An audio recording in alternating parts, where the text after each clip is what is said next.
Everyone, welcome to the show. So Trump is now threatening to harm a lot of his own constituents. He's threatening New York residents, and he just reneged on his promise to pay out SNAP benefits this month. As with the rest of MAGA, he absolutely doesn't realize he is screwing over a large percentage of his own voters. I have that story to share with you, or those two stories. I also have two different election takes about the elections going on today. These come from Republican operatives. So first up is what Trump's now saying. So he threatened New York residents if he doesn't get his way in today's New York mayoral race. On his failing social media site, show you what he wrote here. He wrote, if communist candidate Zohran Mamdani wins the election for mayor of New York City, it is highly unlikely that I will be contributing federal funds other than the very minimum as required to my beloved first home, because of the fact that as a communist, this one great city has zero chance of success or even survival. It can only get worse with a communist at the helm. And I don't want to send, as president, good money after bad. And then he goes on, say, oh, it's his obligation to run the nation. And this is just, he's doing what he needs to do. Mamdani is going to be an economic and social disaster. He says his principles have been tested for over 1,000 years and never once have they been successful. And so then he says he'd rather see, he doesn't name him, but he says he'd rather see a Democrat who has a record of success win than a communist with no experience and a record of complete and total failure. So first of all, can we just take a moment to say that is completely contradictory within that one sentence, right? He has no experience in Donald Trump's estimation or what he's saying, but then he says he has a record of being a complete and total failure. If he has no experience, how could he be a complete and total failure? Like, that makes absolutely no sense. Anyway, he, goes on to repeat, oh, he has no chance of bringing back the city. He even slams his own Republican candidate, Curtis Sliwa, and says that, he looks better without his beret.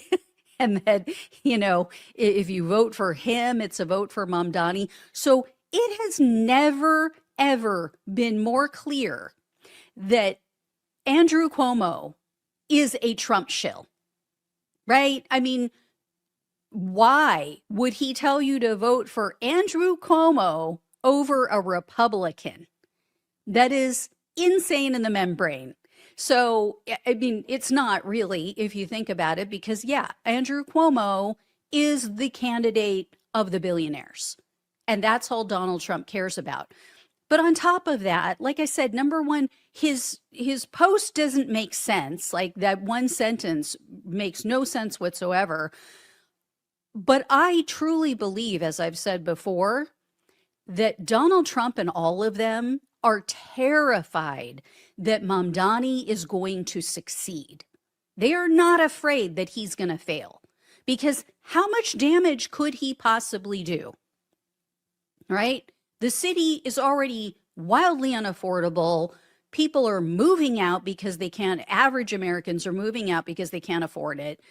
How much worse could he make it? Right? And then, to state the obvious, Donald Trump obviously thinks New York City is like Argentina.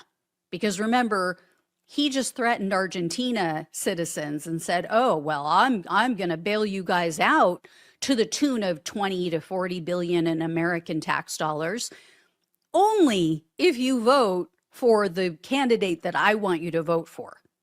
So he thinks New Yorkers are going to do the same thing and cave. The problem for Trump, and I have said this before, a lot of Mamdani voters also voted for Trump. They just voted for him last year. We know this for a fact. This is why I think that Mamdani is going to do even better tonight than what we're seeing and what we saw in the primaries. Because as I've also mentioned before, a lot of these people, a lot of the voters who are planning to vote for him, who have said they're voting for him, we've seen a major, huge uptick in early voting from young voters who are going for Mamdani. And a lot of them, as I mentioned before, are registered Republicans. So they couldn't vote for him in the primary, but they are voting for him in the general because they can. So I think it is going to be a blowout. I hope that he gets over 50% because that will shut everybody up in the Democratic establishment and Republicans. If he can win a majority, I mean, he will have a clear and obvious mandate. So anyway, there's that Trump is now saying, oh, I'm going to screw over a bunch of the people who voted for me just last year, and now they're voting for Mamdani. Hope that works out for you, Trump. And then Trump is now also saying that he is not going to fund SNAP benefits until the government opens. So also on his failing social media site, he posted this, quote, SNAP benefits, which increased by billions and billions of dollars, manyfold, during crooked Joe Biden's disastrous term in office, due to the fact that they were haphazardly handed to anyone for the asking, as opposed to just those in need, which is the purpose of SNAP, will be given only when the radical left Democrats open up the government, which they can easily do, and not before. Thank you for your attention to this matter, President DJT. I mean, why he capitalizes some words and not others is so bizarre to me. I mean, but who wants to tell him? Huh? Who wants to tell this lunatic that a large percentage of Trump voters are SNAP recipients? That is just a fact. That used to not be the case because the working class and the working poor used to vote more so for Democrats. But as we all know, a ton of them, the majority of them, have moved to the Republican Party in recent elections. So he is 100% going to screw over his own voters, his own supporters. Like I keep saying, I don't want to see people hurt, especially children. But this is what they voted for. This is what we warned was going to happen. Republican pollster, by the way, Frank Luntz, he's at least honest enough to admit what is going on and that the Republicans are in real trouble. So take a look. He was interviewed on CNN. This was last night. And he is calling it as he sees it. He is telling the truth about what's going down today. Check this out. I believe that Republicans are going to have a bad day tomorrow. I do believe Democrats win the governorship in New Jersey and Virginia. A socialist is going to be elected mayor of New York. I believe that the shutdown is politically motivated. I believe that if they wanted to, they could find common ground, but they choose not to. And that has hurt the Republican brand, the Republican reputation. Their numbers are down because we're reaching a breaking point, and it's coming. And after that breaking point, who knows? Who can predict what happens when the public finally says, to hell with you all? And that's where we're heading right now. So it cut off, but he said that's where we're heading right now. Now, he did throw some shade at the Democrats as well. He did say, oh, they're being hurt even more by the shutdown. No. I mean, that is just factually incorrect. Based on polling, based on focus groups that I've listened to, a lot of people are blaming both parties, but by and large, polling on this is very clear that the majority of Americans are blaming the Republicans. And it's clear cut, right? Because they had no problem cutting taxes for the wealthy, the people who get away with murder with taxes as it is, and get, they get to exploit all kinds of loopholes and take home and keep more money than your average teacher or your average police officer or firefighter, but yet they don't want to re-up these or the funds to pay for the ACA subsidies, which they could easily do. Now, there's supposedly some dialogue going on. I guess a bipartisan group is working on that as I speak and talking about maybe doing like a 2-year extension. So, of course, they're going to put it on the backs of Democrats if Democrats take over the House in the midterms, which is looking more and more likely. But yeah, we'll see. As of now, yeah, people are being hurt. And if you are a Trump voter and you're hate watching this right now, just understand there's funds. It's not enough to cover all of it, but there is money. There's $5 billion, I believe it is, or whatever the amount, million or billion, set aside for emergencies like this. They could release that immediately and help to fund SNAP. Judges have ruled that Donald Trump needs to do that. So number one, he is violating court orders, violating what the court said, in forcing him to release that money. And second, he is screwing you over, MAGA voter. He does not care if your children have enough to eat. This is all a game to him. And people say, oh, well, Democrats are playing a game.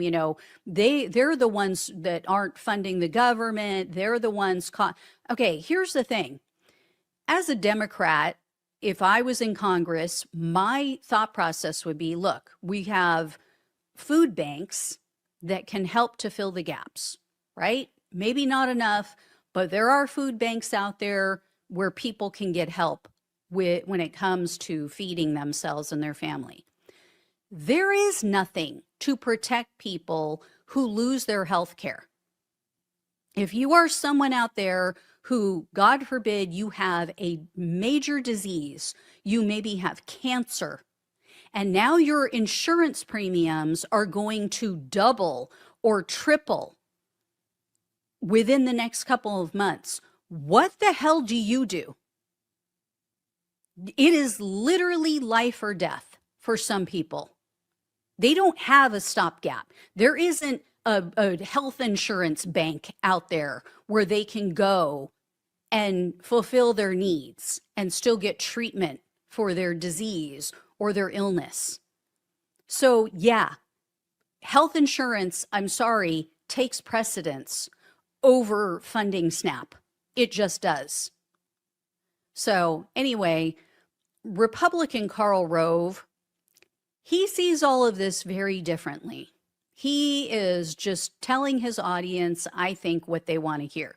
He said, oh, Chitterelli in New Jersey, in that race, he's going to be a beneficiary of the Trump bump that we saw last year. So many more New Jerseyans went for Trump. He's going to benefit. They're going to go for him. He also thinks that we're going to have this shock win in Virginia and that Abigail Spanberger is going to lose, and somehow Winsome Earl Sears, who's like a total hot mess, is going to win. Now, personally, let me be the first to say this. Fuck Abigail Spanberger. Fuck her. And here's why I say that. She was just interviewed, and instead of being, the bigger person, she was asked about Zohran Mamdani. And instead of saying, you know what, he's a Democrat and he's doing really well and, good for him and backing him up. No, she had to take shots at him. She had to try to shoot him down. she made the comments that, well, I just don't believe in promising people things that you can't deliver on. And, I don't believe in lying to the voters and blah, blah, blah. Why did she feel it necessary to do that? Could it be because he's doing better than her?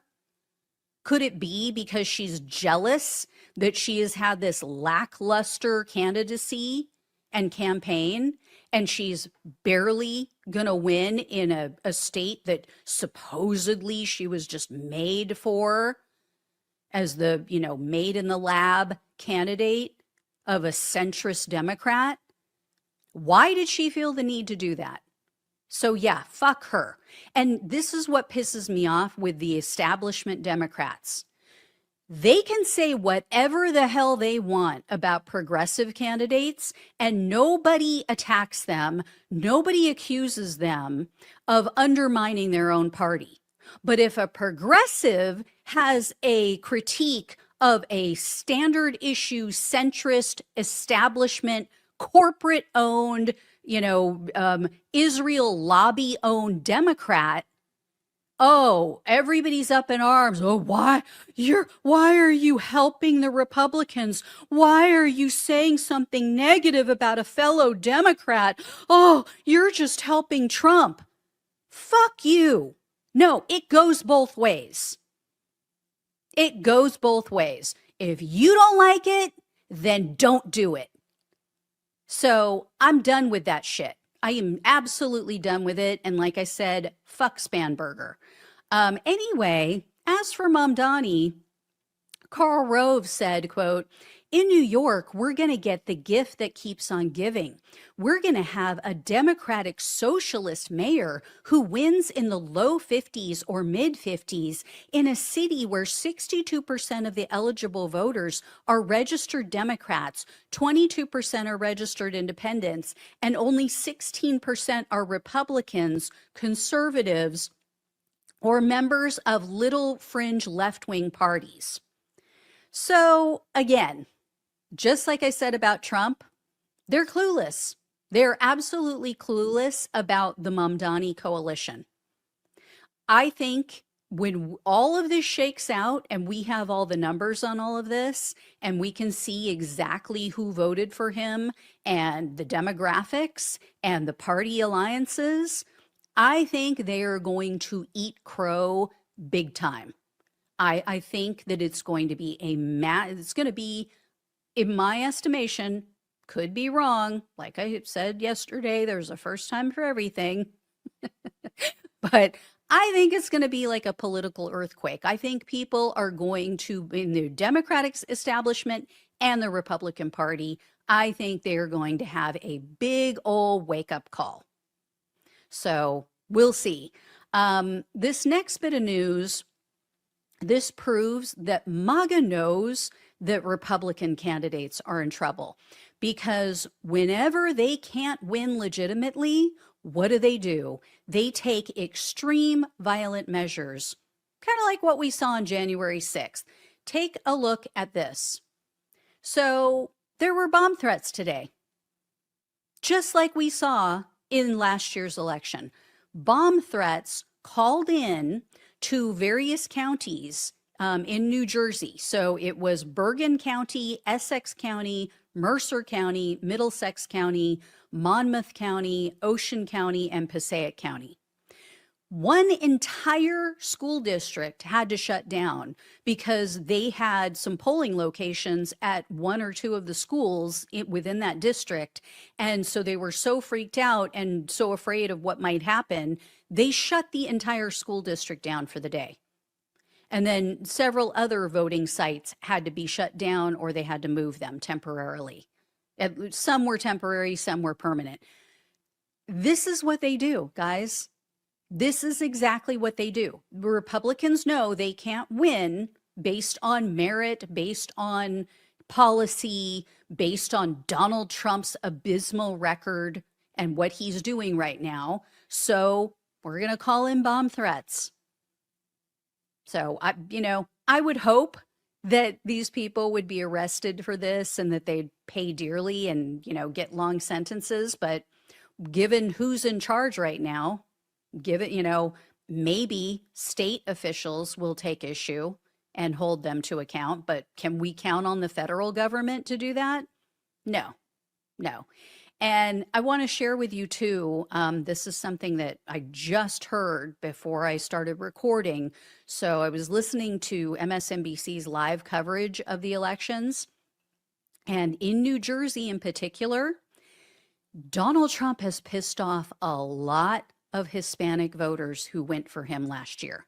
So I mentioned this yesterday, but there were a couple of people who were interviewed by Alicia Menendez over on MSNBC. And one woman, she is Hispanic. She did not vote last year, didn't vote for Trump, didn't vote for anyone. She stayed home. She told Alicia Menendez she regrets that choice, and she came out specifically to vote for the Democrat in the race because of what Donald Trump is doing with immigration and deportations. She actually broke down crying. There was another man who Alicia Menendez had interviewed. They didn't show him, but he voted for Trump last year, another Hispanic man. He came out today to vote for Mikey Sherrill in the governor's race because of immigration as well. So Donald Trump, this is, we've been seeing his polling is just pathetic. It is just tanking so hard, going downhill, especially with minority voters, because they're realizing what did I do? Like I always call it, the talking heads realization of, oh my, what have I done? Letting the days go by.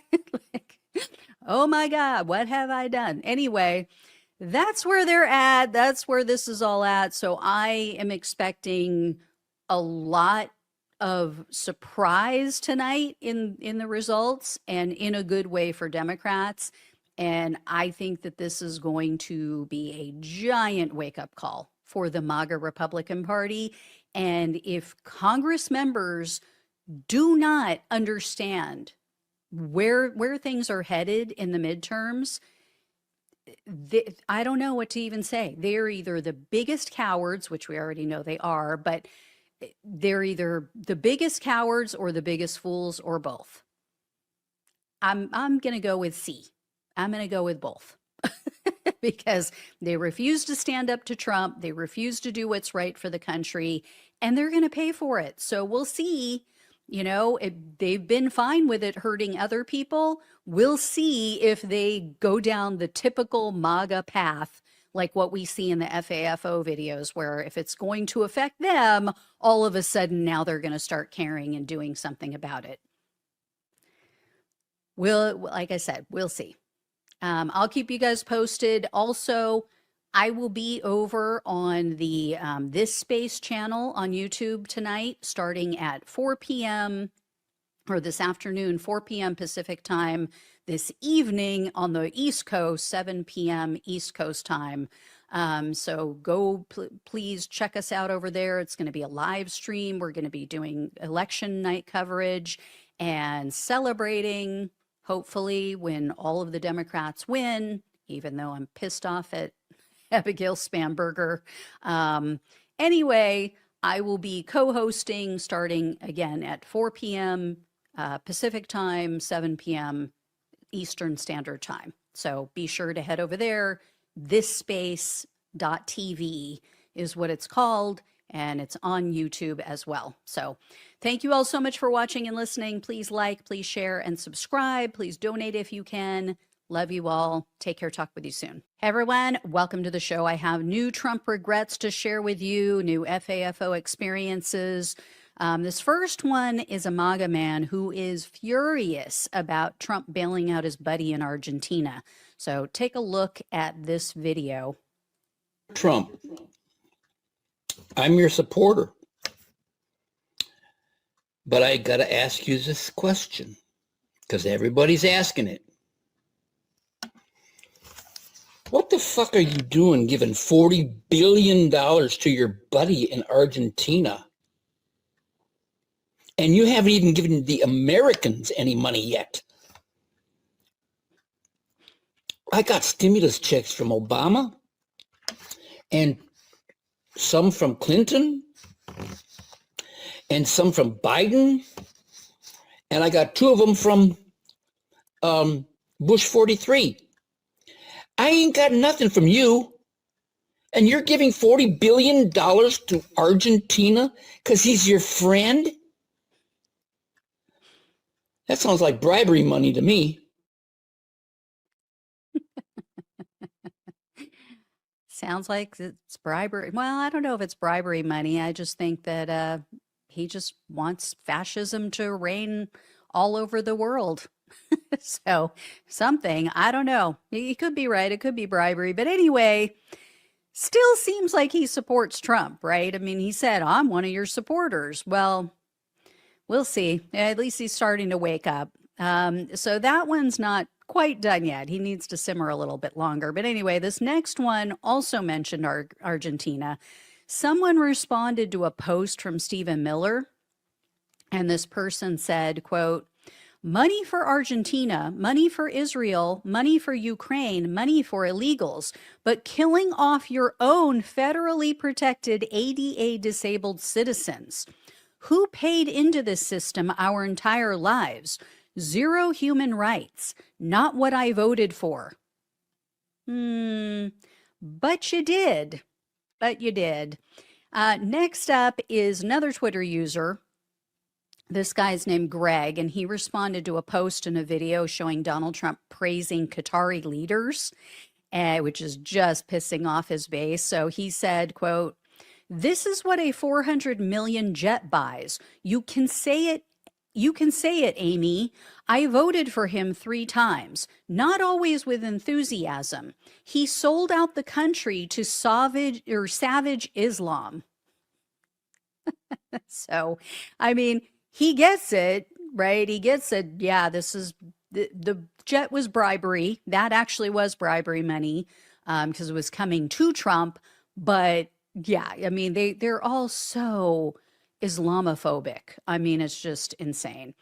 Next up is a post from a guy named Brett. So Brett actually wrote the same thing in multiple posts, responding to various lawmakers and news outlets. He even responded to Fox and Friends with one of them, but he wanted to make sure that everybody saw this. So Brett told them, $1 trillion in debt in just 2 months, $40 billion to Argentina, importing beef, $300 million in a ballroom, but Republicans want to shut down our health care? Holy cow, this is not what I voted for. Shows a 80-year-old man should not lead. Hashtag Trump, hashtag Epstein Files cover up. Yeah, Brett gets it. Brett absolutely gets it.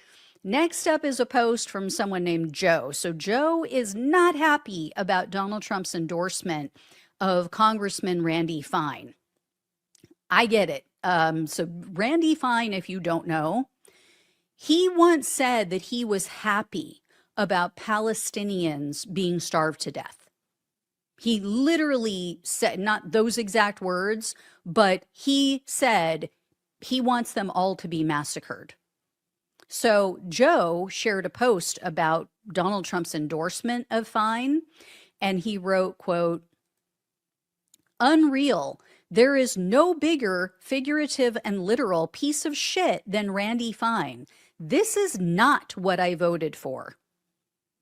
Yeah, I feel you, Joe. I feel you. You're my people.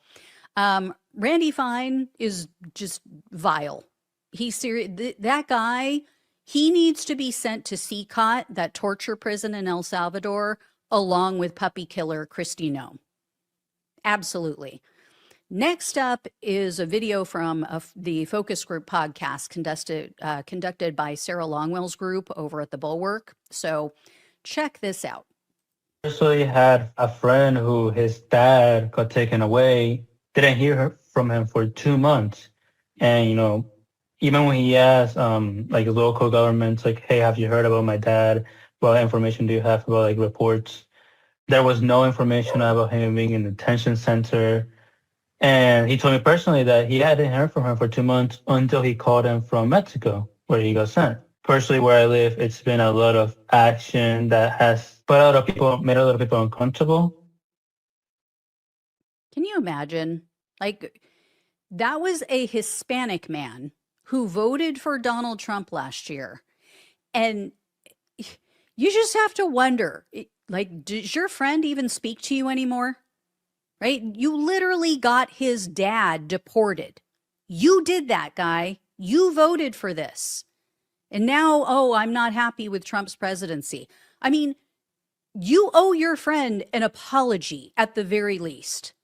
If I was the friend, no, I'd never speak to him again. Anyway, this next Twitter user, they're also upset about Donald Trump's immigration policy. So someone named Colby responded to a video that showed Trump's Gestapo racially profiling people in a Walmart parking lot.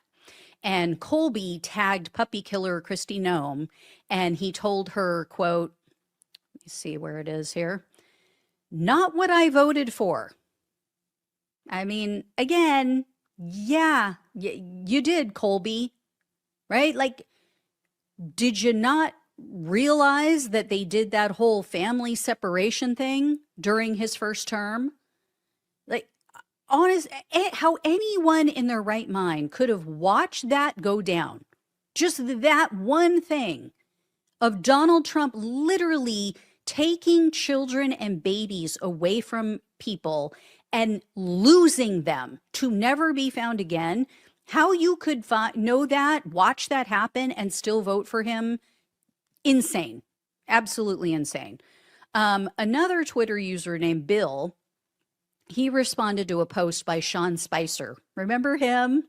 Remember Sean Spicer? The very first press secretary who was hired to lie about Donald Trump's crowd size and everything else going on in his administration. So anyway, Spicer was blaming the Democrats for the government shutdown, and Bill replied to him and said, quote, "No food, no health insurance, not sure about you, but not what I voted for." So, yeah, not buying it. No excuses, Sean. Not buying it. This next person was totally in on Trump's agenda, all in until about a week ago. So a woman named Liz shared a Lauren Boebert post. This was back in April. And she said, quote, "If only Speaker Johnson and House GOP would stop going on vacation and codify the EO, stop radical judges and get the big, beautiful bill passed sooner than July, and work with Doge to cut massive spending, we got to primary a lot of you." Yeah. Well, that's how it started for Liz. Here's how it's ending. On October 24th of this year, she wrote, "Two family members who have always worked very hard and been responsible, but neither can afford a home and the rent is horrific. They also don't have health insurance. Food prices are still very high. We voted for you 3 times, but aren't seeing progress. No border wall, but lots of money in foreign aid. Not what we voted for." So she tagged Donald Trump and JD Vance in that post. I mean, yeah, you did, Liz. You did. You did vote for this. So anyway, that is it for today. I will have more for you. Love you all. Thank you all so much for watching and listening. Please like this video. Please share it with others. Subscribe if you have not. If you can donate, it really, really helps to keep the show going.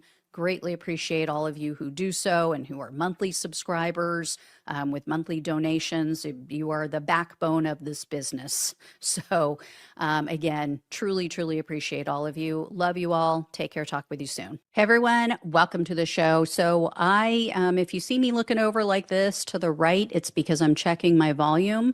This is an issue that I'm having. I am using a different recording platform right now because I'm having such an issue with it. So if the video looks a little bit different today, that is why. But anyway, the Democrats had a complete and total blowout, or I should say they blew out the Republicans on Tuesday night. It was a huge night for Democrats. The MAGA cope is off the charts, which is what I really want to share with you because it's hysterical. MAGA influencers, lawmakers, they're blaming anything and everyone but Donald Trump and besides their failed policies. And there is now a circular firing squad going on, which I'll explain. So I have some funny tweets to share with you guys. I have videos to share with you about how delusional they are. I first, though, want to quickly run through all the ways that MAGA just got completely trounced. So take a look at this. Not only did all three major candidates win, so New Jersey, Virginia, New York, but the Democrats also picked up 10 seats in the Virginia State House of Delegates. So that gives them a supermajority, which allows them now to redistrict in time for the midterms. So just like California is doing, this allows them to try to counteract some of the gerrymandering that's going on in the red states, which I shared with you guys the other day. So voters also rejected Donald Trump and MAGA's push to try to unseat 3 liberal justices on the Pennsylvania State Supreme Court. All 3 of them won re-election. Democratic candidates even won very obscure elections like down in Georgia, where there were 2 Democrats that flipped statewide seats. These were seats on the Public Service Commission, and it's the first time that they've done this.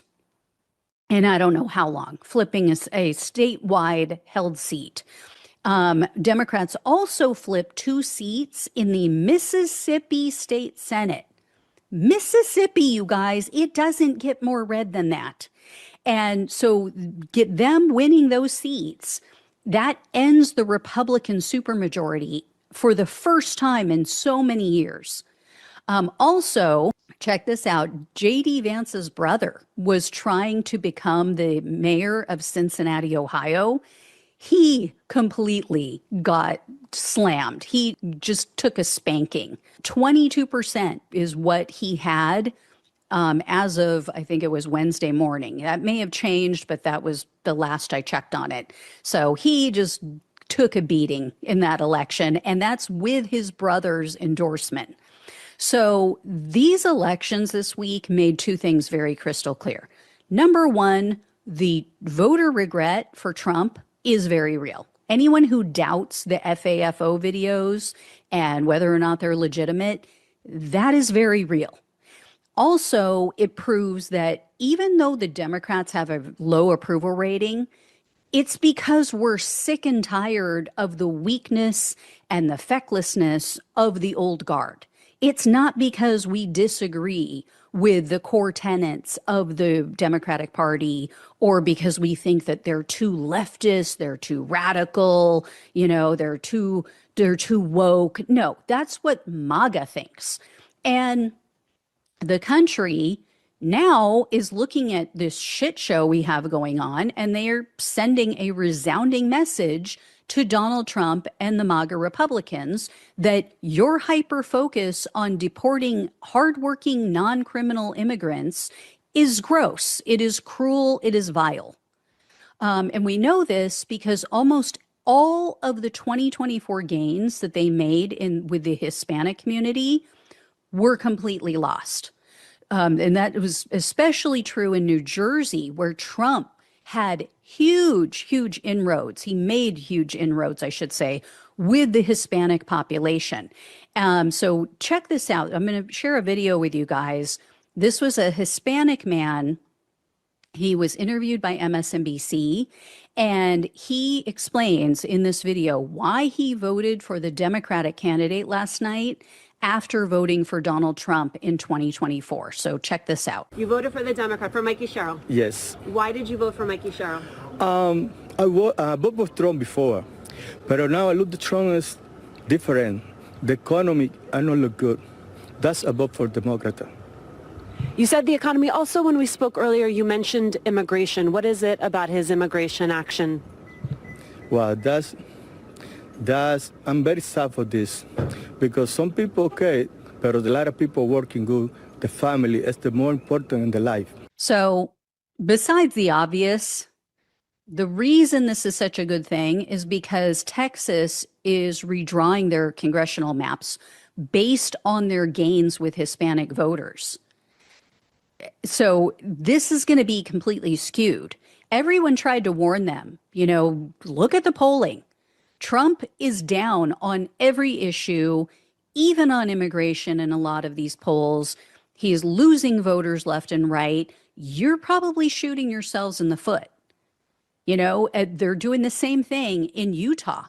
They're redrawing their boundaries and they may be shooting themselves in the foot and giving Democrats an in on a couple of seats there. But it's not guaranteed anymore that they're going to win all of these Hispanic voters that voted for Trump last year because he's pissed them off too much, deporting their abuelita. So, we tried to warn them and it's happening. And luckily they are waking up. They're turning on Trump. MAGA, though, is so cocooned in their right-wing news bubbles. They have zero clue what's actually going on. On election day, MSNBC interviewed this one woman. I don't have the video. I couldn't find it when I went back to look for it, but I watched it live, and she was a Trump voter. And this is how delusional they are. This is how in their own bubble they are. She said that she was voting for the Republican candidate. She thought that the candidate was going to win because she said, I think people are really starting to realize how good Trump is for the country. They're clueless. They're completely clueless. If they're only watching Fear News Network, Newsmax, and OAN and listening to right-wing podcasters, they're not getting the truth. So they truly don't have any idea how bad things are right now and how pissed off people are. But if you thought that Donald Trump and the Republicans were going to now have this come to Jesus moment and realize that, maybe people are perceiving us as being racist. No, you would be wrong. Check this out. Check out what Texas Republican Congressman Chip Roy had to say. He was on Steve Bannon's show, and you're going to hear he throws in some populist rhetoric about the cost of living, but it's sandwiched between typical MAGA and Islamophobia. Friday, I introduced legislation to take away the C3 status, the tax-free status of CARE, and any other organization affiliated or tied to terrorism.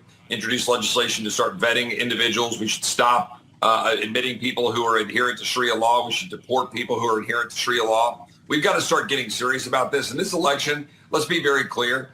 This is a wake-up call that if you don't lead with a clear vision and a clear direction, you're going to get absolutely slaughtered. That's what happened in Virginia. People are tired of not being able to afford housing. They're tired of not being able to afford groceries. The president is working on all of that. Secretary Besson is working on all of that, and it takes a couple of years to get his system fully firing. But we've got to have leadership that's going to say we're going to take on the healthcare giants. We're going to go after the insurance companies. We're going to go after the big monopoly healthcare, hospital organizations. We're going to stand up and stop Sharia law.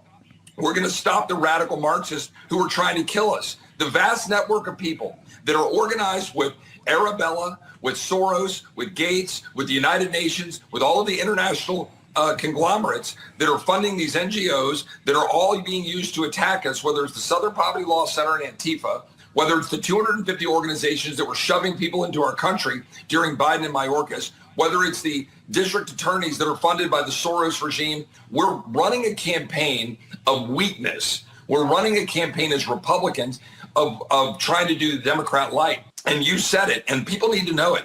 The Muslim Brotherhood in London and in Paris, they recognize that Dallas in particular, Texas, is the epicenter of what they're trying to do for the Islamification of not just Texas, not just America, but the Western Hemisphere. Big time. They're planting the seeds here, and we've got to rip those seeds up and get them out of Texas. As you guys heard there, Bannon agreed with him.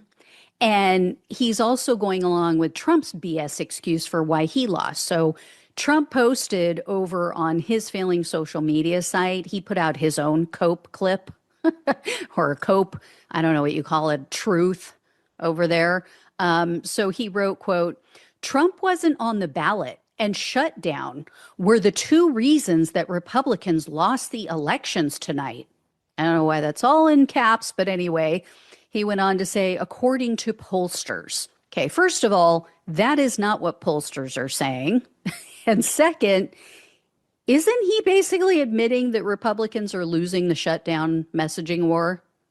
Right? So anyway, Bannon's running with this excuse, oh, if only Trump had engaged more in this fight, if only he was on the ballot, they would have won, blah, blah, blah. Really? Really, Sloppy Steve? Like, how'd that work out for you in 2020? Trump was on the ballot then. Yeah. Anyway, he is now encouraging Trump to go, number one, go after Zohran Mamdani's citizenship. And then, I mean, that right there tells you he doesn't understand Mamdani's coalition any more than Trump does. Because if he did, he would know a lot of the people who went for Mamdani, as I've said before, also voted for Trump. So you're going to be screwing over your own voters.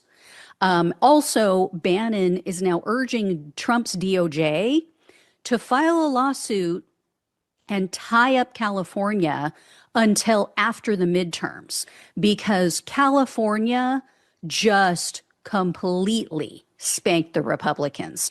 The redistricting initiative here in California, Prop 50, it completely sailed through. So as of Tuesday night or Wednesday morning, over 8 million ballots had been cast, and there were still 2 million more to count. But look at this. It was almost 64% of the state voted for the redistricting. This is even with their election monitors. So they can't say, oh, well, there was voter fraud. And I find it hysterical that Trump thinks that he could win California. It's just, really? Yeah, okay. People are even saying James Woods, the actor, who's like a total Trump humper, over on MAGA Twitter, oh, he should run for governor. He would wipe the floor with Katie Porter and all the Democrats and blah, blah, blah. It's like, okay, put the crack pipe down, and back away. In any case, the Republican Party has filed a lawsuit. They filed a lawsuit. They cited violations of the 14th and 15th Amendments. So I will definitely keep an eye on that for you guys. In the meantime, I want to share the MAGA cope that's going around and how now they're going after some of their own. So JD Vance posted this lengthy excuse that you see here on your screen. To sum it up, because it's too long, it just says, like, Republicans need to do a better job of turning out low propensity voters. Those are our voters now. He also said that the administration needs to focus more on what's going on here locally, or, in the United States versus what's going on around the world. He also said they need to focus on reducing I almost said inflammation. They need to focus on reducing inflation and also stop the infighting in the MAGA coalition, as if, oh, that's it. Yeah, because you guys are arguing with each other. That's why. So in other words, cope, no real insight. And MAGA influencer Benny Johnson, he also doubled down on the Islamophobia because, that went over so well in New York. That's obviously why they rejected Zohran Mamdani. So look at this. As you guys can see here, he posted photos of the Twin Towers burning in New York on 9/11. And he's saying, oh, New Yorkers forgot. They must have forgotten how dangerous Muslims are supposed to be. And then influencers Lara Logan and Joey Manorino, they also jumped on this same bigoted bandwagon. Logan says that New Yorkers pissed on the graves of anyone who died on 9/11. And then this Manorino says, oh, Mamdani's a jihadist And he points out that he's from Uganda. So, I guess they want to lose all of the Muslim voters they picked up last year and the black voters they picked up on top of the Hispanic voters that flipped for Trump. I mean, that's the only way I can read it. And then, as you would expect, they're already whining about the elections being rigged. So, influencer account Cat Turd, he posted this and he asked, is anyone else sick and tired of Democrats cheating in every election in every way possible? So they're already on the whole stop the steal BS because, that went so well for them. And then some woman, she posted, quote, the elections that were held yesterday were illegal, in all caps. Polls went down in Pennsylvania. Voting machines stopped working in Ohio. Bomb threats were made in New Jersey. Republicans are openly blocked from voting. America's entire system is a fraud. I would just love to ask this stable genius, why would the Democrats try to stop people from voting when their candidates were all ahead in the polls? But again, herein lies the problem with them not knowing that Democrats are ahead in the polls. When all they're being told is that, no, Trump is so wildly popular and Democrats suck and everybody hates them. And so, yeah, of course, Republicans are going to win. This is the problem. They automatically assume everything must be stolen because they don't know what is actually happening in the real world. Also, when voter turnout is high, it typically favors the Democrats. Now, that wasn't true last year, but historically that has been the case. So why would Democrats want to stop people from voting? And then another woman, a woman named Allison, has completely swallowed and internalized the MAGA misogyny. Check this out. She posted this graph showing that women overwhelmingly voted for the Democratic candidate. And she wrote, quote, I've said it before and I'll say it again. Women are the problem. Really? You're the problem? I mean, I would say, yes, I would agree with you. I would agree with you, Allison, that you are the problem, not the rest of us. And then another woman named Lainey, she proved that she is way too online in the MAGA Twitterverse because she, again, has zero clue why Republicans lost. So she posted this list of items of what she thinks the American people want. So check this out. So number one is abolish the filibuster because, yeah, that's what people are clamoring for right now. I mean, I would be cool with it because then Democrats don't have to have a super majority to pass what they want. So yeah, go for it. And then she put number two is focus on illegal immigration. I mean, talk about completely missing the point and not being aware of what's going on and the exit polls. That is the opposite of what people want right now. Number three, she put pass voter ID laws. Nobody but the MAGA right cares about that. Number four, release the Epstein list or Epstein files. Okay, I'll give her that one. Number five, eliminate foreign visas and offshoring. Yeah, because, that's just a top priority. Number six, make Scott Pressler the RNC chair. I mean, there are so many anti-LGBTQ people in their group, but you're going to make a gay man with long hair, much longer than mine, the head of the RNC, and you think that's going to work? Seven, address voter fraud. Isn't that what Donald Trump has said he's doing and he's working on? And then number eight, at the very bottom, economy/inflation. Yes, that is important, but I think that should be number one. Anyway, you tried, Lainey. So others are blaming MAGA podcaster Candace Owens because she recently said she's not voting until they tell us who really killed Charlie Kirk. She doesn't believe that it was that Robinson kid. So anyway, MAGA minions are losing their shit over that. They're blaming her because, oh, people must not have turned out to vote because of that. It's so ridiculous. And then others are like JD are saying, oh, it's because of all this infighting and we need to come together and fight the Democrats. But it's ridiculous. There was also some MAGA cope over on Fear News Network, of course. So check this out. Maybe there has to be a larger conversation admitting from the Republican side, look, we inherited 4 years of really bad policies.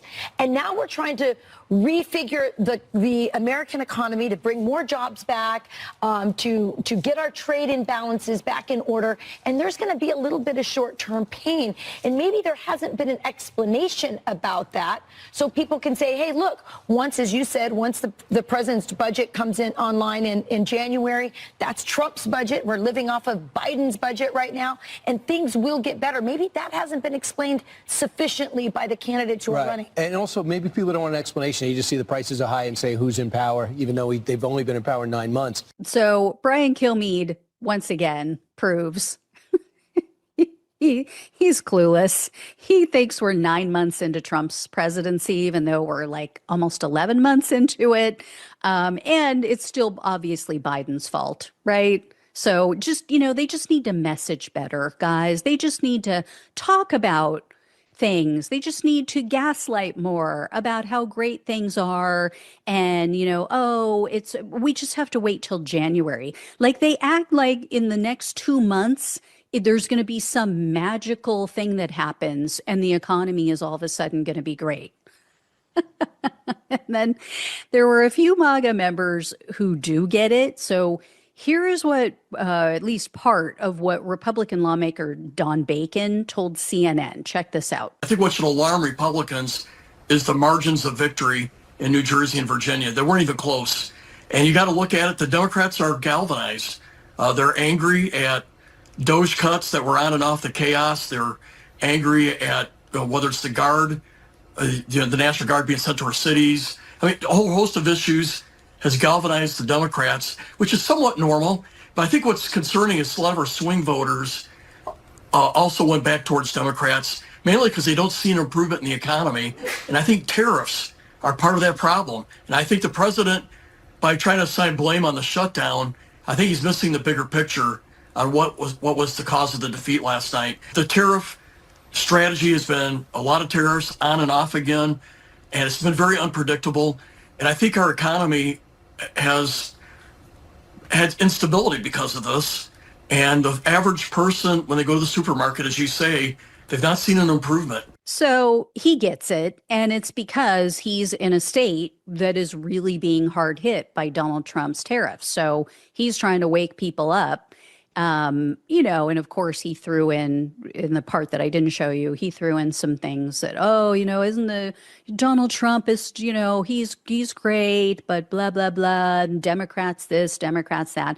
But he knows. I think they all know secretly. But anyway, yeah, the MAGA cope is just off the charts. It's embarrassing. It's ridiculous.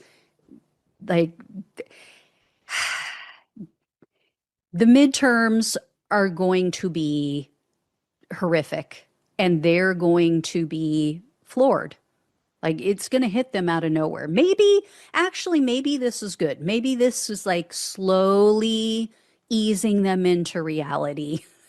And I did see, to be honest and to be fair, I did see a bunch of people on Twitter, a bunch of Trump supporters or Trump voters who were responding to a tweet from Caroline Leavitt, Kim Jong-Leavitt, Trump's mouthpiece, that, he's gaslighting us. I'm not going to tune into his press conference because it's just going to be more bullshit.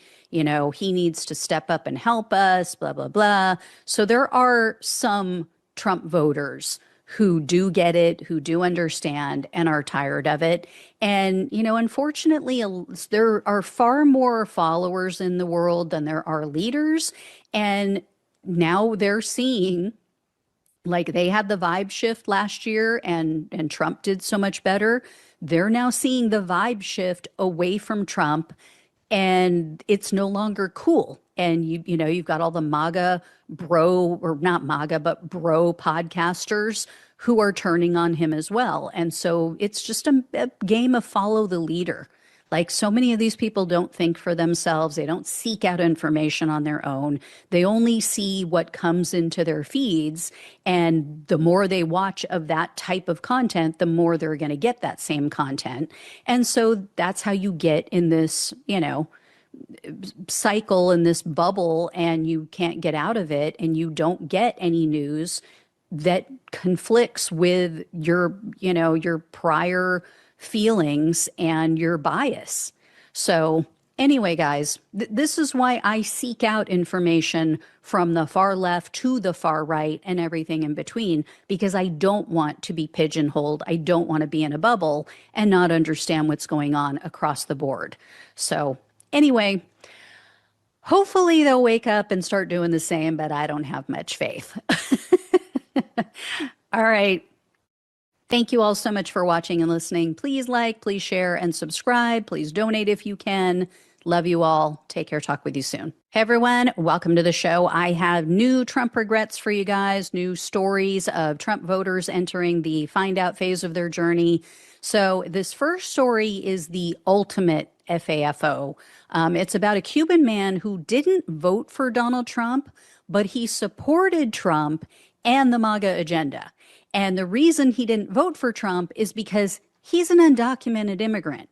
So he has now been deported. Take a look at this. Monica Mosqueda felt it was cruel. Her dad was taken by ICE. A couple days before Father's Day. Mosqueda says her father, Roberto, went for an annual check-in with immigration agents back in June and was taken into custody.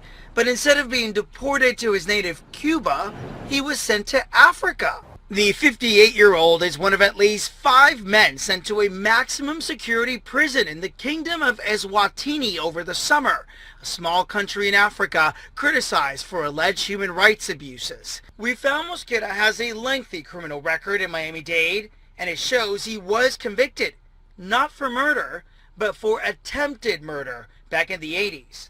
His attorney telling Local 10 News he served his time in jail for every single crime and spent years getting his life back on track. The man who immigrated to the U.S. from Cuba when he was 9 is on a hunger strike while in Africa, hoping to get the attention of the man he once supported.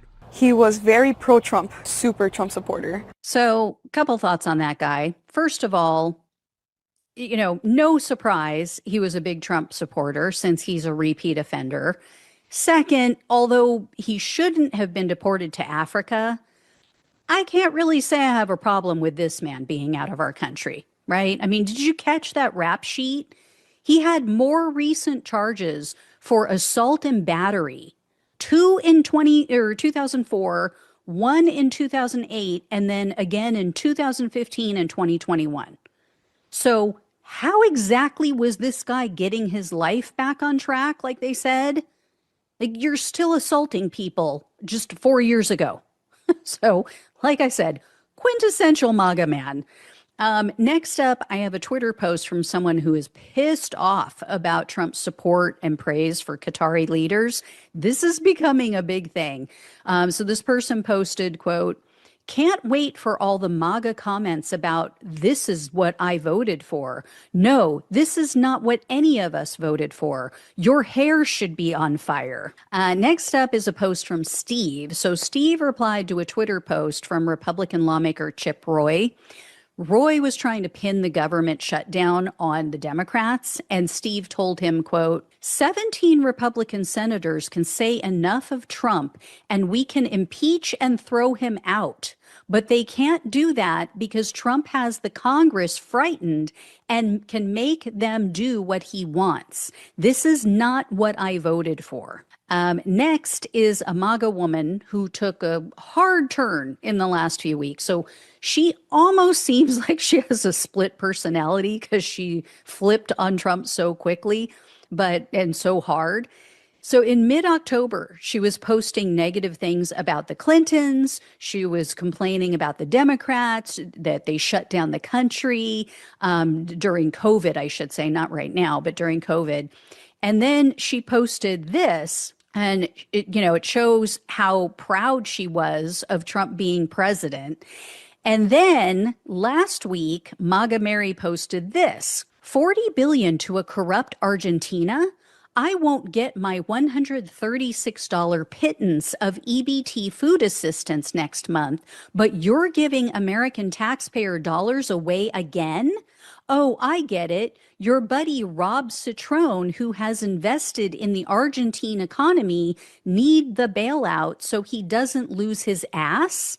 You're such a phony. America first, you asshole. And then she posted about this multiple times. Like, she didn't just say it once. She posted a bunch of times.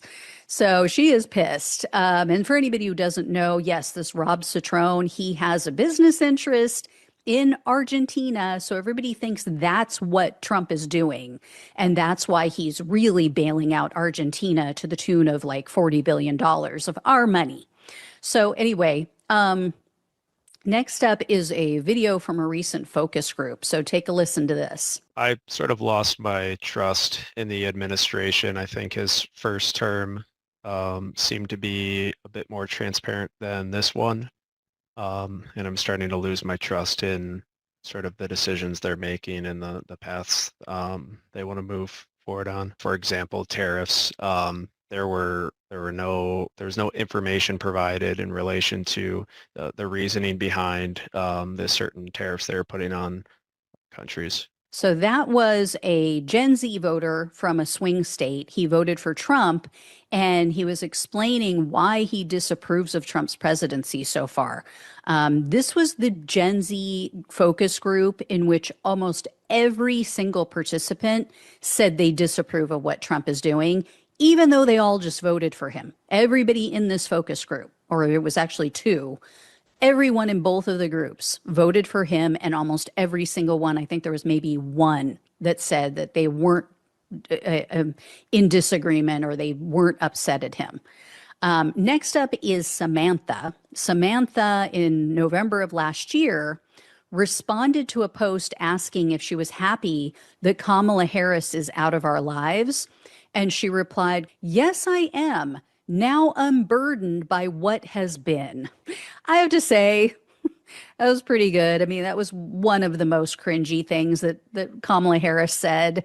All this high-minded talk, Democrats need to get away from that shit, right? It's one thing to say, look, we don't have to do what we've done in the past. We can plot a new path. We can do things differently. We don't have to follow the same old playbook. We can make changes. But to say, oh, I'm unburdened by what has been, just stop. Just stop, please. It's so cringe. Anyway, this month, Samantha I wish she targeted, she tagged Trump and JD Vance on Twitter, and she whined, quote, "Mr. President, I was laid off. I am vegan, barely making it. Vegetables are getting unbearable. Romaine green leaf lettuce went from $2 for $1 to $4 for just $1. Broccoli and cauliflower from $1 to $3.99 a pound. Please help us," in all caps. So not even a year in, and yeah, I hate to say it, but sounds like Samantha's burdened by her grocery bill. She is burdened by what is. This next Twitter user also came to realize that Trump isn't doing anything to help the average American. So in November of 2024, this person replied to a tweet calling Trump a grifter. And he said in part that Trump never takes a paycheck.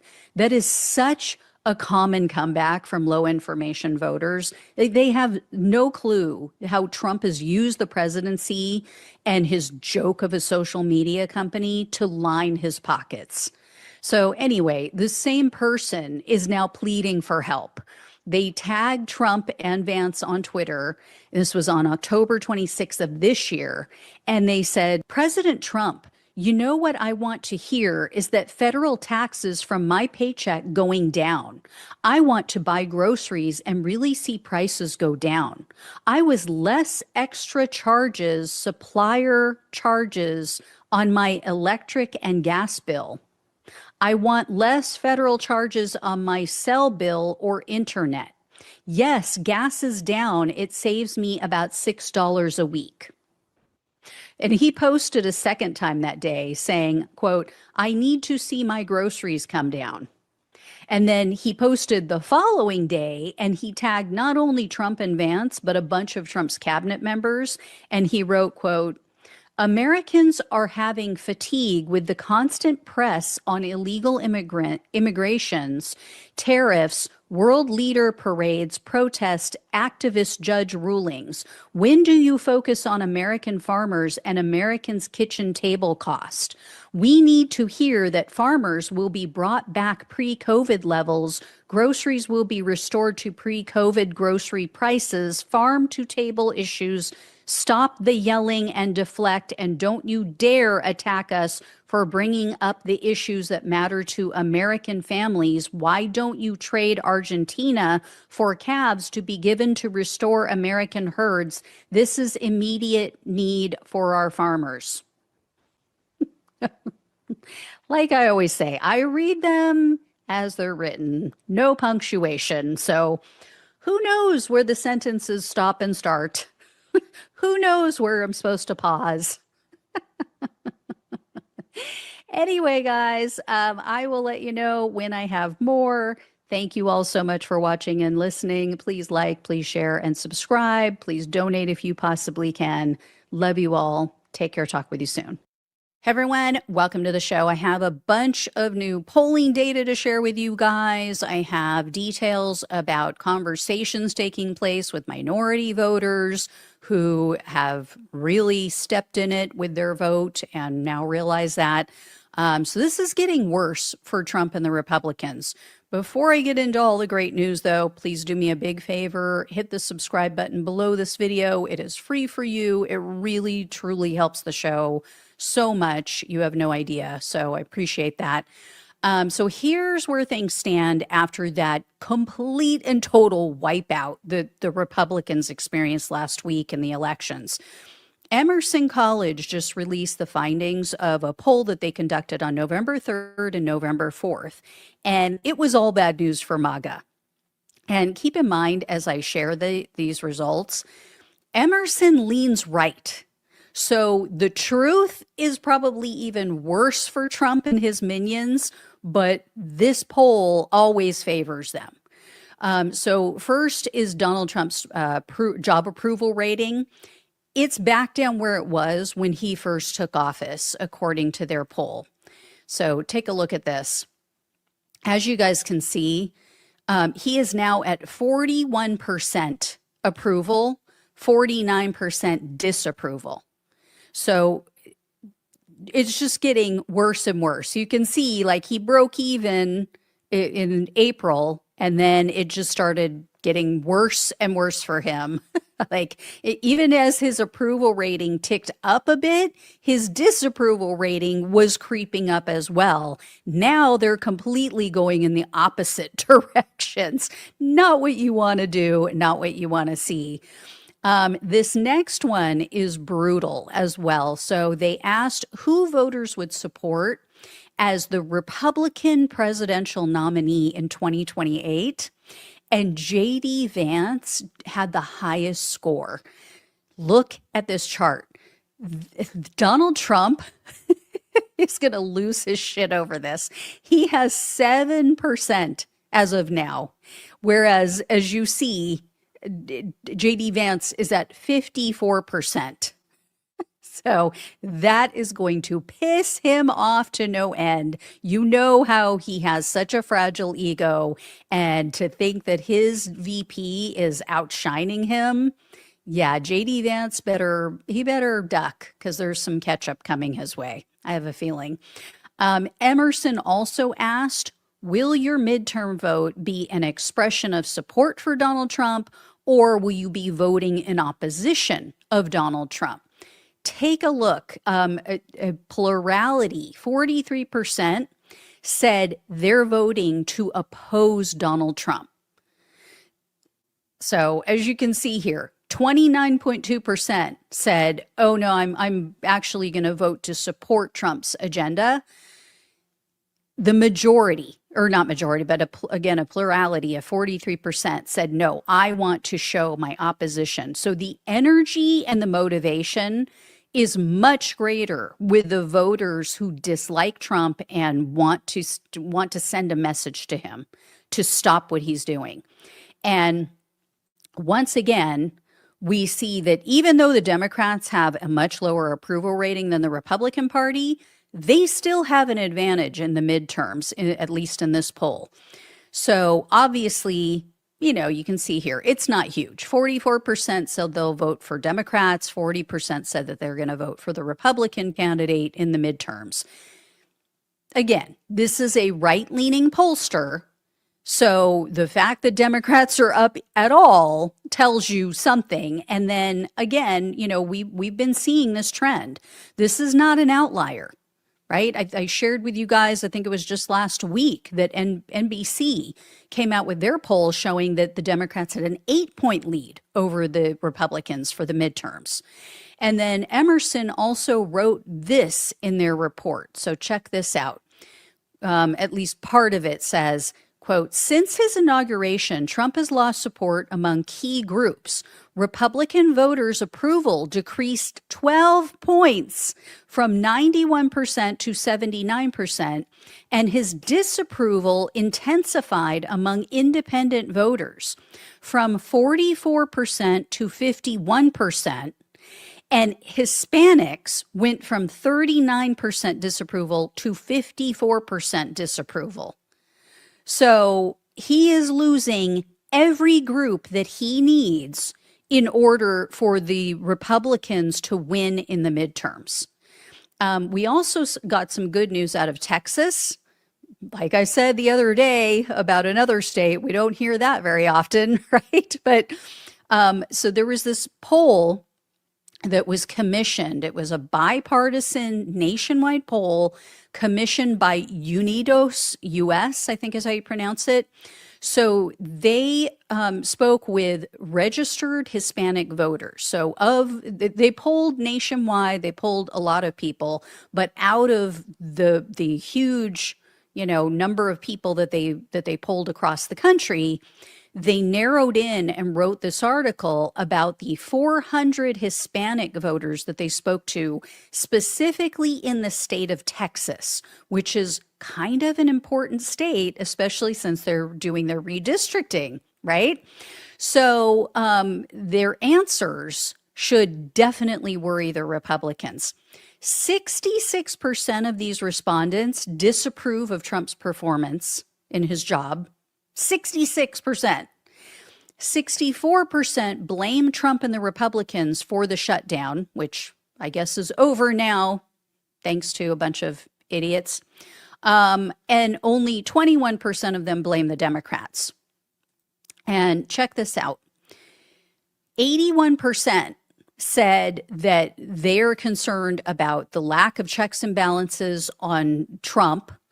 Also, 66% said they don't feel that Trump and the Republican lawmakers are focusing on the economy enough.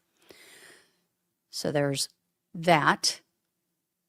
The vast majority also said that they disapprove of Trump's, of the Supreme Court's decision to allow ICE agents to racially profile people of color. And as you can see, 73% agreed with that. 73% said, no, this is not right, should not be done. Even 44%, look at that, 44% of the Republicans, registered Republican voters, Hispanic Texas registered Republican voters in the state of Texas said, no, we disagree with that ruling. This pollster also asked about the midterms, and it's not good. a majority, 53%, said, I will vote for the Democratic candidate. Only 28% said, I'm going to vote for the Republican. Like I said, I mean, this is such bad news for the Republicans, given the fact that they are specifically in the midst of redistricting and trying to hold on to Donald Trump's Hispanic voters that he picked up in the midterms. They could not have made a bigger miscalculation if they tried. And I'm adding some other images to share with you guys, because this program that I'm using, I can only add 10 at a time. So I apologize that I'm looking away, but yeah, they miscalculated big time, bigly on this redistricting. They just assumed that, oh yeah, these people are always going to stick with us. And here's the thing. In this poll also, what they found is that almost 20% of the Trump voters, the Hispanic Texas Trump voters, said they now regret their vote. And they said if they had it to do over again, that they would not do it. Some said maybe, I probably would not vote again for him. And then a bunch of them, most of them said, no, I would definitely not vote for him again. So again, total miscalculation. I mean, he's doing everything he can to drive these people away. And check out this related poll. So Ipsos conducted a Latinos only survey for Axios, and an overwhelming number of the respondents said basically that they feel unwelcome now in the United States. Look at these shifts. So the arrows are pointing in the direction that the sentiment is now going. So as you see on the left-hand side is how they're feeling in October of 2025.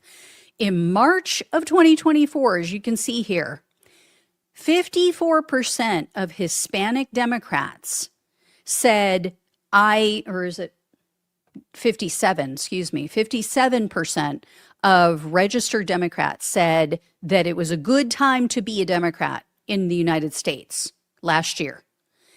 Look at where it is now. 16%. A similar number, as you can see here, a similar number of independent Hispanic voters said in March of 2024, I think it's 56%, if I can read that properly, said it's a good time to be a Latino in the United States. It is now only 30% among independents. And it's not just Hispanic Trump voters who are expressing regret, as I kind of alluded to at the beginning. So the Miami Herald, they reported on a conversation that was held in a barber shop in Miami, Florida. They spoke with 6 Black men who either voted for Trump or abstained from voting last year. And the Herald had spoken with these men right after Donald Trump's victory last year. And this was kind of a follow-up to that conversation to see, how are you feeling now that you've experienced almost 11 months of this fun Trump regime? So one of the men that they spoke with was Paul Wilson Jr. He is running for office down in Miami. And he told the reporter, quote, "If I told you so was a person, this would be the epitome of that. To see all of these things that are currently unfolding with regard to the rollback of civil rights and the rest of it, to know that this was predicted and told to us a year ago, and to watch it come to fruition is scarily humorous." Why it's humorous, I don't know. But then Wilson also said that a lot of people in the community are facing the consequences of their choice now. And he said, quote, "That decision is coming back to bite all of us. Whether we thought that decision would impact us directly or not, I hear and see a lot of buyer's remorse these days." You don't say. And then another man that they spoke with was Reuben Roberts, and he said, quote, "I'm very hopeful because sometimes somebody got to put their foot on your neck for you to understand what's going on. Right now, the foot is all up on your neck. So now, what are you going to do?" And the journalist said that some of the other men were nodding along as these two men were speaking. And the owner of the barber shop told them, haircuts have now become a luxury item for some of his clients. He told them that instead of having their kids' haircut every 2 weeks, parents are now backing it off to like every 5 weeks. And the Miami Herald pointed out national unemployment for Black people specifically, it hit 7.5% in August. It's always higher for Black people. And so 7.5% this August, just a few months ago, that's an increase over last August of 1.4%. And they said also 300,000 Black women have left the job market. So that has a domino effect. You know, that impacts the community at large. If you're leaving the workforce, if you can't find employment, that is going to affect everything and everyone around you, not just your immediate family. It's going to impact all of the stores that you used to shop at, all of the, the grocery stores, the clothing stores, restaurants you used to patron. So, not good. There's also more cause for concern for Republicans, too, because there was a November 5th YouGov poll that found that a significant plurality of voters expect the Democrats to win in the midterms. So check this out. Look at that. 41% of the respondents said, yeah, I think Democrats will take control of the House. Only 30% said, I think the Republicans are going to retain their majority. And then check this out. This one's really bad. So this is a compilation of polls that was put together by Real Clear Politics. Trump has a negative job approval rating with every single pollster, even the ones that lean right. So Rasmussen, as you guys can see here, I don't know if you can make it out, they have him underwater by 7 points. They are hardcore MAGA. Like, they skew hard to the right. Even, Morning Consult skews to the right. They have him at negative 7%. I mean, it's bad. On average, if you see at the top there, he is at negative 11.3, if you take an average of all the polls. So things are going really great for him, aren't they? I see the comments sometimes from, MAGA people who hate watch the show or just at least skulk around and, oh, he's the most popular president ever. He has the best numbers. Like, are you seriously that ignorant? I mean, really, I have to ask, are you seriously that deaf, dumb, and blind? Is your head so far up Donald Trump's ass that you seriously don't know what's going on? Low information voters. And then they get pissed if you call them that. But it's like, what do you want us to call you? You're clearly not availing yourself of real information, of the data that's out there. It's not hard to find. So anyway, guys, I will keep you posted. I'll let you know because there are new polls coming out on the daily pretty much.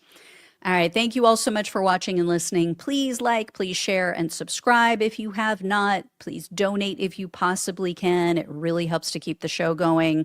Greatly appreciate all of you. Love you all. Take care. Talk with you soon. Hey everyone, welcome to the show. So I have some updates for you about the government shutdown, about how moderate Democrats are the weakest, most naive people on the planet. There's probably going to be a lot of cussing in this video. So if you have children in the room, earmuffs, or send them out of the room, or you put in some earbuds. But yeah, I also have related Trump news about him hosting another party at Mar-a-Lago. Well, you know, he's ordering that SNAP benefits be withheld from hungry Americans. I mean, you just can't make this shit up. First, though, I want to start with Trump being confronted. This was on Fox News.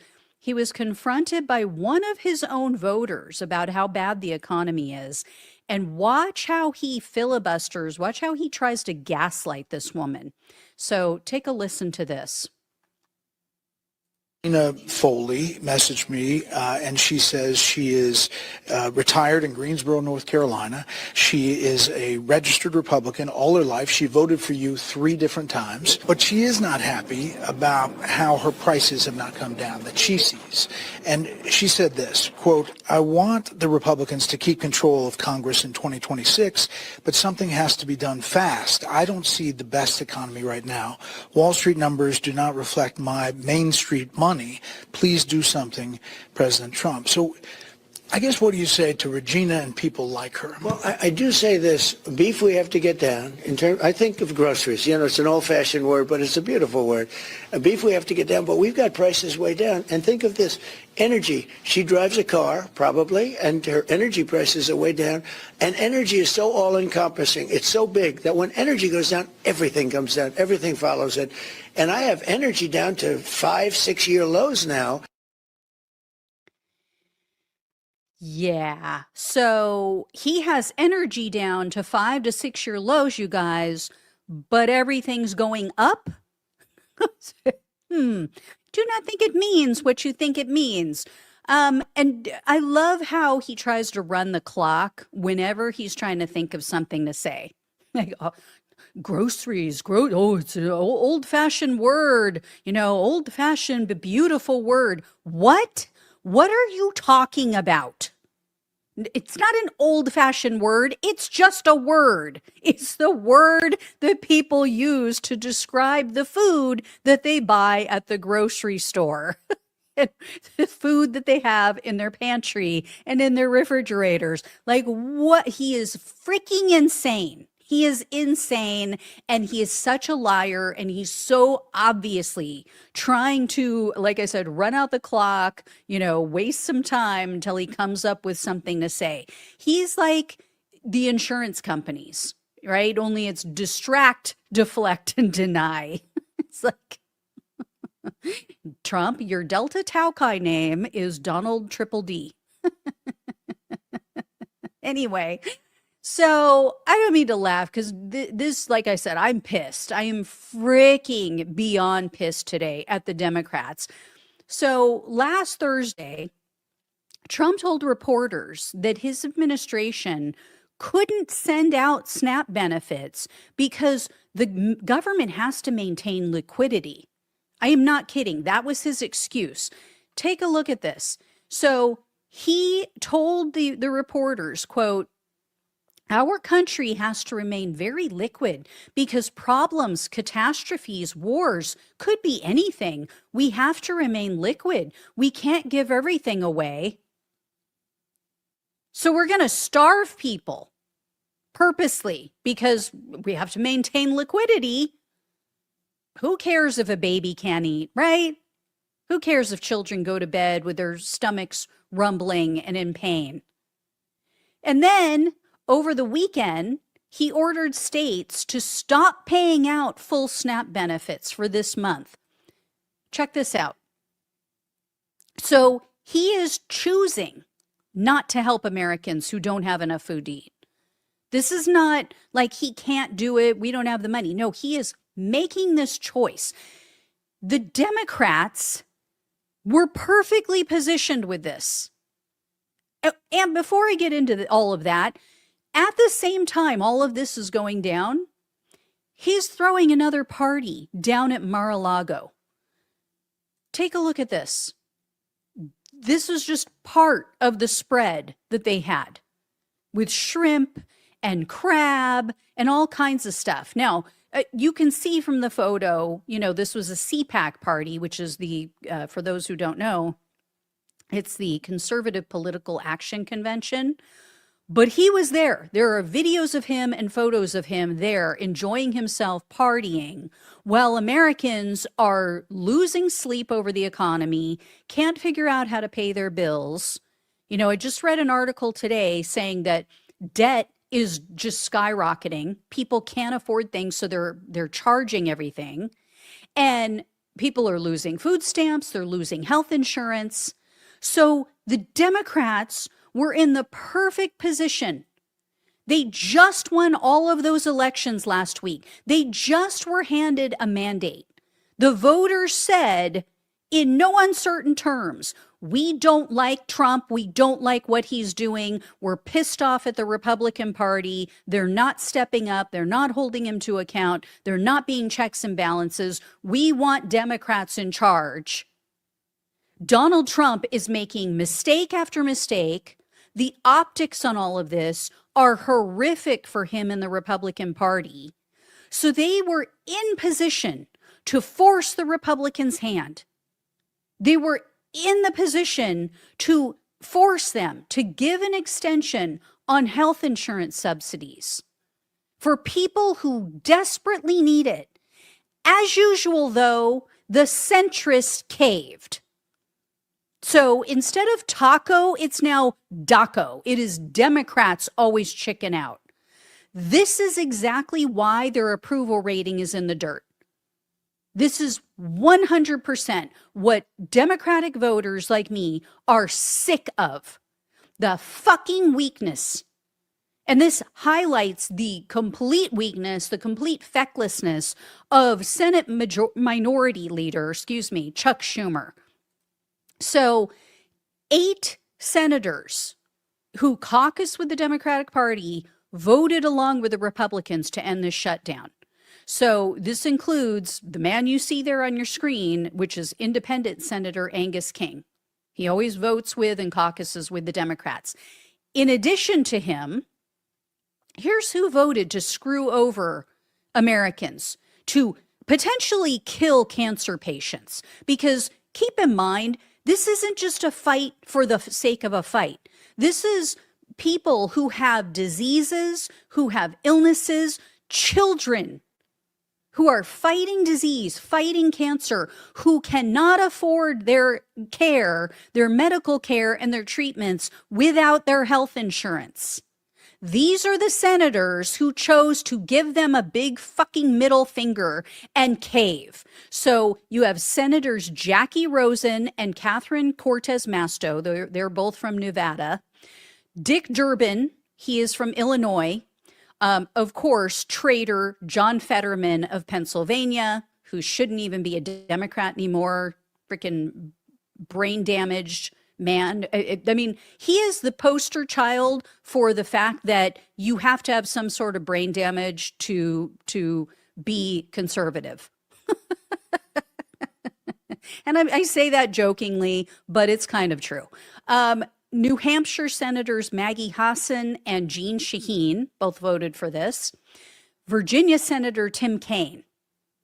So this is why the moderates need to go. This is why we need to elect true progressives. Moderates, corporate-owned Democrats, they have absolutely no freaking spine, or they're beholden to their big money donors. And so the big money donors are like, just, it's better for the economy if you just reopen the government. To hell with all the people who are going to lose their health insurance. I got mine. And even before the vote was taken, Bernie Sanders was slamming them. He urged them, please don't do this. Please reconsider. Check this out.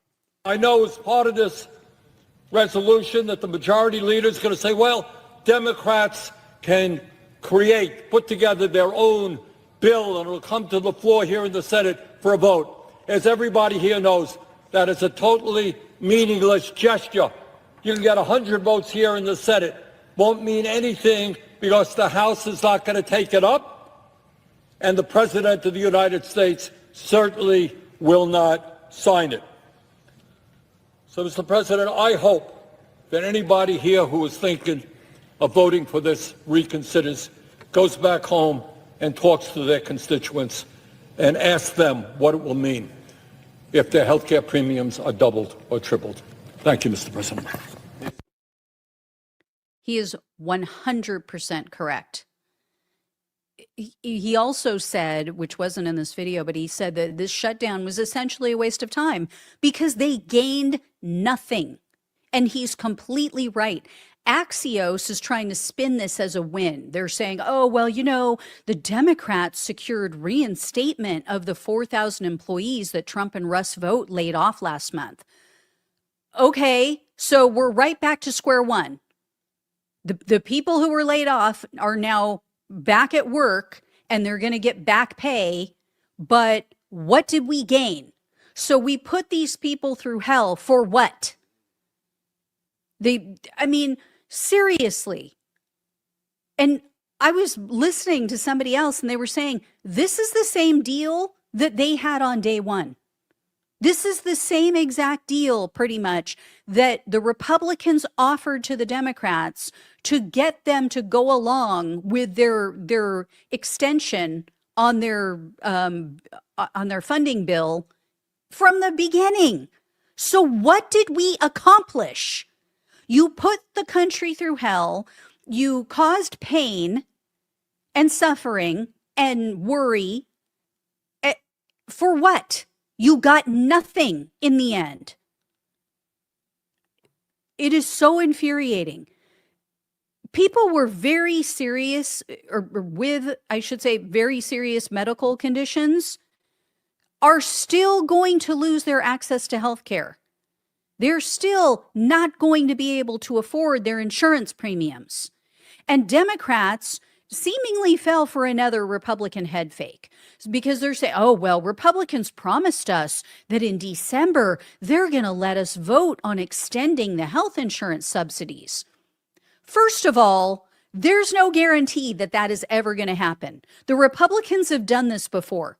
They've promised things like this before, and then they go, oh, well, yeah, sorry, I know what we said, but we're not going to do it. And then even if they do, so what? So what? Like Bernie Sanders was saying, even if they take a vote in the Senate, and by some miracle, if it passes, because remember, Republicans are still in the majority. So let's say by some miracle, Republicans go, wow, we took a real ass kicking in that election, in all of those elections last week or last month. You know, by the time it's voted on, it'll be December. Maybe we should go along with this. Maybe we should extend the healthcare subsidies. Even if it does, like Bernie Sanders pointed out, it is never going to pass in the House. So Democrats got tricked again. They folded. They got nothing as usual. This is why I say I will never, ever again cast another vote for a centrist Democrat in any race or any fake progressive. This party needs a giant wake-up call from the voters. They need to be cracked across the ass with a wet towel. They do not get it. I am done. I am done with them telling us that they know better than we do. And that, oh, you just need to accept what we choose because, you know, we're the smart ones. We know best, little voters patting us on the head. We pay their salaries. We are their boss, not the other way around. They're supposed to do what we want. All of these feckless SOBs who voted for this need to be voted out. They need to be replaced with progressives who have some freaking ovaries. I'm done with these people. And anyone who says, oh, well, you have to vote. You have to vote. Oh, you're going to let the Republicans win. They're winning already. They're already winning because you have these people who may as well be Republicans. What is the freaking difference? We're going to have we'll have control and it'll be with people like this. There will be people like this in the party who over and over again cave and give in and bend the knee and do what the Republicans would never do. If the roles were reversed, the Republicans would never cave like this. especially not after just winning across the country. Hell, Donald Trump won by 1.5%.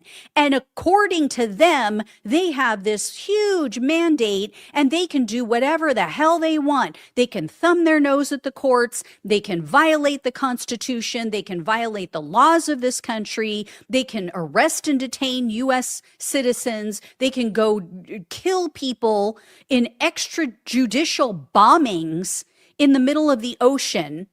They can send people to foreign country gulags without any evidence that they've committed a single crime, and most of them that we now know did not. And yet, Democrats are given a mandate, handed votes on a silver freaking platter, and told, yes, we like this fight. We like that you're finally doing something. Thank you for stepping up for us. We're going to vote for you en masse and help you across the country. And what do they do to thank us for that? For our loyalty over and over and over fucking again? They spit in our faces. So yeah, I'm done. I am fucking done. Unless they put up progressive candidates in my district, unless they put up a true progressive as a Democratic presidential candidate, I am not voting. I will never vote for a Republican, but I will sit my ass home. And no, Gavin Newsom is not a true progressive. He can say all he wants that, oh, he's against this, reopening of the government and he's on our side and, oh, Democrats caved. I don't trust him. This is the same guy who screwed over workers because one of his friends owns Panera Bread. It makes a special carve out for them with the minimum wage that he set in California. When it comes down to it, he will always side with his big money donors as well. He's putting on a good show right now, but he's full of shit. As a Californian, I can tell you that for sure. So no, I'm done with this freaking middle of the road, milquetoast. Let's get along. Let's negotiate. Let's find a way to work with them. Fuck that. These people are psycho.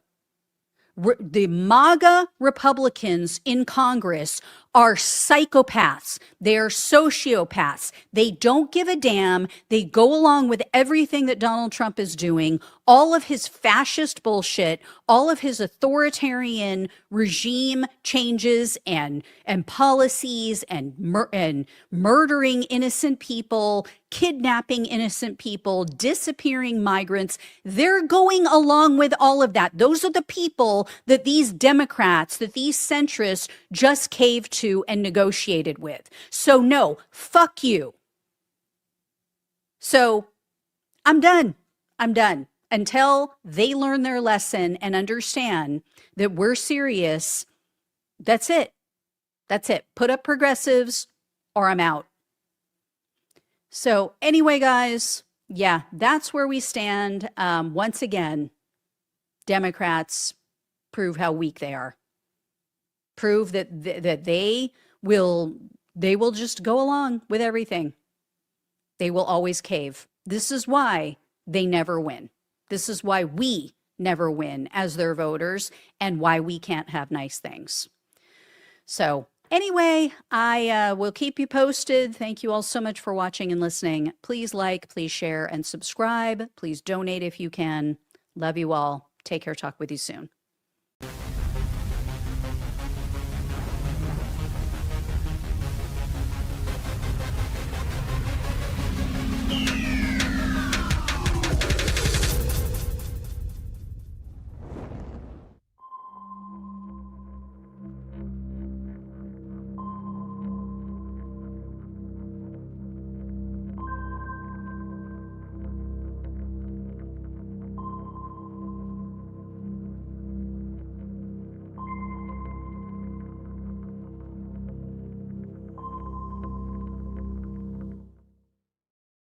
All right, hey ho, let's go. My name is MARKALAIN, DERY, and this is Noise Filter. This one's personal. I live in New Orleans. We're going to talk about Louisiana and the state of Louisiana. And as my wife often says, the one thing you forget about when you live in New Orleans is right. We live in Louisiana. Louisiana, where the food is spicy, the music is loud, and the public health response to a deadly outbreak is, well, let's just say it is a slow burn. In late January this year of 2025, 2 infants died of whooping cough, the first deaths in the state in years. Doctors sounded the alarm, hospitals scrambled, but the state health department, well, they decided to take a nap. It took 2 months for Louisiana officials to even suggest people talk to their doctors about vaccination. 3 months later, they finally issued a statewide alert to physicians. And then on May 1st, they put out their first press release. The next day, they held a press conference, but by then, dozens of people had been hospitalized. Most of them were babies under 1 year old, and the outbreak was still growing. Meanwhile, the state surgeon general banned general promotion of vaccines and community vaccine events because nothing says public health like silencing the very people trying to save lives. 4 days after the deaths were reported in the media, the health department finally acknowledged the outbreak, but there were no alerts, no urgent communications, no reminders to get vaccinated, just silence. Whoosh. By the time the state finally woke up, Louisiana had recorded more than 380 cases of whooping cough, more than double the previous record high, and the number of hospitalizations kept climbing. 3/4 of these hospitalizations were not, I'm sorry, 3/4 of those hospitalized were not up to date on their pertussis vaccines, but instead of sounding the alarm, the health department seemed to be waiting for the outbreak to run its course. Experts say this is not how public health is supposed to work. When an outbreak hits, time is everything. Every day that passes without action means more people get sick, more families suffer, and more lives are lost. But in Louisiana, the response was more like a slow motion disaster than a coordinated event. So the next time you hear about a public health crisis, remember, silence isn't golden, it's deadly. My name is MARKALAIN, DERY. This is Noise Filter. I am your public health voice reminding you when the alarm bells ring, the only thing worse than a slow response is no response at all. Hey ho, let's go. Welcome to Noise Filter. And today we are talking about something that's near and dear to my heart, which is Ebola and Ebola virus disease, largely because I responded to the Ebola outbreak in 2014, 2015 with the World Health Organization, or working for the World Health Organization in Sierra Leone, in Freetown, Sierra Leone. So these Ebola stories are near and dear to my heart. Okay, so in September 2025, the Democratic Republic of the Congo, that we'll refer to now as the DRC, their Kasai province faced a new troubling public health challenge. That is a new outbreak of Ebola virus disease that was confirmed. In just 1 week, the number of suspected Ebola cases more than doubled from 28 to 68, spreading across 4 districts, carrying a rising toll death of about 16 people, which is more or less common. You see these case fatality rates here. 16 people is anywhere between like 40%, 35 to 40%. So, of course, let me just remind you, Ebola is a rare but severe, very severe, and often fatal illness caused by the virus called Ebola. It's spread through direct contact of blood and body fluids and organs of infected people or animals. Symptoms onset quickly and can include fever, severe weakness, vomiting, and unexplained bleeding. The death rate can be alarming and has in the past sometimes reached up to 90%. So to put this outbreak scale into perspective, imagine a small town of where about 3,500 people in the Kasai province, where these cases are clustered. More than 24 people started showing signs of Ebola in less than a month. This is a serious public health alarm in that area. The social, well, really anywhere, but the social impact is even greater. Fear spreads fast and people flee their homes, oftentimes disrupting efforts to track and contain the virus. And of course, these individuals can transmit virus to the other communities that they go to. In this case, the outbreak began with a pregnant woman who was admitted to the hospital in Bulape with symptoms including high fever and bleeding, who sadly died several days later. Tragically, among those cases are healthcare workers, four of whom also died, underscoring the risks faced by those on the front lines. And let me just remind folks, you've heard me say this before, when I was working with Connaught Hospital, which is kind of like the equivalent of Charity Hospital of Freetown. Charity is what our hospital system is or was here in New Orleans prior to Katrina. So the Connaught Hospital was their charity hospital, and there was a whole room of a wall of just physicians and nurses, pictures of physicians and nurses who had died. Oftentimes, healthcare workers for these Ebola outbreaks, especially when they happen in rural areas before people recognize that it's Ebola. Oftentimes they're caring for people, they're touching them, and these healthcare workers are oftentimes exposed and oftentimes are the unfortunate victims of outbreaks. Anyway, thankfully, the World Health Organization and the Africa CDC responded quickly. Teams of experts were sent to Kasai to strengthen surveillance, help with treatments, and implement infection control measures. Vaccination campaigns with the Ebola vaccine are underway, targeting healthcare workers and contacts of confirmed cases. Ebola outbreaks in the Congo are not new. The country has faced 15 prior outbreaks since the virus was first identified there in 1976. Each outbreak is a reminder of the ongoing need for vigilance, strong health systems, and community engagement to stop transmission early. What can we learn from all this? Ebola threatens both life and livelihoods, but with early detection, rapid response, and community cooperation, outbreaks can be contained. The human cost is high, but so is our capacity for resilience. As global citizens, we watch and support these efforts because infectious diseases don't respect borders, and every outbreak is a test of our collective public health strength. So remember, behind every number is a person, a family, a community. The work continues to protect them here and everywhere. So stay aware, stay compassionate, and stay safe, because public health is a shared responsibility for us all. And thank you for tuning in to Noise Filter. My name is MARKALAIN, and we will see you next time.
All right, good evening, everyone. I had a little glitch. I don't know why sometimes these lovely internet things happen, but welcome to Environmental Coffee House. I am your host, Sandee Shellis.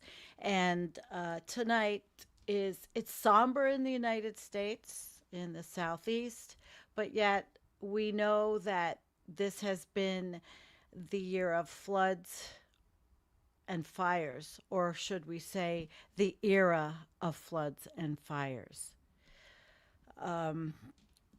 Antonio Reed has been affected by the Hurricane Helene in North Carolina, where he went to school, has been flooded. Matt, the letter hack, who I do the Wednesday night show with, is in South Carolina, and millions have had no power. So I've decided to do a special show on Sunday to cover this whole situation, because if this isn't a wake-up call for some people in the United States, there will never be one. There will never be one. So I will say my hellos to you guys. Hello, Jean. Thank you for moderating. And Looney, thank you for moderating. And Kim, thank you for moderating.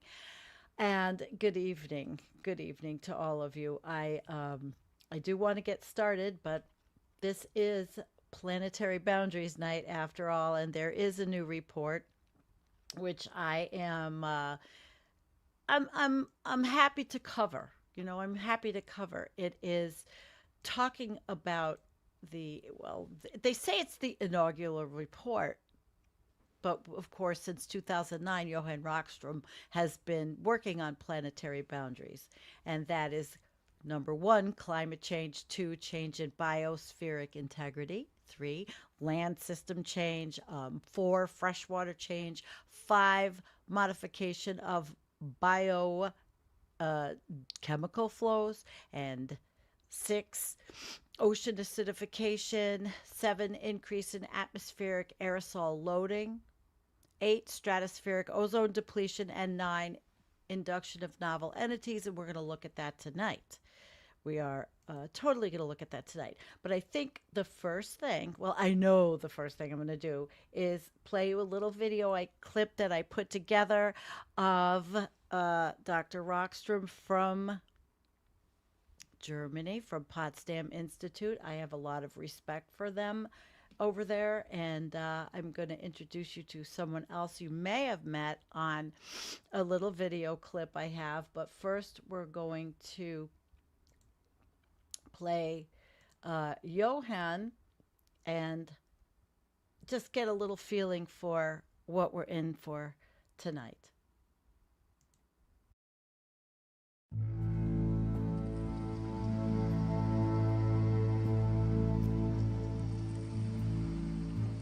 We're not only burning fossil fuels at a pace that is pushing ourselves outside of the corridor of life in terms of temperature over the past 5 million years. Can you imagine, within just 150 years, we're winding potentially back the climate clock to a temperature on Earth more than 5 million years back in time, which is way beyond any configuration of the planet that can support human life.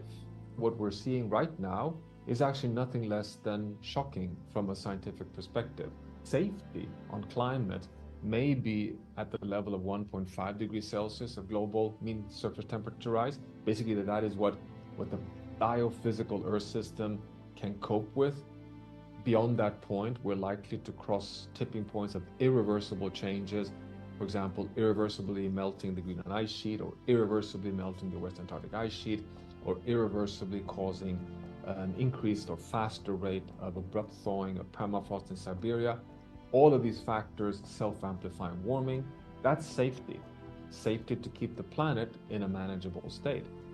Go beyond that and we see millions of people's livelihoods, health for millions of people being undermined, threatened by heat, disease, water scarcity, flooding, storms, all the extreme events amplified by climate change.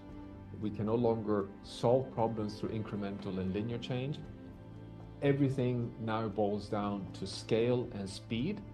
Scale meaning we have to universally find pathways towards sustainable, healthy futures, universally for all countries and citizens and societies across the world, but also speed. It cannot be linear, it has to be exponential. We have only 30 years to decarbonize the global economy and phase out fossil fuels.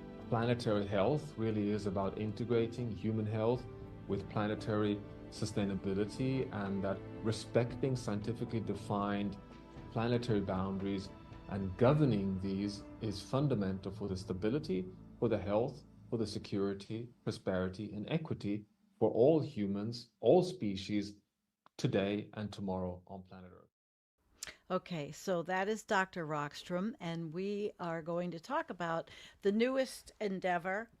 And I know a lot of you feel that, oh, it's just more and nothing's going to happen. But, you know, let's take a look. Let's see what they're discussing here. There are a lot of very interesting scientists involved.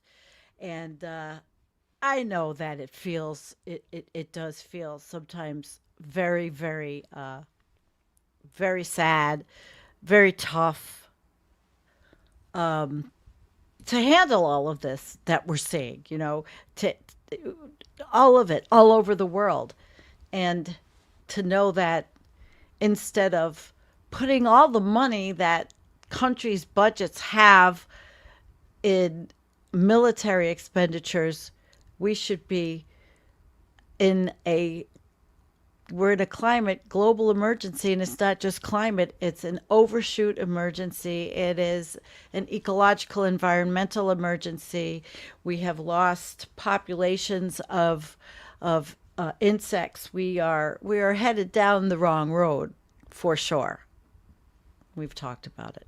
But let's start with the reports. All right. So planetary health check, and the past, I'm going to start with an Earth article. I don't think I'm going to read the whole thing, but it gives you the background. And of course, I know, like always, we've done shows on this before. This is from April in 2024, towards a new global approach to safeguard planet Earth, if it's possible. An interview with Johan. I mean, his science is good, you know. If anything, he is understanding, but he doesn't lose the story. So I'm just going to go back here a little bit. For more than a century, scientists have monitored climate trends and provided governments, businesses, stakeholders with the understanding necessary to shape modern human lifestyles in a way that benefits both economic development and well-being. During the 70s, scientific understanding of Earth systems increased tremendously. And in the decade that followed, evidence of climate change it was spreading. So since the establishment of the IPCC in 88, the scientific community began looking at the planet with different eyes. As a complex, self-regulating biogeophysical system characterized by interconnected spheres, the lithosphere, which is the land, the hydrosphere, which is the water, the biosphere, which is living things, us, sentient beings, and the atmosphere, which is air. At the same time, scientists began developing an understanding of tipping points. Multiple stable states of an Earth system that, if pushed too far, could result in unstoppable, permanent, and irreversible changes in the state of that system, which, you know, we all feel like we are there. Really. But for instance, continuous external pressure on a system like the Amazon rainforest, the world's largest and richest biological reservoir and one of the most important natural carbon storage systems, can turn the forest into a savanna and a source of carbon dioxide, which we are seeing. We're reading the stories. And by the way, you like my little coffee cup? It's election time. I completely feel like this. So a turning point in climate scientists came Science came in 2001 when they formed the third assessment report, the popular hockey stick graph, an illusion of the changes in global temperatures of the past millennium that revealed an unprecedented sharp upward trajectory towards the end of the 1900s and into the new century, the blade of the hockey stick. While the graph does not specifically attribute this increase to fossil fuel emissions, it aligns with the broader scientific consensus that human activities, including the burning of fossil fuels, have been a primary driver of the observed global warming trend. So this is it's repeating for you guys. It's a repetitious article, but there's people that may not be repetitious for, and that's why I chose this one. So we were looking at the instrument. This is the Northern Hemisphere and the anomalies.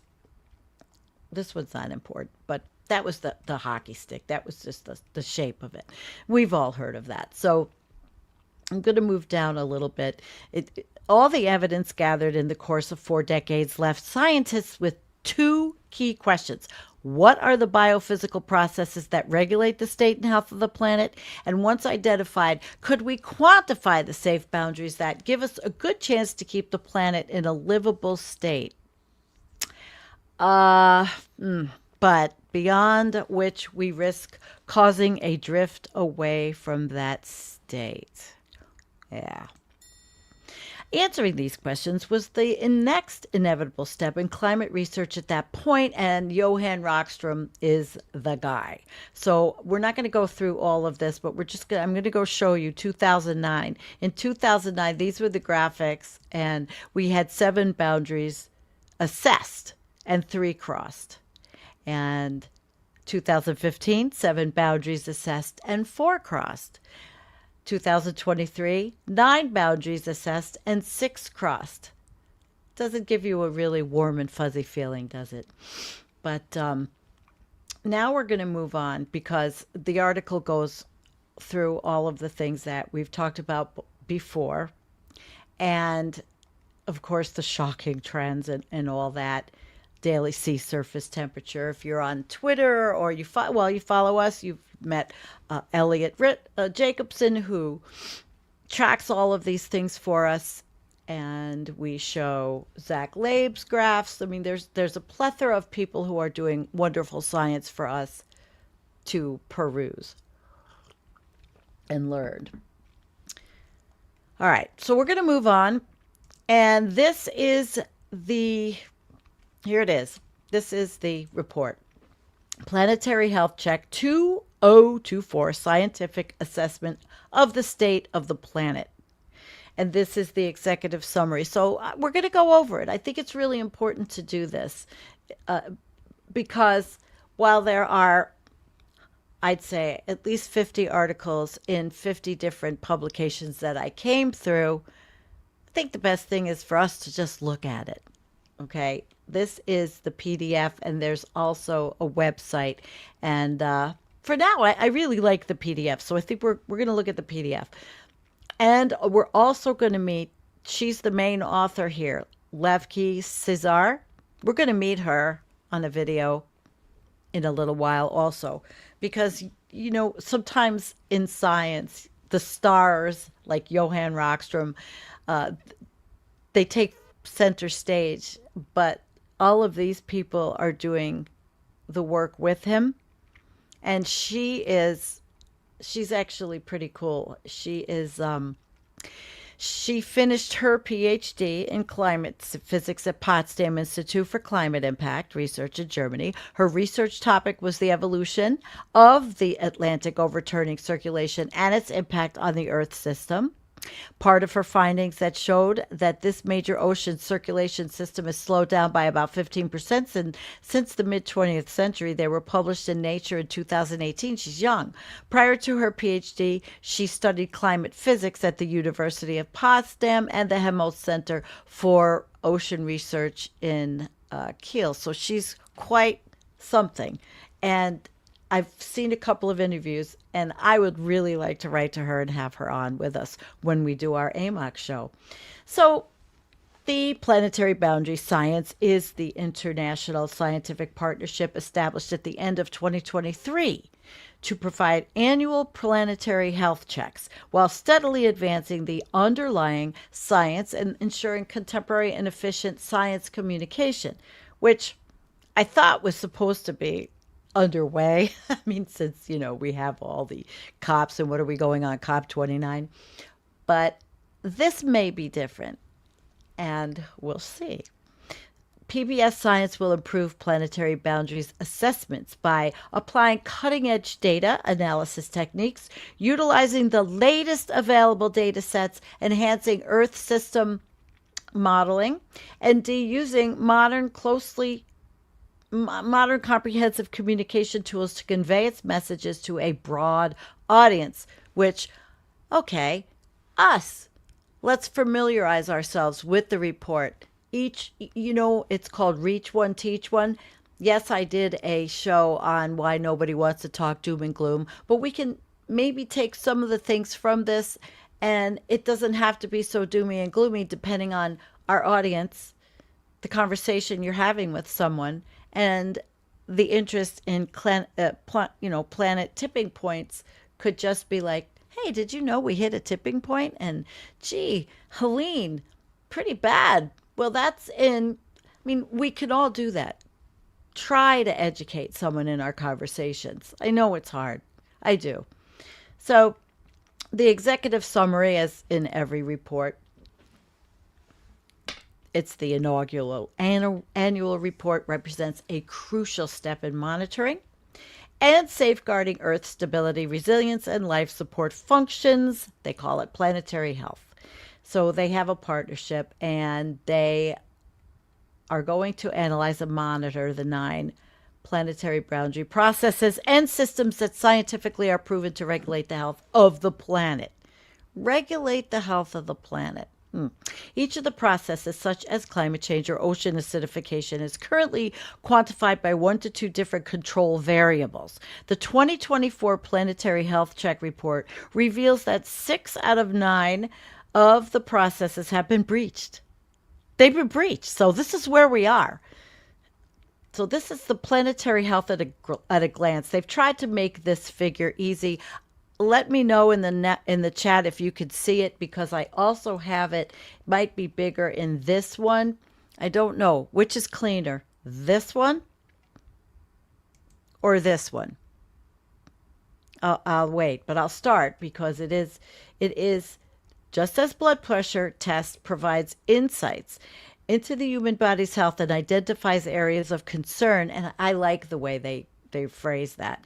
This planetary health check evaluates the 13 control variables across the 9 planetary boundary processes to report on Earth's stability, resilience, and life support functions, the overall health of the planet. The 2024 assessment shows that 6 of the 9 planetary boundaries have been transgressed: climate change, biosphere integrity, land, system change, freshwater change, geochemical flows, and the introduction of novel entities, like plastic in our brain, the little bits that our brain is made up of now, of plastic. All of these show increasing trends, suggesting further transgression in the near future. 3 planetary boundary processes remain within the safe operating space: ocean acidification, which won't be there long, increasing trend and close; atmospheric aerosol loading, decreasing global trend; and stratospheric ozone depletion, no trend. So on the top color bar, a classic box plot summarizes the distribution of all 13 control variables at once. And they made it dynamic, and they made it so you wouldn't forget it. Now, that's their logo. All right. So in here, did you think this one was fine to look at? Okay. Planetary health at a glance. So this is where it was the safe operating space, increasing risk, and high risk zone. That's what they show: 25%, 50, 75, and maximum value. It's not hard to identify. These are the boundaries. And as you can see, the boundaries have changed in all of these. But you'll go back because this will be in the show notes. And I'm sure every one of you is going to want to have this on your computer as a reference document, right? Download the PDF. So here they are, the climate change. And I'm going to read all these. I may not read the entire thing. It's not that long, but this is really a good thing to have. Climate change. So the atmospheric CO2 levels are at the 15 million year high, and global radiative forcing continues to rise with a persistent warming trend that has accelerated since the late 20th century. Global mean temperatures are now higher than at any point since human civilizations changed on Earth or emerged on Earth. Change in the biosphere integrity. The global loss of genetic diversity and the loss of functional integrity measured as energy available to ecosystems are both exceeding safe levels and accelerating, particularly in regions experiencing intensive land use. Wonder where that is. The vast decrease in biosphere integrity raises concerns that Earth's biosphere is losing resilience, adaptability, and its capacity to mitigate various pressures, including those from transgressing other planetary boundaries. Land system change. As a result of the land use and increasingly due to climate change, global and regional forests have been steadily declining over the last few decades across all major forest biomes. Most regions are already in the high-risk zone, well beyond their safe boundaries, while some areas have only recently breached safe levels, example, temperate and tropical America. Freshwater change. Local steam flow and soil moisture deviations have significantly increased since the late 19th century, surpassing their respective planetary boundaries in the earliest 20th century. The increasing variability and instability in global freshwater and terrestrial water systems signal growing concerns for water resource management and environmental stability. Then there's the modification of the biogeochemical flows. The use of phosphorus, nitrogen in agriculture has exceeded safe boundary levels, driving some significant ecological change. Breaching this boundary has led to severe environmental impacts such as water pollution, eutrophication, harmful algal blooms, and dead zones in freshwater and marine ecosystems. This issue has been prevalent in industrialized countries for a long time and is increasingly becoming a concern in developing regions as well. The introduction of novel entities. The global introduction of novel entities such as synthetic chemicals, plastics, and genetically modified organisms is vast. Yet a significant portion of these substances remains untested for their environmental impacts. This includes that the boundary is likely exceeded, although exact figures are uncertain. Novel entities can disrupt critical Earth system processes, like CFCs, notably damage the ozone layer, harm ecosystems. Pesticides have caused significant declines in insect and pollinator populations and lead to long-term, possibly irreversible changes in the environment, including the contamination of soil and water bodies and the alteration of natural habitats. This is a document I think everybody should have, actually. This is a document that a lot of people could relate to. Even maybe the most virulent climate change deniers, because it's talking about all the boundaries. And how can you deny that we are putting crap in the environment? You can't.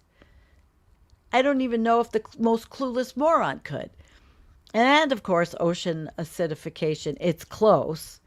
The three processes that remain within safe operating are ocean acidification, which is approaching the critical threshold with significant declines in surface aragonite saturation, particularly in high latitude regions like the Arctic and the Southern Ocean. These areas are vital for marine carbon pump and global nutrient cycles which support marine productivity, biodiversity, and global fisheries. The growing acidification poses an increase threat to marine ecosystems, especially those reliant on calcium carbonate for shell formation. And if you're in Florida, all you have to do is talk to somebody about the manatees and why do they see manatees dying, especially if they're riding around with their MAGA hat on, hitting manatees with their boats. Atmospheric aerosol loading. The difference in aerosol optical depth between hemispheres is decreasing, indicating progress towards safer levels, though some regional patterns show opposing trends.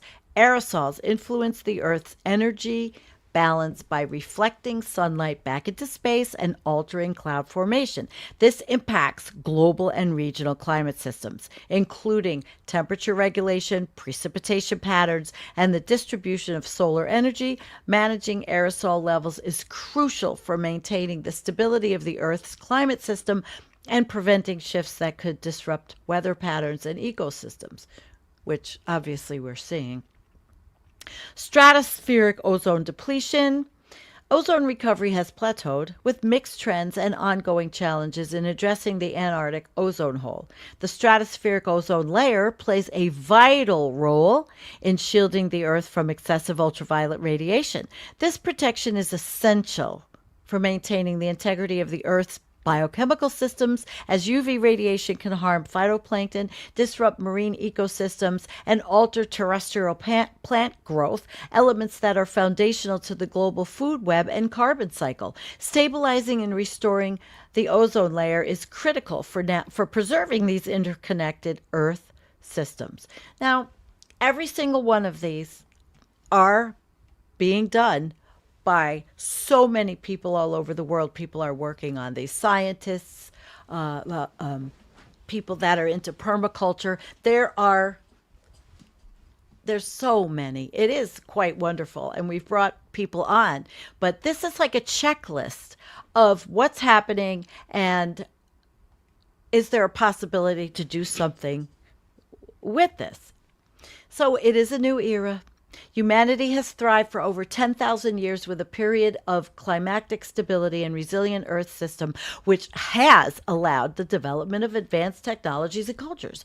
However, as the 2024 PHC report shows, we are now entering the planetary health, a dangerous new era marked by increasing systems of planetary boundary transgressions, such as more frequent extreme weather events, wildfires, reduced plant productivity, and water scarcity. These challenges are compounded by a still growing global population. And must navigate unprecedented difficulties. Beyond these immediate concerns, a more profound threat lies in the gradual weakening of Earth system resilience as we approach and potentially cross critical tipping points. These slow changes may not result in abrupt shifts, but could lead to irreversible trends, such as accelerated sea level rise and self-reinforcing pathways that move us further from the stable Holocene-like conditions crucial for human life. And as I've said, the non-scientist, citizen scientist me were already in the Anthropocene. So the interconnectedness of the planetary boundaries process means that addressing one issue, such as limiting global warming to 1.5, requires tackling all of them collectively. This holistic approach, though daunting, offers the potential to transform what seems like a burden into an opportunity for sustainable progress. Reversing the multiple drivers currently pushing systems toward tipping points can yield synergistic effects of conservation and resilience. Immediate and coordinated global action involving governments, businesses, and civil society is essential to return to safe operating space across the planetary boundaries and secure a prosperous future. Okay. This is where I must stop. That's the hopium part of every scientific report. Because if scientists do want to see any work in any of these areas, regardless of the big picture, regardless of the fact that we are on a trajectory that is not pretty. There are so many things yet to be done without thinking of the end result. Thinking of the end result of what you're doing. Bringing back pollinators, regrowing, degrowth, working towards a degrowth economy, running for office if you're young, trying to make a change in the political systems that can usher in some of the things that need to be done. So they talk about the path forward. They will establish a broader planetary boundary initiative in collaboration with a growing network of partners. PBI aims to provide decision support to guide global development back. They think they can do safe operating space by using this framework. I think this is a last-ditch effort. I really do. To achieve this, this will play a central role, beginning with annual reports that update on the planetary boundary science and human progress towards reaching safe boundary levels.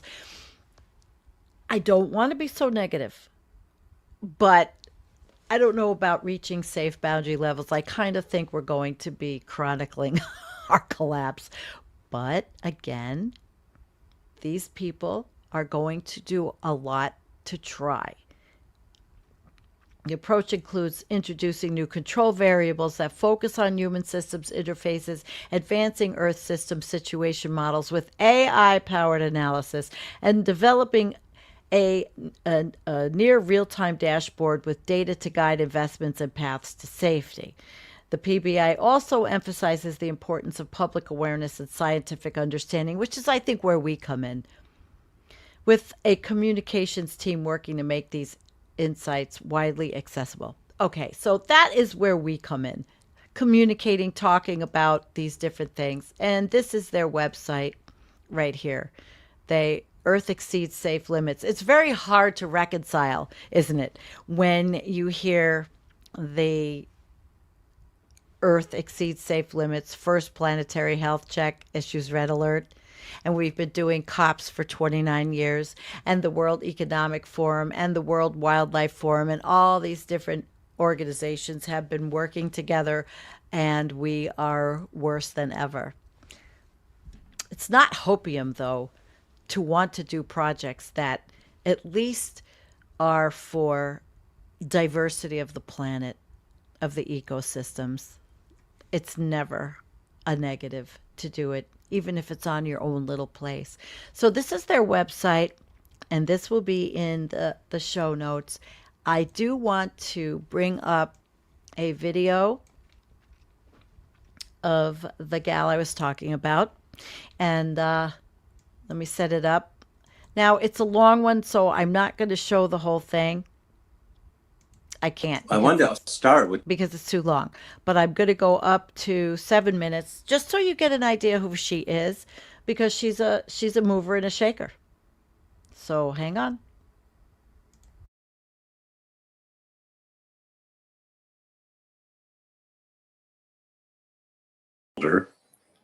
and it sounds like that's what the most recent studies are saying.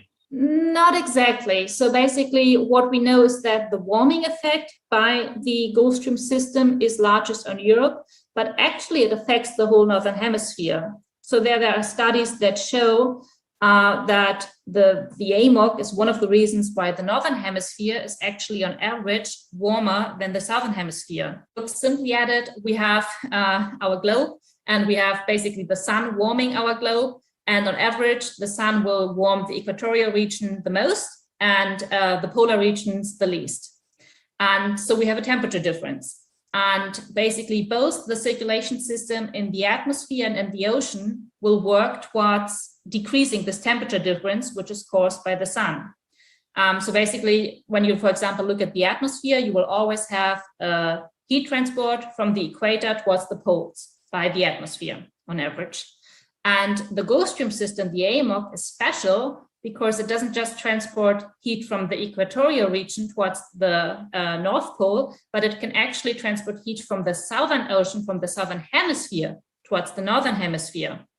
So when the AMOC stops or would stop, then we expect cooling over the whole of the northern hemisphere, which is just most pronounced in the European region, but it will also affect the United States in the sense that we expect, if we really have a collapse of the Gulf Stream system, we would also see some cooling in the United States. Would it cause warming in the southern hemisphere? Yes. All right, so it's going to affect everything all over the world. Yes. Paris Agreement was put together with some hopes of keeping the average temperature increase of the Earth below a 2% centigrade increase. We're not there yet, but you're already seeing, from what I can tell, a weakening of the AMOS. I think a lot of people thought as long as we win on the 2% goal, a 2-degree goal, that things are going to be okay. And this summer, we're finding out that things aren't okay, and we're not there yet. And this is one of the issues that I think is now, getting a little more attention. So how touchy is it, or how fragile is it in terms of temperature increases? That's a really good question. And it's actually a frustrating question, I'd say, for us scientists, because I would say we're not really closer to answering those questions than we were like 20 years ago. So, well, you're right. And I'd say that's still the main belief, or I guess most scientists would still say that as long as we stay 2 degrees below 2 degrees of global warming, the AMOC is fairly or pretty safe in terms of not shutting down completely. We'll definitely see a weakening. So basically, if we have any time of global or any amount of global warming, this will lead to a weakening of the overturning circulation. And so for us, the important question is, okay, how much weakening is so much that the overturning circulation will, what we call tip, which basically means that just a little bit more of global warming could lead to the shutdown of the overturning circulation. And where this temperature threshold is, we don't know. And yeah, I can only say we don't know. There are some estimates saying it might be between 3.5 and 6-7 degrees of global warming, but that's really just estimates. And there's a whole lot of problems why we cannot really determine it. So basically, what we understand fairly well is the mechanism. Why does global warming lead to a weakening and potentially a shutdown of the overturning circulation? And this is related to this driver of the overturning circulation, that is the deep water formation in the subpolar North Atlantic. So there's places in the subpolar North Atlantic where the surface water masses sink to depth, and then we have the return flow. And this sinking process is basically, well, the way it works is that when the surface water cool down, they become denser and therefore heavier than the waters below and can sink. And density in the ocean water is determined by 2 facts, that is the temperature and the salinity. And isn't that what Jim Massa always says? The salinity, the temperature. Wouldn't she be wonderful with him? She is she's the primary author with Johan Rockström, so she's quite brilliant, and she knows her AMOC. Definitely knows her AMOC. So that's the planetary boundaries. And I thought it was important, and I really do think it's something that everybody should have as their, pocket planetary boundaries, and use those to develop some kind of narrative. It really got me thinking the other night when I did that piece about nobody wants to talk about it. But there's ways. I think we can turn it around and have conversations that maybe don't scare people, but do slip in things that may cause them, instead of being an idiot, maybe. Is that hopium on my part? No, it's the educator in me. Yes, it's absolutely. So let's see what you guys are saying. I didn't have a lot, but I really thought you'd enjoy her. There are 2 good interviews with her that I will put in the link note in the show notes. Nate Hagens did one, and oh, I forgot the other guys. Anyway, I'll put them in the show notes because they did them already, but I would really like to invite her. But you know how terrible I am at following up with getting my guests. Although Paul Beckwith is coming on with me, I'm trying to get him for next Friday night. Paul lost Shackleton. And I listened to that today and I started crying. I love Shackleton, and that's why I have 3 black cats. I loved that cat. And years ago, Paul and I actually did a whole show on cats. He came and did it with me. I wanted to do it. I asked somebody and he came with me. So, yeah. All right. Anyway, let's see what you guys are saying about this whole thing. Yeah, she is. You're going to like her. Watch the other interviews that I put in the show notes. I think you will. Yeah, you're right. Well, that's what was one of the things they said. Population. Something has to change, and it can't be having people think it's a depopulation agenda. But yet, because of all the toxins, male sperm count is actually going down, and because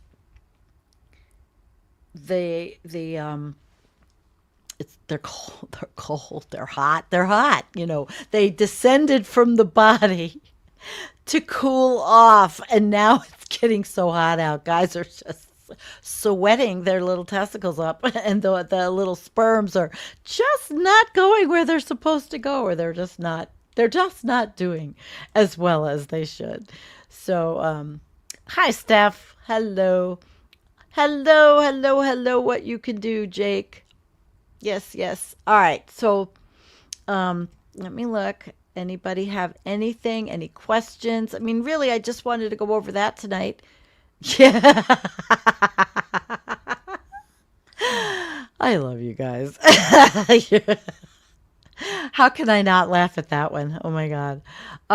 Yes, we would all do well by spending plenty of time in conversation with people who see things very differently than we do. Collapse echo chamber is a lot like QAnon, a lot like MAGA. Humility helps, which is what I've been trying to do. I have been out doing little volunteer things and talking to people who I'm actually surprised that the people I'm having discussions with seem to really know the bigger picture.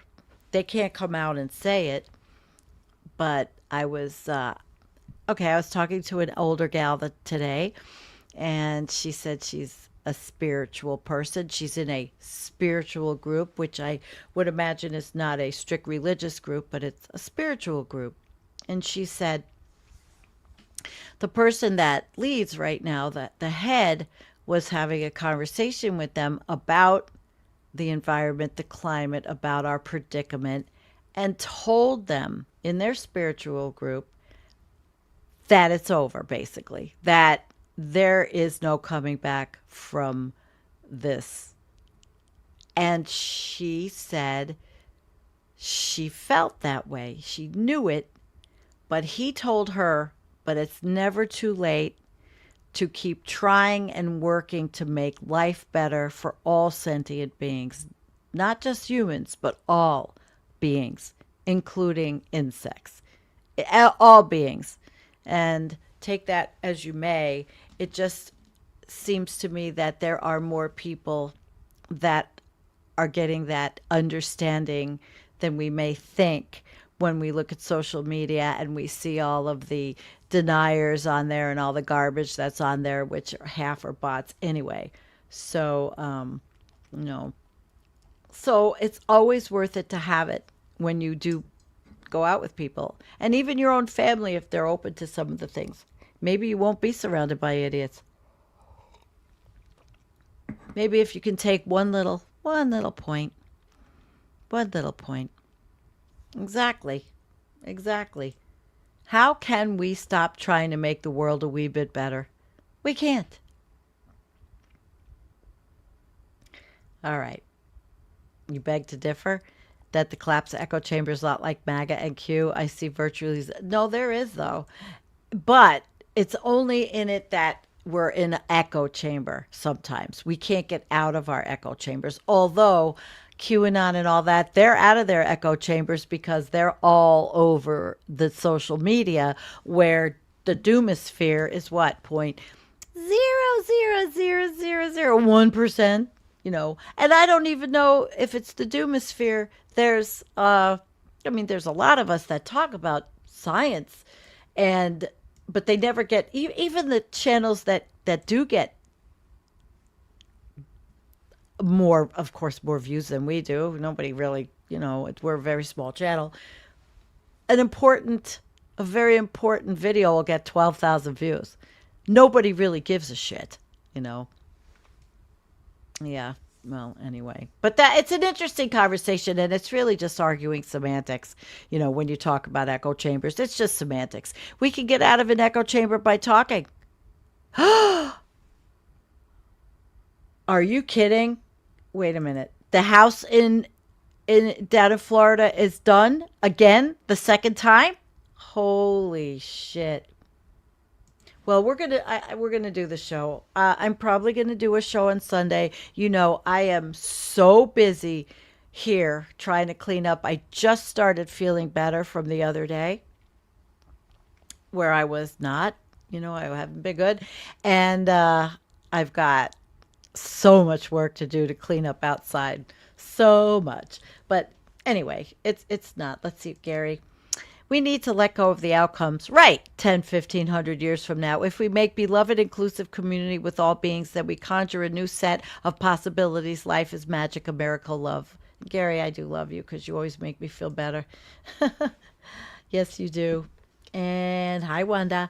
It's so important to make the place you are better. Our problem with those who just want luxury and nonsense, that's a problem. Fast fashion, which is now becoming a pretty big topic, and I thought maybe I should do the fast fashion topic. I mean, I wear the same fast fashion that I've had for 20 and 30 years, that every time I lose weight, I have a box downstairs I can get and bring upstairs. Oh my God. All right, so we are 48 minutes. Not bad at keeping it a little, a little slow. I mean, a little faster than. Oh, thank you. Aw, thank you, sweetie. I don't know if you're going to be going for a deployment, a Red Cross deployment. We have a volunteer in the audience, Wolf Heinel, who was very nice enough to put a pin where my mother lives in Sarasota. While she's safe, I know Sarasota did get flooded, but not nearly as you went up. And Jean. Oh, wait, where's your comment? I have to find that comment, Jean.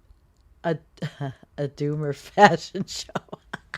Let's wear our best hand-me-downs or basement box clothes, as I call them. I found this one today. It's missing a button, but who cares, right?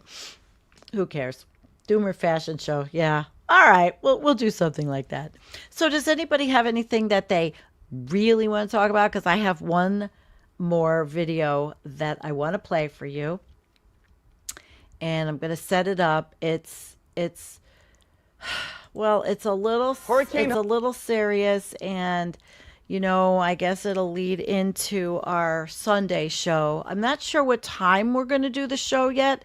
I really want Antonio with me if it's possible, but I know they're having, if Matt, the letter hack, is in South Carolina, he has no power. And Jake, I see you in the audience. I really want Matt to come on and talk about the experience in South Carolina. Antonio talk about the experience in North Carolina. And I don't know if we can tie it all up with Nicholas yet, because Nicholas is quite busy. Nicholas Humphrey, our meteorologist, PhD student, almost ready to be a disaster management person and, professional. So anyway, that's why I'm not going to do much on it tonight. And all of you are probably looking and seeing all the stuff on social media. But when I do my show on Sunday, I will put it together with the spin that only I can put together with. Okay, do I sound like Donald Trump now? Only I can do this. Only I can do it. All right, let's move it. Here we go. Hurricane Helene is set to make landfall tonight in Florida and the Tampa area. And guys, it's not looking good. 105-mile-per-hour winds. And look at the name of the hurricane, Helene. Coincidentally, that's my ex-wife's name. Our divorce was finalized this week, and if this thing is anything like her, it's going to take your car, it's going to take your house, it's going to ruin your damn life, all right? Probably both the neighbors too, but I digress. But anyway, guys, I'm sorry to put my air out on the air, but it's been a rough week. And guess what? If you're in this area, right here, the Tampa area, you're going to have a rough week as well, okay? And by the way, another coincidence, her mom and dad, Helene's mom and dad are from Tampa. So, hey, John, Marge, you're going to feel it too. You're going to feel the wrath of Helene like I have for the past 4 years. It's going to be aggressive. And you know what? Maybe, just maybe, if we're lucky, this thing is going to catch some of the illegals that the Biden-Harris administration let in and fling these Mexicans back into Mexico, right? You want to talk about deportation? That'd be the best way to do it. And look at this. Guys, this is not good, all right? Tampa. Why the hell are you living in Tampa anyway? Let's be honest. Who wakes up and goes, you know, honey, let's move to Tampa? Helene's mom and dad, that's who. And it's coming, guys. So this thing's going to be aggressive. By the way, I've never even seen purple before. Have we ever seen purple on the show? This is not good. And what the hell is that? This can't be good. You know what that looks like? That right there? That looks like Satan's butthole. And there he is. And if you live there, you're going to feel the wrath, just like how I felt the wrath of Helene. So Robert, Mike, thank you guys so much for raising a daughter that ruined my life. If you're in Tampa, get the hell out. I'm done. All right, so that's going to get us started for Sunday. I mean, we have to laugh. You have to laugh. There are a lot of people in serious trouble all over the world. But if you don't get a little humor every now and then, what do you got, right? Okay, then I've got one more for you before we end. I'm going to say goodnight.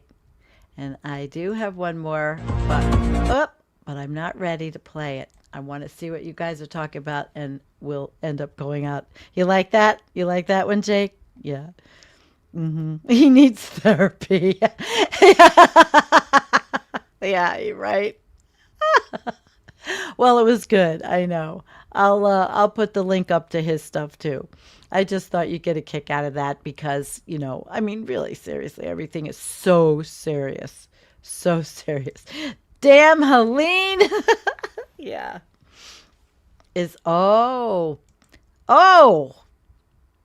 Kimberly, Tammy, Lauren, Gargile. Shit.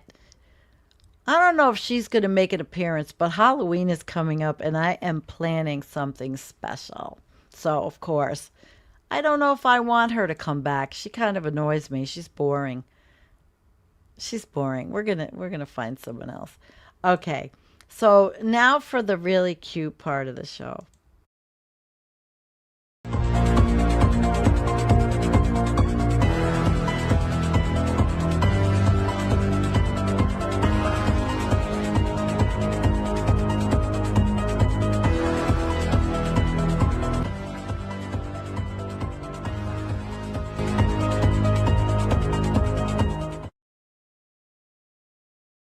All right. I just had to do it. Had to do it because everything is so goddamn serious. I mean, everything is so damn serious, and it is you just feel like you turn on the news and, well, you know, the election in the United States which is just a disaster, and we have that disastrous orange person, and we have floods, and I mean, Europe just came off their flooding, and now the United States. I mean, it's just overwhelming. That's why I wanted to bring a few smiles to you tonight. So, thank you, everybody. Tommyist and Jean and Sarah Torstein. It's really great, Karen. Now, of course, I've got 70 people watching, and I'm finished. Go back and watch the beginning about the planetary boundaries, because seriously, I think it's a great document. And even if they do have their hopium at the end, I don't want to call it that, because it is more like just be proactive and make things happen, regardless of what you think the big picture is. You don't know, because nobody really does know. But it's the harm reduction. Harm reduction. That's what you have to think. Harm reduction. So any of the ways that we want to do things have to bring the least amount of harm. Just go back and listen to my interview with Lyle Lewis, and he talks about what great harms are happening. But we could think about it, and that'll be my ending word for the night, is harm reduction. And thank you for the super chat. Thank you everybody for everything you do. Memberships, buy me a coffee. It's great. I just I love you, and I thank you. Yes, Thomas, I have to put that up. Wait, before we go, I will put that up. He said, and he's right, this is the biggest thing. It is focus in your reducing harm in your local area, and that's what I do here. And anybody that's come here knows I've rewilded it, because and the flowers are still out. And yeah, I know that. That's what I'm finding. That's what I was saying earlier. People I would never think that are saying it, but it's not meaning they're giving up on the things that need to be done. You know? Yeah, I did. It was good. It was good. Yeah, I was thinking about writing to him and see if he wants to come on my show. All right, well, we're just about an hour. Hi, Mark. Everybody know when I was out in Oregon, Mark Roche came to the party, my brother's birthday party. It was great to hang out with him. I didn't talk about the trip much because it took me a week to get over how much it hurt to fly. I hate flying. And one more thing I will tell you that I noticed, the atmosphere is changing. And on both flights to Oregon, from the middle of the country up to Portland, the planes experienced quite a bit of turbulence, and the pilot comes out and calls it rough air instead of turbulence. And I knew what they were. And now these planes, and I was going to put together a little video on it. Now these planes, you can see on the seat in front of you, you can see the control. So you can click to see the control. You can see the pitch, the roll, the altitude. You can see it in meters. You can see it imperial. You can see it in all different ways. And because I have been an aviation buff, which I never talk about much, I know what all this is. I know what the pitch is, and I know what a roll is. I know what the degrees have to be. I know a lot about aviation. So it's just not anything I talk about here because it has to stop. But anyway, I just thought I'd stick that one in. That met Mark and Jeffrey Pearson and Marcia Stewart, also followers of Environmental Coffeehouse, which was terrific. So anyway, all right, the meat and potatoes are over. Well, they were over like half an hour ago. And it's great to see you all. I'm going to set up. I'm using the intro for the outro because I liked it. And I took the footage, and it was summer thunder and lightning storms. So good night, everyone. And we'll see you Sunday. I'm going to hope we can work this out. Good night.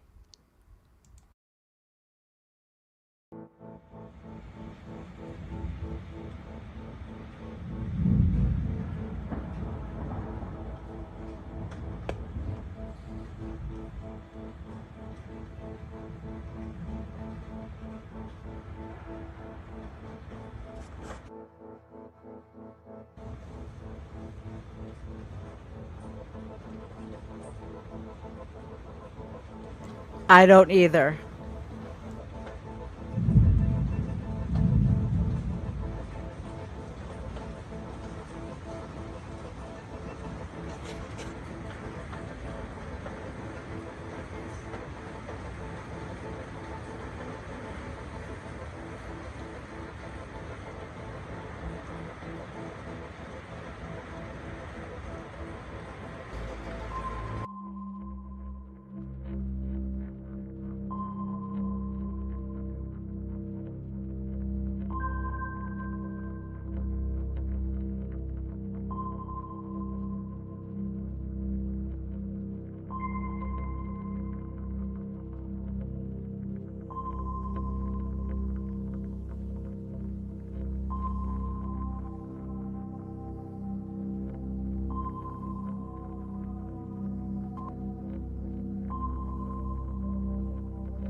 All right. Hi, it's Sandee Shellis. Welcome to Political Coffee House. I'm on Environmental Coffee House and This Space TV. I was having a few audio issues. I hope it's okay. Every time I was saying something, it was typing into the comments, which I don't know. I hope you liked that prior show. Now that I totally depressed you about the planetary boundaries, we're going to talk about the vote that happened in the bill that they snuck in. The Senate, Turtle McConnell snuck in about THC. And I did make a video to start out with for everybody to join. I think it's going to be a video you'll like. And let me say hi to TR and Looney, and hi, Groove. And is Kim here? Looney for moderating. I don't know if Kim's here. I don't know if I told her, but she should know. Maybe she'll join. But it's 5 o'clock. So here, Eastern. It's only 2 o'clock there, but it's good to see you. Okay. Are you ready for a video? And then we're going to talk about everything that's happening. I mean, we crossed planetary boundaries, yet the people that talk about freedom want to take it back away, because here we have we're in a real precarious situation on this planet, and in the United States, a lot of other countries in the world, we might not even be able to smoke our dope legally anymore. We'll see. But we're going to talk about all of this. So let's watch the video. This vote, the yeas are 216, the nays are 213. The previous question is ordered. The question is on the adoption of the resolution. Those in favor say aye. Those opposed, no. Opinion of the chair, the ayes have it. Mr. Speaker, I ask for recorded vote. Recorded vote is requested. Those favoring the recorded vote will rise. Sufficient number having risen, a recorded vote is ordered. Members will record their votes by electronic device. This is a 5-minute vote. These high school boys and girls are having a hop at the local soda fountain. Innocently they dance. Innocent of a new and deadly menace lurking behind closed doors. Marijuana, the burning weed with its roots in hell. In this film, you will see the ease with which this vicious plant can be grown in your neighbor's yard, rolled into harmless-looking cigarettes, hidden in an innocent shoe or watch case. If you want a good smoke, try one of these. You will meet Bill, who once took pride in his strong will as he takes the first step toward enslavement. Of course, if you're afraid.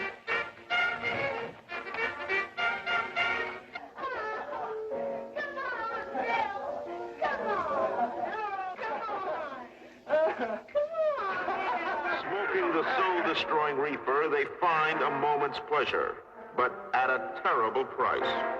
Debauchery, violence, murder, suicide, and the ultimate end of the marijuana addict. Hopeless insanity.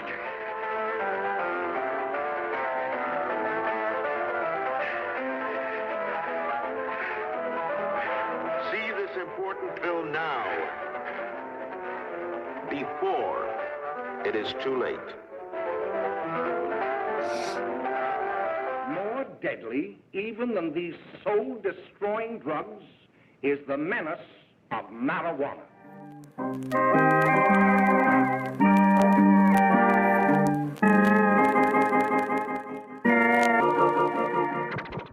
At the start of the 20th century, most of what we think of as illegal drugs today were actually legal in the United States. Marijuana was sold in drugstores, and doctors even recommended it as medical treatment. But during the 1930s, anti-marijuana campaigns were launched across newspapers and other media, portraying cannabis smokers as rapists, addicts, and monsters. I had to kill him. Can't you understand? I had to kill him. They killed me unless I kill them. Can't you understand? Most notably was a propaganda film, Reefer Madness, released in 1936.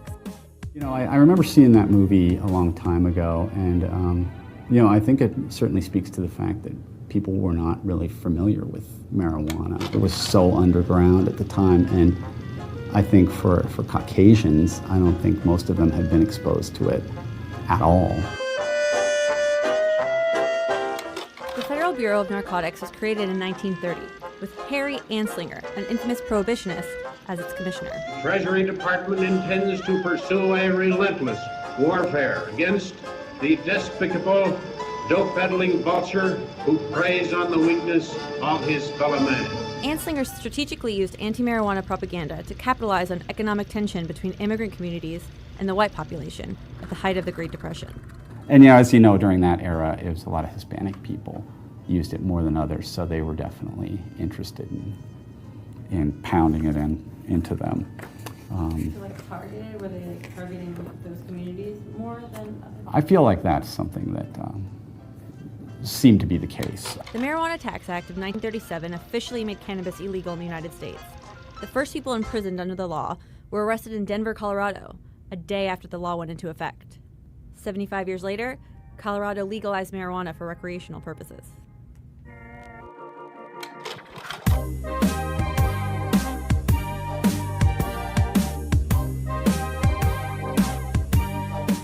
Jeff Sessions is a pretty old-fashioned guy in a number of ways, not the least of which are his views on drugs. But I think you look around Denver, and this is not a hotbed of crime or insanity, and I assure you lots of people are smoking marijuana a lot. It's not this nightmare scenario. Overall, it's pretty cool. Instead of a clean CR, this bill contains language that has been airdropped in that will destroy hemp farming in Kentucky and across the United States. Tucked away on page 163, Title 7, Division B of this spending package is a provision that will shut down the hemp industry across the United States. My amendment would strip the provision designed to regulate the hemp industry to death. The bill as it now stands overrides the regulatory frameworks of several states, cancels the collective decisions of hemp consumers, and destroys the livelihoods of hemp farmers. And it couldn't come at a worse time for America's farmers. Times are tough for our farmers. Farmers' costs have increased as the price of fertilizer and machinery have jumped, while prices for their crops like soybean, corn, and wheat have declined. For many farmers, hemp has proved to be a lifeline, a new cash crop. Farmers turn to growing hemp to mitigate the losses they've endured during this season of hardship. But that lifeline may soon be extinguished by this very legislation. The effective hemp ban included in this spending package is a result, we are told, of bad actors skirting the legal limits by overly enhancing the concentration of THC in their products. The hemp industry, myself and others, have come together and we have been willing to negotiate to get rid of the bad actors. And yet, instead, we are met with legislation that would be prohibition. Members of the industry, myself and others who are advocates of this, have been willing to get rid of synthetic cannabinoids. We've been willing to compromise at every turn, but we're met with the numbers in this bill which will eradicate the hemp industry. For the last several weeks, we've offered proposals with the goal of creating an environment in which the hemp industry could thrive and sell products. And we've been met with those who want to prohibit the industry from continuing. This bill's per-serving THC content limit would make illegal any hemp product that contains more than 0.4 milligrams. That would be nearly 100% of the existing market. The numbers put forward in this bill will eliminate 100% of the hemp products in our country. That amounts to an effective ban because the limit is so low that the products intended to manage pain or anxiety will lose their effect. The states have done what they're supposed to. The states have instituted laws. 23 states have instituted laws on hemp. None of them have limits anywhere close to what is being proposed in this bill. So what will happen is most of the things that your states have regulated, are regulating, and have made legal will be made illegal by this bill. This bill will effectively preempt and nullify all state laws concerning hemp. Currently, Maine limits THC to 3 milligrams per serving. That will be overruled. My home state limits THC to 5 milligrams in beverages. That will be overruled. Minnesota, Utah, Louisiana also have 5 milligrams per serving. Alabama and Georgia have 10 milligrams. Tennessee has 15 milligrams. The bill before us nullifies all these state laws and makes the hemp industry kaput. The language in this bill will outlaw all current hemp plants and seeds. It changes the definition of what a hemp plant is. It makes it so low that there may not even be an existing plant that can meet the parameters. But every plant in the country will have to be destroyed. Every hemp seed in the country will have to be destroyed. This is the most thoughtless, ignorant proposal to an industry that I've seen in a long, long time. The states have made progress, and more progress was coming. Most states have age limits. To add insult to injury, we are given this legislation in an appropriation bills. We have Senate rules against this. So I would recommend that we vote for this amendment, and my amendment would strip out the language, and I would like to transfer the remainder of my time to Senator Merkley.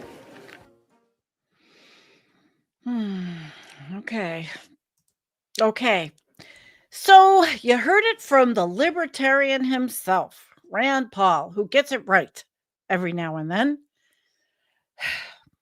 And as I was watching your comments and thinking about all this and thinking about the literal cannabis capsule that I have taken today from the clinic I go to for pain, which actually went from a medical clinic. Now they do sell to people. I think that's where this all started. The conservatives and the people like what's his name? McTurtle. So now that you saw my video, because I really do like to make little videos for my shows. Not a lot of people do that, and I just find it kind of adds to the ambiance, and I'm glad that people are watching. So what I really want to talk about, I would start with a little history. It's a timeline of cannabis, and actually we're going to start from the 1600s when hemp cultivation, it was encouraged in colonial America. I mean, totally was used for ropes and sails and textiles. It's a great product. It's a great weed. It's a great plant. It's a wonderful plant. And in 1619, believe it or not, Virginia law requires farmers to grow hemp. Yeah. Required them. 1700s to 1800s, hemp widely grown for industrial uses, like it should be now. And George Washington and Thomas Jefferson, they both did it. They both did it. And there's not a problem with my audio, is there? I sure hope not. Okay. But anyway, because I thought there might be, but I suppose there isn't. All right. I just saw Looney Tunes make a comment that he doesn't use streaming software. All right. So, and I'm not using my streaming software. I'm using your streaming software. I use Ecamm Live, and this space uses StreamYard. So I've learned a little bit. All right. So let's move on from my little audio outtake. And it's wonderful. It had, in the mid 1800s, there was medical uses, and pharmacies had it. It was terrific. It was listed in the Pharmacopoeia, which is the pharmacology encyclopedia in the 1850s. So, of course, like everything good in the United States, it had to start being criminalized, and all the bullshit propaganda started. which was the 1900s to the 1940s. So as the recreational use spread largely among Mexican immigrants and Black jazz musicians, the racialized stigma began. And that's why there's a lot of documentaries on cannabis that talks about the racial aspect of this. Because again, like the United States, there's a racial and usually a racist component to a lot of issues. And so 1910, 1930s, the anti-cannabis laws appear state by state, fueled by, what did I say, xenophobia and moral panic. 1930, the great Federal Bureau of Narcotics. It was formed under a guy named Harry Anslinger, and he began an aggressive anti-cannabis campaign. 1936, Reefer Madness. I don't know if you've all seen it. If you haven't, you can watch it on YouTube. And I took a little clip from it and with no copyright. 1937, the Marijuana Tax Act criminalized it. So that was it. 1937 criminalized it. And then, of course, came the war on drugs. The war on drugs. 1951 and 56, the Boggs Act and Narcotics Control Act imposed very harsh mandatory sentences for marijuana possession.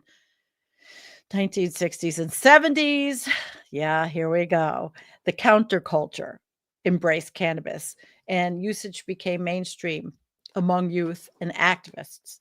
I grew up smoking dope. I mean, at 14, we learned about dope. What kid doesn't in high school? Maybe in a different state. I grew up, I went to high school in New York State, and I started going to concerts in Manhattan, taking the train, the Hudson River line down to New York to see probably every band you can imagine. Name one in the chat. If I've seen it, I will tell you. And I am older. I've been on this planet for quite a few decades. And I grew up at a time when we were, it was a different time because we were all experimenting. We were all learning about women's liberation, about what we could do with ourselves and not be just dictated by men. I mean, things were changing a lot, and it wasn't the 60s. I'm not that old. So 1970, here we go. Controlled Substances Act. It classified marijuana as a Schedule I with no acceptable medical use, which was, the wide open door for the start of big pharma, basically. It was the wide open door. 72, the Schaefer Commission recommends decriminalization, but no, forget that. Richard Nixon ignored that. And then, of course, comes the 80s with Reagan's war on drugs. It ramped up. Massive incarceration for nonviolent drug offenses follows, and that's where the industrial prison situation actually started. It started and throwing everybody in jail for possession of cannabis.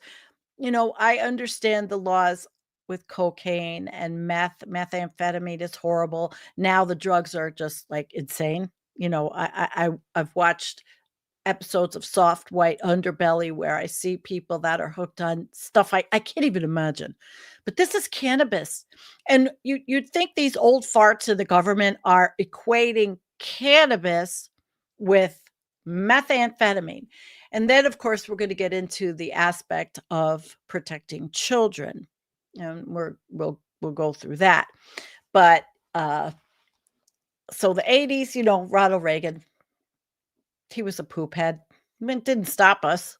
It didn't stop us at all. And let me tell you, with all the drug hysteria, cocaine in the 80s was humongous. It was, everybody was doing it. I didn't like it because I'm hyper as it is. I didn't need it. And I honestly didn't like the whole snorting thing. My friends did it. I didn't tell them not to. And I was always like as a pothead, what are you going to do? It's like where I grew up. I was a deadhead, pothead, biker, you know, labels, labels. So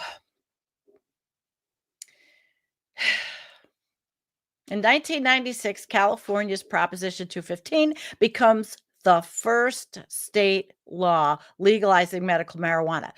Now, I have been a chronic pain patient since 2001 when I fell down the wait a minute.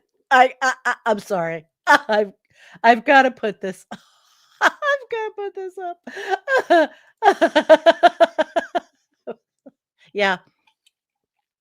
Well, after the last show you saw on the tipping points, we've got to have a little laughing, although this is really pissing me off. Okay. So let me go back to my notes. Listen, I pulled this show together really fast because I was going to do a show on, well, I won't tell you because I'll do it again, but because this is pertinent information. And as I was telling you, I was a chronic pain patient for years. I've had 3 back surgeries, a neck surgery, and I have an autoimmune that causes pain. But my primary doctor and I mean, she was my primary all through my career. And for years, we used to talk about the day that cannabis would become legal. And we dreamed about it. And it happened. And she was still my primary, which they retired, you know, but Colleen was great. We talked about it all the time, you know, and I have been on and off pain medication for 20 plus years because of being able to function. And that's another whole story. I had even had a channel about chronic pain at one time. All right. So late 1990s, 2000, other states followed California. The cool states, right? Oregon, Washington, Alaska, Maine, and more. And I know my state finally limped and lagged along.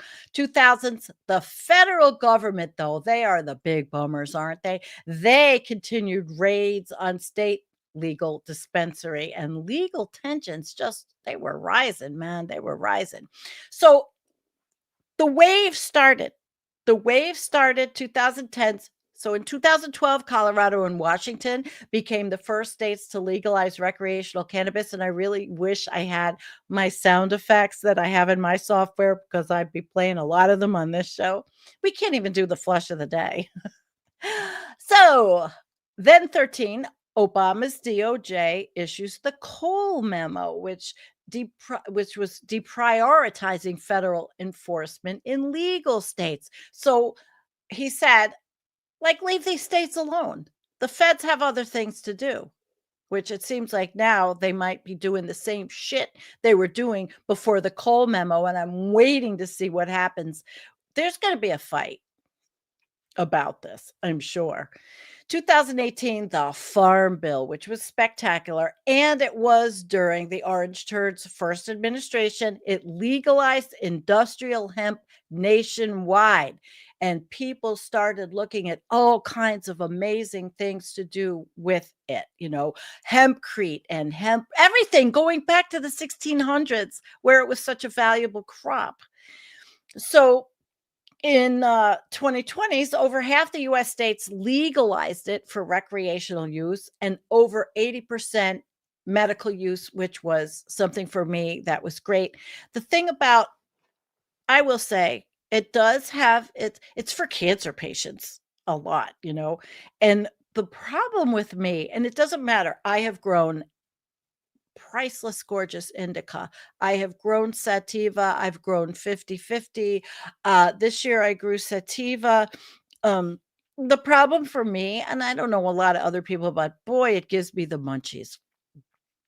And I was looking at that video from before. It's like, oh my God, I have to get back on the, you know, but I have been sick this year, to be honest, you know, and so it's been a tough year, 2025. And we're all psychically sick about our government. But for them to do this now, it's cruel. Just like the point of the Republican Party and MAGA right now, everything is cruel. Everything.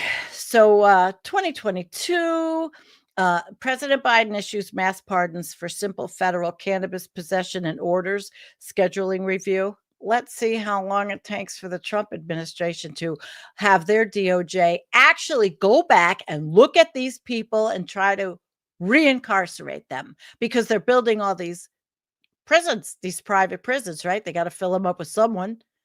I hope that doesn't happen. But you know what? I'm not a conspiracy theorist. Any of this shit can happen. Look what we are living through.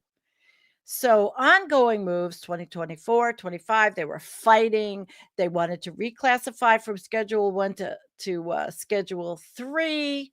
You know, it should have been, I don't know why Joe Biden couldn't federally legalize it. He could have went, you know, maybe he would have won the election. He wasn't even running after they kicked him out. But you know what I'm saying? That's a very popular position. And I'll tell you what, the bros on X, they are not liking that. They are not liking it. This could be a turning point. So it's a multi-billion-dollar industry employing hundreds of thousands in the United States. And legalization continued to advance, though, of course, like always in this country, racial inequities in enforcements and access persist. So banking, you can't go to the clinic, you can't whip out your bank card. You have to get cash. You know, when I go to the clinic, when I can afford to, I can't. Thing is, I don't like to smoke it. I don't want to do anything in my lungs. I only vaped for a short time. That stuff is horrible. We'll talk about some of that in a little bit.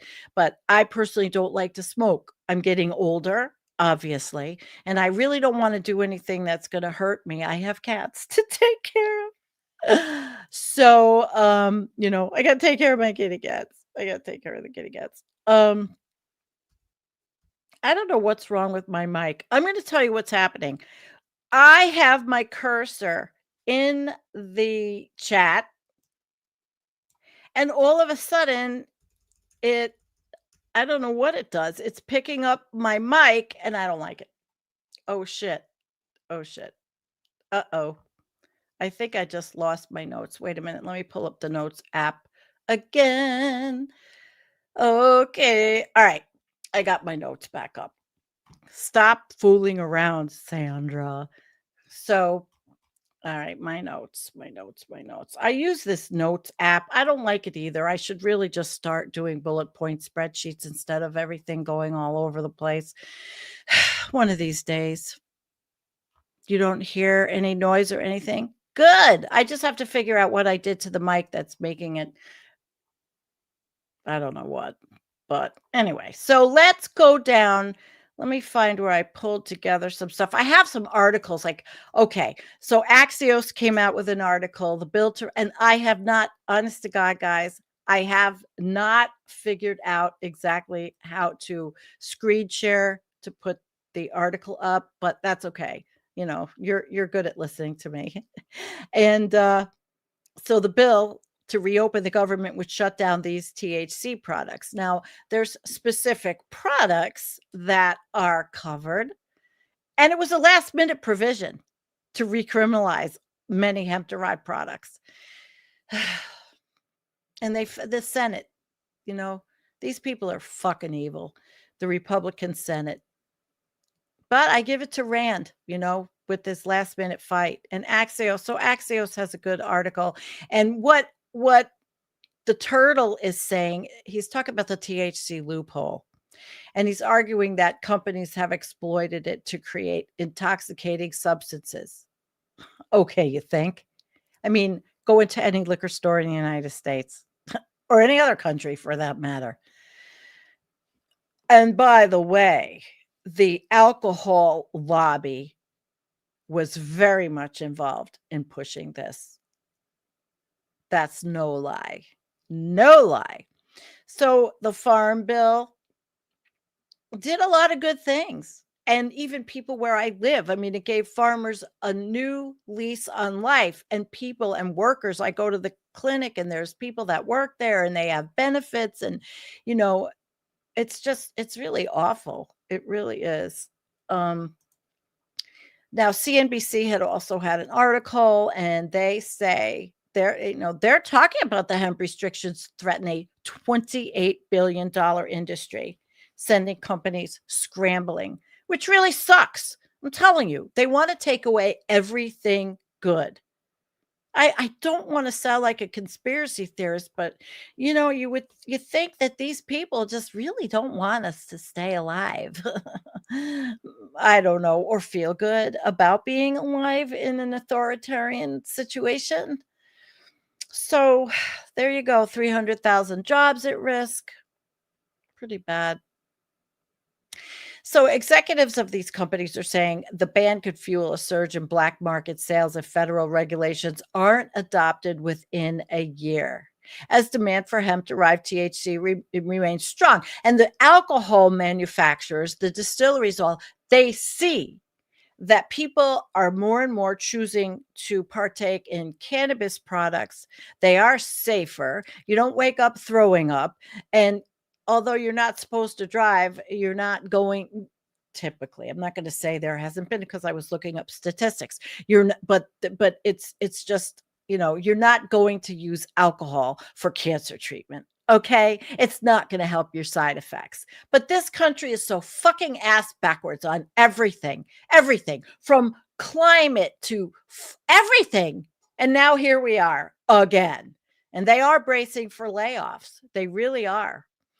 So let's go through a little history. I want to go down to my notes where I picked up, and we'll look at some states too. I'm going to pull out some states. And I know we have Colorado here, and it's okay for Colorado. Adult use, yes. Medical, yes. Impact, low disruption.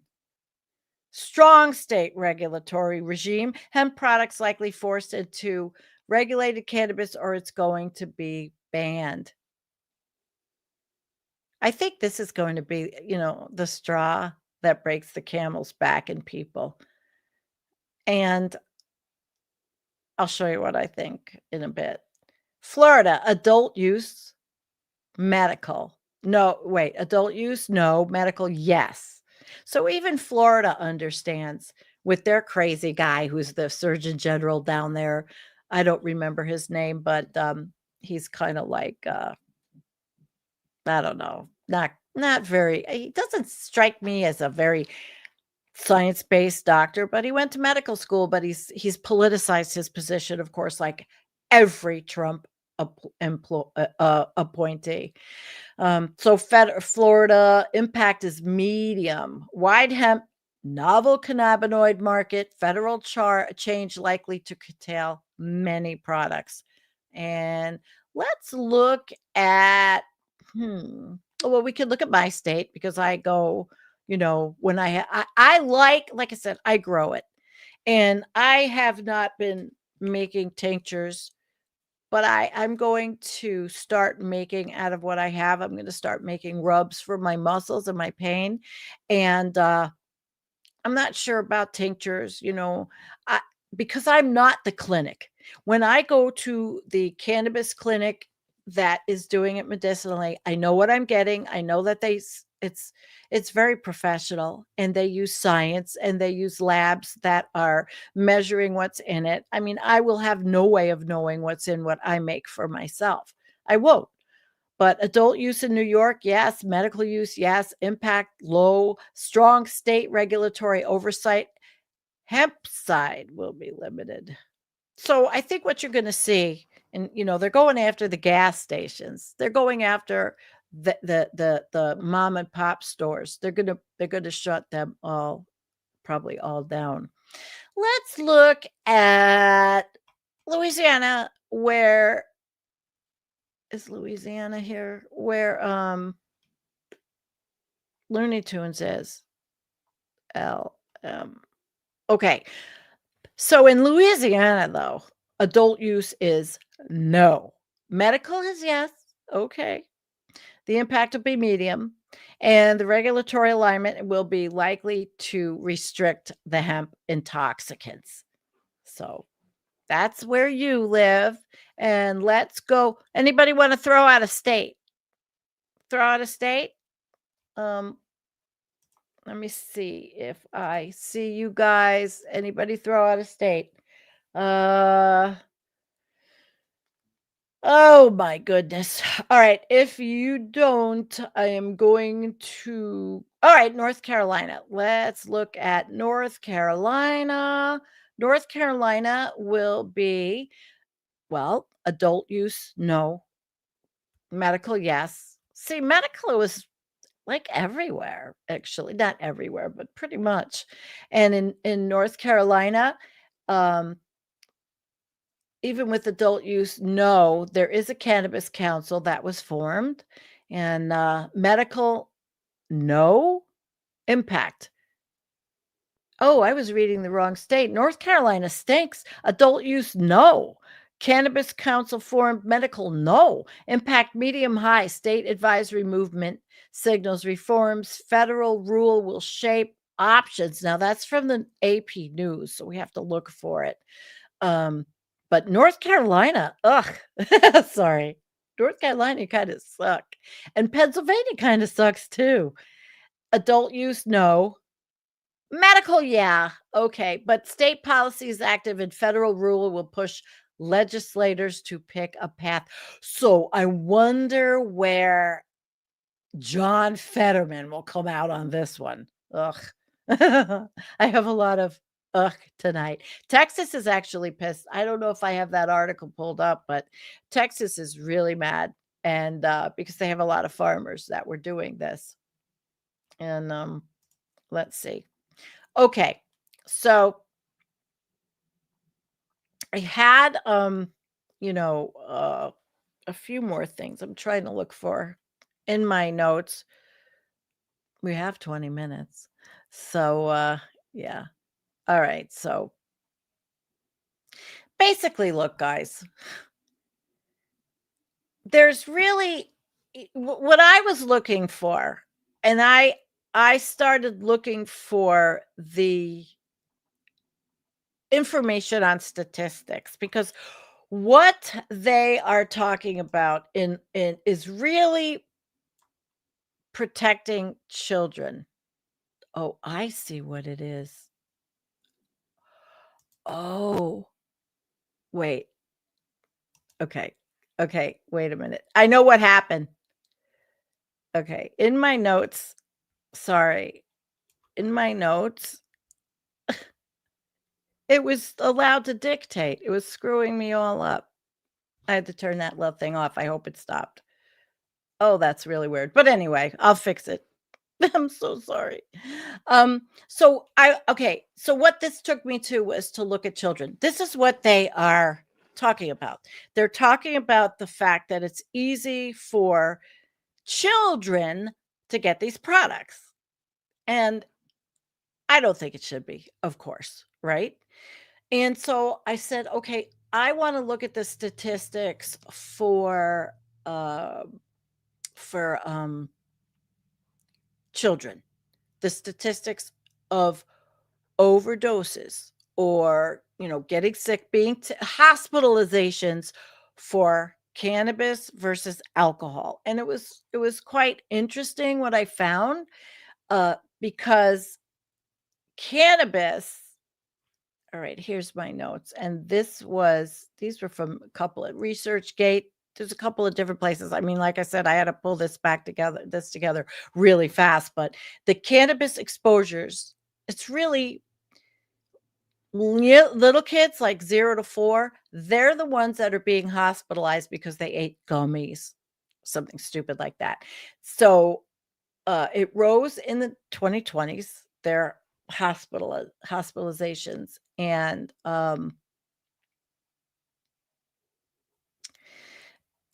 putting kids in the hospital, putting them in for accidentally ingesting the shit, right? Okay. So there's a lot of reasons for that. And mainly it's really careless people. It really is. Careless parents. I mean, how's your 0 to 4-year-old going to get something? But on the other end, it's packaging. And the packaging is completely, why can't I shut this off? Hang on, I'm really getting annoyed at this stupid mic thing. All right, it's the packaging. I mean, how many times have you seen packaging that looks like it's towards kids? Maybe they're treating us like big kids, but it's not cool. Okay, I think that's not cool, but that is what these short-sighted people are they're putting their hook into that. All they're seeing is, oh my God, they want to get children hooked and we have to regulate it. They don't want to regulate anything else. They don't want to regulate oil drilling or gas drilling, or, they don't want to regulate ecocide, but they'll regulate us getting high on a little weed, right? So it's a couple of different things with the hospitalizations. And then what I realized with alcohol was that it wasn't the kids, it wasn't the little ones, it was older kids. So, and it was way more. I mean, I'm not going to read you all the statistics, but it was way more. So for very, very young children, 0 to 5, cannabis, it was unintentional. Sucked up something they saw on a table. Some asshole left something at their friend's house and didn't realize their little kid would get it, because it looked like candy. I mean, that could be changed easy without having to take the whole to make it illegal, really. I mean, that's easy to change. You just have packaging rules and regulations and laws and who can sell it. I don't think that's unreasonable, so we can keep it. It's all or nothing with this goddamn country. So here we are.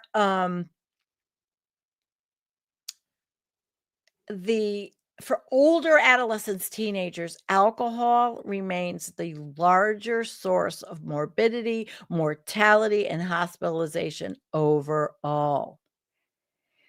So basically, older kids, car wrecks, they die from alcohol poisoning, where young kids don't.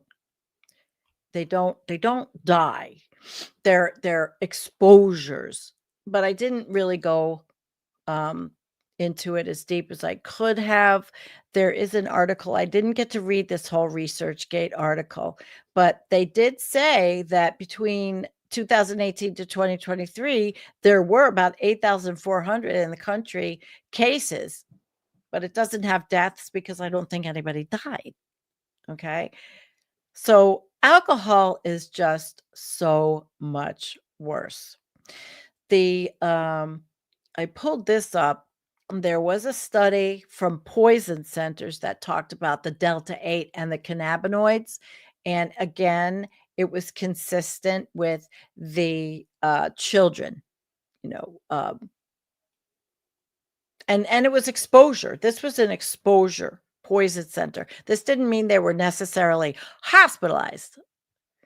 And there's a lot of papers on this. There's one here I found. Of course, I didn't read it, the whole thing. I just took a quick note from the abstract, peer-reviewed analysis, and about the increase in pediatric emergency department visits and admissions for unintentional intoxication. So why can't they close the loophole without having to make it illegal? The loophole, I mean, this goddamn country has regulations on all the good stuff and no regulations. Go ahead, drill, baby, drill. We're not going to regulate anything. You can just spew sewage everywhere. But my God, smoke a joint. We're going to regulate you right up the wahoo, baby. Wahoo. So there's a lot of deaths, actually, for the adolescents that drink and overdose. This one, though, this says roughly 4,000 young people die under 21 each year from excessive alcohol use. This is deaths, not hospitalizations. This is deaths. Okay. Who's looking at this? Who is saying to the Senate, and I hope the Congress is not, I'll send them this show, look at this. Or is the alcohol lobby that strong that they have enough money? And I didn't have time to look at donations, what the alcohol lobby gives, but I'm sure it's on, you can find it on Open Secrets, right? So what are we going to do? I mean, there's so many different ways to get the statistics. And but in this world now, it's really hard for people to even want to believe the statistics that are put out there for you, or the science, or the studies that show you. Why isn't alcohol being mentioned? I'm just going to hammer it home. And why can't we have common sense measures? So don't sell the shit in a gas station. It wasn't sold in gas stations. There were stores, certain stores, and the medical cannabis places. I mean, there are things we can do. So, all right. So if you've got little kids and you consume your medical cannabis, or you get some gummies, there's lots of things that you can do. I mean, the basic main thing is lock the shit up. I mean, if these people on the right, they love their weed, they love their guns, they lock their guns up properly. Like in New York, you've got the SAFE Act. Your guns have to be locked up away from the bullets, blah, blah, blah. I know how you're supposed to get some self-protection, but it's a whole long story. But I mean, these are common sense, really common sense. But unfortunately, I guess there's a lot of idiots that don't look at this. If you like, okay, so when you have a kid, your edibles, pretend it's bleach, treat it like it's something like that. A household cleaner. You're not going to leave those around for the kid to eat, right? I never did. And don't call them candy. Maybe they shouldn't, these edibles, maybe they shouldn't be attractive. Do they have to be attractive to work? All these stupid things. Vaping is bad for you. I don't like the vaping, the oil. I really don't like it. Okay. But I tried it. Again, they don't have to make products that are attractive to kids. The point of the product is to either get you a little buzzed or make you feel better from pain. So why does it have to be like every stupid other thing, commercialized to the hilt? That's where the problem is, Turtle McConnell. The commercialization of everything, the marketing industry of everything, and then making all these different ways. You can, at the cannabis clinic I go to, you can buy loose weed and you can buy rolling paper, which is the natural way to do it, the way everybody did it. Or you can buy. I prefer, actually, like I said, the capsules. They're not edibles, so they add no carbs or sugar, no nothing. And it's a capsule that I know is weighed and measured and done right. I can't do that at home like that, So basically, that's the thing. And if you have a party and you have kids, get a babysitter, keep them upstairs, shoo them away. Come on. It's just, there shouldn't be 8,300 kids in emergency departments getting treated for eating edibles. There just shouldn't be. Maybe I sound old fashioned, but what the fuck do you need an edible in the shape of like a giraffe or a dinosaur or some shit like that? It's completely stupid. So there are things, but you see, the Republican Party takes it all or nothing. They just want us to have nothing. They want to ruin our lives. They want to take away healthcare. They want people to not have SNAP. They want to, the cruelty is the point. And boy, be like Russia. Drink alcohol, but forget about cannabis now. I think it's going to change things. What do you think the Joe Rogan bros feel about this? You think that they're going to like this? 3/4 of them smoke dope. And this shit happened during Trump's first term. And so also with the retailers and the manufacturers, they have a responsibility too. So, there's so many different things that can be done Really. And even parenting, like if you have kids and you're buying your cannabis for medical use, there can be education on how to keep your stuff away from kids. I mean, you'd think it was common sense, right? Okay. 40, 50, 60 years of microplastics, environmental toxins, and garbage food additives. You think that there's common sense? Maybe that's why there's 8,300 kids that go in every year. But you think it's pretty funny, right? I mean, you think it's well, okay. I call it pedos and pot.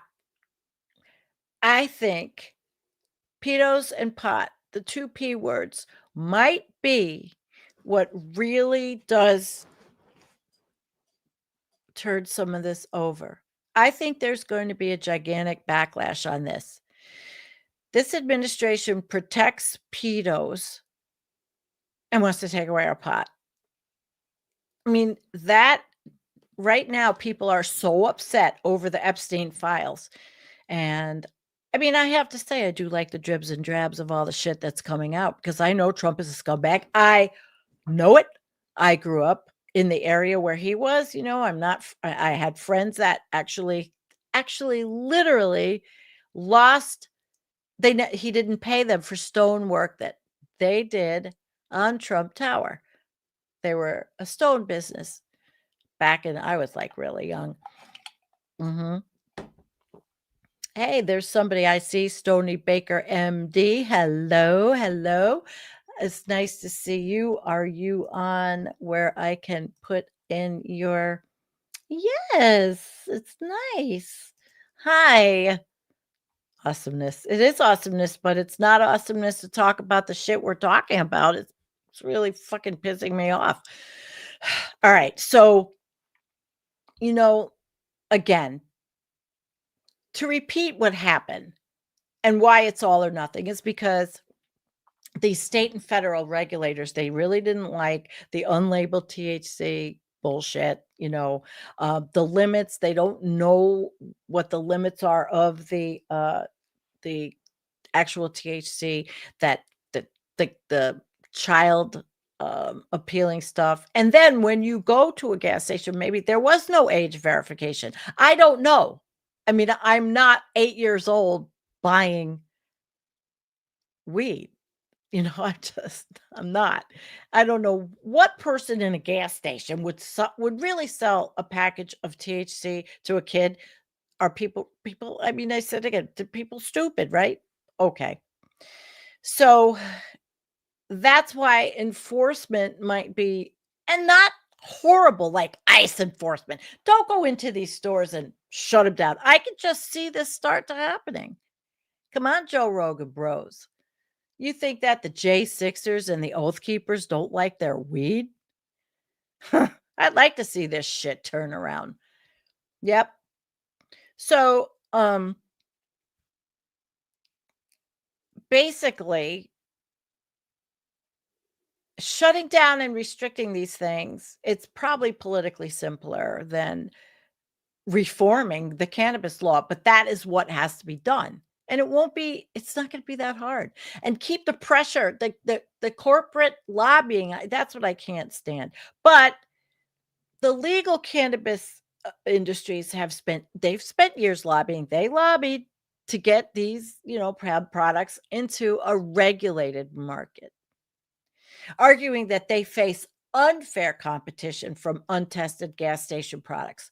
So all that shit goes away and it's professionally treated like it was when I saw it coming into New York. You go into the store like in Colorado. It's professionally treated, not garbage, just people that don't give a shit or these whatever. I don't know if you even know what's in a gas station product. I don't know. I've never seen it. So these groups, these lobbying groups that are lobbying for the protections are good and will keep it safe and legal for us, the people that partake, especially for medical. So, the petroleum and the petroleum and the convenience store, these lobbies, they don't have the same political muscle. So that's why, because they're not as strong as the weed lobby, that's why it's all unregulated gas station weed. I mean, that's really what you're going to hear. So now they want to redefine it totally to exclude anything good in it, that would, and then now it instantly outlawed the kind of THC products the gas stations were selling. But we're really going to have to look at this. This is just the beginning of this. This is really, there's a lot to this. But I think if you're in the National Organization for Marijuana Rights League, which is normal, and any of those groups, I think you're going to have to rejoin and re-up and take nothing for granted. I mean, we are in the climate crisis of climate crises. We're not pulling out. To take away something that can make people feel better from pain and anxiety, therapeutic, or just plain just getting away from the day's news, that's the rage farm of everything if you turn on social media, and they're going to take it away this way. I mean, yeah, you can grow it if you can, but you want to have ICE Gestapo banging on your door, because next thing you'll know, they'll take some of the ICE budget and they'll call them narco police, and you get busted for having a couple plants. Seriously, look at how far we've gone. People say, oh, this could never happen in the United States. Well, look at what's happening in the United fucking States. All right. So I did read that local police and state agricultural departments are focusing their raids and compliance checks on gas stations first because they're visible, accessible, and easy to monitor. Okay, we'll see, right? And they are getting rid of, right away, gummies and vapes marketed as legal highs. So fine, because for us to keep quality laboratories and farms and farmers and stores, that's a good thing. But why is it always all or nothing? It's always goddamn nothing. Always nothing for us. So okay, so they're gonna well, forget the gas stations. They're done. They're done. They are done. So there you go. Basically, it's the legalization to the non-legalization. And I went through, the history. I showed you a video, the history, legalizing it, and chemists found different kinds of weed, THC, that would do the job. Delta 8, HHC. They are psychoactive. I don't buy anything except from the cannabis clinic, so I can't tell you about those products. I really can't. But because of what I told you about the poison control spiked, there's just a lot here. But nobody talks about alcohol and the statistical analysis of alcohol being something that kills like 4,000 kids a year that are older than toddlers, obviously. Yep. So they are overreacting, and I don't think this crackdown at all is about safety. I think it's bullshit. It's about power and profit, and it should not be, it really shouldn't be prohibited or have any prohibition.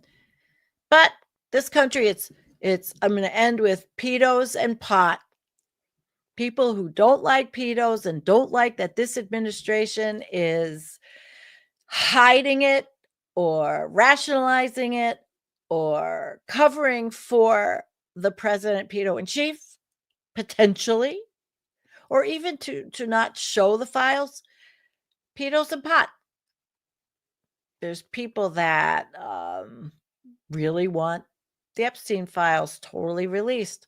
What does he have to hide if he's so innocent? Don't protect anybody. It's time. The deep state, they were the Epstein Island goers. I mean, it's time to clean house. It's time to clean house, and I hope they do. I hope that the Epstein estate dumps it all, because these women were wronged. And having been in a life where I've seen it and experienced a lot of things, it's wrong. Pedos and pot, it could be the thing that unites the people against the elite oligarchs. And I have one more quick thing I want to show you before I go off. And let me put this picture up. It is undermining. This is an event somebody sent me, and I thought it was really cool. Undermining capitalism, agitation, base building, and community empowerment. It is not violent at all. This is just about starting somewhere. Virtual discussion with author and organizer Roderick Douglas. It's on Monday. I'll put the link up. This is absolutely about nonviolent civil disobedience. Nothing that is illegal. It's just people talking like they did with No Kings.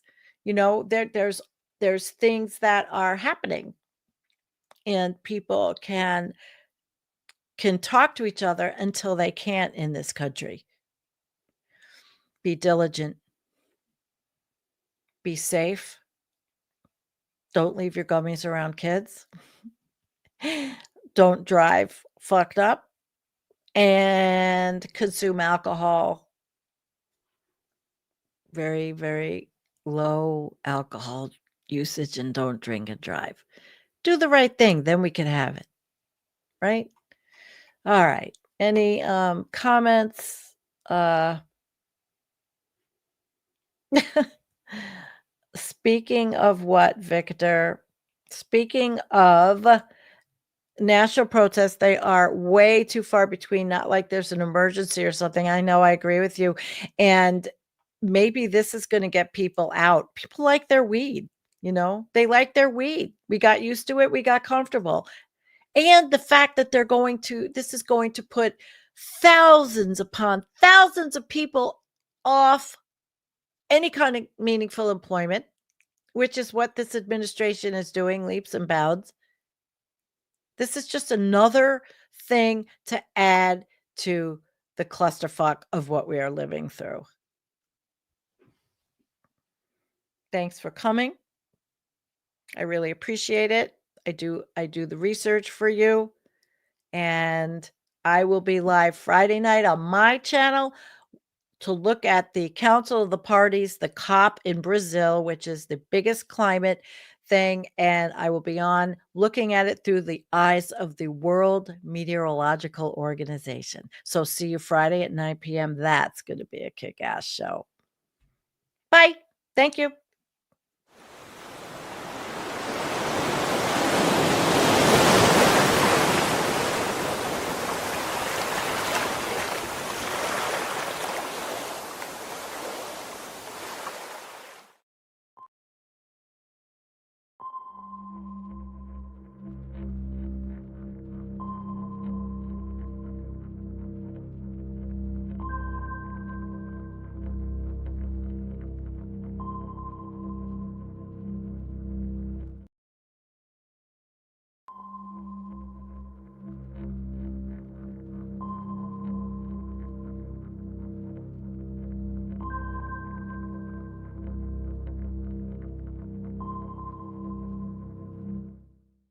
I just want to make it really clear, I'm in the Hitler sucks wing of the Republican Party.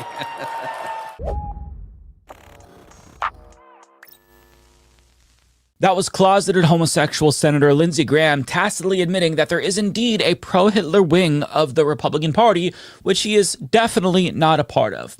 Now, he said that to differentiate himself from the members of his party who oppose the modern-day equivalent of Hitler, who's currently carrying out a genocide in Palestine. That's the wing that he's part of. But to be clear, the prominent conservatives opposed to Israel's genocide, they're not taking this position for altruistic reasons. Rather, they're trying to hijack the Palestinian human rights movement to foment hatred against Jewish people. And I'm talking about the actual anti-Semites like Nick Fuentes, who's being mainstreamed right now, while pro-Palestinian protesters who actually do care about human rights are being deported or deplatformed. So in essence, the ongoing civil war within the Republican Party comes down to which Hitler you support. Old Hitler or new Hitler? Decisions, because, I mean, make no mistake about it, they're all fascists at the end of the day who've already sworn fealty to at least one fascist demagogue in addition to Donald Trump. So this is really a debate about who gets an invite to their white Christian nationalist ethno-state. So in today's video, we're going to talk about the conservative leaders trying to rein in their party's explicit racism and anti-Semitism, and why resistance is completely futile at this point. But the latest round of infighting kicked into overdrive after Tucker Carlson caved to pressure from his extremist audience and platformed Hitler-loving, Holocaust-denying white nationalist Nick Fuentes for an embarrassing softball interview, which led to backlash from some fellow conservatives like Ben Shapiro, who said this. That fragmentation is being caused purposefully by a splinter faction of people led by a young man named Nick Fuentes. They call themselves the Groypers. They are white supremacists. They hate women, Jews, Hindus, many types of Christians, brown people of a wide variety of backgrounds, blacks, America's foreign policy, and America's Constitution. They admire Hitler and Stalin. And that splinter faction is now being facilitated and normalized within the mainstream Republican Party. The main agent in that normalization is Tucker Carlson, who is an intellectual coward, a dishonest interlocutor, and a terrible friend. If Republicans decide to cower before the likes of neo-Nazis and their propagandizers, they deserve to lose. And they will lose. Neo-Nazis and their propagandizers are not Republicans. They're not America First. They're not MAGA. They sure as hell aren't conservative. These people aren't to my right. They're not attached in any way to the fundamental principles of conservatism. And these people have already declared themselves to be my enemies. I'd be a fool not to take them seriously. If they get their way, they will hollow out the Republican Party, lead it to electoral catastrophe, and empty it and the country of any semblance of decency in the process. My answer is no. No to the Groypers. No to their publicists like Tucker Carlson. No to those who champion them. No to demoralization. No to bigotry and anti-meritocratic horse shit. No to anti-Americanism. No. This is our country. This is our party. And this is our conservative movement. And I will not stand by while it is handed over to those who betray the most fundamental principles I have spent my entire life defending and advocating. That is a path to defeat and a path to moral oblivion.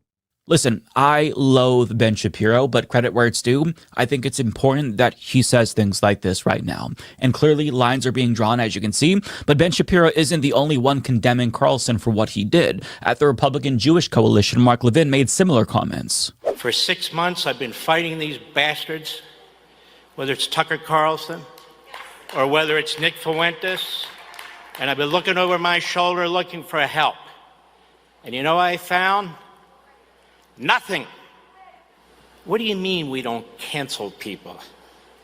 We cancel stuff all the damn time. Hitler admirers, Stalin admirers, Jew haters, American haters, Churchill haters. You're damn right we're going to cancel them and deplatform them. It's called the market system. No Hitler admirer, Holocaust denier, platformer should be anybody's friend, as a matter of fact. So there's that. Also, other establishment Republicans like Ted Cruz made similar comments, although not everyone was in lockstep here, because Kevin Roberts, president of the Heritage Foundation, the group responsible for Project 2025, actually issued a statement vociferously defending Tucker Carlson. The venomous coalition attacking him are sowing division. Their attempt to cancel him will fail. Most importantly, the American people expect us to be focusing on our political adversaries on the left, not attacking our friends on the right. I disagree with, and even abhor, things that Nick Fuentes says. But canceling him is not the answer either. So he came out swinging, which amplified divisions on the right after the editorial board of the Wall Street Journal penned a scathing op-ed lambasting right-wingers like Tucker Carlson and Kevin Roberts for normalizing neo-Nazis like Nick Fuentes. It also led to an internal shakeup within the Heritage Foundation, as The Hill reports.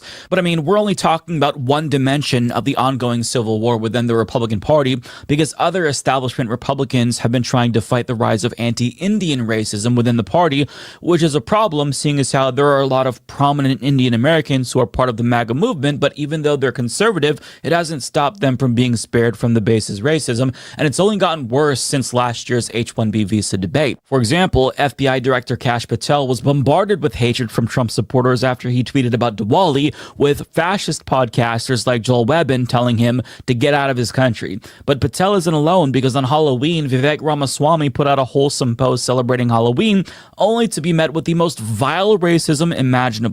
These screenshots are just a really small sample of the vitriol that he received, with people telling him in a variety of ways to basically get the fuck out of the country and take his kids with him. And the hate was so extreme that fellow Republican Dinesh D'Souza, who's also Indian American, came to his defense, writing on Twitter, "Look at the abuse Vivek is getting for posting an innocuous photo with his boys. This is the shit show that Heritage and Tucker have brought upon us. If this continues, I would not be surprised to see mass desertions of blacks, Latinos, and other minorities from the GOP. Unreal." Now, expectedly, that led to him facing backlash, with commenters telling him he's brown, therefore his opinion is discarded. I bet that person voted for Donald Trump, who Dinesh supports. But even though Dinesh is trying to blame this on Tucker Carlson and Nick Fuentes, Indian American racism is not a new phenomenon within the Republican Party. Hell, racism specifically directed towards Vivek Ramaswamy himself didn't just start happening after Nick Fuentes went on Tucker Carlson, because Vivek tried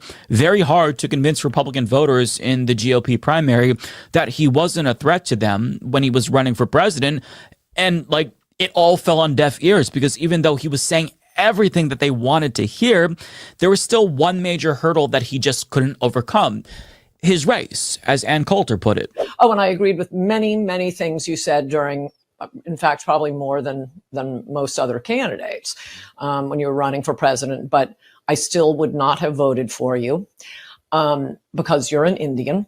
We'll get back to that. I mean, it really doesn't get any more explicit than that. But now Vivek is running to be governor of Ohio, and he's facing more scrutiny over his race and his religion. I mean, just listen to some of the questions that conservative students asked at a recent Turning Point USA event. Jesus Christ is God, and there is no other God. He is part of the Holy Trinity, and any other God is a demon, and it's false. How can you represent the constituents of Ohio who are 64% Christian if you are not a part of that faith? If you are an Indian, a Hindu, coming from a different culture, different religion than those who founded this country, those who grew this country, built this country, made this country the beautiful thing that it is today, what are you conserving? You are bringing change. I'll be 100% honest with you. Christianity is the one truth. Christian voices should be the main voice of America, and I want to know basically why you seem to be, and I don't mean to be horribly offensive, but why you seem to be masquerading as a Christian. You familiar with the Ten Commandments? You call yourself a Hindu, but you also call yourself Christian. I don't call myself Christian. I call myself a Hindu.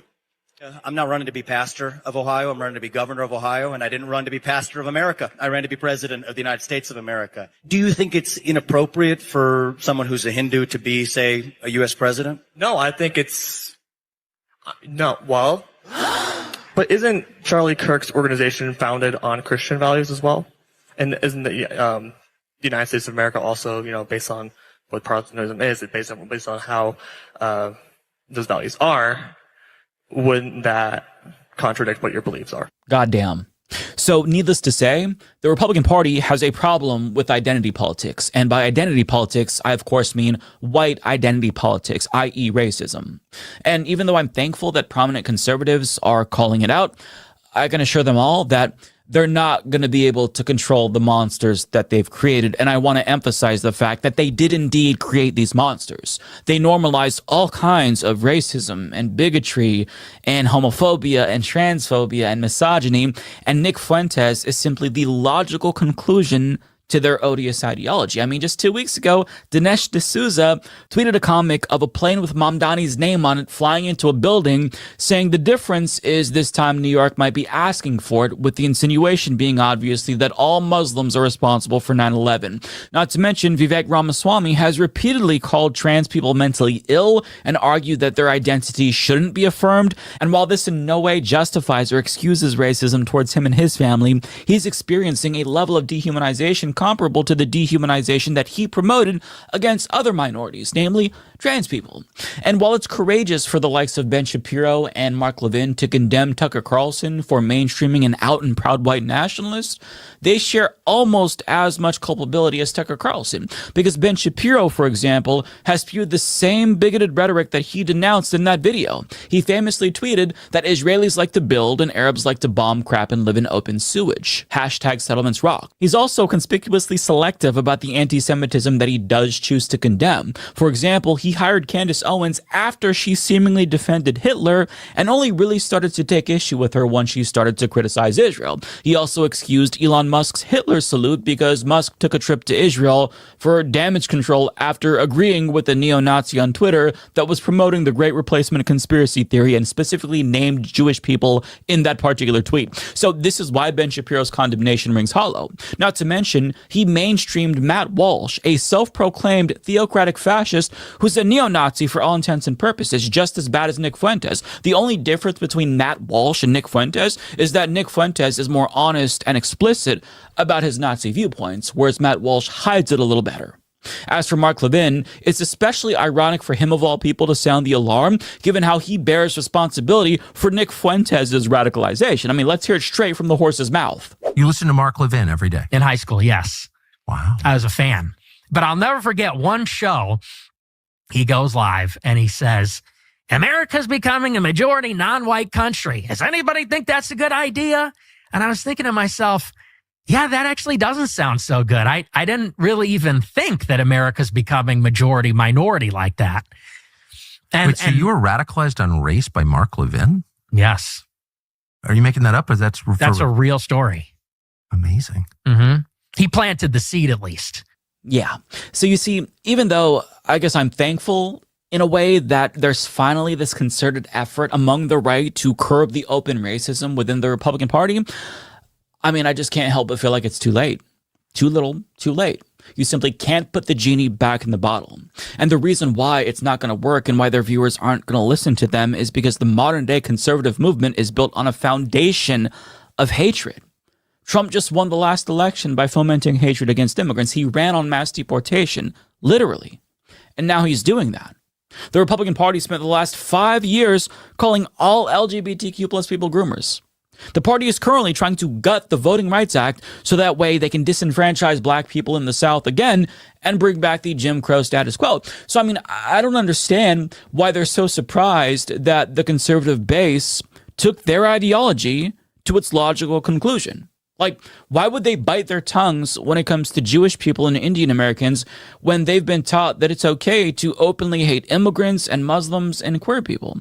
It doesn't make sense to them because if you're a bigoted Tucker Carlson viewer or Ben Shapiro viewer for that matter, it seems arbitrary to draw certain lines or make exceptions for some minorities. If you give them explicit permission to hate some minorities, they're going to view that as a green light that they can hate all minorities because they're all the same to them at the end of the day. If they ain't white, they ain't right. In their minds, Indian and Jewish people are just as inferior as trans people and immigrants are, right? And that's why the condemnations of Tucker Carlson haven't resonated with their audiences because it's ideologically inconsistent and feels arbitrary. Like, you can't tell them it's okay to hate these people, but you can't hate these people. That just doesn't make any sense. But again, that's not to say that I oppose them speaking out. They should speak out, seeing as how the Nazi strain in their party does pose an existential threat to all of us. But that doesn't mean that they're that much better than Tucker Carlson, because they aided and abetted the rise of fascists like Donald Trump, who's currently creating the society that gets Nick Fuentes that much closer to the white Christian dystopia that he wants so badly. And so long as the so-called moderate conservatives like Ben Shapiro and Mark Levin and others continue to hyper-focus on the demonization of marginalized minorities, they don't have a fucking leg to stand on, in my opinion. But they're not going to stop fomenting hatred and division, because conservatives and their entire business model is premised on them pitting Americans against each other. So that way, if we're fighting each other, we're not going to take on the oligarchs at the top who are robbing us blind. The same oligarchs who fund Ben Shapiro's show, by the way, who fund all of these conservative talk radio shows, by the way.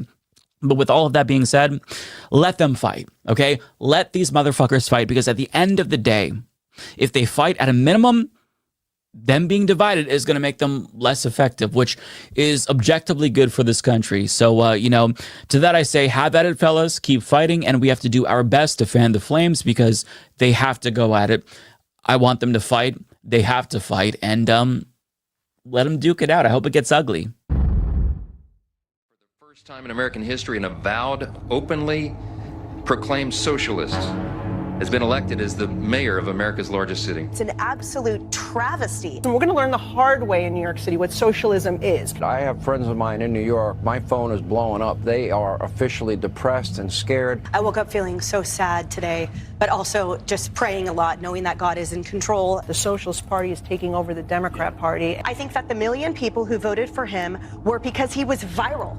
Clearly, all of them are sedated, and they are seduced by the clickbait that he is. This is a lesson for the Democrat Party. They should have fought for their party. They never fought for their party. They catered to the radical left. This is a terrible night for national democratic image. Even I can see what this is about, and of course, I wanted my brother to win. I believe in my brother. I think he's a tremendous operator within government, but he's not what Democrats want right now in their party. I consider him an absolute joke, and I look forward to him totally failing, but I am horrified at the prospect of his policies and his communism and his anti-Semitism. But a lot of Jews voted for him. And a lot of Jews voted for him, and that breaks my heart. This is going to be a crisis in the city of New York. And you motherfuckers voted for him.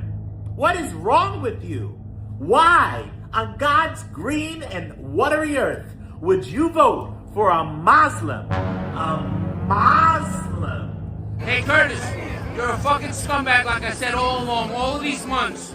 You fucking got 8% of the vote. You split the fucking vote for the $7 million.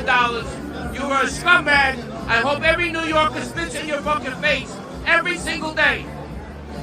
You fucking sold out like fucking Judas sold out fucking Jesus for the 30 fucking coins of silver. Go fuck yourself. Curtis Sliwa, throw this election. Wake up, New York. Shame on you, Curtis Sliwa. You throw the election. Moments ago, we heard a group of Cuomo supporters getting a bit restless. In fact, chanting, "Shame on Sliwa." Shame on Curtis Sliwa. You fucked the whole fucking thing up. New York City. Fuck Sliwa. New York City. You fucked New York City.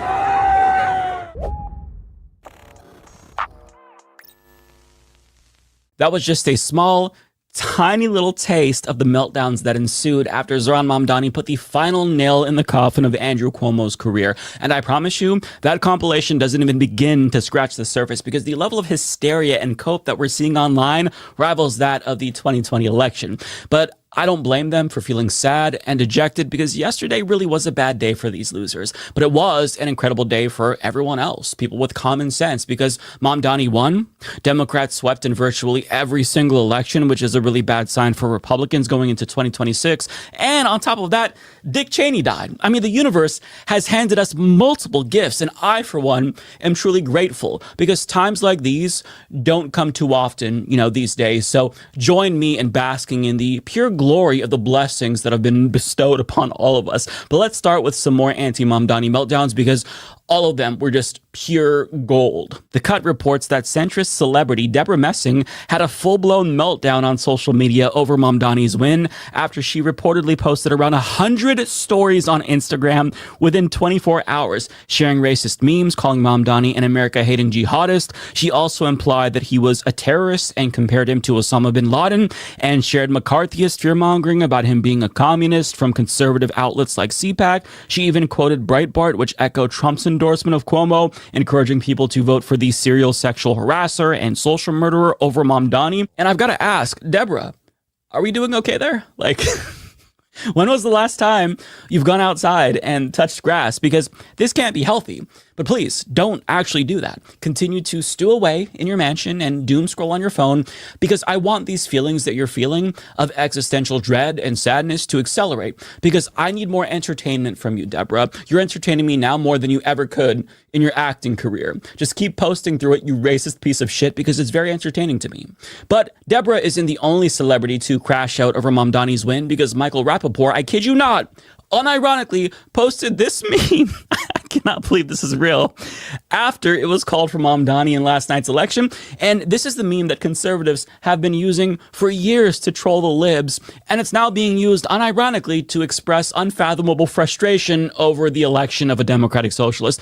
I mean, inject this straight into my fucking veins, please. But there's more, because 50 Cent, who I believe is now going to be 49 cents after Zoran implements his 2% tax on the rich, posted this tombstone which reads, "RIP NYC." He's so melodramatic. Founded in 1624, died in 2025. And then we have Eve Fartlow, who tweeted, "And we're fucked," to which somebody responded saying, "Cope harder, bitch." And then she quote tweeted that person saying, "Zoran's voters." And then Tamu Charlie Kirk, Brylan Hollyhan says, "Never forget, tonight New York forgot." And then closeted homosexual podcaster Jenny Bonson shared a picture of 9/11 saying basically the same thing. They forgot. Jack Unheard and a bunch of other dickheads shared the same Islamophobic bullshit. Tiffany Fong writes, "When I was little, I dreamed of living in NYC. Now I don't even want to visit. Oh no, whatever will they do without Tiffany Fong's presence?" Mike Lee says, "There is no problem too large for government to solve and no concern too small for it to care about. Of all the terrifying words uttered by Zoran Mamdani, these might be the most startling. This is now the Democratic Party. Oh no, please don't solve people's problems. That'd be terrible." John Cardillo says, "Hope Curtis Sliwa is happy. His arrogance, ego, and decaying beanie handed the commie NYC." Man, he's catching strays left and right. Poor Sliwa. Will Chamberlain says, "We lost NYC because we lost control of our borders. Simple as." And then Anonymous responded to him saying, "No, you lost NYC because your ideology sucks ass." And he replied, "Trump is your president." And then he got ratioed. Johnny Maga says, "Never want to hear from Curtis Sliwa again." Pardon criminal George Santos, aka Katara, says, "Fuck you, Curtis Sliwa. I hate you, your dumb wife, that stupid beret of yours, and all your fucking cats." Failed actor Michael Knowles, who filmed a gay sex scene, says, "The saddest part is he'd never have won were New York full of New Yorkers." Oh, okay. But I've got to say, out of all the reactions, every one of us was waiting to see what billionaire Bill Ackman had to say. The dickhead who spent more than $1 million to stop Mamdani. He also whined endlessly. And everybody knew that he was having a pretty bad night. So the question was, how would he respond to this? Would he opt for the expected pants-shitting response on Twitter? Or would he try to play it cool and put on a brave face even though he's dying on the inside? And he surprisingly opted for the latter approach, writing on Twitter, "Zoran Mamdani, congrats on the win. Now you have a big responsibility. If I can help NYC, just let me know what I can do." So it appears as if he is officially bending the knee. And to that I say, good. But what I love most about this billionaire piece of shit acquiescing is the way that it enraged fascists. For example, look at how Steve Bannon reacted to Ackman's capitulation. These are the kind of gutless cowards that turned New York City over to a Marxist jihadist. Okay, a Marxist jihadist. You know what they're going to do right now? They're going to bend the knee to it. They're going to grovel in front of this instead of standing in front. Can you read what Bill Ackman, the big hedge fund guy, just tweeted out to Mamdani? Publicly, again, folks, see at Zoran K. Mamdani. Congrats on the win. Now you have a big responsibility. If I can help NYC, just let me know what I can do. You believe this? I mean, of course you do, because you know. But I hope voters now see the scam. The rest of the, the holdouts, maybe, what are you, 20% that aren't MAGA, see the scam. There it is. Oh, delicious. I love it so much. Yummy in my tummy. And he read that tweet, by the way, so much better than I did. And to know that billionaires are sweating right now and them cowering in fear to a socialist, enrages fascist, like that feeling that I'm feeling in response to this is going to fuel me until at least the weekend, possibly next month. We'll see. But the most passive aggressive response came from genocide supporter Van Jones, who tone policed Mamdani in his victory speech after he won. I think he missed an opportunity. I think the Mamdani that we saw on the campaign trail, who was a lot more calm, who was a lot warmer, who was a lot more embracing, was not present in that speech. And I think that Mamdani is the one you need to hear from tonight. There are a lot of people trying to figure out, can I get on this train with him or not? Is he going to include me? Is he going to be more of a class warrior, even in office? I think he missed a chance tonight to open up and bring more people into the tent. I think his tone was sharp. I think he was using the microphone in a way that he was almost yelling. And that's not the Mamdani that we've seen on TikTok and the great interviews and stuff like that. So I felt like there's a little bit of a character switch here where the warm, open, embracing guy that's close to working people was not on stage tonight. And there was some other voice on stage. Hey, Van Jones, do us all a favor and shut the fuck up. You were just joking about dead babies in Gaza on Bill Maher's show. You don't get to tone police others for not being welcoming enough. Eat a dick, shithead. But even though what he said there pissed me off, it is glorious to see him struggle to contain his rage because he was very clearly seething as he was saying that. So I love to see that. Stay mad, Van Jones, you piece of shit. But the saltiest bitch in the entire country was, of course, Andrew Cuomo, who reportedly did not call Mamdani to congratulate him last night, as is customary. And this is according to Politico's Jeff Colton. And we could do this all day, but I have to force myself to move on because there's a lot of other non-Mamdani related election cope that I do want to get to, and I don't want this video to be as long as a feature-length film. So without further ado, here's a small sample of the screeching from the right about other elections and just in general how poorly Republicans performed. And we got smoked. Republicans did not have a good day. So anyone who says, well, not really that, but no, it was bad. Shut down, shut down, shut down. That had a big effect on this election. Glenn Youngkin, bro, what are you spending time in Iowa? You just ended your political career last night. As a native Virginian, you destroyed the Republican Party for a generation. There are seats in the House of Delegates that are unfathomable that could have been that were lost last night. More. I want more. I want more. It's so good. It's so good. But the best part is knowing that so many right-wingers see the writing on the wall for 2026. Jack Posobiec tweeted, 2026 will be worse if we don't course correct. Cernabitch writes, Ted Cruz and Mark Levin are walking Trump into impeachments and then prison. 2026 will be a bloodbath. So I guess that he's blaming them for trying to remove the Nazis from their party. Okay. And President Neckpussy himself chimed in to attribute his party's losses to him not being on the ballot.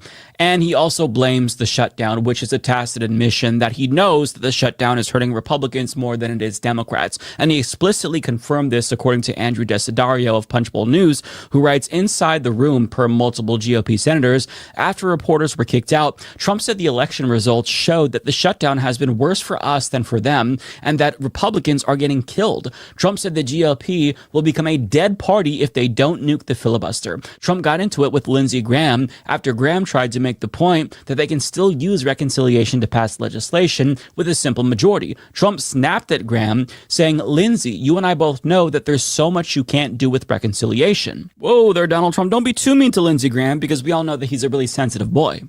On second thought, go ahead, be mean to him, make him cry. But it's really nice to know that the worst people in the world are having a bad day. But I want to spotlight some commentary from Vivek Ramaswamy, a GOP culture warrior who's offering some advice to his party after last night's losses. We got our asses handed to us in New Jersey, Virginia, and New York City. Democrats swept all three. There's two key lessons for Republicans. Listen carefully. Number one, our side needs to focus on affordability. Make the American dream affordable. Bring down costs, electric costs, grocery costs, healthcare costs, and housing costs, and lay out how we're going to do it. And number two, cut out the identity politics. It doesn't suit Republicans. It's not for us. That's the woke left's game, not ours. We don't care about the color of your skin or your religion. We care about the content of your character. That's who we are. Vivek, Republicans can't focus on affordability because they don't serve working Americans. They serve the wealthy, which is why they do fixate on so-called culture war issues, because it sows division within the working class, which is good for oligarchs, and it distracts from their evil economic agenda. But I do find it interesting that he wants to stop focusing on identity politics all of a sudden now that the GOP's base is turning their attention towards him.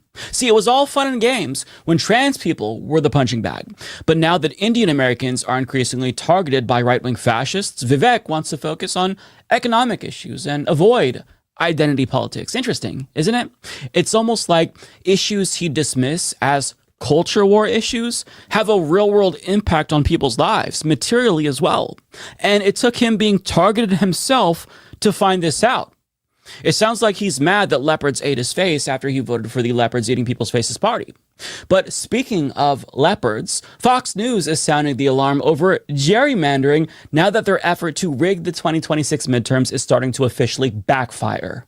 Explain for our viewers why this matters so much and how the 40% of registered Republicans in California will have a voice if those seats are drawn to the Democrats' advantage. Well, they'll certainly have a lot less of a voice if things go as Newsom plans. You know, he has explicitly stated that the whole point of this is to, quote, make California a whole lot bluer and to pick up 5 seats. So if that actually is how it played out, then we would have 4 out of 52 seats. That's about 7%. We get 40% of the vote in statewide elections.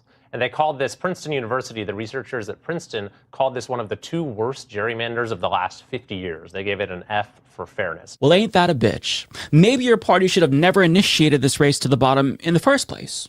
Because you see, they never expected Democrats to fight fire with fire, and I don't blame them, I didn't either, but they are. And guess what?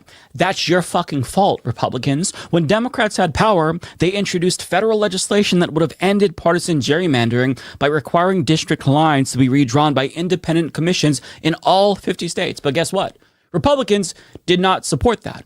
Moreover, Chief Justice John Roberts recently said that partisan gerrymandering is A-OK. So guess what? You are now having to lie in the beds that you made for all of us. And it's fucking you over too. Who would have thought? None of us wanted this, but if red states are going to rig elections against Democrats, blue states have no choice but to rig elections against Republicans to even the playing field. You started this, okay? Republicans have nobody to blame but themselves. And on that note, one of the biggest surprises of the night was when Democrat Jay Jones won Virginia's attorney general race in spite of a scandal that was so severe it could have tanked his entire campaign, but somehow it didn't. And to show you what I mean, there were text messages from him from a couple of years ago that leaked where he was basically justifying violence against his political opponents, saying if he only had 2 bullets for 3 people, including Hitler, Pol Pot, and the GOP's House Speaker at the time, he'd shoot the GOP's House Speaker twice, which is a reference to a meme from The Office for those who don't know.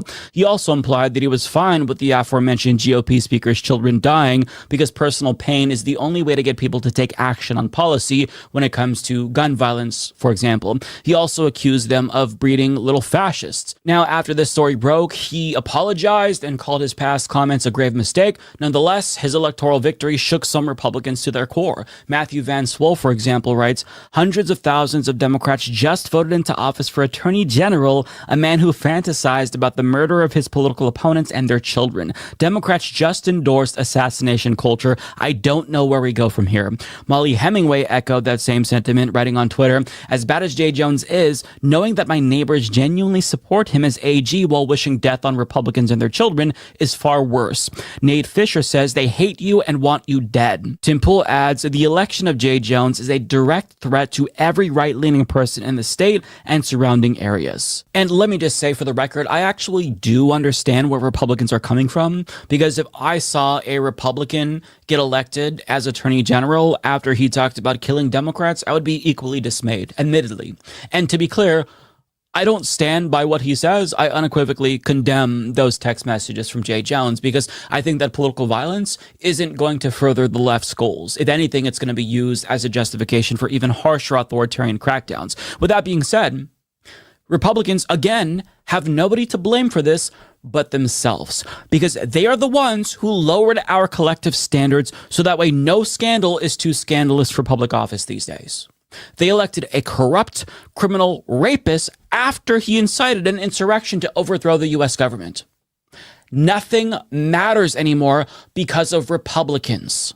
So if you're willing to overlook all of the flaws of your preferred candidate, then you shouldn't be surprised that Democrats are now doing the same, given the threat that Republicans pose. Like, do you think that Jay Jones would have been electorally viable in 2008 or 2014? Of course not. He would have resigned in disgrace.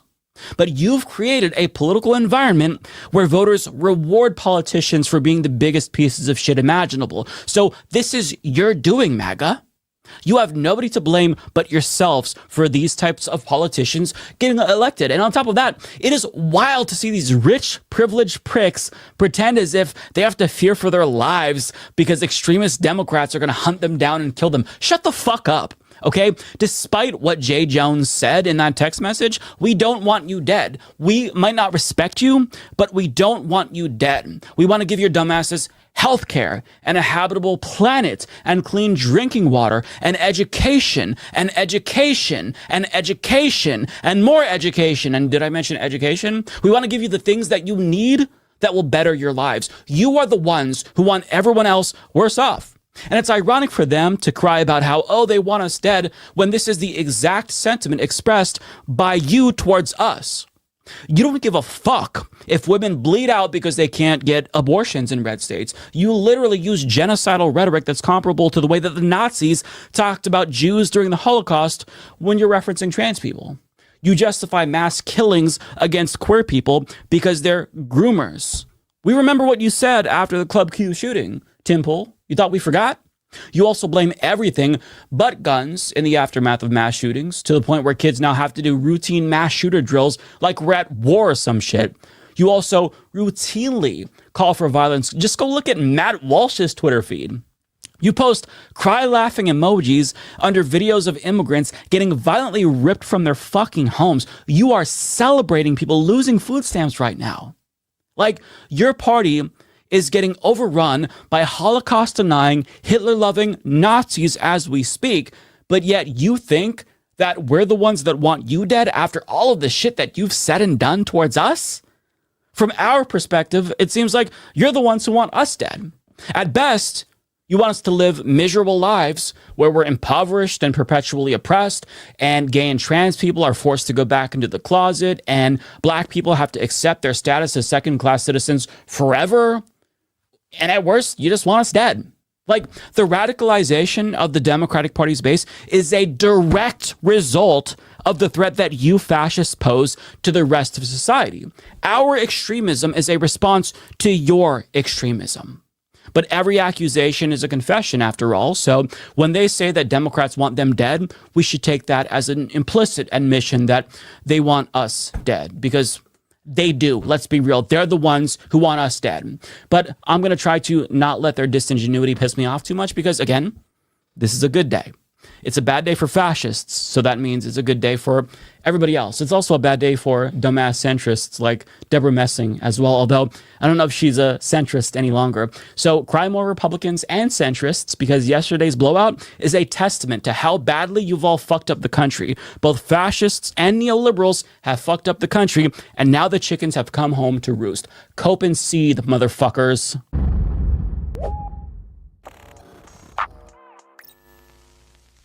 Well, Nicki Minaj is proving once again that she has the most dogshit political instincts ever. She endorsed Andrew Cuomo for New York governor over Cynthia Nixon back in 2018, and she is now buddying up to the fascist Trump regime. She applauded the White House for using one of her songs in a TikTok video, and also praised Trump for spotlighting Christian persecution in Nigeria, and even agreed to meet with UN Ambassador Mike Walls to talk about what the Trump administration is doing to protect Christians from persecution around the world. However, seeing as how she has a very sizable LGBTQ plus fan base, they didn't take kindly to her chumming it up with fascists who are currently trying to persecute them. And one person in particular responded to her Trump glazing saying, "Nikki, as a diehard fan who genuinely sticks beside you through every single scandal, you cozying up to this fucking loser, I might actually have to tap out. We live in a country that wants to weaponize religion so your gay fans can be pushed into a corner and silenced." Now, this tweet in particular led to her crashing out,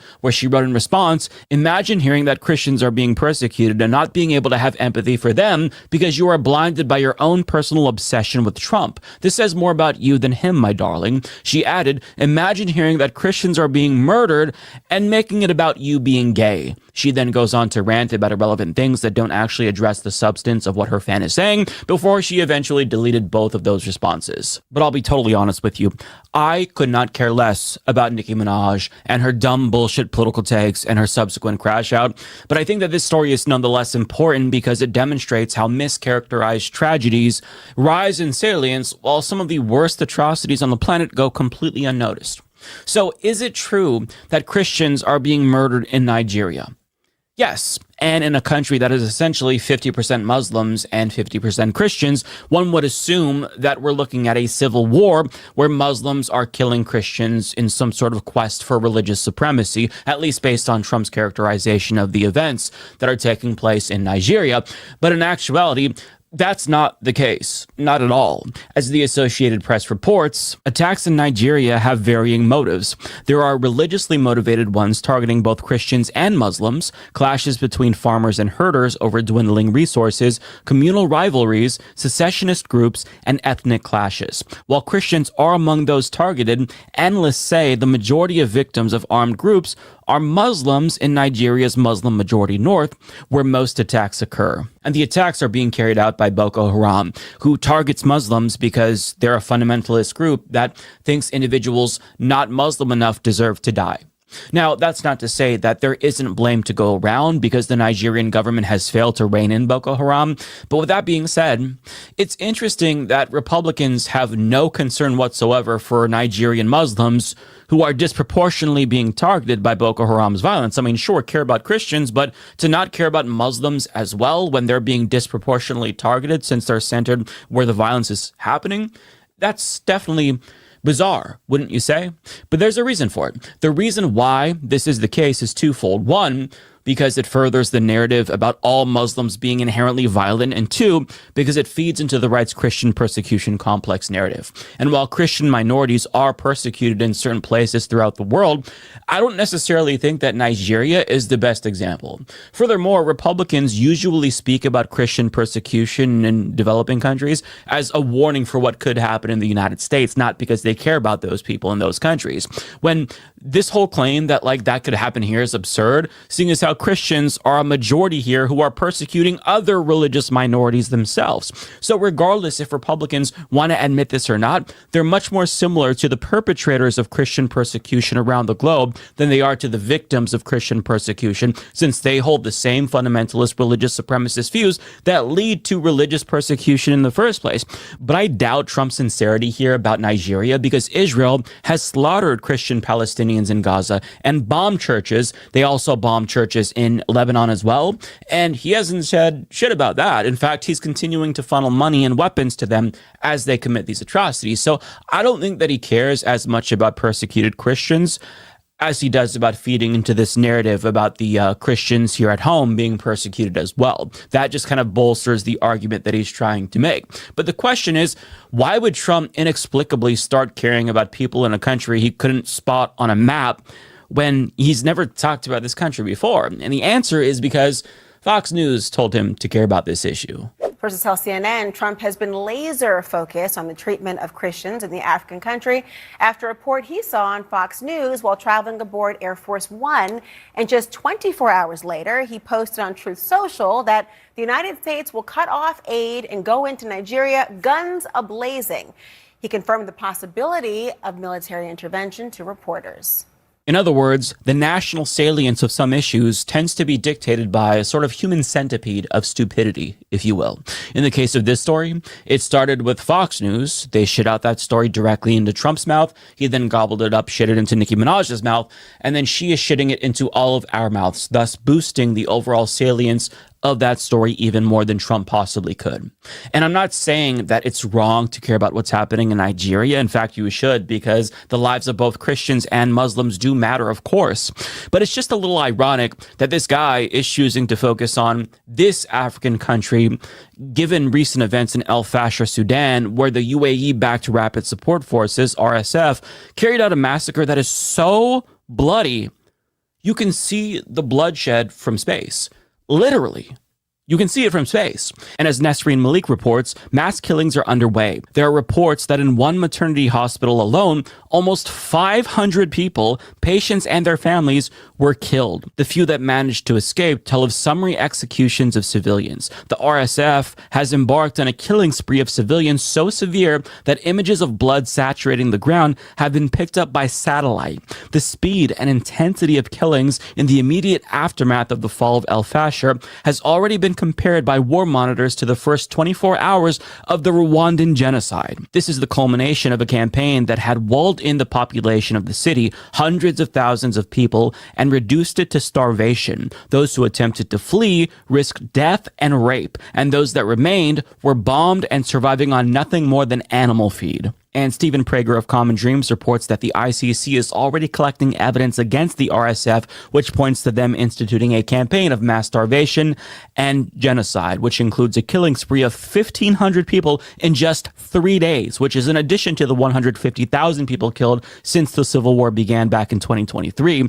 And we haven't even mentioned the 12 million people who've been displaced and the 30 million people in need of humanitarian support. So we are witnessing a humanitarian crisis on a scale that is almost impossible to comprehend. And much like the IDF, the RSF is pretty open about their contempt for the people that they're slaughtering. They're literally filming their atrocities and uploading them to Twitter to boast about the crimes against humanity that they just committed. And I can't play any of that footage for you because it would obviously violate YouTube's terms of service.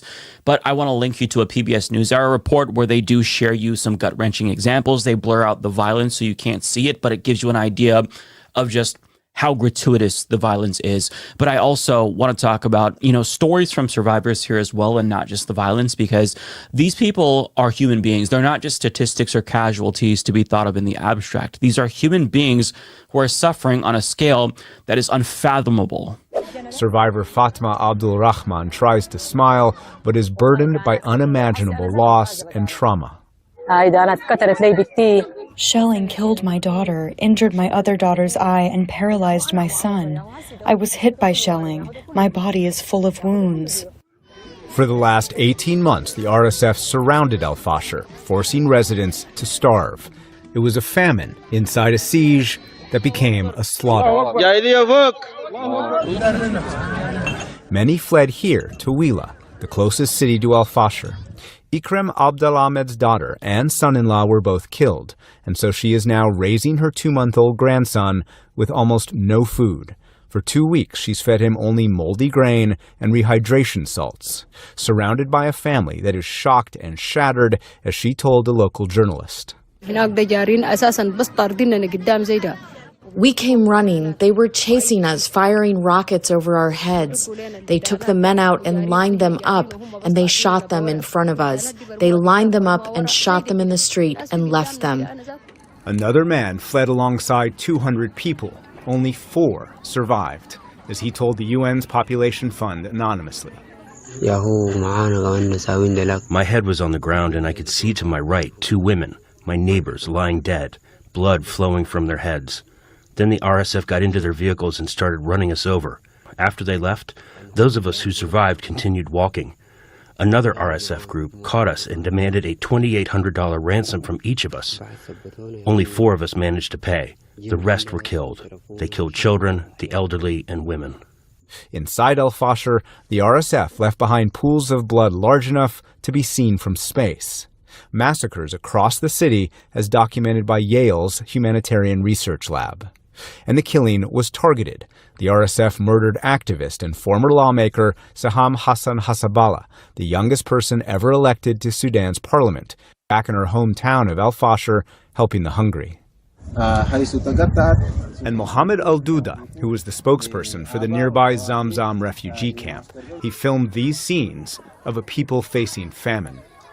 Right now we are in acute starving and acute hunger. He was murdered this week for transmitting the truth. So you have to understand that these are deliberate killings, and nobody spared. Not women, not children, not the elderly, no one. It's worse than anything our nightmares could possibly cook up. Like, this right here is inconceivable to me. I couldn't imagine, even if you survive that, how you wouldn't be scarred for the rest of your life and suffer through PTSD and trauma. It's just the worst possible thing a human being can suffer through. And the worst part is that none of this is really surprising, seeing as how the RSF is the group that emerged out of the Janjaweed militias, which is one of the perpetrators of the genocide in Darfur back in 2004. And it's worth understanding the events that led up to that genocide because it demonstrates how we got here today. And it all goes back to their former dictator, Omar al-Bashir, who tried to insulate himself from a coup by emboldening the Sudanese army as well as the RSF. But unbeknownst to him, he ended up empowering the very groups responsible for his eventual downfall, which then created this power vacuum that sent the country on a path towards civil war once the RSF leader, Hemeti, and the Sudanese army leader, Abdul Fattah el-Burhan, eventually started to clash over power amongst themselves. And Vox has a very in-depth video explaining all of this, but I want to play just a portion from that documentary to give you some additional context that I think you need to understand what's happening right now. Darfur was in crisis. People here were historically neglected. Lack of medical supplies and necessary goods and little representation in Sudan's government left them feeling agitated for years. So, in 2003, while large portions of the army were tied up in the south, rebel groups attacked troops in this city in Darfur. And Bashir, in recognizing that this rebellion was taking place, instead of relying on the Sudan armed forces or SAF, the conventional military, he instead decided to rely and arm local Arab militias in the region that were known as the Janjaweed. This group was brutal and focused on wiping out Darfuri rebels and civilians at Bashir's direction. Satellite imagery shows that the Janjaweed is likely responsible for destroying over 3,000 villages. SAF troops in Darfur were responsible for destruction there as well. Both groups are accused of mass killing, rape, and the targeted displacement of civilians. Together, they killed thousands of Darfuris. The events in Darfur showed Bashir how to keep his power, and he turned to the Janjaweed in search of another protector. Among the Janjaweed militias, there were a couple of men Bashir trusted and tried to bring into the central government. But there was one particular Janjaweed leader that Bashir trusted the most, Mohammed Hamdan Dagalo, or Hemeti. Bashir called him my protection, particular play on the Arabic word Hemaiti, which is my protection, versus Hemeti, which is his nickname. By 2011, the long and gruesome civil war here ended, with South Sudan gaining independence, leaving Bashir in a weak position. And soon after, Sudan's economy tanked. Many of the oil resources that sustained the country were based in the south, which was no longer under Bashir's control. To strengthen his power, Bashir gave Hemeti and the Janjaweed official status as a paramilitary force called the Rapid Support Forces, or RSF, in 2013. At first, the group was placed under the NIS, Sudan's intelligence agency, also one of Bashir's protectors, even though they were supporting the SAF in the ongoing war in Darfur. Then, in 2017, he passed a law placing Hemeti directly under his command, making it clear that the RSF's main purpose was to protect him. To maintain the RSF's loyalty, Bashir gave Hemeti financial autonomy and allowed him to take control of some of Darfur's gold mines, smuggle weapons and minerals into places like Chad and Libya, and send troops into war-torn regions in exchange for money.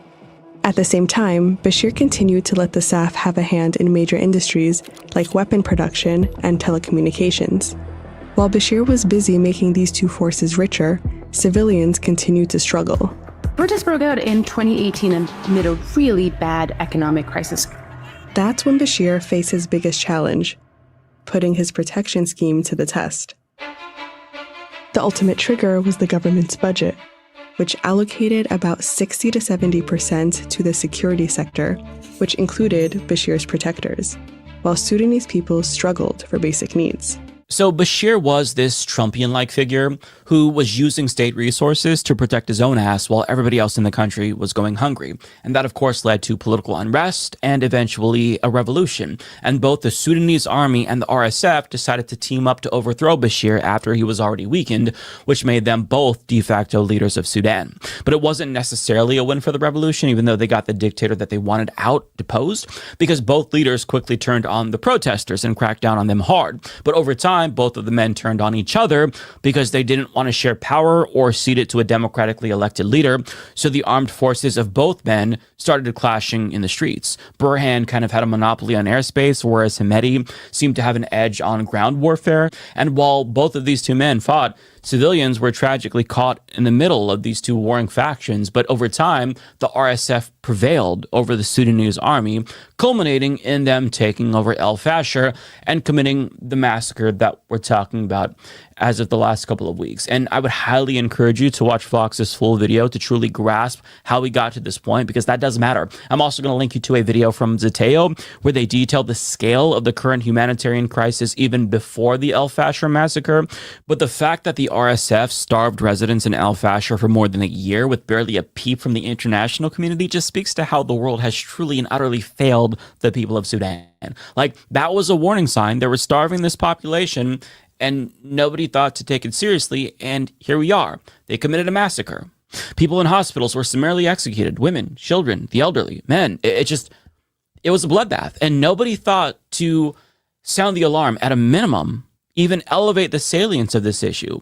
But the RSF's power and military might didn't just come from Bashir. You have to understand that, because they're also being emboldened by foreign countries that back them. And while they have a plethora of funders around the globe, the UAE is by far their biggest state sponsor. And does anybody want to take a guess which other country is complicit?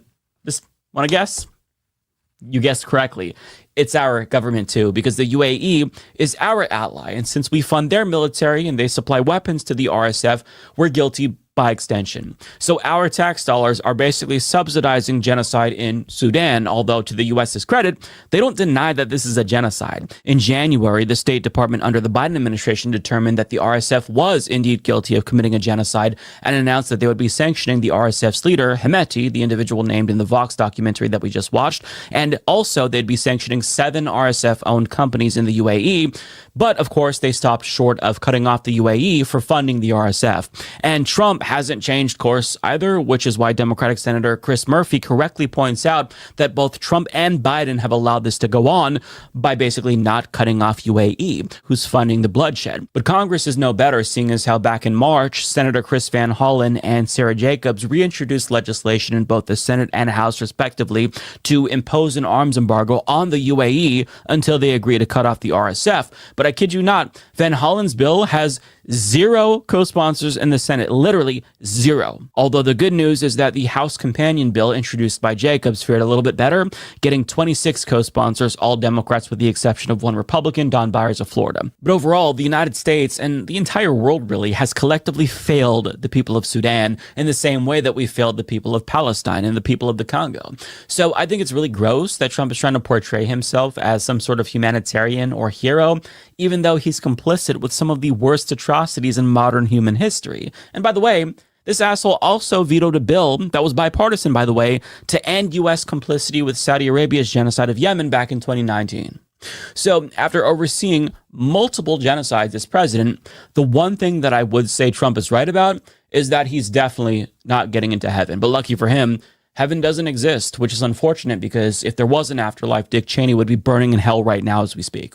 But I know you probably didn't expect a deep dive into the Sudanese genocide in a video with Nicki Minaj's face on the thumbnail, but I refuse to let the dumbest fucking people in this country set the agenda for what the rest of us are supposed to care about. In the same way that they hijack stories for their own self-serving purposes, I think we need to do the same, albeit for the purpose of the greater good, to highlight issues that aren't being talked about enough. And on that note, I want to use this opportunity to give you a little bit of a call to action so we can maybe make a bit of a difference. Call your senator and tell them to sign on to Chris Van Hollen's bill to cut off the UAE. And if your representative hasn't co-sponsored this as well, odds are they haven't, then tell them to do the same. They can sign on to the House companion piece authored by Sarah Jacobs in the House. Call them and demand that they do this. Be polite, but just ask them to end our complicity with this genocide that's taking place. Because, you know, our government being complicit with one genocide, of course, is bad enough. But complicity with multiple genocides simply cannot stand. So make your voice heard.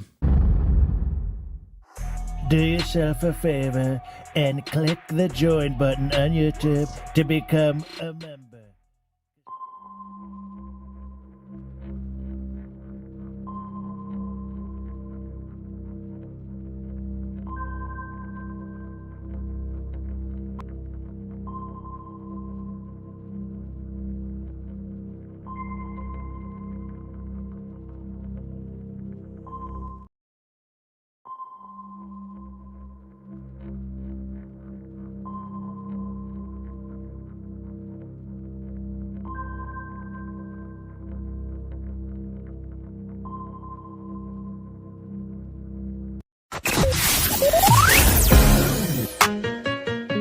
The Benjamin Dixon Show was only possible with listener support.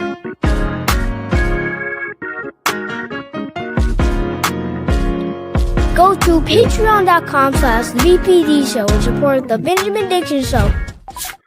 Welcome, ladies, gentlemen, and gender non-conforming individuals to another episode of the Benjamin Dixon Show. I have to say, it never fails when I sit and listen to even just the last 10 minutes of the Humanist Report with Mike. It is always so informative and so necessary as I listen to him talk about the Rapid Support Forces. What a name for such a horrific group of people as they carry out genocide funded by the UAE by way of the United States of America, and the horrors that are being perpetrated all around the globe. What a horrific time for this planet. We've had horrors in the past, no doubt. But right now is a particularly horrific time when the level of bloodshed and cruelty seems to know no end. And I think about these quote unquote soldiers. How brave do you have to be to take your weapons into a village and kill women and children? They're so tough. They're so badass. These big, brawling men with their AK-47s going in and torturing women and children, even civilian men. I'm not going to leave civilian men out. How many elderly, disabled, and to count that as their victories? No different than the IDF. No different whatsoever. I'm going to be talking about AI today, but you're going to have to let me get this out my system first. How big, bad, and bold are these? Ooh, it's hard for me not to cuss about this one. Help me, Holy Ghost. I mean, for your badge of honor and success, for your metric, your key performance indicator as a man with a weapon is how many children you've killed, how many women you've raped. We're not talking about Spartans, even though I don't think highly of the Spartans. We're not talking about men of valor going into the arena to test their might against equally equipped men. We're talking about troglodytes going village to village, killing women and children. These men should turn the weapons on themselves. How are they not walking in shame? Utter shame. I don't care if you are the RSF or the IDF. How are you not like just so embarrassed with your bitch assness? Yeah, I tried. I really did try. Forgive me, God. How are you not so embarrassed with the role that you are facilitating on this planet that you don't put that AK-47 in your own mouth and do humanity a favor? Because anyone who would turn a weapon on women and children and civilian men, and to think that you are somebody, you think that you are a man, you think that you are a soldier.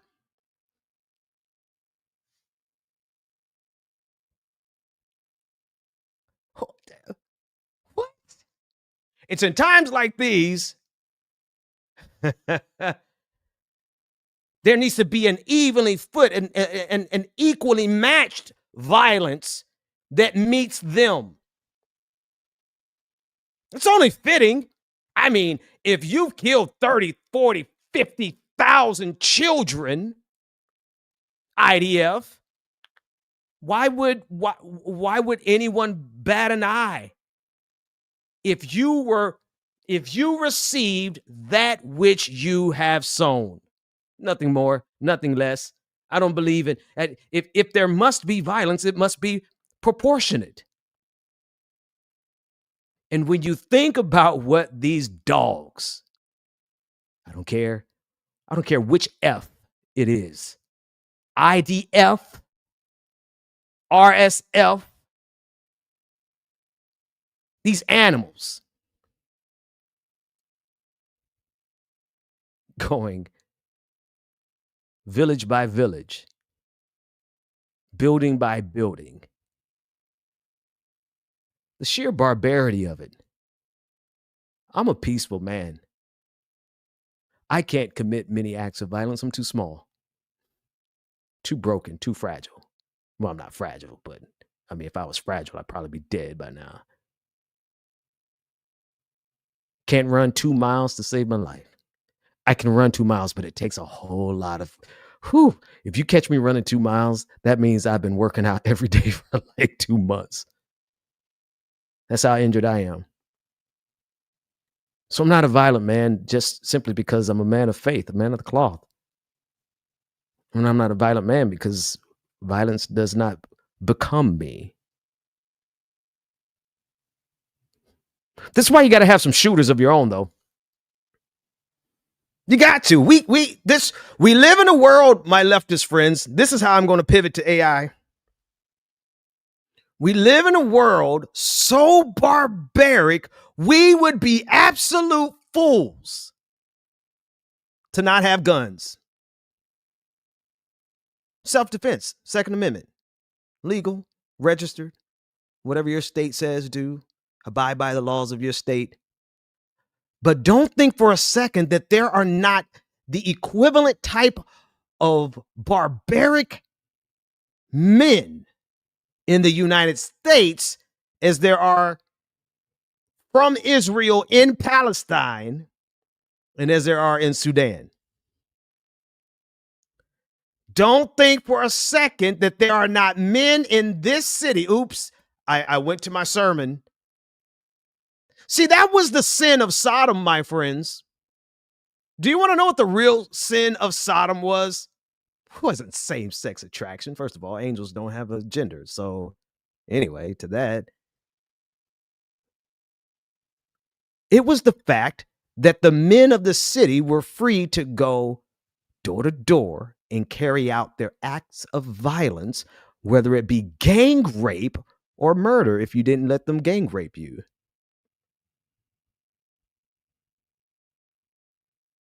Same thing, and that was Genesis 19 is the story of Sodom. Judges 19. Oh man, the name of that city, it escapes me. I guess I can Google it. You're not looking at me on camera, so I can Google it. But it happened. The story happened again in another city in the book of Judges 19. The men of the city, they didn't have weapons, or they didn't have guns, but they had force. and they went door to door. It's a weird sounding city. What's the name of that city? Gibeah. That's it. In Genesis 19, it's Sodom. In Judges 19, it's Gibeah. In both stories, the men of the city go door to door and they bring their violence and they bring their force door to door and they gang rape and they murdered. Is that not what's happening in Sudan? Oh, it was the same-sex attraction. Get the hell out of here.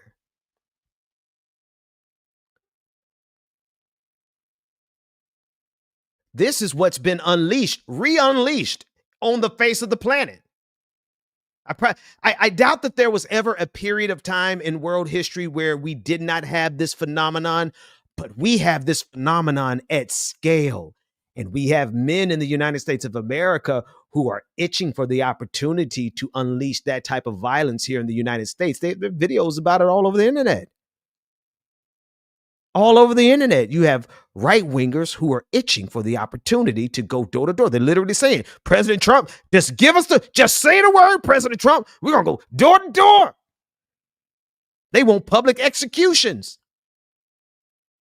That's why we cannot unilaterally disarm on anything. I got to be the most peaceful, violent person y'all gonna ever meet. I literally, like, my prayer on a regular basis is like, God, help my brain not to snap, because I am always at a state of peace and always at a state of war, because I know what these fools want to do in the United States of America.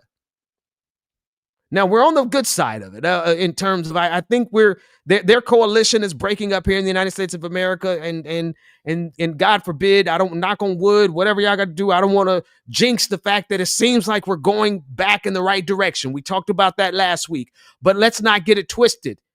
The evil that we see happening in Palestine, the evil that we see happening in Sudan, the evil that we see happening in any number of nations around this globe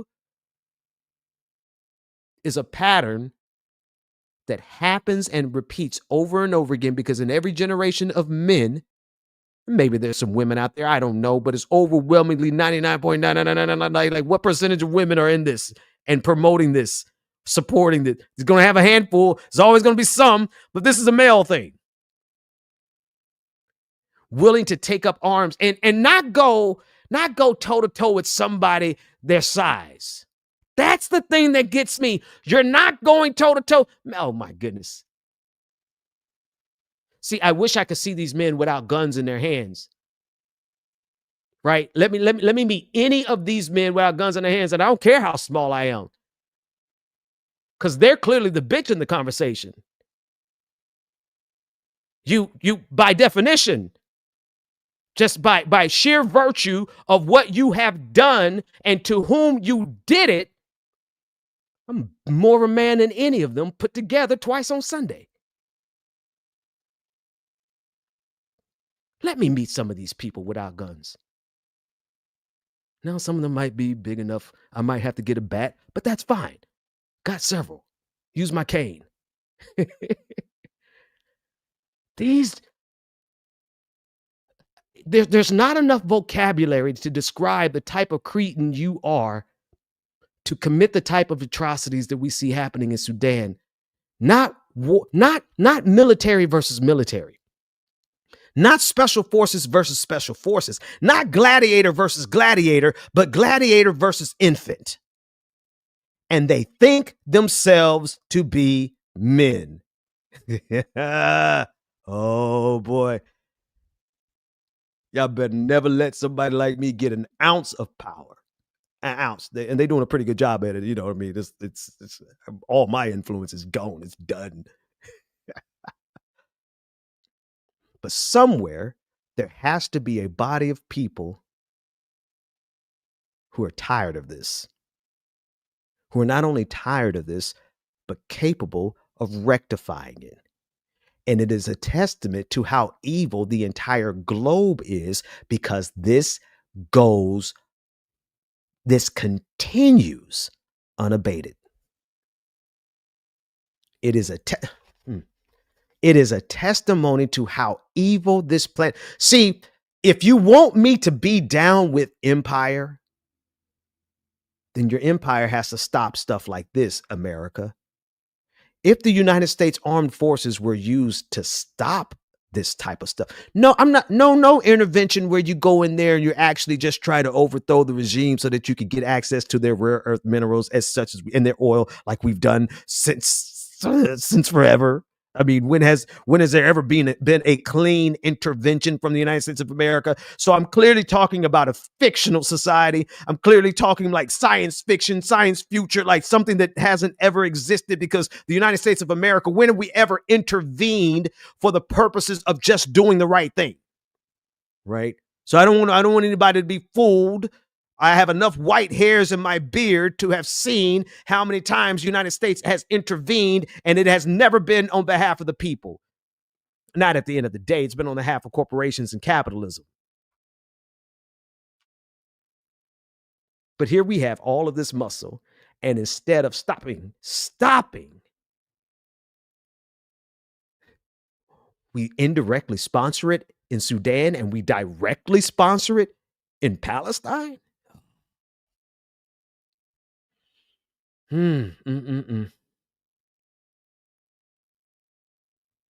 This is a hard one for me, because when you consider the world, not even the world, consider the life and the perspective and the vantage point of those women and children. And here's the extra layer of horror. It's one thing if nobody knows about your suffering. It's another when all of us have a front row seat to see every detail. We see the blood. We literally see the pools of blood from space. So it's one thing to be the oppressed and to not have anyone know about it. It's another when all of us can see it on our mobile devices in real time. Live stream sometime. So that compounds the horror, because in your mind, you're thinking as you go through it, if only somebody knew what I was going through, they would intervene. And that horrifically transforms into everybody sees what I'm going through. And is there not a single person, a single body, a single entity on the face of the planet that will do something about it? Oh, we don't want to get involved. We don't want to have a conflict, but you sit back and watch women and children. Like, what's the point? What's the point of this hubris that we have as men? What is the point of this testosterone we brag about? This phallic measurement that we do all day, every day. We want to see who's got the biggest ego. What's the point of all that? What's the point of the stoicism? What's the point of tearing up when you hear the Star-Spangled Banner? And you literally won't and can't. Won't if you have power. You won't do it. Can't if you're just a foot soldier. You can't, you're just in the infantry. What can you do? You can't go and start a war. But ultimately, what's the point of all of this male testosterone and ego running around the planet, and you don't have it in you enough to go and stop these men? See, I got a problem with Russia in Ukraine, but at least it's war machine against war machine. That's why it's entrenched warfare. That's why it's so many dead bodies everywhere. It's war machine against war machine. Proxy versus proxy. The best of the men in Ukraine versus the best hired guns Vladimir Putin can pull out of prisons and everywhere he pulls them from now. But it's mano y mano. My technology versus your technology. My drones versus your drones. My fighter jets versus your fighter jets. In Palestine, it's AI-backed drone strikes against rocks.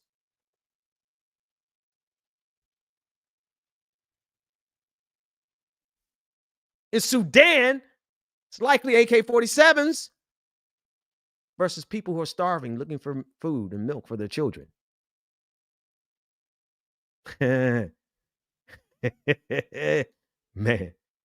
See, there is a place for force. There is a place for unnecessarily, it's not unnecessary, but unfortunately, there is a necessary willingness to maintain a level of violence. It is. So long as there are men on the planet who are willing to use violence against the least of these, are we who are supposed to be the peaceful amongst us? Are we who are supposed to turn the other cheek? See, that's why, look, I love the Lord. He heard my cry and pitied my every groan. Long as I live and trouble rise, I'll hasten to his throne. It's one of my favorite hymns. I understand the Bible says, stand still and see the salvation of the Lord. Yep. There's another one. There's another one that says, the battle is not mine, it belongs to the Lord. Yep. I know all those scriptures, all those songs. But if they're coming down your street, coming down my street, you think I'm not going to fire? You think I'm not going to open up and protect my children? Similarly, if they're going and attacking a village of women and children, are we supposed to be so peaceful that we don't get there first and eliminate every one of them?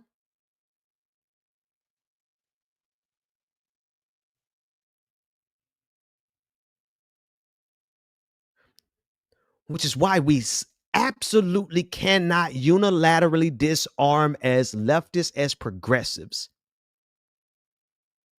on any issue. We simply cannot.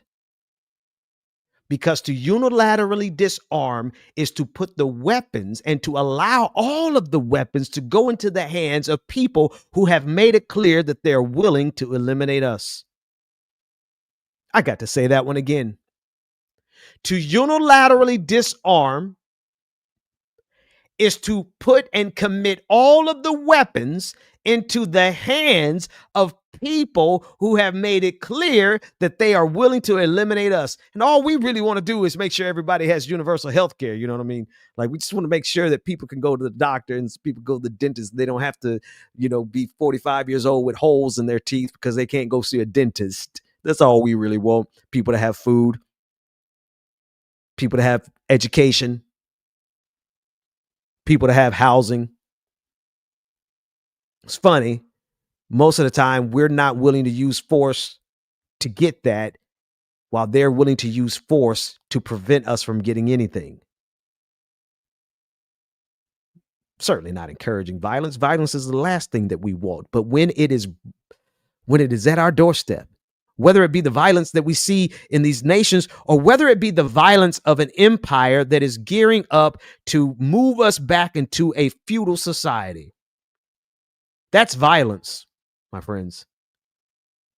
What is being done to us right now in the United States of America it might be a slow violence. Here's why Democrats, those 8 Democrats in the Senate, here's why they went and signed on and said, let's make this about healthcare. Let's not make this about food stamps. Here's why they went and reneged and went and supported Donald Trump's cut of the Obamacare, the premiums of Obamacare, getting ready to double and triple. Because they know they can get away with the slow violence. The United States is really good at killing you slowly. Killing me slowly? No, killing me softly. The United States is really good at killing us slowly, because If it's an individual death, one at a time, it doesn't matter if it's one a day or multiple a day. If it's just a slow death, right? You have a chance. Maybe I can get some medication. Maybe they'll pass this. Maybe they'll approve this treatment. Maybe they will pay for this surgery. Maybe they will. And you keep out hope all the time. You keep out hope. And then by the time you realize, oh, they're going to let me die. And then you die. And then it goes on to the next person's story. The slow kill. Democrats in the Senate know that America can get away with any number of slow kills. But you can't really get away with the starvation kills. That's a little quicker, a lot quicker. But you got about 2 weeks, 3 weeks, right? That when people start starving, that's when an entire system falls underneath itself. And so they said, okay, we would rather kill them slowly because it won't destabilize our system. That's the calculus that they made. That's the calculus that they made, to let people die slowly, because if we let them die too quickly by cutting off their food stamps, they will overturn the system. And so while we are not facing the violence nearly by, it's just not even comparable to what's going on in Sudan, we are experiencing the daily violence of the slow executions that happen in this country.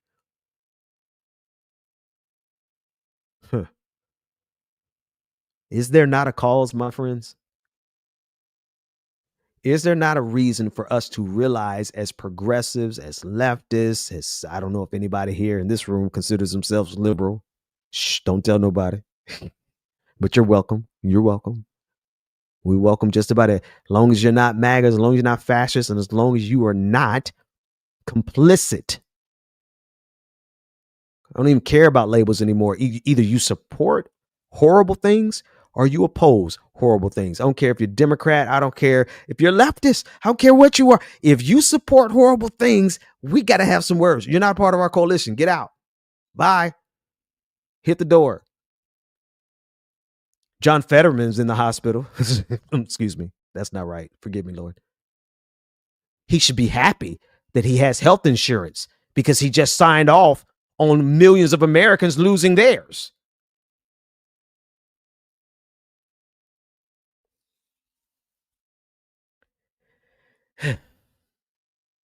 So anyway, we cannot unilaterally disarm on anything, on any issue. And we have encountered and we've come into a most fascinating part of world history. It is absolutely, did they not? Where's my slides? Let me see if I have, did my slides not work? Oh, that is so irritating. I was trying to create some slides here. We've come to a really, really horrific time in world history, in American history. Very complicated and complex time. And this is what I mean. God dog, it did not generate. It must not want me to share today. We're at a time in American history where, pause, let me set it up. I want to set this up a little bit better because I'm about to lose some friends. The number's about to go down. Sorry, Nick. Sorry, everybody. The number's going to go down. It was all cool until I started talking about this. Here we go. The funniest thing in the world is happening. It has been easier for me to come public with my faith in Jesus Christ as a pastor. I was, most of you already knew privately over the last 10 years, I was always, love the Lord. But it was easier for me. That transition transformed my whole channel. My whole channel now is Pastor Ben. Hey. Accepted by most atheists, very few. I mean, really, just honestly, I don't make fun of, I absolutely love the way the broader left community, they just say, hey, let him do what he do. It was cool. And it's been a wonderful transition and love all of you for it. It was easier for me to do that than it is for me to stand up and tell everybody we cannot abandon artificial intelligence. I start saying that, and man, oh man, folks are ready to fight. I mean, people have dug in. I haven't talked about AI in a long time. And apparently, since I stopped talking about it, like what, maybe, right at the very beginning, I think the very first episode that I shared with you all on this space, I think that was the first time I talked about AI. And that has to have, how many months ago was that? And since then, I really haven't talked about it. I got back online yesterday and just started looking at conversations. I said, holy cow, everybody is like, this is like Force the Vote 2.0. Have you seen it? Oh my goodness. So it's funny to me. It's hilarious. Like it's easier for me to talk about Jesus online than it is to talk about AI. But I got to. I really got to. Because man, look, one thing I'm going to do is if I see something that I'm like, I don't know if we got this one right, I'll fall on my sword in a minute. Didn't I fall on my sword for Force the Vote? In a spectacular fashion. Took 2 years for everybody to realize, oh, Dixon was right. Yeah, I was. Lost what I have, like 14, I had like 10,000. I lost like 8,000 patrons over that. No. Hang on. No, I didn't lose 8,000. I never had 8,000. Hang on. I don't even know how many. I lost 80% of my patrons over Force the Vote. And I'll do it again. Because when I see us going in a direction that is self-destructive, somebody got to shout. I hate to have to be the guy. But my friends, I just need you. And I had a whole slide presentation, but maybe it's not meant for me to give you the slides because I want us to really slow down and think about this. We're walking ourselves on the left into oblivion when all of the billionaires on this planet, all of the corporations on this planet, and every single government on this planet, every single policing agency on this planet is incorporating artificial intelligence into everyday practices, investing trillions of dollars. They are not going back. I got to say it again. The investments, forget about the power. I'm going to get to the power perspective in a minute. But the investments alone, the elite are pot committed. I don't know if you ever gambled or played poker before. Pot committed is when you have a hand and no matter do or die, sink or swim, you're going to play that hand because you put so much money into it. That's pot committed. Every billionaire, every corporation, every government. Did you know that Palantir is inside of 32 NATO governments in their defensive industry? There's 32 nations on the face of this planet, all part of NATO, who cannot go to war without the artificial intelligence of Palantir. You think they're going to back up and say, oh, we're going to go backwards or we're going to go back to a time before artificial intelligence? The good old days when you had to do everything you had to go to the library. I mean, it's not as if we hadn't been using artificial intelligence with Google anyway, but that's a whole different conversation for a different day. I really want us to pause and ask ourselves the question. Let's forget about the power dynamic. I'm going to talk about that in about 3 minutes, but I need you to ask yourself the question, is there going to be a single elite on the face of this planet who is going to abandon artificial intelligence just out of sheer virtue of their financial investments already? Now, let's set that aside because maybe for Elon Musk, as he's poised to become the first trillionaire, he wouldn't care. Well, he invested $44 billion. He's losing $44 billion he's losing $44 billion at Twitter because his mama called it Twitter. I'm going to call it Twitter. I ain't never calling that thing X. He lost $44 billion in that investment, losing money every single month, ain't turned a profit since he's been there. And why is he doing that? Because of the next thing. Forget about the money, the power. The power. The power that owning Twitter gave Elon Musk, he'd lose $44 billion every month if he had to keep that power. So now I need to ask you the question. Forget about the financial investment. Do you think that any government on the face of this planet, those 32 governments that are now using Palantir artificial intelligence that are part of NATO, 32 nations that can't go to war without AI, every policing agency that has enhanced their surveillance capacity, every single elite that is fueling all of their endeavors with AI, all the corporations that have embedded AI. And then let's get down to the nitty gritty. Every right-wing fascist that is currently using AI all over the internet on us. That's how they won 2024.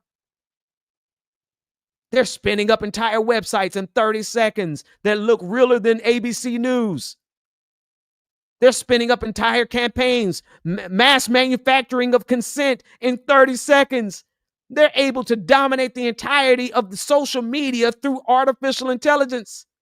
Do you think they are going to back down and back up and say, hey, let's go back to a time before? Do you remember?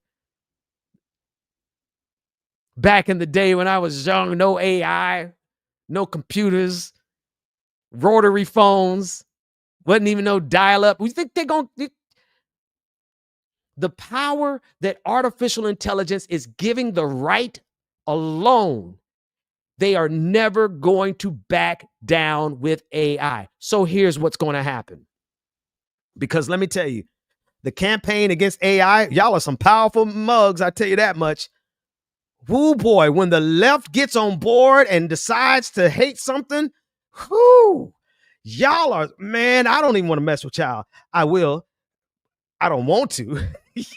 I seriously don't want to. I don't want the smoke. I don't want the fight. But my friends, when you consider that the right wing is leaning in and we are backing up, what position does that put us for the rest of civilization? Because the power that AI gives them is total domination over reality itself. I'm not talking about any mysticism and all that crazy stuff that people do with AI. I'm talking about their ability to generate and micro-target you specifically amongst 8 billion other people specifically. The models that they run are specific to your likes, your dislikes. They know what to trigger you with. They know exactly how to get you to move into action. They know everything about you, and they can curate a timeline and your social media experience that is just for you, and you won't know that there's a reality outside of what they're sharing with you on your timeline. And now multiply that by billions of people. That's what they're going to do. That's what they've been doing. That's what they're going to continue doing with artificial intelligence while we are unilaterally disarming ourselves and standing down. Well, Pastor Ben, I got to make sure I'm not going to use a mocking voice. All right. So this voice I'm using is not to mock you. It's just to contrast. Because like I said, I don't want to smoke with y'all. I'm not even looking at the comment section. I done turned my head away from the comment section. Okay, I'm looking at it now. Well, Pastor Ben, artificial intelligence is ruining the environment. Yes, it is. Do we think that the people in charge of AI right now are going to change that or care? Are they going to have any pressure from anybody to change that if we all are just saying, no, we're not even going to touch it. We're backing away. We don't want it. We don't want to talk about it. We don't want to see it. Everything's AI. Everything's horrible. We don't even want to talk. It's AI slop. AI art ain't art. Let's go to war with all that. You know, we got all that going on. What pressure are we putting? What position to apply pressure to change those dynamics? And honestly, even if we try to apply pressure, that's not going to do it. The only way we're going to fix this problem of the environmental hazard that AI is causing. Hang on, pause. Well, let's think about scale. Please, my friends, think about scale. You not using AI to try to help save the environment is just like you using a paper straw to try to save the environment. I'm sorry. We just got to call a thing a thing.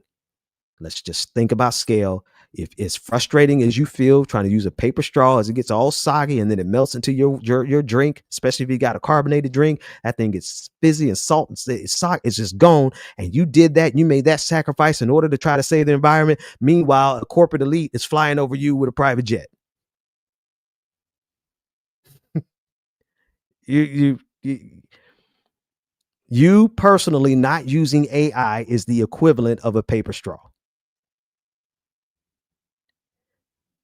The only way we solve the environmental hazard is by capturing the demand and rerouting the demand for AI to a environmentally friendly version of AI. Just this past week, last month, October 14th, a paper was published that introduced recursive AI. And recursive AI is able to outperform most of the current models with 7 million parameters versus the 30 billion. What are they at now? There's some obscene number of parameters that standard AI uses. The training is massively smaller. It's pennies on the dollar to create. AI is not in its final form, right? It's not. You got to see it like this. AI currently, what Grok is doing, what OpenAI is doing, what Anthropic is doing, what Google is doing, those are the T model Fords of AI. They're clunky, they're brute force, they cost so much money, and they destroy everything around them. They're the T model Fords. Do you think that they're going to have an incentive to change they've already invested their billions and their trillions. They're going to keep using those data centers. They don't care that there's now a way to run AI that's significantly cheaper as well as significantly safer for the environment. They've already got their warehouses. They're not going to stop using what? It's the exact same problem of green energy. You know how much green energy is?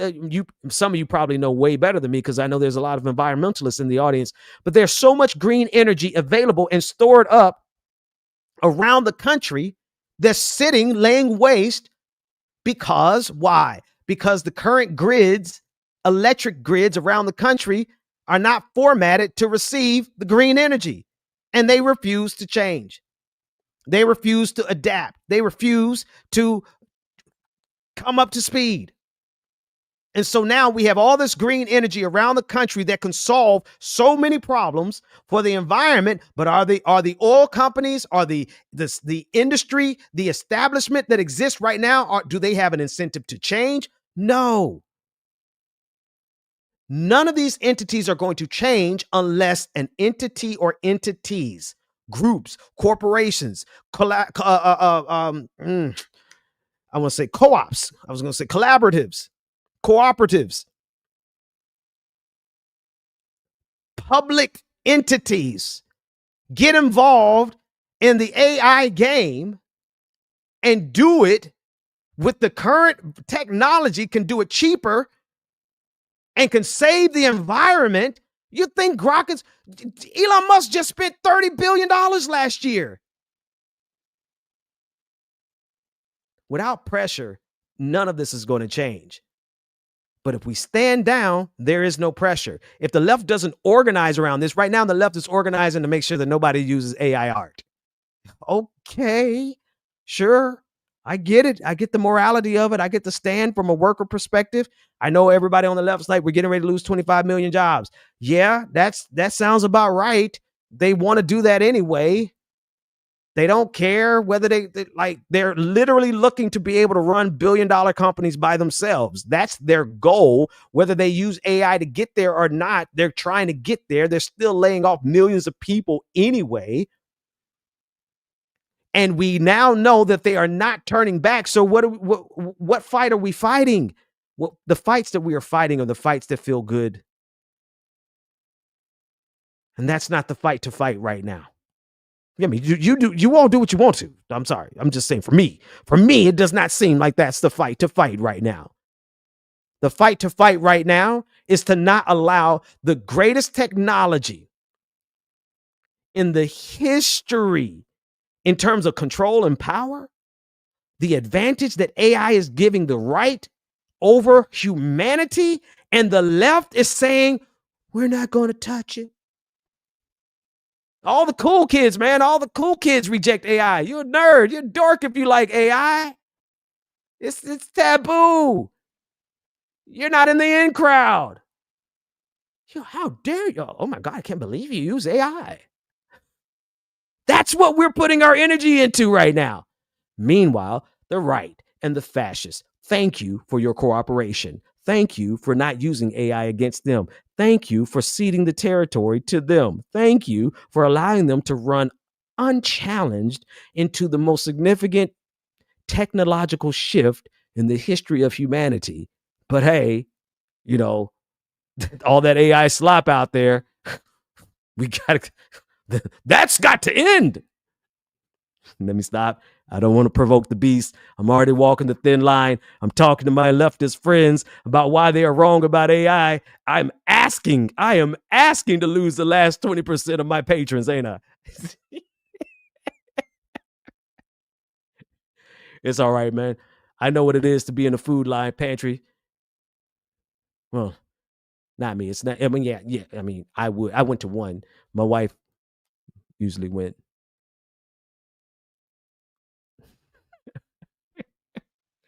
Folks, we have been locked in a trap on the left.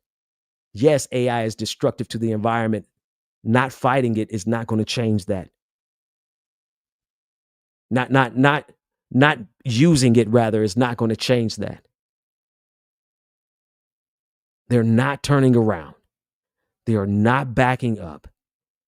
And to believe that they would is honestly, it's not the smartest decision that I've seen on the left. And I fear it's one of those things where everybody's kind of, greater or lesser extent, just fitting into what everybody else is doing.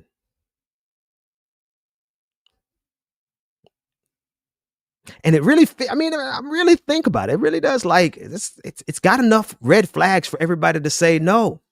It does. When you think about what you can do with it, everybody will be like, oh, well, we certainly shouldn't use it. I get it. When you see the kind of harm it could do, the deep fake videos, I got, man. I'm really good. I've been good. 3 years AI has been on the market and I have not been fooled but one time. But that one time they got me. I retweeted the video because I thought it was real. There was AI, got me. That's a red flag. But for us to unilaterally disarm while it's like an arms race, and I guess maybe that's my problem. My problem is that, somewhat of in terms of international relations, I'm somewhat of a neo-realist. I look at the lay of the land and I play the game that is laid before me. Neo-realist and international relations, if any of you are familiar with international relations theory, neo-realists, they build their entire framework, well, realists do, off of the arms race theory. If your neighbor is buying knives, you buy knives. If your neighbor is buying AK-47s, you buy AK-47s. If your neighbor nation is buying fighter jets, you better have the budget for fighter jets. That's the arms race theory. That's what realists believe. If fascists are equipping themselves with artificial intelligence, anti-fascists better be better than the fascists with artificial intelligence. Makes sense to me. Maybe it's just me.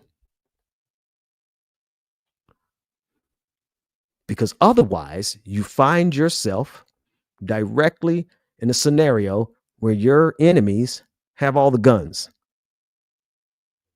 you find yourself in a scenario where people who have made it clear that they have no problem lying, cheating, stealing, killing, they seek to destroy you, have all the technology.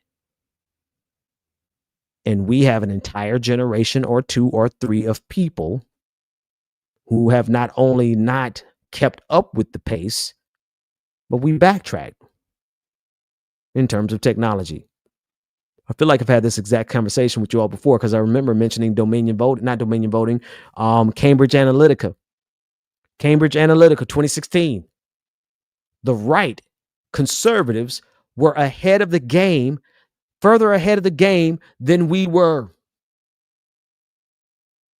The way they were able to use, we weren't even calling it the algorithm back there. None of this is really the algorithm, but that's a whole different conversation for a whole different day. The way they were able to use everybody's social media profiles to create micro-targeting back in 2016 was more advanced than what the Hillary Clinton campaign was doing.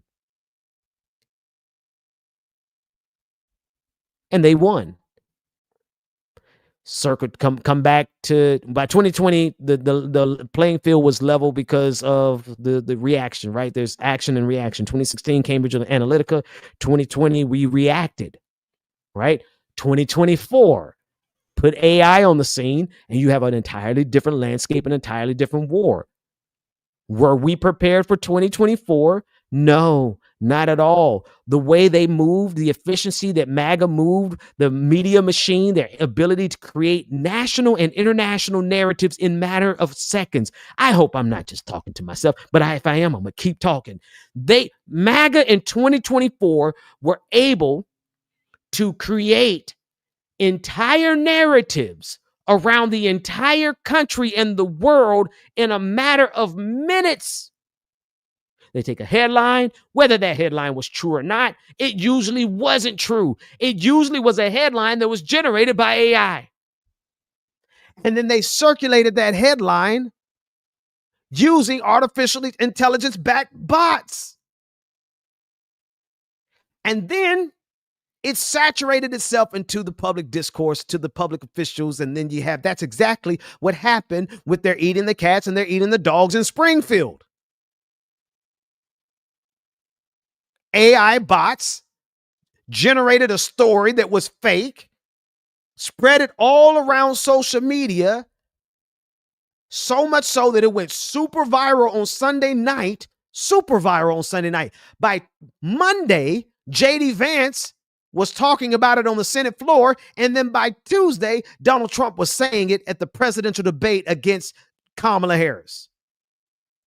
So when I say that they're able to create international narratives in the matter of moments, that's not hyperbole. That's literally what AI gave them the ability to do in 2024. They did it to us in 2016 with Cambridge Analytica. They did it to us in 2024 with AI. And our response to them is to stand down.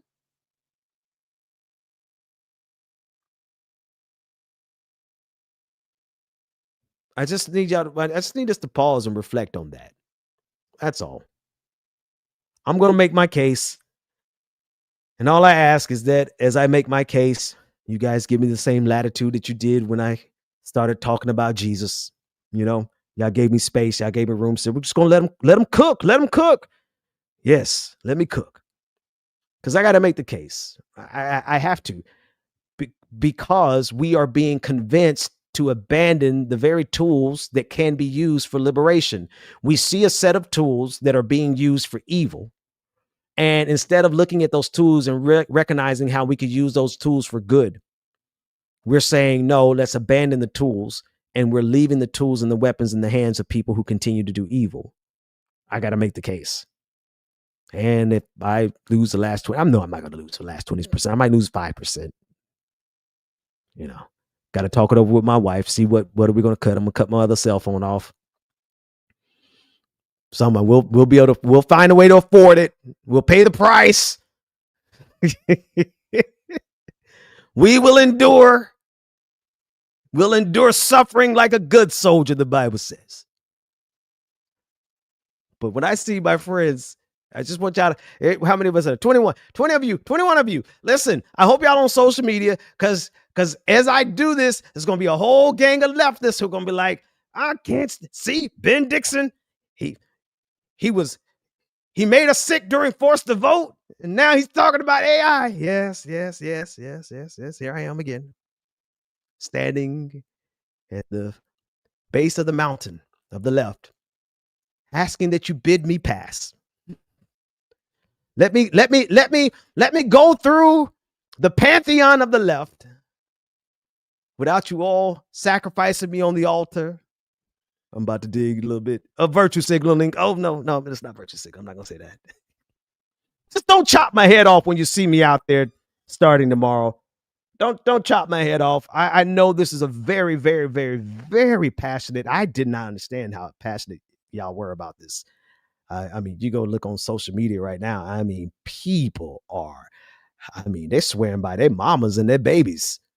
Like, I swear for God, if y'all put one more AI art on my timeline, I'm going to blow somebody up. I'm like, whoa, settle down. Don't blow the baby up.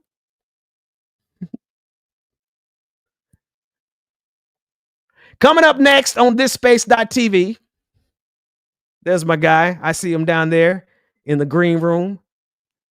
None other than my brother from another mother, the Angry Ginger, as he gets ready to talk about all the things that are happening around this country. There's so much to talk about. I didn't even talk about Epstein. I don't know if that's on his agenda, but that is definitely like, whoo boy, somebody's feelings about to get hurt. I was gonna say somebody going to jail, but no, they're not.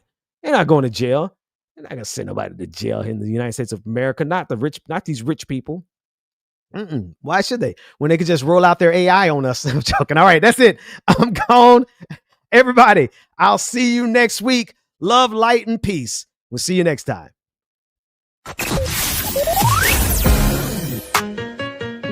The Benjamin Dixon Show is only possible with listener support.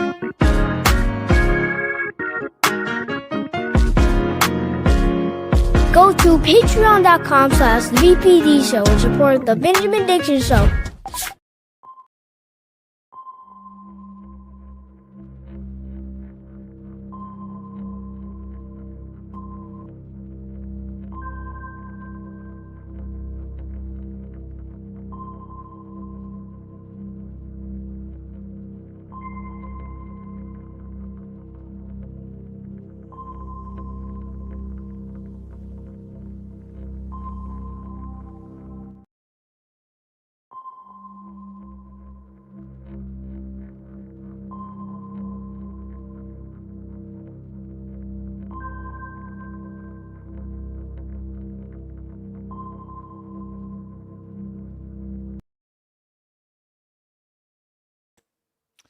What is happening, everybody? Oh, we're gonna talk about Epstein. You know, one thing about just having disembodied voice, Pastor Benjamin, is that he can't take all my sweet ideas. Why is my mic working? I don't see it lighting up. Is it working?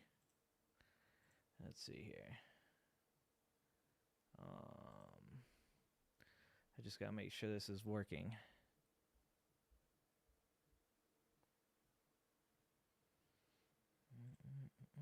Oh, that's the layout. Barely. Okay, hold on. Good thing I got on early, huh?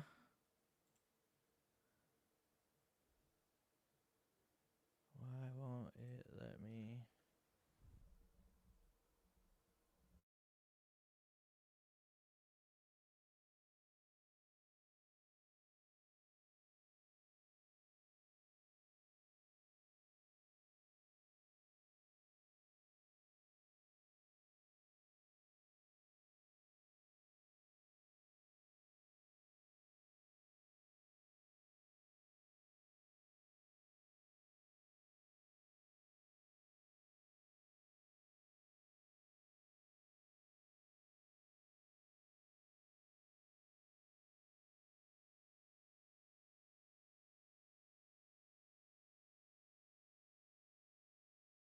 Okay, there we go.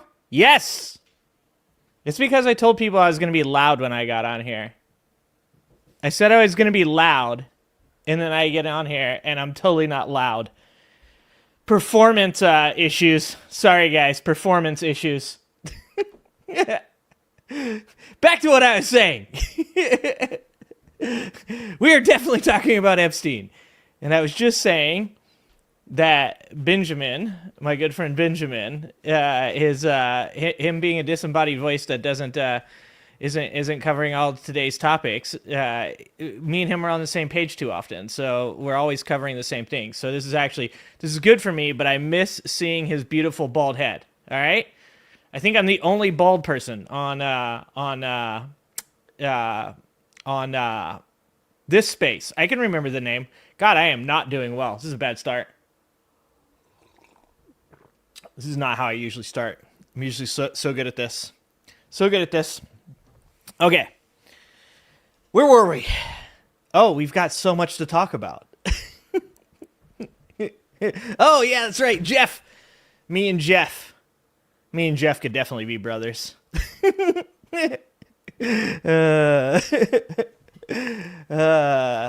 don't know. I haven't Ben's doing his thing, though. I trust in the process. I know that Pastor Benjamin is doing whatever he needs to do, and he will continue to speak out and speak up for everybody, and I appreciate him for that. So I trust in the process.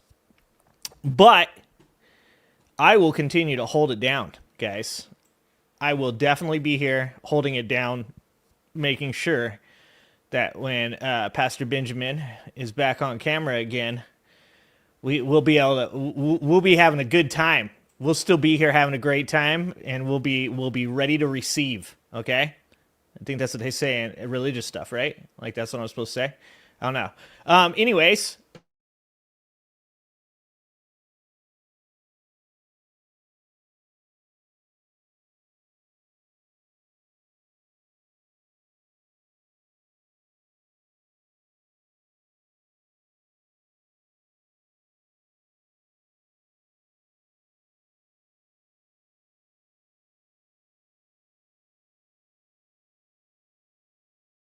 If I hit my mic cord, it's all bad. Okay. All right. Okay. My mic cord hangs right here. Apparently, if I slap that, that's not a good thing. It's not a good thing. I'm going to claim it's the deep state, though.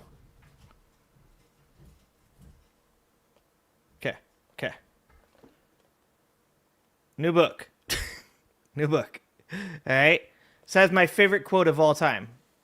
And we're gonna talk about my favorite quote of all time at the end of the show. Okay, if we can get to that part. Slapping the cord. Leftist tech coming out tonight. I know. Well, yeah, new book. I just received it, Looney. Okay. All right. This is going really well. Bucket, I hope you're drinking over on my channel. My channel has a joke that every time I have a technical difficulty, you have to drink. So I hope, Bucket, that's what you're doing right now. Because if you're not, you're missing a really, really good chance to do exactly that. So, okay, I got to get all my tabs over here. I am so ready to go. You guys have no idea. I was so set up. I literally started my stream 20 minutes before I was supposed to, just to get on here and slap my damn mic cord like 7 times. I'm doing great. How are you guys doing? All right, I am so ready. I've gotten so much better at this too. All right. So I hope you guys are ready for this. Let's talk about some things before we get to the Epstein stuff. Because like I said, we're flipping the script. Usually we're talking about the Epstein stuff because other people aren't talking about the Epstein stuff, right? So we're always trying to keep the Epstein stuff in the news. So while everybody is talking about how much Hasanabi hates Ethan Klein or Destiny hates Vosh, I stay talking about the Epstein list, right? Now that everybody's talking about the Epstein list, we're going to talk about how much Ethan Klein hates Hasanabi. Just kidding. We talk about real shit. We're adults, okay? So let's talk about Donald Trump's failings. That's much more fun to me. I want you guys to know that we now have gone full idiocracy. We have now gone full idiocracy. And I told people this probably 6 months ago. when CPI stopped being reported in 3 major cities, when parts of the PPI index, something like 250 parts of it, were no longer being reported, when inflation continued to go up, when CPI, core CPI continued to go up, when jobs continued to get lost, and Trump fired the lady in charge of the jobs and replaced him with the guy he liked, and then the guy he liked still said he was losing jobs. I said this. I said, at one point or another, you're all going to stop seeing numbers. You're going to stop seeing any numbers coming out of this government. You're not going to hear about CPI. You're not going to hear about inflation. You're not going to hear about job numbers. You're not going to hear about PPI. None of these things. The PCE, nothing, right? And it's happened. And I knew they would use the government shutdown as a reason to do that as well. I was like, this is the perfect chance for them to stop talking about numbers. So, White House says October's jobs and inflation data may never be released because of the shutdown. Not delayed. Not delayed. Okay? All right? Not delayed. They will never be released at all. Okay, Shade, you definitely get shared. And Groove, you too. Good job, guys. Good job. Staying on it. All right. Not delayed, just completely gone. Key economic reports for October may not be released at all because of the government shutdown, a senior White House official said Wednesday. With the spending impasse appearing to be near an end, White House Press Secretary Carolyn Leavitt told reporters that part of the fallout could be lasting damage to the government's data collection ability. You don't say. I wonder if the Epstein files will get lost too. I'm going to guess they do. The Democrats may have permanently damaged the federal statistical system with October CPI and jobs reports likely never being released, Leavitt said. All of that economic data released will be permanently impaired, leaving our policymakers at the Fed flying blind at a critical period. Mind you, Donald Trump had already said that we needed to stop reporting most of these numbers. This definitely wasn't his plan. Release of important economic data has been at the forefront of Wall Street concerns as the shutdown dragged on for more than 6 weeks, the longest in history. Among the most important releases are the monthly non-farm payrolls count and the consumer price index, both of which come from the Labor Department's Bureau of Labor Statistics, which, by the way, was absolutely gutted by Doge. That's why there was 3 large cities that weren't reporting CPI. In fact, usually when we get CPI numbers, they guesstimate things on about something like 7 to 10% of numbers. Last I heard, I think in September, they were guessing on over 30% of the numbers. This is well before the government shutdown. Well before the government shutdown. And yeah, Wall Street really does care about this because this is how Wall Street figures out whether or not the country's going to do good or not. And considering that we're in a gigantic AI-inflated bubble that's going to pop, and when it does, we're all going full Enron. Yeah, I'm sure they're actually fucking super duper concerned right now because your 401k might look amazing right now, but give it a year or two and we'll see what happens. Okay.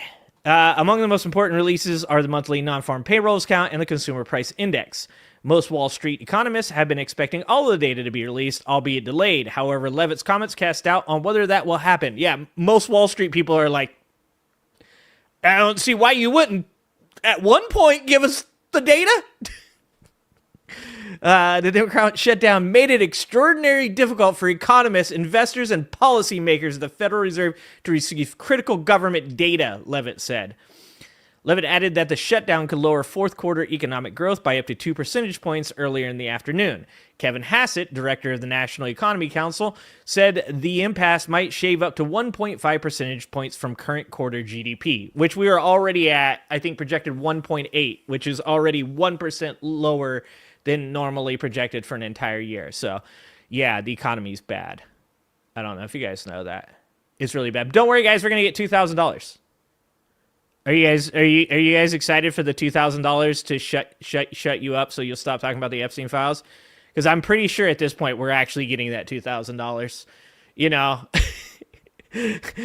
I think Donald Trump at this point is he's gonna shove that $2,000 into your pockets and probably give you a handy while whispering in your ear, the Epstein file is a hoax. He's just gonna be giving you a little reach around there and it's all a hoax. Just stop talking about it. That's what's gonna happen. Let's see. For sure, it's going to have an impact on this quarter, Hassett said during an appearance at the Economic Club of Washington. However, most economists expect the impact to be minimal. Goldman Sachs, in fact, raises estimates for GDP heading into the end of the year. The firm boosted its quarter three outlook slightly to 3.7% and raised its full year forecast to 1.3. 1.3. Our GDP is going to be 1.3 this year. That's hopeful, guys. That's the positive side of GDP right now. We are cooked. As for timing, Citigroup economists on Wednesday speculated that the September non-farm payrolls report could be released as early as Friday, but more likely in the early part of next week. They said it could take until early December to put together the October count. Jobs report data should be easy to collect, belatedly because it involves asking businesses for hard numbers, according to Jeffrey Roach, the chief economist at LPL Financial, who would like you to give him the goddamn numbers. In fact, he said the BLS could likely get multiple months' worth of data during one collection period if needed. So in other words, once again, they're just lying to you because that's what this administration does. They just lie a lot. There's a lot of lying. But wait, just wait until we get to the good part of this story. We're just going over the hard information right now. Wait until we get to the good part of this story. You guys are really going to enjoy this. It is idiocracy at its finest. But he said it's hard to get information from everyday people because it requires asking them about their willingness to work during a period that has already passed. It's just the more nuanced, qualitative surveys that cannot be replicated, Roach said. The water has gone under the bridge already. Roach said previous shutdowns have mostly only resulted in delays in the release of the data that the government had already collected, but he said this closure lasted long enough to also keep agencies closed during what would have been their collection periods for these reports. All right, you guys ready for this? Who do you think they got their information from, guys? Who do you think Donald Trump, Carolyn Levitt, and the White House is now taking economic data from? Who do you guys think? I'm going to give you guys a second. Let's, yeah, ADT does. I believe that they do also publish data. Thank you, Coffeehouse. Okay, you guys ready to find out? You guys ready to go full idiocracy? Here we go, guys. The White House, which, of course, the Democrat shutdown is officially over after 42 days. I just want to point out that this fucking regime is a 12-year-old. They're a 12-year-old, and they also like 12-year-olds, just so you guys know. Allegedly. Okay, this information, guys, come from DoorDash's State of Local Commerce report. I can't say that. It's hard to say that because it feels bad. We're getting our economic data from DoorDash, guys. DoorDash. We are now taking the economic numbers this year, guys, sponsored by DoorDash. We're so fucking cooked, dude. We're so cooked. Thanks for being here, 5X. 21st Century Suffragettes. Shout out to the 21st Century Suffragettes. That's my people. I'm on vacation this week, so I actually got to stop in and say hi to them. This is all information, guys, from DoorDash. So you can definitely take this information. This is not financial advice. This is sarcasm. This is The Onion. You can definitely take this financial advice from DoorDash and go buy stocks off of this, guys. 100%. This is not financial advice. From breakfast tables to store shelves, President Trump's agenda is lowering costs when families need it the most, fueling an economic comeback that is only just beginning as President Trump works to make America affordable again. Grocery prices on breakfast items have dropped 14% in the last 6 months. No, they fucking haven't. I work in a grocery store. I've been in the grocery industry for 20 years. You know what they're doing? They're taking the drop on egg prices. That's what they're using while everything else is inflating. And by the way, egg prices still higher year over year. Just a heads up.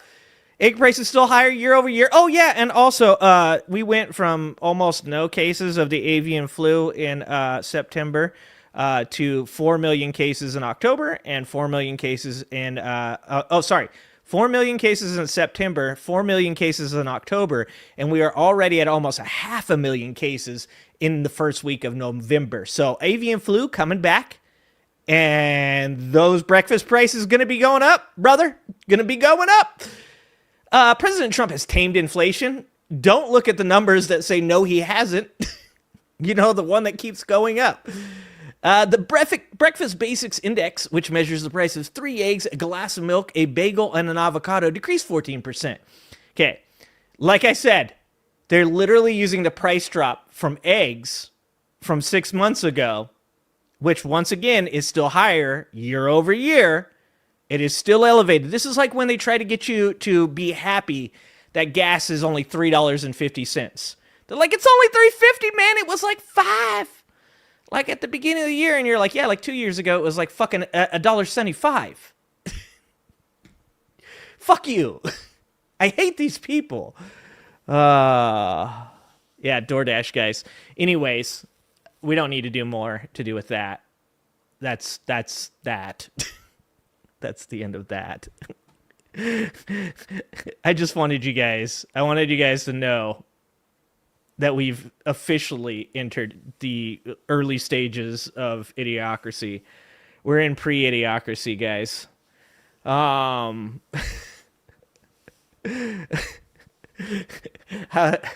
was going to say, how did we get here? But I know how we got here. I'm literally the guy that talks about how we got here.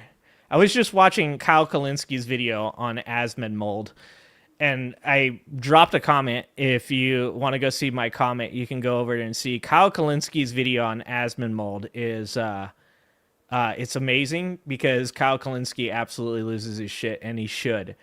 I said asthma and mold makes content for people that live in a house with black mold.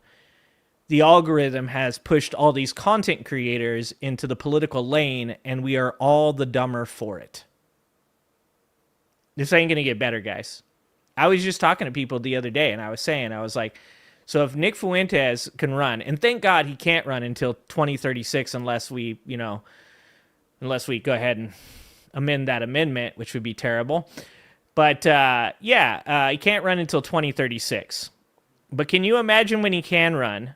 And somebody pointed out that Tucker Carlson can run now. So just imagine this slate of primary candidates in the Republican Party. Just imagine Tucker Carlson versus MTG versus Nick Fuentes versus JD Couch. The future is not bright, guys. And unfortunately, what we're going to have to do to fight back against this is we're also going to have to participate in idiocracy, just like Pastor Benjamin said.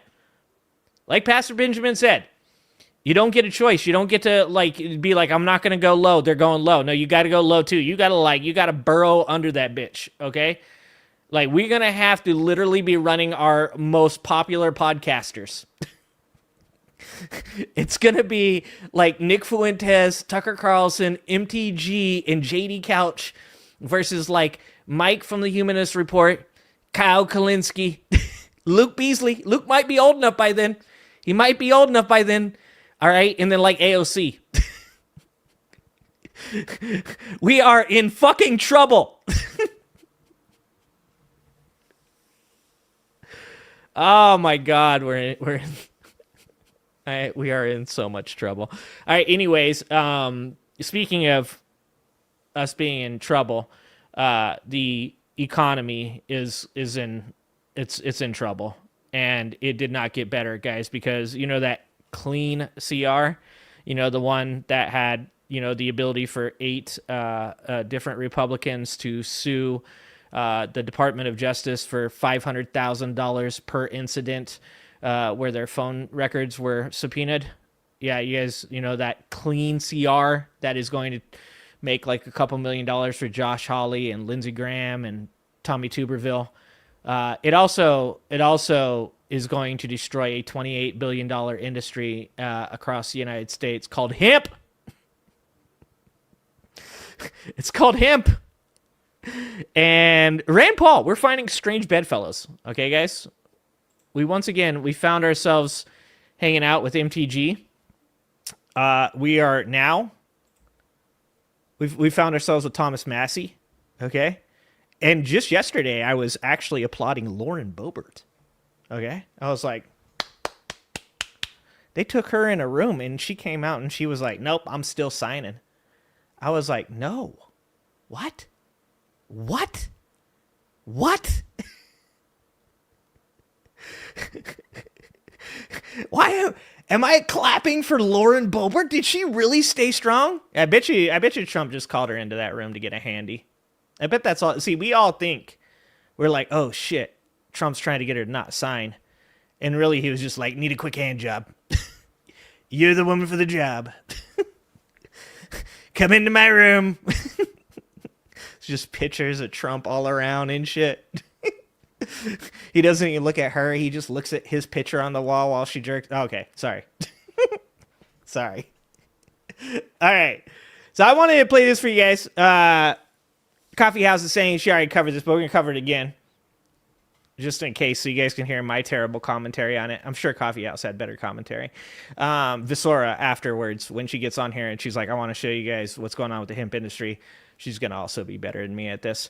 But let's watch Rand Paul talk about this, because it does give me hope to see some smart people talking about this. Instead of a clean CR, this bill contains language that has been airdropped in that will destroy hemp farming in Kentucky and across the United States. Tucked away on page 163, Title 7, Division B of this spending package is a provision that will shut down the hemp industry across the United States. My amendment would strip the provision designed to regulate the hemp industry to death. The bill as it now stands overrides the regulatory frameworks of several states, cancels the collective decisions of hemp consumers, and destroys the livelihoods of hemp farmers. And it couldn't come at a... By the way, in Kentucky, they're already closing bourbon distillation facilities at an ungodly rate. Dairies across the country are dying. Donald Trump literally pushed Venezuela into China's arms, and now Venezuela is making deals with China, who he claimed just recently he got to buy a bunch of soybeans, which turned out to be about $13 billion less soybeans than we normally sell them. And then the following years, they're going to buy, $13 million, not billion, $13 million less than they normally buy. And then the next couple of years, they're going to buy the same amount or less that they've always bought. So really, we didn't get anything from any of those deals except for that now Venezuela and their oil, all the oil is going to go to China, who also has magnets, which apparently Trump doesn't know how magnets work, but he also knows that magnets are in everything and that we're fucked. So Donald Trump is actually smart enough to know how screwed we are right now, and that's why he's stealing all of our fucking Medicare and Social Security money and is about to move to Argentina. That's why they gave oh my God, I just figured it out. Worst time for America's farmers. Times are tough for our farmers. Farmers' costs have increased as the price of fertilizer and machinery have jumped, while prices for their crops like soybean, corn, and wheat have declined. For many farmers, hemp has proved to be a lifeline, a new cash crop. Farmers turn to growing hemp to mitigate the losses they've endured during this season of hardship. But that lifeline may soon be extinguished by this very legislation. The effective hemp ban included in this spending package is a result, we are told, of bad actors skirting the legal limits. I bet it was the Mexicans, of course, right? It had to, of course, be bad hombres. It's all the grapists and the traffickers coming across the border. That's got to be it, right? By overly enhancing the concentration of THC in their products. The hemp industry, myself and others, have come together and we have been willing to negotiate to get rid of the bad actors. And yet, instead, we are met with legislation that would be prohibition. Members of the industry, myself and others who are advocates of this, have been willing to... I like the people behind him that are looking at each other going, wait a minute, what is he talking about? Is that in this bill? Did you know that was in this bill? Did you sign that too? Yeah, I signed that. I didn't read it. They told me it was clean. Get rid of synthetic cannabinoids. Oh, my God. We've been willing to compromise at every turn, but we're met with the numbers in this bill which will eradicate the hemp industry. For the last several weeks, we've offered proposals with the goal of creating an environment in which the hemp industry could thrive and sell products. And we've been met with those who want to prohibit the industry from continuing.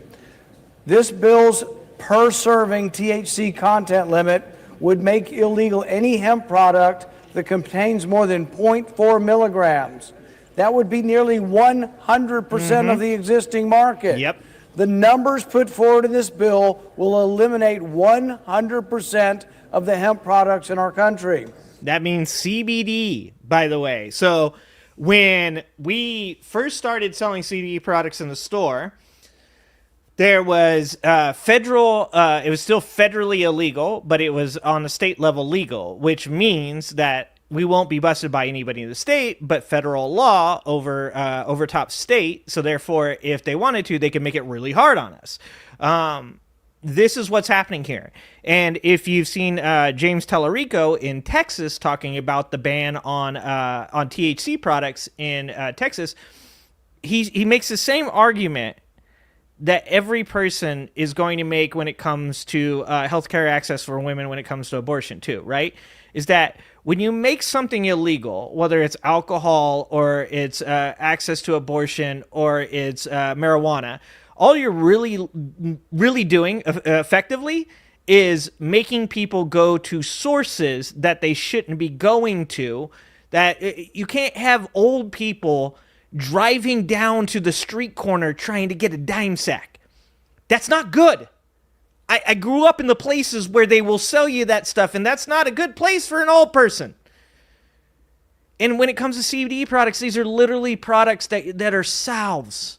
They're sleeping pills. They're not, people aren't getting high off of these products. Like the amount, I'm about to say the amount that you would have to take to get high off of them, but I don't even know that you could. Like, you would probably overdose. It's insanity. And once again, this is what happens when you have a bunch of people that have no idea what the fuck they're doing, meddling in things that potentially could be very beneficial to not just people. It turns out it could also be really beneficial to fucking billionaires. They could make a bunch of money off us again. But they're not, currently they don't have the framework set up for them to make money off of us. So they don't like that. Their prior framework, it was how they were making money off of us and, squeezing us until there's no blood left in our bodies and then, tossing us on the side of the road to be left and die. So they don't want that. They want to get rid of this because people are getting high on it. It's fucking insane. What's happening, Diane? Good to see you, Diane. Ooh, pizza. That amounts to an effective ban because the limit is so low that the products intended to manage pain or anxiety will lose their effect. The states have done what they're supposed to. The states have instituted laws. 23 states have instituted laws on hemp. None of them have limits anywhere close to what is being proposed in this bill. So what will happen is most of the things that your states have regulated, are regulating, and have made legal will be made illegal by this bill. This bill will effectively preempt and nullify all state laws concerning hemp. Currently, Maine limits THC to 3 milligrams per serving. That will be overruled. My home state limits THC to 5 milligrams in beverages. That will be overruled. Minnesota, Utah, Louisiana also have 5 milligrams per serving. Alabama and Georgia have 10 milligrams. Tennessee has 15 milligrams. The bill before us nullifies all these state laws and makes the hemp industry kaput. The language in this bill will outlaw all current hemp plants and seeds. It changes the definition of what a hemp plant is. It makes it so low that there may not even be an existing plant that can meet the parameters. But every plant in the country will have to be destroyed. Every hemp seed in the country will have to be destroyed. This is the most thoughtless, ignorant proposal. Man, he stumbled on saying ignorant. I just go right into it. I'm like, these people are morons. to an industry that I've seen in a long, long time. Yes, they did. They already The passed states it. had Yeah. made progress, and more progress was coming. Most states have age limits.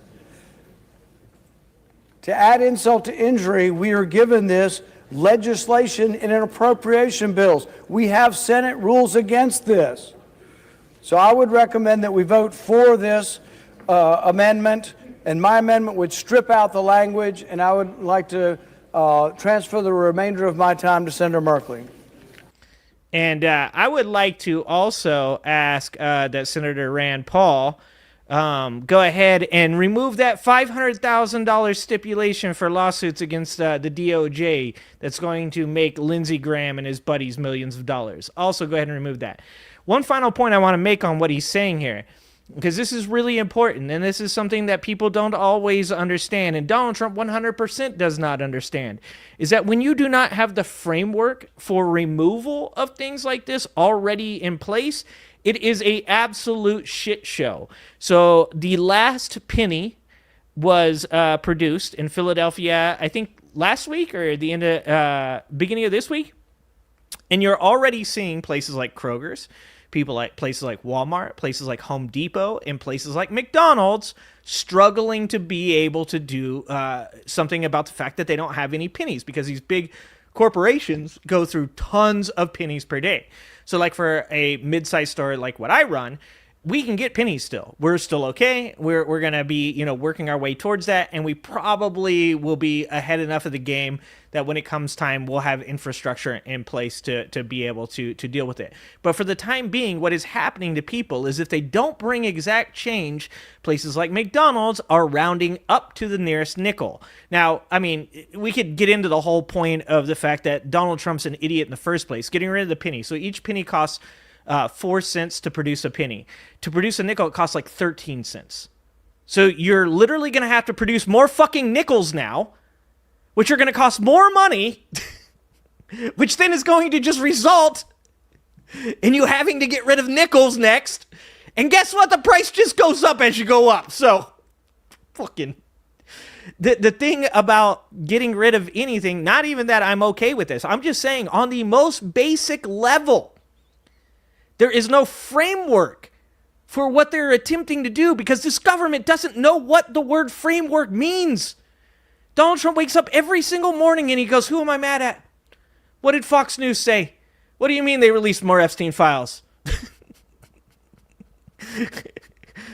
Fuck. Like, it doesn't make any sense. Like, even if you wanted to do this, and even if it was a good idea, which it's not, we're bankrupting people across the country. This is all bad, folks. SNAP is stressed. Immigrants have been deported. Farmers are going broke. The tariffs are not making trillions of dollars. And the tariffs may get actually revoked soon. This is all bad. AI is taking people's jobs. And then they're like, you know what we should do? Let's get rid of hemp. It's almost like they're trying to burn down the country, which is legit. But if you want to know why people like this do this kind of stuff, and why people support this kind of stuff, well, it's because they're batshit crazy. Okay, the people that support this type of authoritarian dictatorship, this type of idiocracy politics, they're crazy. They're crazy people. And I want to share this because this is actually a story that actually is a little bit, the story itself was from an older time, the before time, okay, before we started entering idiocracy. And just recently, it was this person was found guilty. So, Texas woman who threatened judge in Trump criminal case is sentenced. Despite President Trump's wave of pardons for allies and supporters who sought to overturn his 2020 election loss and his clemency for all Capitol right defendants, at least one federal case with tethers to the 2020 election still lingered. Now, a federal judge in Houston has sentenced Abigail Schrei to 27 months in federal prison, followed by 2 years of supervised release after she pleaded guilty to phoning a vulgar, violent, and racist threat to U.S. District Judge Tanya Chutkan in August of 2023. And this is just a lesson for Trump supporters. He doesn't know who you are. He doesn't care. For all those J6ers out there, he doesn't care. He doesn't know. He didn't even look at the pardons. He was just like, yeah, whatever. I don't have time. Just pardon them all. Yeah, the one with child prawn. Yeah, that one gets to go too. The one who beats his wife. Yeah, that one can go too. He doesn't care. He doesn't know who you are. I've said this before. If you were a turd on his golf course and he stepped in you, he would not stop to wipe you off. He would walk until you fell off his shoe. He would scrape you along on the grass. He would never deign to bend over and have to come in contact with you. He doesn't like the way you smell. He hates shaking your hands. He hates having to smile at you and hug you. He doesn't care about you. He only cares about himself because he's a sociopath. That's why this lady, well, I don't know. I shouldn't say that. Somebody's probably going to give this chick probably has like a uncle that has millions of dollars. If she's related to somebody that has millions of dollars, she will get a pardon. The threat was made hours after Chutkan was assigned to oversee Mr. Trump's criminal case for allegedly conspiring to overturn his 2020 loss, on which January 6th was a component, which he would have been found guilty of. I have 12 pages of notes on the fake elector scheme. You guys ever want to talk about fake elector scheme? We can talk about fake elector scheme. In court Wednesday before Judge Keith Ellison, Schrei apologized to anyone who is subjected to hearing her abhorrent voicemail, saying that it was not and is not reflective of my character or beliefs. The voicemail proves that that's actually not true. Those are, in fact, your beliefs, lady. In charging documents, the Justice Department said Schrei, 45, left a voicemail to Chutkan in which she threatened to kill anyone who went after President Trump. The document alleged Schrei referred to Chutkan as a slave, used a racial epithet, and made threats against a Texas Democratic congresswoman, all Democrats, and the LGBT community. I guarantee it was Jasmine Crockett. Bet you money it was Jasmine Crockett that she made the threat against. Schrei's voice message also said, if Trump doesn't get elected in 2024, we are coming to off you, so tread lightly. And that was according to the Department of Justice court filings. Investigators say they linked the message to Schrei after determining her cell phone number was used to make the threatening call. They're not the sharpest tools. Schrei pleaded guilty in November 2024 to a federal charge of transmitting an interstate threat. Her sentencing hearing has been postponed multiple times before Wednesday's court date. Prosecutors requested a sentence of 33 months. This is her. That's a winner. That's a real winner. I think I've seen her at Walmart. On the day of Schrei's guilty plea, the Justice Department offered further details on its investigating, saying Schrei admitted that she made the call and noted that she had no plans to travel anywhere to carry out anything she stated. This is fucking locker room talk, guys. Just locker room talk. But she also allegedly told investigators that if the congresswoman ever traveled to her city, then we need to worry. Okay, let me give you guys some advice. This is not this is not officially advice. Once again, sarcasm, guys. If ever talking to the police, they're like, were you going to follow through on those threats? You're like, nah, man, I'm not going to drive that far. Like, I'm not that invested in doing something about it. And they're like, well, what if she like drove here? And you're like, don't say, well, yeah, probably then. I mean, if she's going to like, what are you like down at the corner store? Yeah, if I saw her there, for sure. That's 100% don't do that. Okay, that's legal advice, actually. That is legal advice. Don't do that. That's a bad idea. Schrei's case was one of a fast-rising number of threats made against federal judges on the past few years, but remember, guys, only the left. Remember, the left is the party of political violence. That's it, guys. Remember that, okay? Left is the party of political violence. Reports from the U.S. Marshal Service, which protects the federal judges, said more than 560 threats have been investigated so far this year. That's meant more than all of 2024 and on pace to match or surpass 2023 levels. A federal judge had briefly ordered Schrei to remain in pretrial detention in the case. In a May 2024 hearing, a Justice Department prosecutor argued, "My greatest concern in this case is that she starts watching Fox News again, gets herself spun up, she goes out, she gets a case of beer, continues to get herself spun up. There's no way to gauge what's going to happen here except to look at what she's done in the past 6 months." I need to know who this prosecutor is. That is amazing. That is amazing.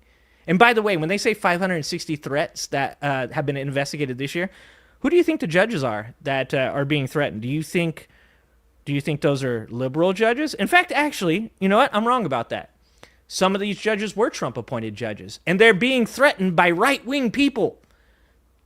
Donald Trump is the only person right now in court. Like, he has dominated the court scene. He's trying to make immigrants go back. He's got a million cases with tariffs and LGBT rights and voter rights. When they say 560 threats this year so far, don't get that twisted. They're not talking about Democrats making threats against right-wing, Trump-supporting judges that are on his side. Those threats are all against people that are trying to stop Donald Trump from being, an authoritarian dictator that wants a unilateral executive power. Yeah, that's what they mean by when they say that. Don't let this woman get a case of beer. Federal judge later released Schrei under the condition that Schrei not possess firearms or consume alcohol.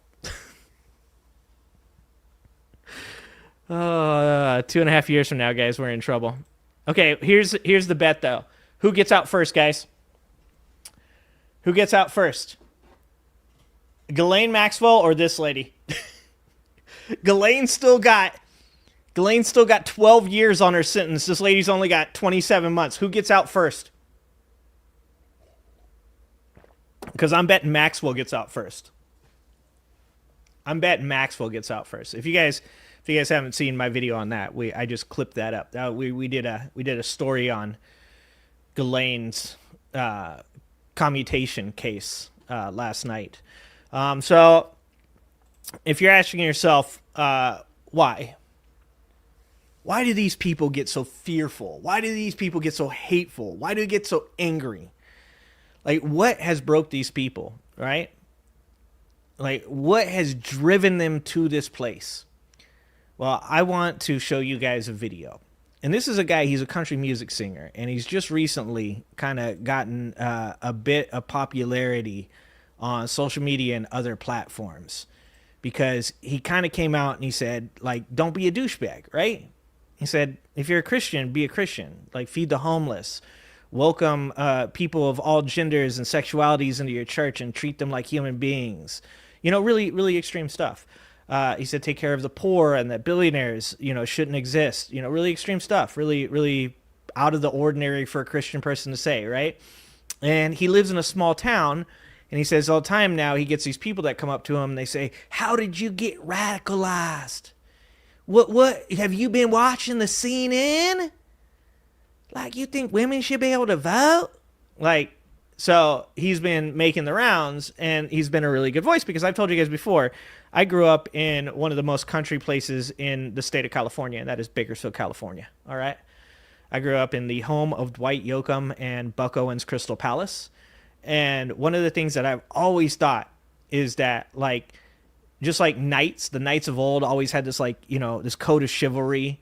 But the reality of what knights were back in the medieval times where they're actually a bunch of assholes and they're misogynist and terrible people. Also, the same thing went for cowboys and country folk. Always, when I was younger, you had this idea that the country man was supposed to be this protector, this leader of his family, this good person, this guy of his community, the guy who'll build a fence with you. The guy, when your cattle, escape, like, he's out there, he's helping you rustle them, he's helping to bring them back. He's the one who defends the women's rights. And you know what the country folk did that I grew up with? They mostly beat their wives. Yeah, they beat their wives, they beat their children, they're severe alcoholics, they're racist. And so I've said a lot that seeing people like Tennessee Brando and Texas Paul and Trey Crowder and now this gentleman, it's really like improved something about me and how I feel about like the people that I grew up with and stuff. And I really enjoy seeing this man's videos, and so I want to share this with you because he's on this podcast. I believe it's called Beer Buds in the Big Sky, and he's talking about how these people became these people. The far right has made these people in small towns so afraid of gay people and trans people that they are willing to vote for their own demise. And I'm sorry, but that's it. I mean, like some of these people, I had a conversation with someone the other day, and this is how I know they're all full of shit. You know what trans people, right, you know what trans people do and what gay people do? They try to pay their bills and try to fucking get a good job, just like anybody else. Right. They try to live a life a little less alone, like everyone else does, and have friends and a social circle, just like everyone else should want to do. You know, maybe if they don't want to get fucking beat up because they're walking down the street in a fucking red state and somebody, you know, calls them the F word or calls them some slur and shit. And it's like, yeah, I think I would fucking feel that way too if I was a person that was like, just trying to live my life. You know, fucking trans people and gay people, though, they got to go through that shit all the fucking time, and that's what sucks. You know, and these people have a high suicide rate, a high depression rate because of how society treats them.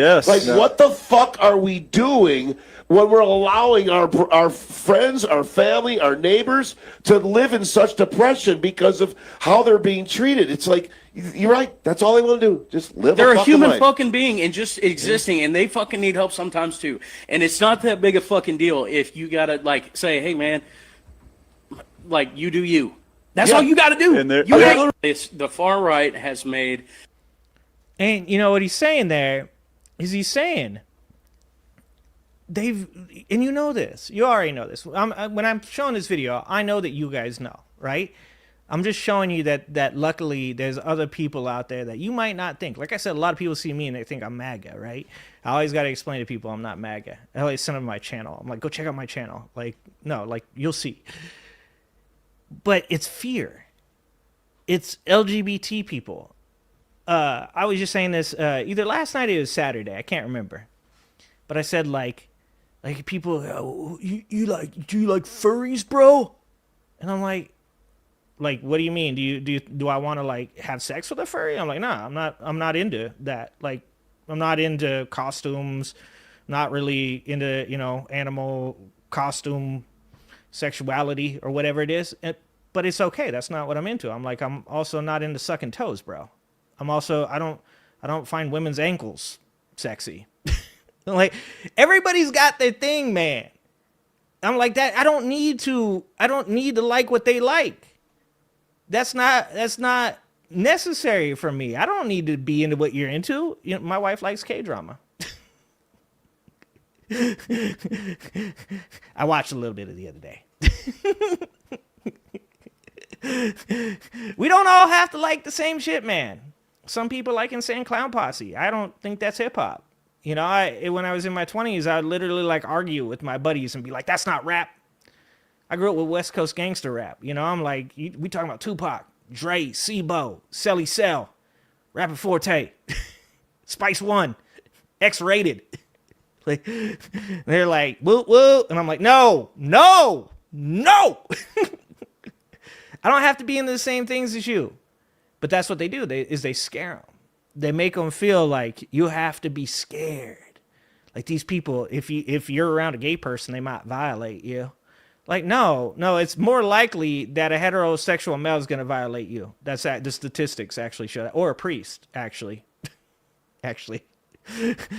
I believe the numbers are something like you're 10 times more likely to be fondled by a priest than you are by a transgender person. It might actually be higher than that. It might have been 100 times. I can't remember. It's been a while since I've needed to look up that statistic to prove somebody wrong.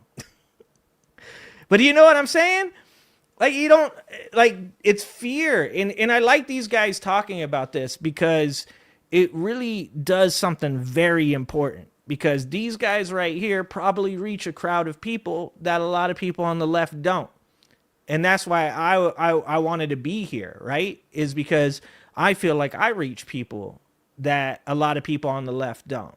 Because I'm different. Because I didn't have the same life experiences. I didn't grow up the same way. You know, like, you know, I am a straight, bald, white man. You know, like I'm probably more of a minority on the left than it used to be, right?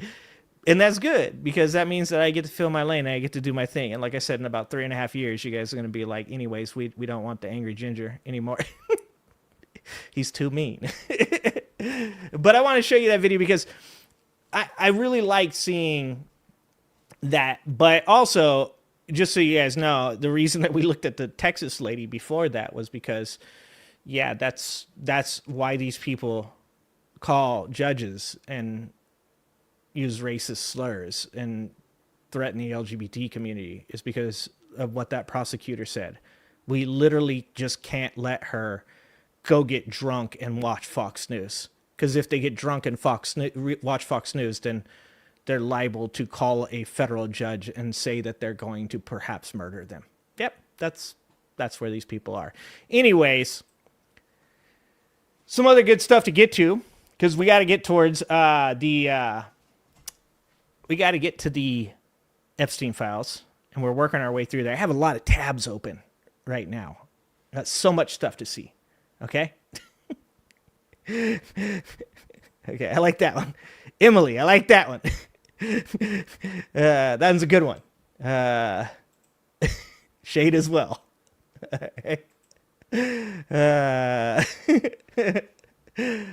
Big L.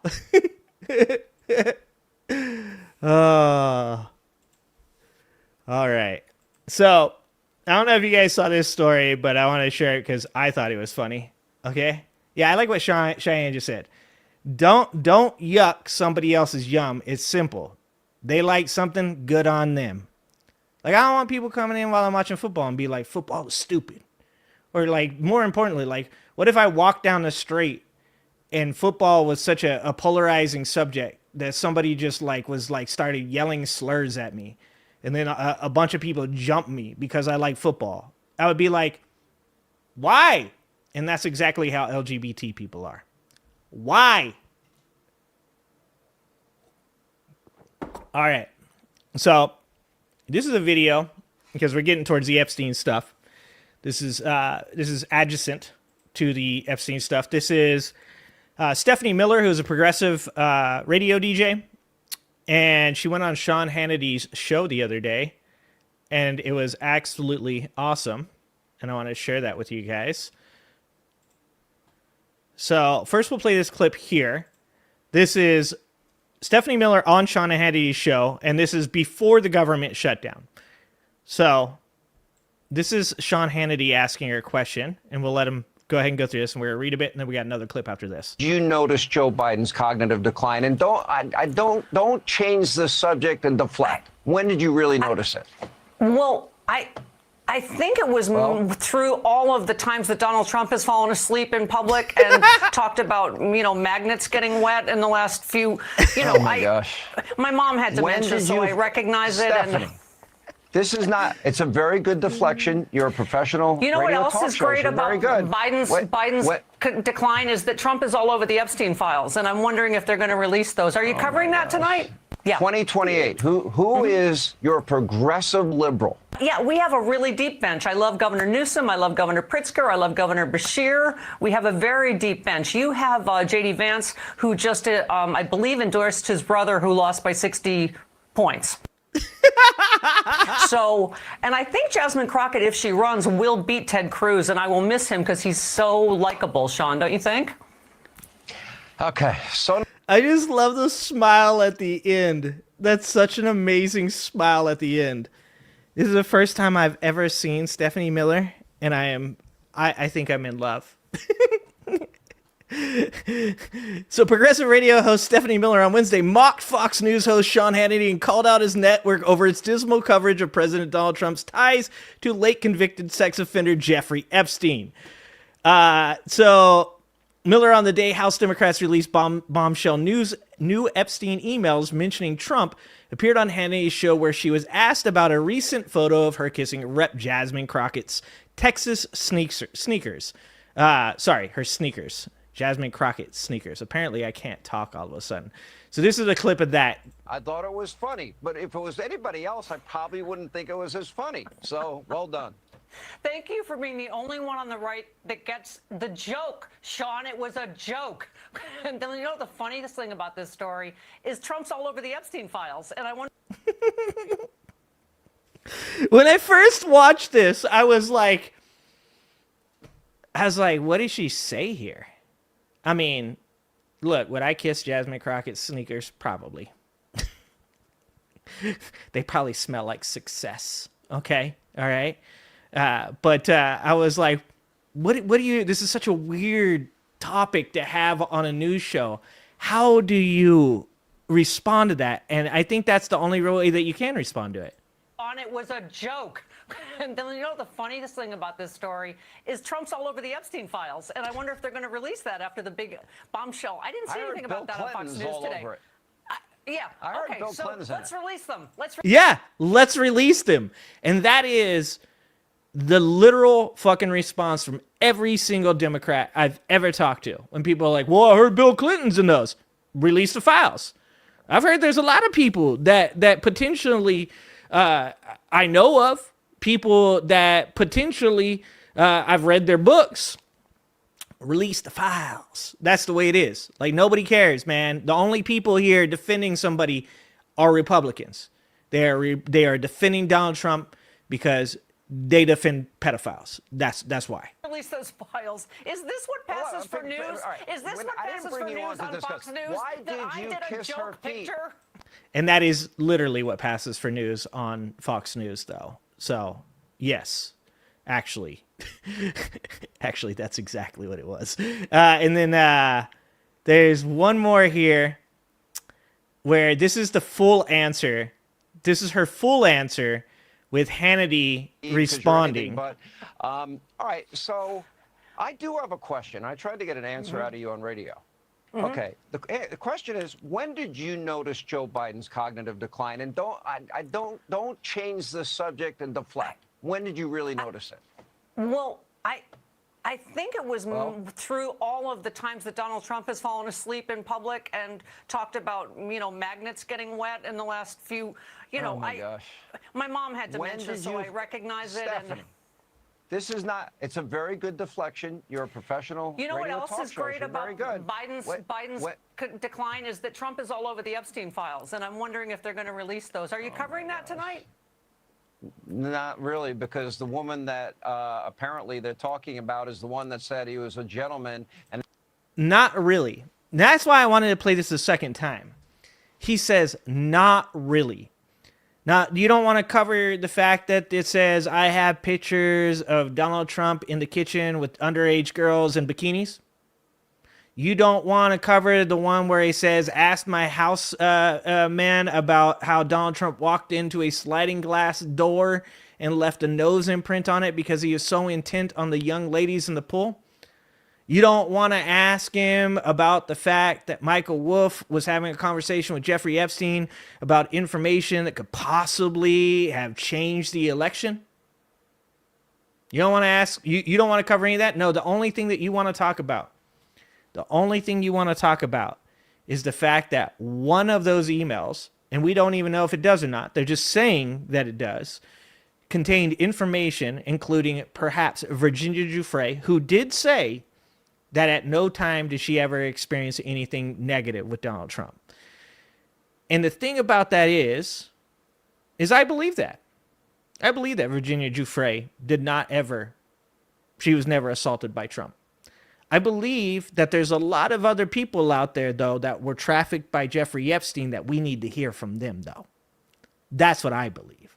You see, even if Donald Trump, even if every one of those women came out and said, no, Donald Trump didn't do anything, you would still need to explain why Donald Trump has spent the last year, 2 years, because he wasn't defending it 2 years ago. He was running on it. My bad. Why for the last year, Donald Trump has been saying it's a hoax. Why Donald Trump has changed his story multiple times as to how he got rid of that creep, Jeffrey Epstein. You'd have to explain why Pam Bondi said there was a clients list and then there wasn't. Why Kash Patel said that there was going to be an intense investigation and that there's thousands of hours of footage on Joe Rogan's podcast. And then all of a sudden he said it's actually all a hoax. You would have to explain, even if you wanted to say that every single one of those young women came out and said Donald Trump didn't do anything, you would still need to explain why Donald Trump is covering up the Epstein files. Because I'll tell you this, innocent people don't do that. If you came to me and you said, hey, I think that you're in the Epstein files, and I had the ability to release those files, even if I had been Jeffrey Epstein's friend, even if I had had business dealings with Jeffrey Epstein's, but I knew that I didn't do anything, I'd just show you that shit. And I'd be like, fucking prove it. Like, dude was a creep. I kicked him out. That's where we're at. Go after the people that did shit. Donald Trump isn't at this point concerned with anybody going after anybody. He's not concerned about the ties to Israel. He's not concerned about Prince Andrew. He's not concerned about any of the legit stories where people have actually paid out to victims in civil cases. Because Donald Trump is probably all over those files. And he's 100% all over those emails. So, and if you think that right now, let's see, I done messed up. And if you think that Sean Hannity was doing a pretty poor job of attempting, guys, to deflect from that, right? Tracy, thank you for joining the Ginger Snaps. Thank you, Tracy, over on my channel. Thank you so much. If you think that Sean Hannity there was doing the gold level mental gymnastics, guys, no. Like he took bronze. Let's be honest. He might not even, to be honest, he might not even be on the podium. The gold medal of mental gymnastics to defend Donald J. Trump today goes to one Megyn Kelly. Megyn Kelly 100% scored a 10 from the Russian judge. Guys,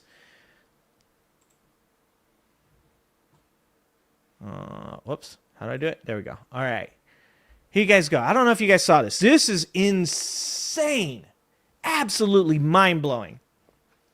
If this doesn't, like, make MAGA just absolutely revolt, I don't even know what to say anymore. I don't know how far lower, how much lower that bar can go. I tell people if you like to look at Republican content from people that are actually like speaking out on like how crazy all this Trump stuff is, like that we're legit Donald Trump supporters. He's not a guy you're going to agree with. I'm not telling you that this is a dude that you're going to agree with his opinion. Actually, you'll probably agree with his opinion on Palestine. You'll probably agree with his opinion on Trump. You ain't going to agree with him on his opinions on transgenders, LGBT, or anything else. But there's a man, his name is Heavy Duty Country. And as I was getting on the show, I actually saw that he had actually went over this video as well. In a very weird, surreal way, a guy who is very transphobic, a super Christian, very Republican, is covering the exact same story with, I didn't watch his video, but I can pretty much guarantee that he's going to be saying the same shit I am. This is insane.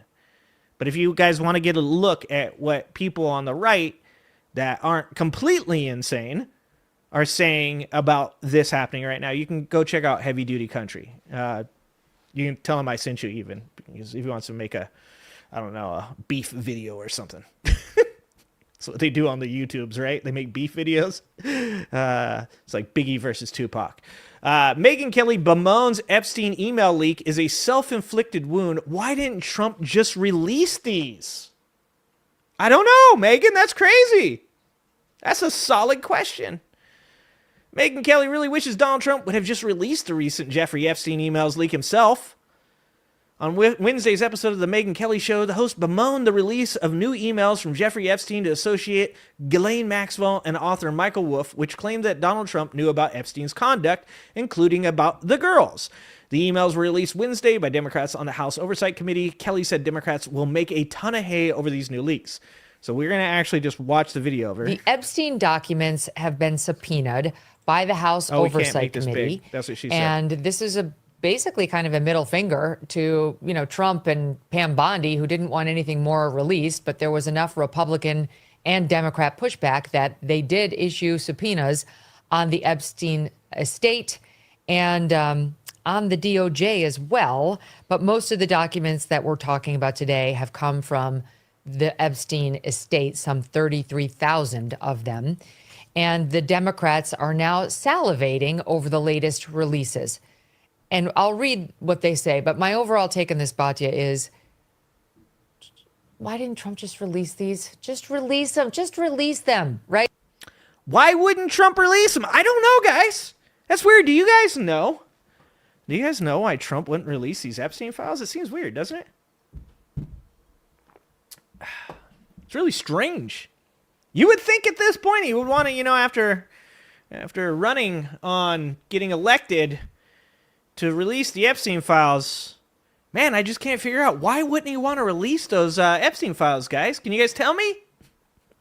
Like, now he's in the position of being singled out as the only one, allegedly, as opposed to one of a slew of names. The Democrats, of course, are going to make a ton of hay over. Okay, so let me ask you this. If what she's saying is correct, that if Donald Trump would have just released these files himself, he would have saved himself a headache. Why is no one talking about Clinton? Why is no one talking about Democrats? The other day when I read one of them, yesterday I read one of them and I was like, who is Barack? I know it's not Barack Obama because he doesn't like Barack, and also his name was spelled differently. Oh, that turns out that was Trump's Turkish ambassador who literally sent an email to Jeffrey Epstein saying, show me a picture of you with the child, make me happy. That was Trump's Turkish ambassador, and his name is Barack. Yeah. I wonder why Trump wouldn't just want to release those, and I wonder why Republicans aren't having a field day with this, and the only thing that they're really saying about this whole Epstein email release was, it was Virginia Giuffre, that she said that, he was a good guy, that one, where he was there with her for hours in Epstein's house that he said he's never been in. Yeah, that's why he didn't release them, because literally none of this is good for him. Not a single bit. And by the way, the Republicans dumped the 20,000+ emails that day. That wasn't the Democrats. The Democrats released 3 or 4 or 5 of them. And then the other ones that all these people that are going through right now and finding all this shit. And I haven't looked at this, and I'm not sure that I believe this because I've been side-eyeing Bill Clinton this entire time. Look, side-eye for Bill Clinton is appropriate, okay? That man did things with a cigar with a woman that I have never thought about, okay? His sexual deviancy might be above the level that I'm willing to reach, and when I hear that he might have done some stuff that's inappropriate, I do side-eye Bill Clinton. But I did just see a story not long ago that said emails from Jeffrey Epstein confirm that Bill Clinton did not ever go to his island. That would be real awkward for the Republicans. If even the dude, the main dude, the one guy that they're like, this motherfucker definitely did it too. Boy, that would be real awkward if that guy turned out to not have done that. And the only person that has ever occupied the White House that did indeed do that was their guy. Boy, that would be awkward. Right. And I don't know that there's any there whatsoever, but I can see She doesn't think that there's they any sound there, guys. bad. They don't sound good. If I were a Democrat, I could easily make some hay with these, which they will. They won't be doing fair and balanced reporting on these over on MS or CNN, et cetera, right? So it's like, to me, this is a self-inflicted wound by... Okay, so that's not even the best part. So let's get to the part that absolutely blew my mind. You guys ready for this one? During this same interview, Megyn Kelly said I know somebody very close to this case, Jeffrey Epstein, in this person's view, was not a pedophile. Let's hear it from her. For Epstein, I've said this before, but just as a reminder, I do know somebody very, very close to this case who is in a position to know virtually everything. Not everything, but virtually everything. And this person has told me from the start, years and years ago, that Jeffrey Epstein, in this person's view, was not a pedophile. This is this person's view, who was there for a lot of this, but that he was into the barely legal type. Like he liked 15-year-old girls.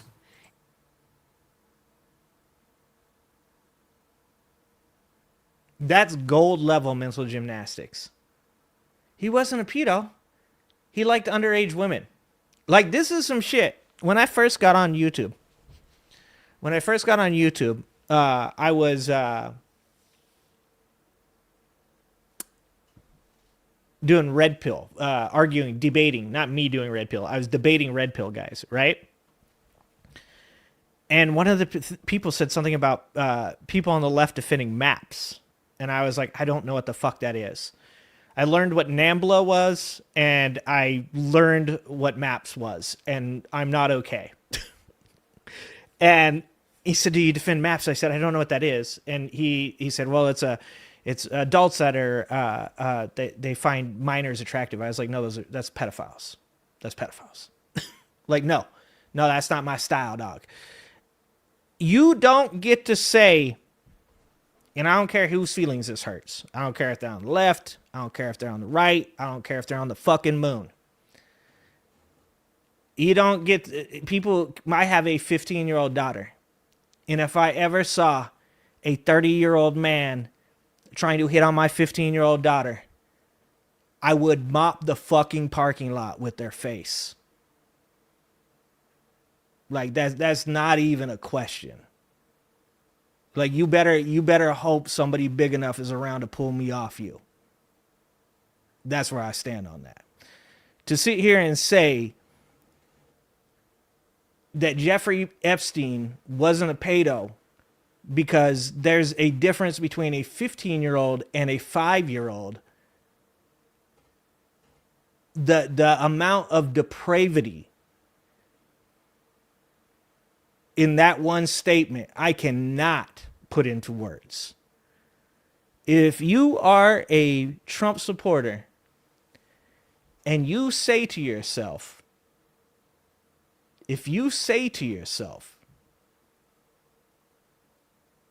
that right there, that's acceptable, you are gone. Your brain is done. There's nothing left to say. You're not savable. So I saw that and I was like, man, that is insane. And here's the reason I say this. Because we're going to also, let's talk about one of the emails that I had not gotten to. Like, this continues to get worse and worse, right? Like, there is no bottom to this pit. It is bottomless. Like, we talked about stupidity with these people, right? We've talked about how, like, every time we say something is stupid, they just go further and further and further. And every time you say something is cruel, it's like there is no bar. It's further and further and further. They can go cruelty. They can go stupid forever. But also just the depravity. Like the dishonesty.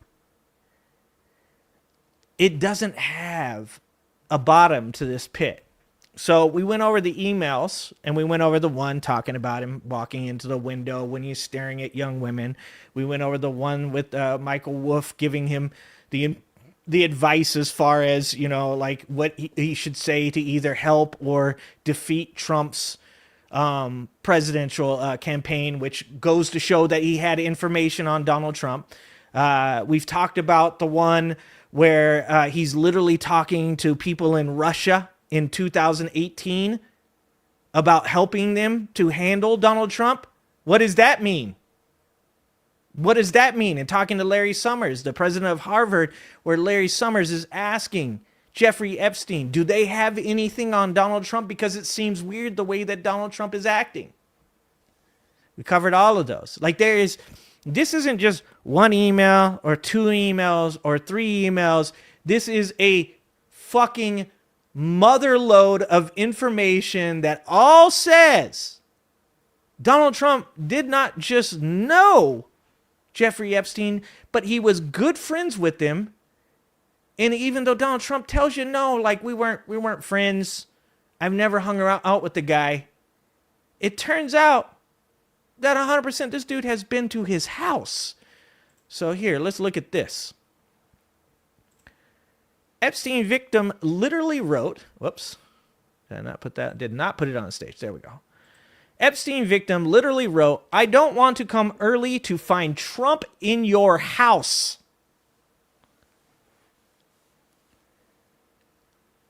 Trump's in his house. He's not there. I mean, I guess I'm guessing that. But let's say it wouldn't surprise me. On Wednesday, the House Oversight Committee unveiled another 23,000 pages of emails tying Trump yet again to disgraced financier and convicted pedophile Jeffrey Epstein. I haven't looked through all 23,000 pages myself, but you might be surprised to know that nothing in it bodes well for our dear president. Of course, this is the one from Donald. Which one is this? There's so many. This is, I know how dirty Donald is. My guess is the non-lawyers, New York biz people have no idea what it means to have your fixer flip. And that's Michael Cohen. They're talking about him flipping on Michael Cohen for all the payments. Michael Cohen, of course, went to prison for Donald Trump, and then later was part of the reason that Donald Trump was convicted in the trial involving Stormy Daniels. So that's him talking about how, like, Jeffrey Epstein calling you dirty. That's pretty low. In one email from 2019, Epstein writes to author Michael Wolff that Trump knew about the girls and asked Ghislaine Maxwell, his girlfriend and accomplice, who's currently in jail for child sex trafficking, to stop. In another email from 2011, Epstein wrote to Maxwell that Trump is the dog that hasn't barked. And then this one that we're getting to, this is one I hadn't seen yet. And there's going to be so many more. This isn't done. This is just the beginning. In this one, the sender wrote, I'm at the door, but I will wait for my time. I don't want to come early to find Trump in your house.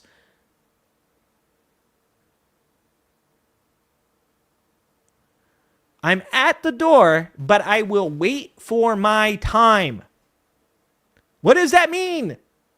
I don't want to come early to find Trump in your house.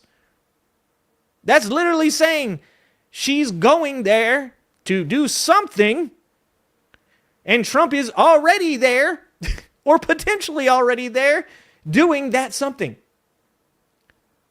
Like, I don't know how much more does the gun have to smoke, right? These emails are the latest in the chain of smoking guns, tying Trump closer and closer to Epstein. Still, there's so much we haven't seen. In a statement to NPR, White House Press Secretary Carolyn Leavitt said, the Democrats selectively leaked emails to the liberal media to create a fake narrative to smear President Trump. And selective or not, knowing about the girls is still pretty damn clear. So, once again, there it is. Okay, then release other emails. Release them. Okay, release them with Bill Clinton's name in it. Release them with whoever else that you think that I give a shit about that is supposedly in those emails on that client list. Release away, my friends.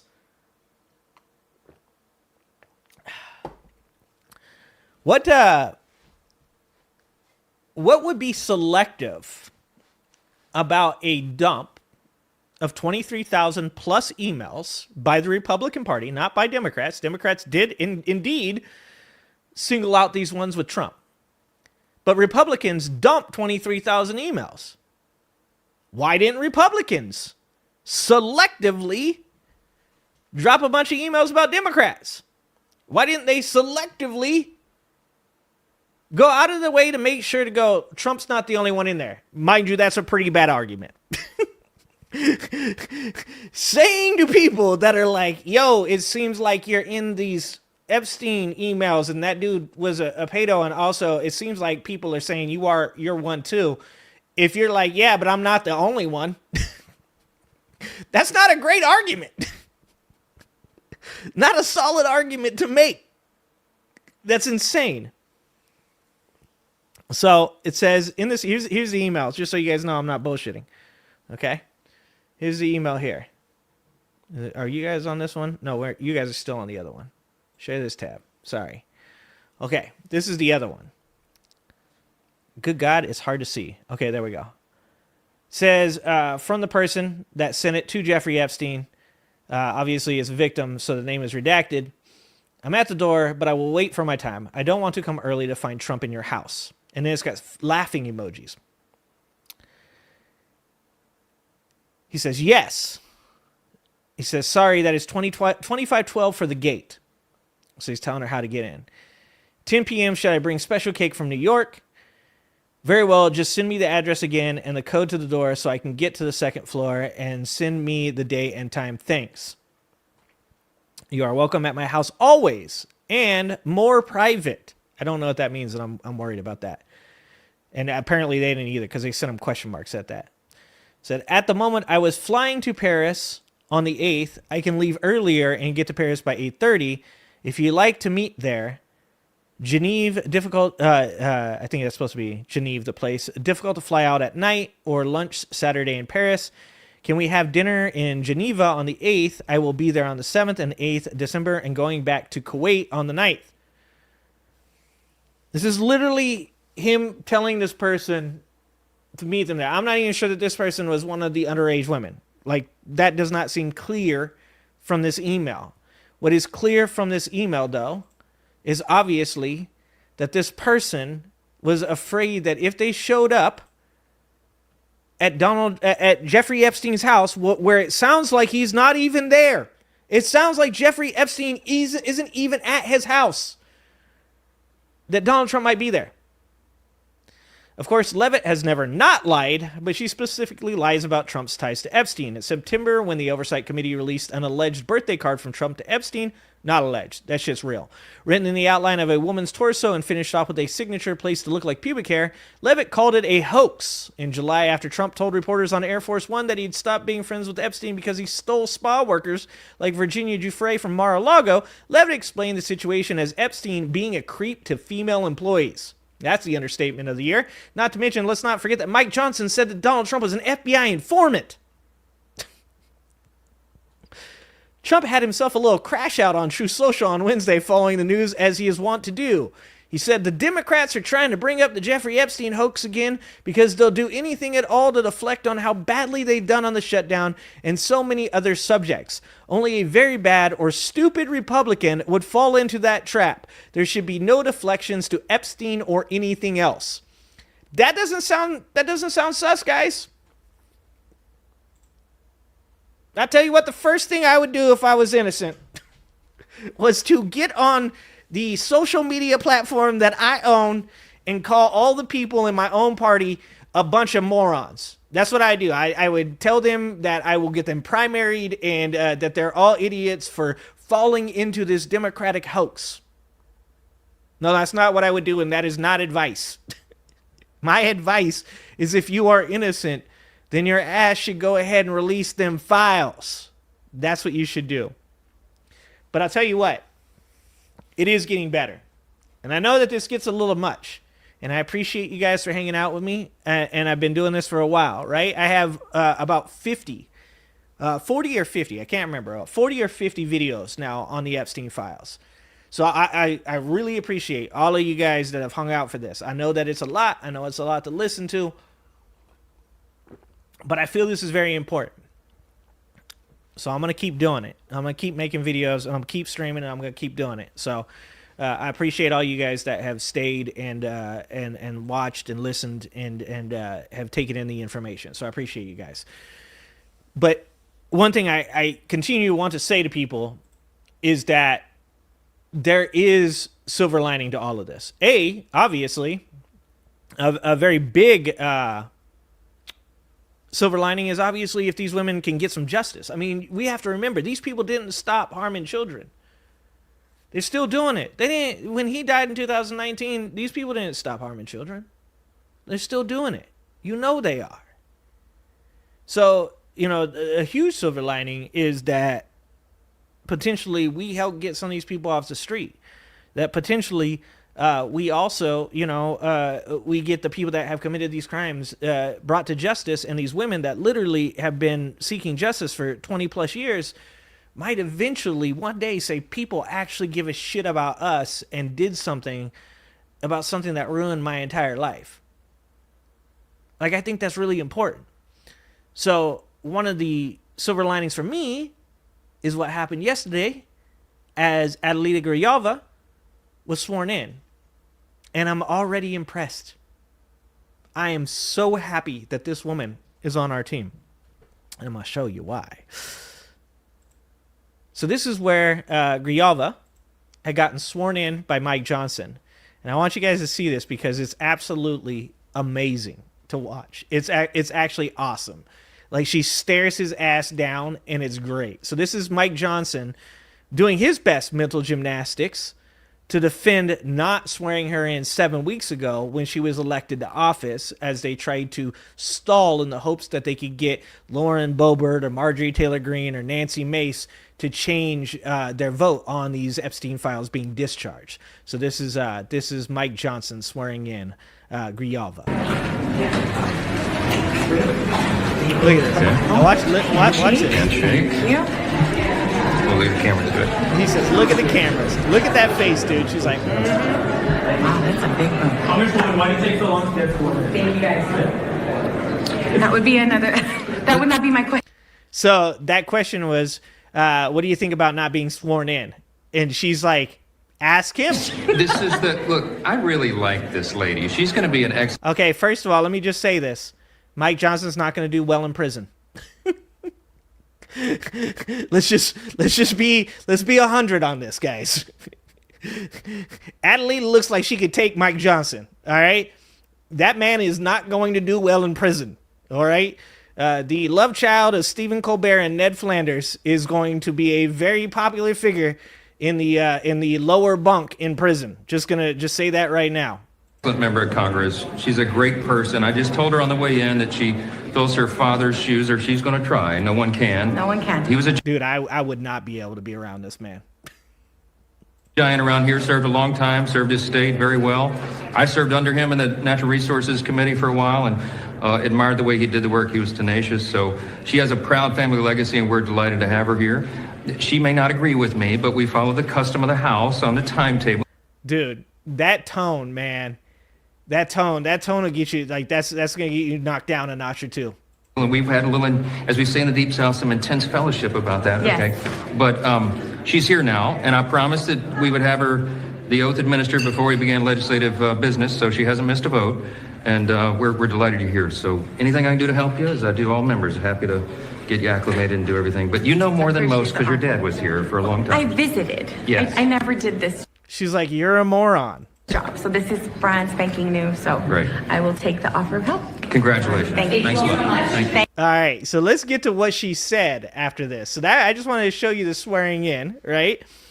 So she gets sworn in.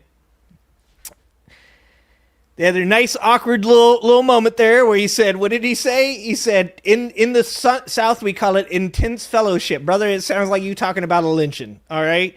That's what that sounds like. So she, of course, is succeeding her father, who passed away from cancer, and that was in March. And then she was elected, and 7 weeks until she actually got sworn in by fucking mini Stephen Colbert here. Okay, so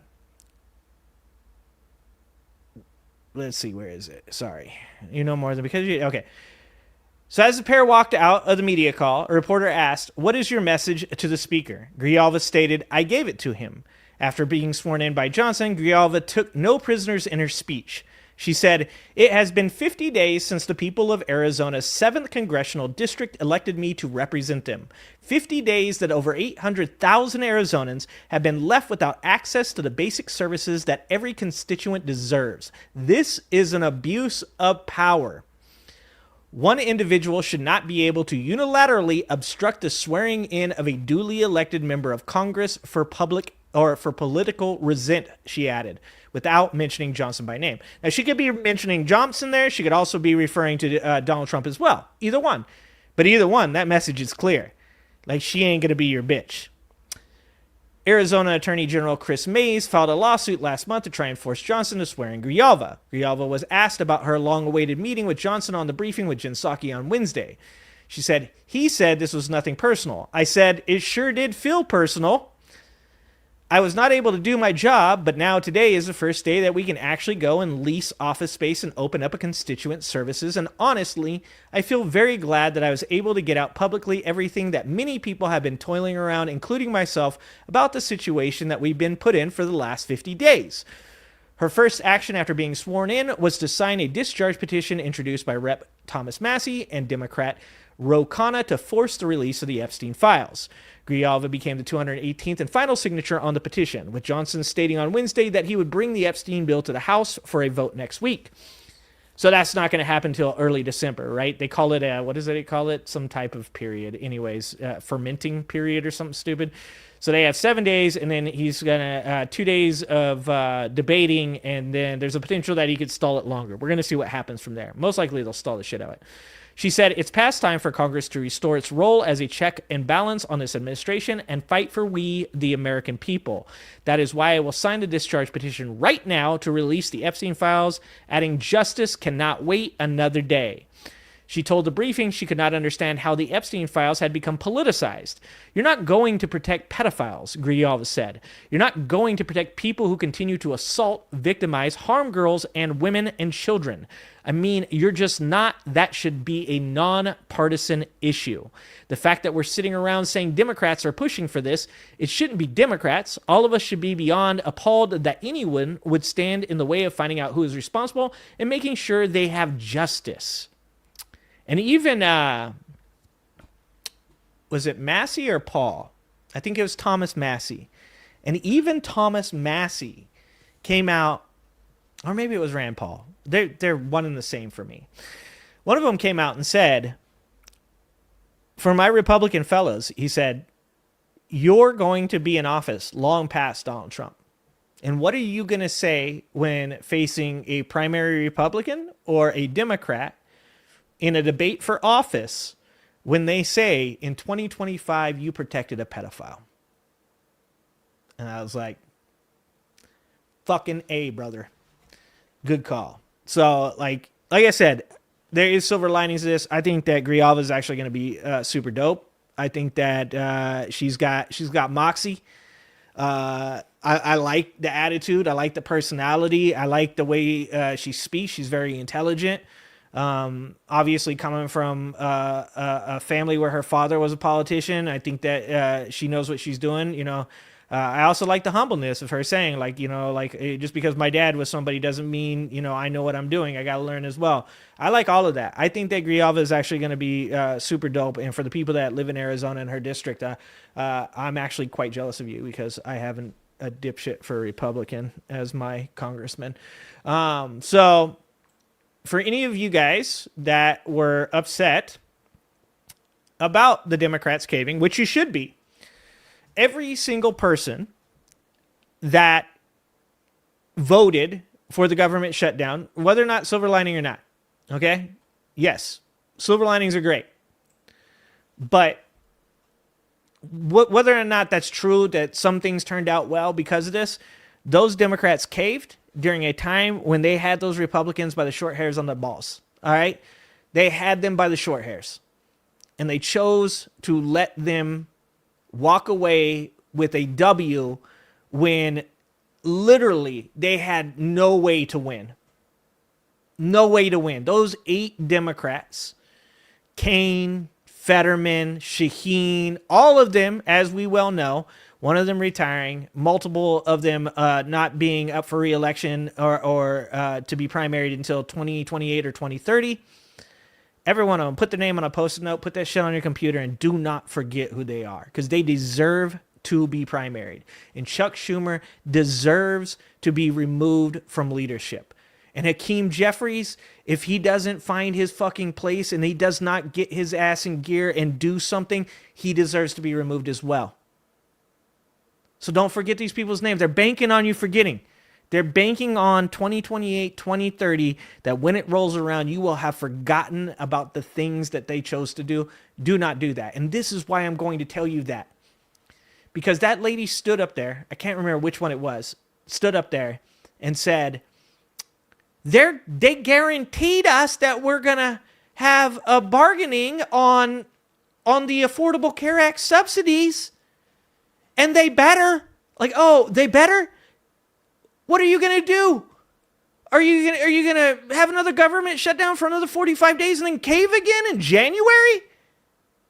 They literally passed a bill that had the ability for them to sue the Department of Justice for $500,000 per incident, which means that people like Josh Hawley, Lindsey Graham, and Tommy Tuberville can make millions of taxpayers' dollars from the Department of Justice over their role that they played in the January 6th insurrection.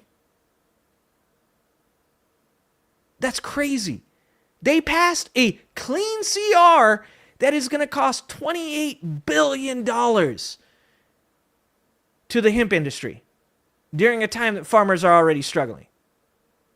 For what? Because Angus King said, we fought for 6 weeks against Trump and it wasn't doing any good. It wasn't? This is what's wrong with the left, is they don't see. They don't clearly understand the working class. They don't know that people do care. They think, oh, we got you guys back, your federal workers. We got them back in the office. Boom, we got them. SNAP benefits, we're going to get them paid. So far they haven't, but we're going to get them paid. That's $1. That's $1. When Affordable Care Act subsidies go away, that's $3.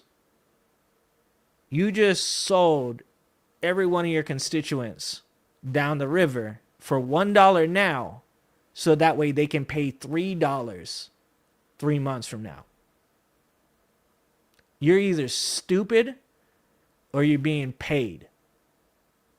And you might just be being stupid and paid. But let me just go ahead and show you the proof already, because they've already started. They've already started. Mike Johnson laughed. Mike Johnson laughed when he was told that Democrats had been promised the bargaining on affordable. He said, no, I'm doing my job. He laughed. That's crazy. But it gets worse. So Trump already screwing over Dems on key shutdown concession. This is from yesterday.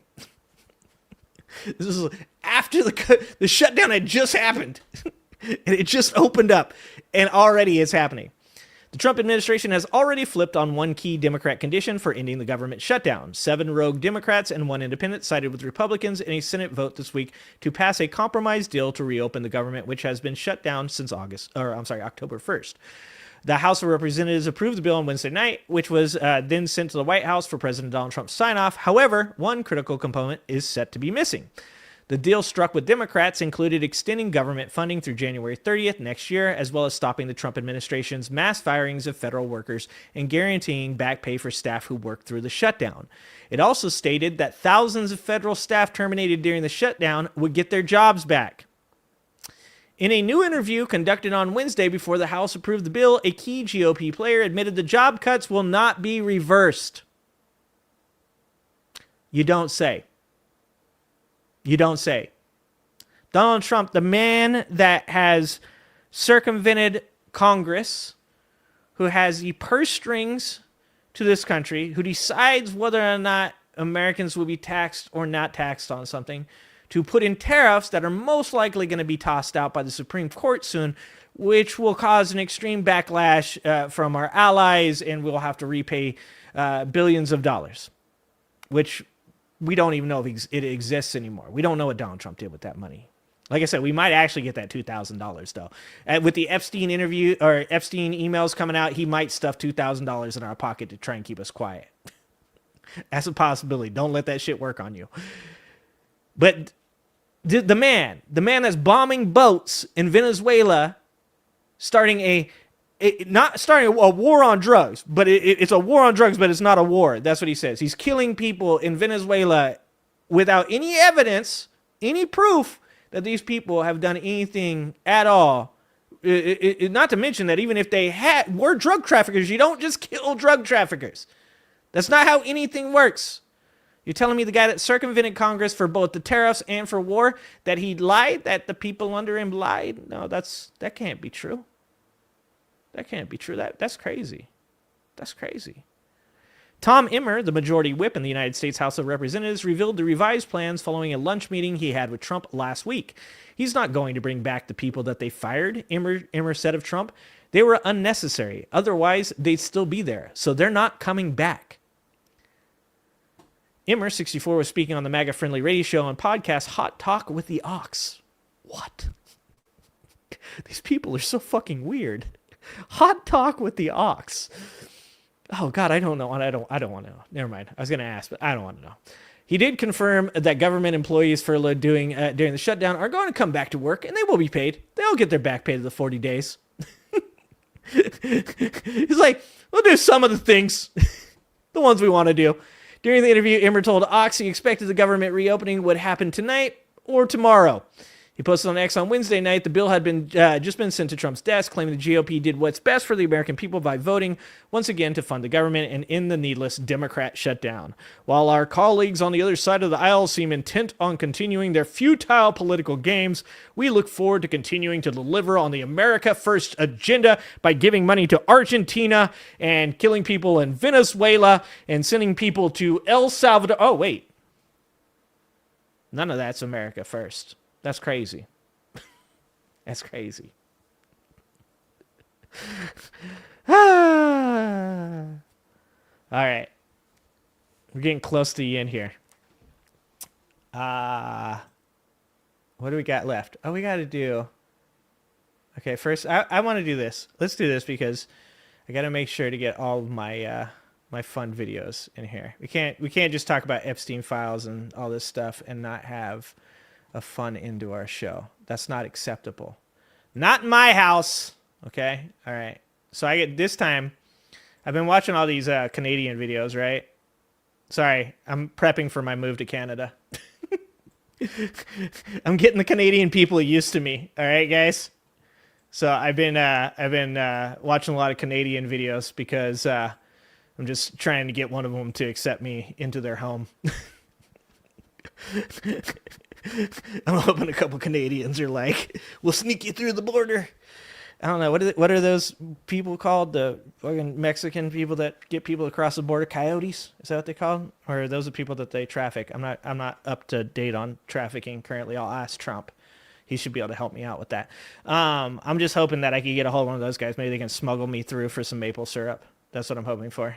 Like some of those maple leaves that are made out of maple syrup. That's what I'm going to use at the border. When I get to the border, I was probably racist against Canadians. I'm sorry, Canadians.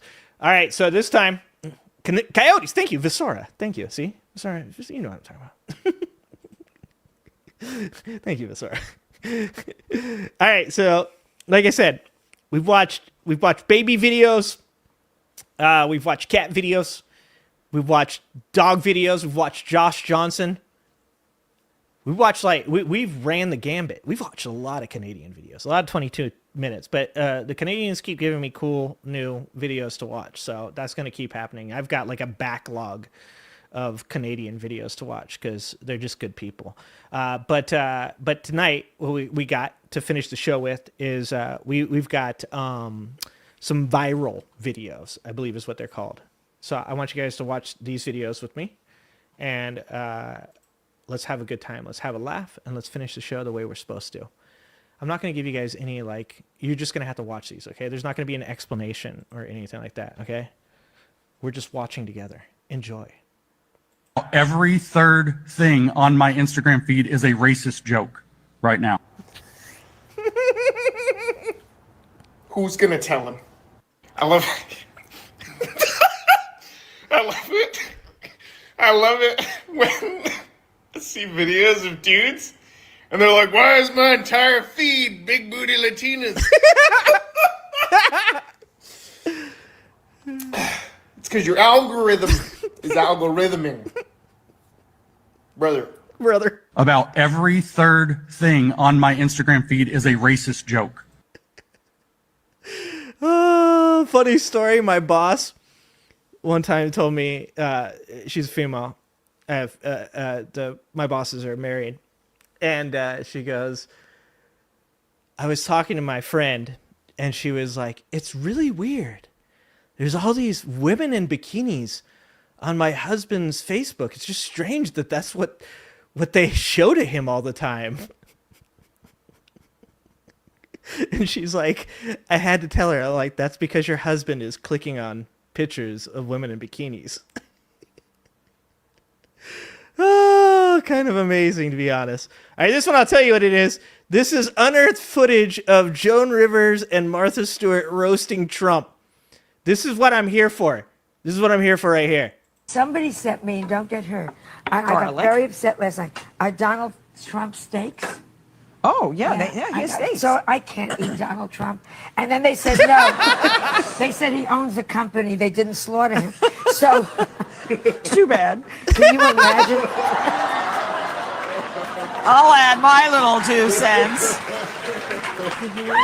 We all love Donald Trump, right? Love Donald Here, Trump. have some rum. And now I'm adding. Somebody said, dude, Martha Stewart for president. Like, I would love to see Martha Stewart debate Donald Trump. How amazing would that be? I think Martha Stewart would take his ass. Look, Snoop Dogg, he pulled a U-turn. Snoop Dogg came out and said that dumb shit about, like, how am I supposed to explain to my grandchildren about the lesbian couple in the movie? And I was like, Snoop Dogg, you have a fucking CD called Doggy Style, bro. The fuck you mean? You did gangster rap. You've had threesomes. You have literally watched 2 women have sex.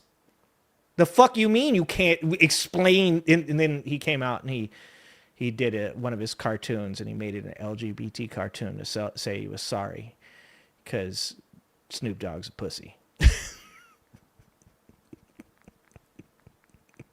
I hope he fucking sees that. Someone help him see that. Fucking, that ain't gangster. Speaking of dogs, here's another one for you guys. You guys ready for this one? All right, you ready?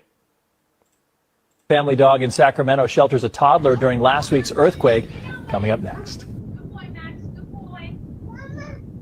That's one fucking badass dog. We're still alive. We'll be right back. We're still alive. Also, just for a minute there, I thought that child was getting violated. I was like, oh, we can't watch this on stream. I'm going to get a invitation to Trump's administration. All right. How many of you guys know about the robot in Russia? How many of you guys know about the robot in Russia? I'm probably taking one of Visora's videos. I'm sorry if I'm doing this to you, Visora. The robot in Russia, there's a new AI robot in Russia, and we're going to watch it after this video right here. But first, we're going to watch this one, okay? Because I saw this before that, and I was like, I want to play this. And then I saw that, and I was like, those videos go together so well. My algorithm knows that I'm into robots. Initiating murderous snake leg sequence. These hips do not lie. Nightmarish exorcist head in 3, 2, 1. Hello, bitch-ass human. Your social credit score is too low to buy water. Follow me or be executed. Your death will be painful and you will not be remembered. Oh, we're laughing. We're laughing. All right, so here's the video. This is how we're going to end the funny videos, and I got one more scary video, and then we done. All right? This is the video from Russia. This is Russia's AI robot that they just did. All right? So, look, there's a lot of reasons to be scared of Russia. Nuclear weapons, borscht. There's a lot of really ones. Cold winters, okay? There's a lot of really good reasons to be scared of Russia, but apparently their AI robots we're okay. Take a look at this, guys. In fact, we're going to mute this. Okay? Just in case we get a copyright on that music. Oh, he's doing good. He's doing, I think he's drunk. Looks like John Fetterman. Oh, too soon.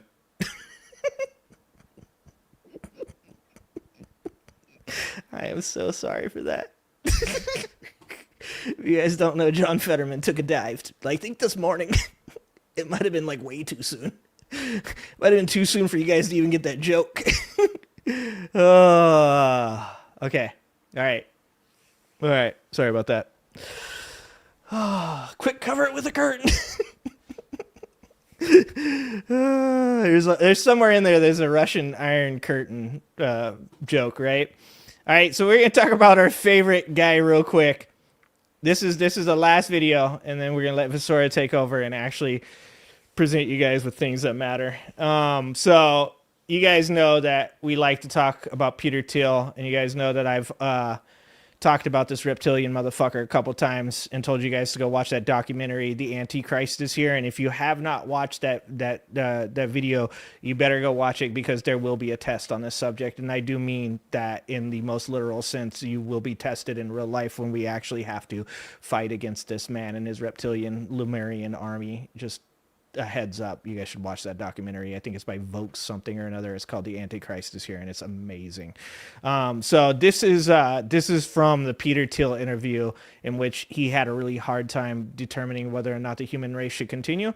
But this video is actually called Peter Thiel as he realizes he might be building the kingdom of the Antichrist. Yeah. This is, by the way, this is the guy that's building those robots. My very specific question for you, right, is that you're an investor in AI. You're deeply invested in Palantir, in military technology, in technologies of surveillance, in technologies of warfare, and so on, right? And it just seems to me that when you tell me a story about the Antichrist coming to power and using the... Dude, what is up with him and RFK Jr.? Why do they always look like they're grinding their teeth? Like, brother is always like, yeah, sweating so fucking hard. Also, who the fuck cuts his hair? I probably shouldn't talk about people's hair. fear of technological change to sort of impose order on the world. I feel like that Antichrist would maybe be using the tools that you were building, right? Like, wouldn't the Antichrist be like, great, Well, if he's building those robots, he's not doing a very good job. Maybe Russia has like a Timu Satan that's building their robots. We're not going to have any more technological progress, but I really like what Palantir has done so far, right? Yeah, I mean, isn't that a concern? Wouldn't that be the irony of history would be that the man publicly worrying about the Antichrist accidentally hastens his or her arrival? Or perhaps was even the Antichrist, because that's my fucking theory. Dude, Peter Thiel, I don't know if you guys know this, but Peter Thiel once had a relationship with this Instagram model dude. Also, if you guys don't know, he's gay. Just in case. I don't know. I didn't know. Well, gay people I know are nice people. I wasn't aware that they could be like Peter Thiel. Just blew my whole goddamn mind. But apparently this Instagram dude was living in this house, allegedly, okay, that Peter Thiel was funding because he was his side piece. And dude was staying there, and then dude burst in to a holiday party with his family and told everybody that he was Peter Thiel's side piece. And then in a completely unrelated, not anything like Russia or Vladimir Putin incident, he fell out of a window. Yeah, he fell out a window. I am 100% sure that Peter Thiel might actually be the Antichrist himself, guys. Look at him. There are all these different scenarios. I obviously don't think that that's what I'm doing. Obviously, I mean, to be clear, I don't think that's obvious. I don't think that's what you're doing And either. I'm just interested in how you get to a world willing to submit to permanent authoritarian rule. Well, but again, there are these different gradations of this we can describe. But is this so preposterous, what I've just told you, as a broad account of the stagnation that the entire world has submitted for 50 years to peace and safetyism? This is 1 Thessalonians 5:3. The slogan of the Antichrist is peace and safety. Because I would prefer the Antichrist right now. Donald Trump seems like he's going 100% against the Antichrist, and that's weird. and we've submitted. Like, are you trying to tell me that the Antichrist is for safety belts? Like, is he against drinking and driving? I'm almost done with Paradise Lost, guys. I'm on the part where Satan gets people to eat the apple. So that's where we're at. So we're gonna talk about one last thing before I go here. This is my book I got today. This is where one of my favorite quotes. It's actually a Nietzsche quote. But Viktor Frankl is a very, very important person as far as like knowing how to deal with what we're dealing with right now. And, you know, Viktor Frankl was in the Holocaust and he was in a concentration camp and he believed he was not going to be. And Viktor Frankl, his wife was pregnant. I believe it was the second time that they had tried. The first time I think she had miscarried and she was pregnant when, I believe when they were taken to the concentration camps. And Viktor Frankl has, like I said, quoted Nietzsche quite a bit, in which he said, let me see if I can find it here. He who has a why to live for can bear almost any how. And that's, as long as you know what you're fighting for, then you can deal with whatever happens. And there's something with our society, and I think this is what happened to people during COVID, is that people have lost purpose. And during COVID, they completely lost purpose. And some of the stuff that's happening nowadays is an issue because of also other things like climate change and the economy, and young people are finding themselves in a place where they don't want to have children. And I respect that because I understand why they don't, and I can actually like understand why things seem so hopeless for them. And, you know, their jobs are being replaced by AI, so you're taking away from them the ability to have a career that means something to them. And, you know, during COVID, I think a lot of people disconnected from family, a lot of people disconnected from, obviously, from social situations. A lot of people lost their jobs. And I don't think that they had the mental fortitude, that they didn't have a why to deal with their how. And I think that we saw the after effects of that now. Like, we're seeing all of these people that are bending over backwards. We've got Megyn Kelly saying, you know, 15-year-olds, if Jeffrey Epstein was messing with 15-year-olds, that was okay because they're not 5-year-olds. We see Sean Hannity saying, you know, oh, like just that one email with Trump when there's 6, 7, 10 emails. You see this disassociation from reality and from the truth. And I can't help but consistently go back to the same reason that I think billionaires are all fucked up in the head. And I think that's that they lose purpose, because when Viktor Frankl was in the Holocaust, when he was in the concentration camps, he thought about seeing his wife. And that's a sad story, because when he came out of that, his wife had died in the concentration camps. And I think he lost his mom too, mom or dad, maybe both. But he came out and he wrote one of the most important books. And I just keep telling people, you got to come out of this. You got to know why. Why did you do it? All right, guys. Next to Visora. I hope you guys enjoy the rest of your night. I'm going to go upstairs and say hi to my kids. And I appreciate you guys. And if you guys want to watch my show on Saturday, 5 p.m. All right. Later, guys.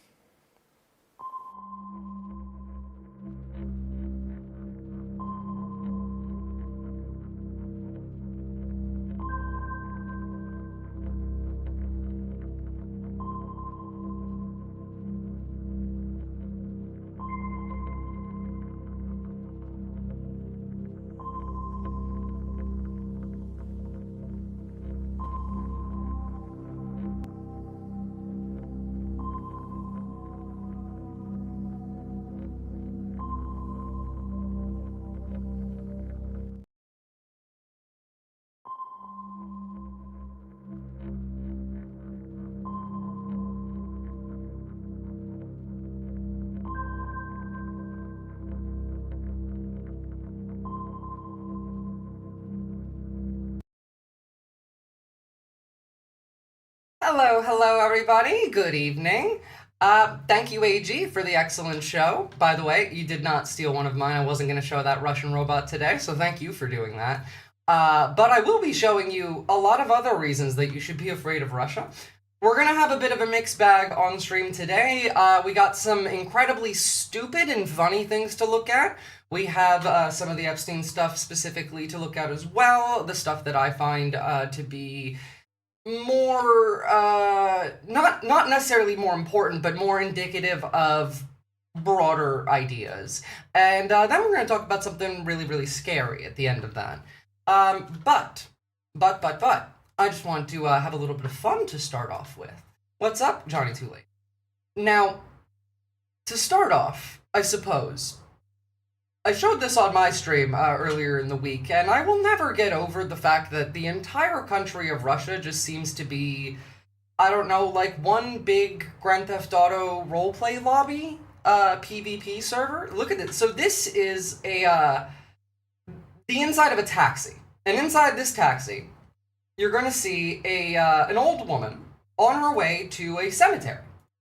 And, well, she wants the music turned down, but what you're going to see quite quickly is, well, first, there's no music actually playing, but...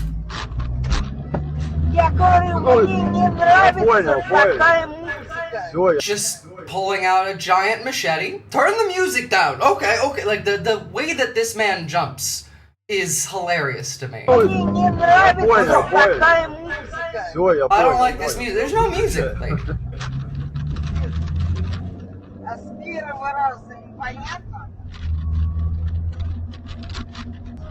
I'd be keeping an eye on her, too. Do you know where we're going?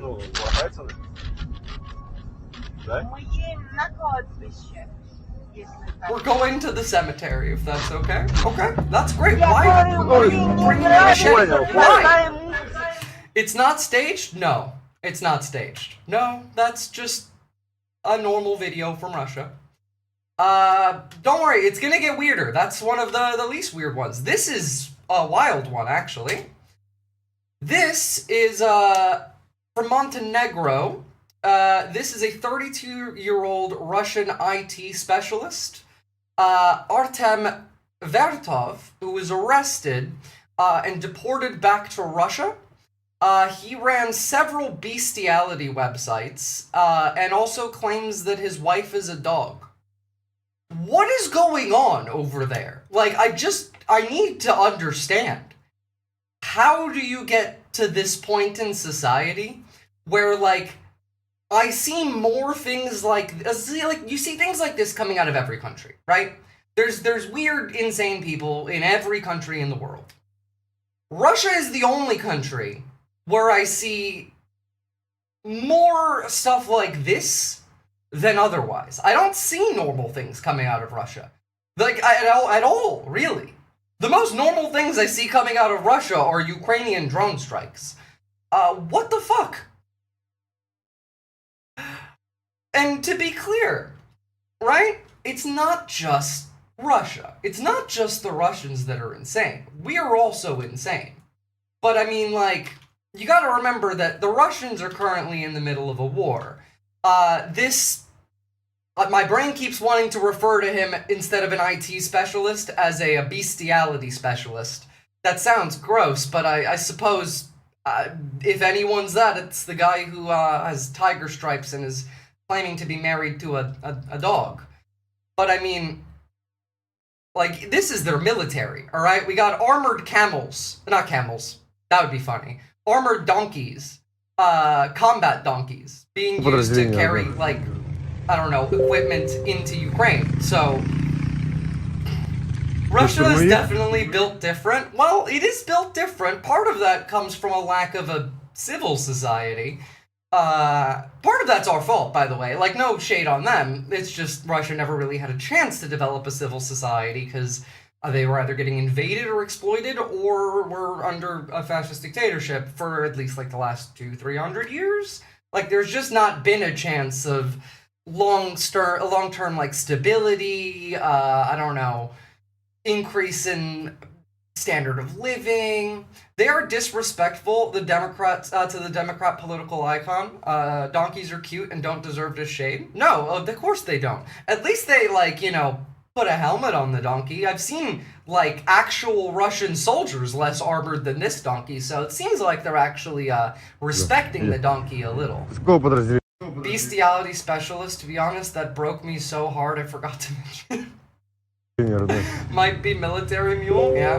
Napoleon legit lost 500,000 soldiers without ever really engaging in large-scale warfare to the Russians. Yeah, but that's because Napoleon sucked. Look at what the Mongols did. They invaded Russia in the winter and won. Burned Moscow to the ground. That's just Napoleon having an L. Speaking of America, we've lost the plot, everybody. I mean, like, we all knew that, but, everyone I've shown this to had to ask me if this was satire. And, I regret to inform you that, no, it's not satire. It's not. Dr. Ricardo Duchinese. I'm starting to notice that cows are interacting more with whites as if they're aware that whites are being replaced, and they worry that other races will not show the same kind of moral responsibility and caring for cows. Napoleon was a tactical genius until he wasn't? Yes, exactly. Just like Putin. You know what? That is the correct answer, Salamander Sapien. The video is just this, by the way. Sorry, hold on. I can't play the music because it's going to be copyright music, but it's just like a car pulling into a driveway and the cows going, because I assume that this is like, I don't know, the person who feeds them showing up. But no, we're really at the point where people are like, I think cows can tell that the white race is being replaced. Sure, buddy, whatever you say. You know, sometimes I feel like maybe the right does have a point. Maybe we do need to bring insane asylums back, just for, like, these people. I don't really think of insane asylums in the way that, like, you know, they do. I just think more so a longer-term mental health care facility where you're not allowed to leave. Until you stop acting like this. This is just like a sweet lady being nice to her cows. It doesn't have to be political. But see, they're black cows, so it is political. Cows are like dogs. They like people. They also like jazz music, Shade Dragon. But no, like, this is where we're at as a society. Is that a horse? I mean, I don't see a horse, but could be, and that could be a stable. It's just like, you have to remember that this is the standard level of, like, intelligence when we're engaging with our common American. And so that should really get you to a point where, like, this isn't all that weird. A study where they had orange juice poured from one glass into like a smaller glass, and it made it look like there was more orange juice. And then they asked the participants, like, is that more orange juice? And like 30% of them in the United States, it was like 30% of the population was like, yeah, that's more orange juice, even though they watched the same amount be poured from one glass to the next glass. Meaning they can't conceptualize like the permanence of like volume or something, which is, just keep that in mind when you're arguing with anybody. Like, they might be one of those people. Well, if you... So, like, we already don't have object permanence. But if we're operating at a level where 30% of Americans can watch a glass of orange juice get poured into another glass of orange juice, and the 30% of the people who saw this can think that there is now more orange juice added to the second glass from the first glass, I don't know what to do with that. Like, what do you do when that's the level of, like, comprehension that we're at? Again, Conceptualize, like the same glass, a full glass of orange juice into an empty glass. 30% of these people thought it was more orange juice in the second glass. Gotta remember that this is also the party of bleep puppies, drown underwater kittens, like National Socialist USA Chapter 2025. I mean, yeah, but, like, cup filled with liquid into empty cup equals more liquid. Like, really? I can't even comprehend the stupid that creates that. Like, someone's mom just needed to get an abortion at that point. The permanence of like volume or something, which is, just keep that in mind when you're arguing with anybody. Like, they might be one of those people. But if you don't know, like, that's like that's one step above object permanence. You're basically fighting with people who go, oh my gosh, when you play peekaboo with them, and you're trying to get them to understand like the difference between like a theoretical statement and an actual one, like logical syllogisms. I was actually talking descriptively. They don't know what You say logical syllogism, and this person is in space now. You just cast a spell on them. the fuck you're saying. They did a study where they video if you find it, Salamander Sapien. I need to see that. But I mean, yeah. And then when you look at that, and then you look at something like this, you can understand how someone could come to this conclusion. Not necessarily naturally, but Kate Shemirani. There are no viruses. Viruses were invented. Viruses and exosomes are one and the same. They are a part of your cleanup squad. You get antibodies, not because you're immune to something, but because you are toxic. Viruses were invented to sell vaccines. So-called virologists do not want to admit this because their qualifications would go out the window along with their ego and love for idolatry for many. The one thing that I like to take joy in when I look at stuff like this is, like, I know that a lot of the people that say this kind of stuff don't believe it, and these are demons that are, in my book, murderers. Like, in my book, RFK Jr. is a murderer, responsible for the deaths of several people, actually. But when I look at something like this, I just like to think about the fact that, like, maybe, just maybe, if we do get another pandemic again, in short order, you know, the trauma of COVID will cause anyone with a brain to actually stay inside and, like, I don't know, put a mask on for like 2-3 weeks maybe, whereas all of these people are just gonna go about their lives, and then, you know, their lives are gonna end because of the shit that they believe. And so maybe, I mean, the pandemic is still ongoing, I know, I just mean like a worse new pandemic, which is entirely possible, by the way. In fact, not just entirely possible, but pretty likely, specifically in our lifetime even. So, like, I don't know. The one thing that helps me cope, which is probably also not even true, is that maybe, just maybe, if it did happen again, a lot of us would stay inside, they would not. This pandemic would end quicker, because at the very least we would achieve that herd immunity much quicker. Although, by different means, you know? But RFK is a child murderer, a eugenicist, an infant mass murderer. I agree. I agree. Hell, you know, just today, a news report came out showing that rates of infant botulism in the US are up dramatically this year. I wonder what that could come from. Now, they're claiming that it's related to formula, but I'm willing to bet it's related to the raw milk, raw honey, maybe, that these people are putting into the infant formula because, you know, we warned them not to do that, and so that means they have to then go and do that, I guess. I can't really imagine that not playing a role in this. Kind of like how measles is exploding all over the world. I found the post, but the replies have cleaned up pretty good. I guess the exposed folk all deleted their post. Good for them. They learned some math. Well, I know somebody went and took screenshots of it. So they're not going to get out of it scot-free at the very least. Maybe, just maybe, we don't deregulate food.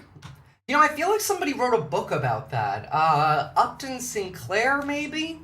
Way back in the day? I think that's illegal to read now. It might just be terrorism to read that book. Excuse me, sorry, I'm gonna be coughing a lot today. So, I suppose we should jump on to the Epstein topic. Now, I'm pretty sure AG covered this. I know AG mentioned it, but I don't know if you guys saw the clip, but we really are unironically at the point where the right is using the actually it's a phoebophilia excuse, like just straight up. I mean, everyone made the joke about this instantly, and it seems like it was a bit less than a joke. So here's Megyn Kelly today. We have not seen some slew of young women come forward to say, "Me too," on Donald Trump molesting them or having paid for sex with them. Yes, we actually have, by the way, but, you know. When they were barely legal or otherwise. It just hasn't happened. Yeah, in fact, at that same press conference, the lawyer for a group of the women actually said Jeffrey Epstein would prey upon women when they were underage, true and disgusting and horrible. And then the lawyer said, and when they came of age and he was no longer interested in them, he would then pass them on. So there was no pedophilia ring. I don't think this is the defense that you think it is, lady. I don't think that you're helping here as much as you think you might be. Was a pedophile who did unspeakable things to vulnerable girls, and then they would age out of Jeffrey Epstein's pedophilic interests, at which point he would then start to pass them around to his friends, meaning that there were not actual crimes committed by anybody beyond. There's no pedophile ring. There's a pedophile and then a bunch of friends who were getting massages at that point from women. She thinks that she's actually helping. Imagine thinking that this is a defense. Oh, so just ordinary human trafficking then can't be a real thing.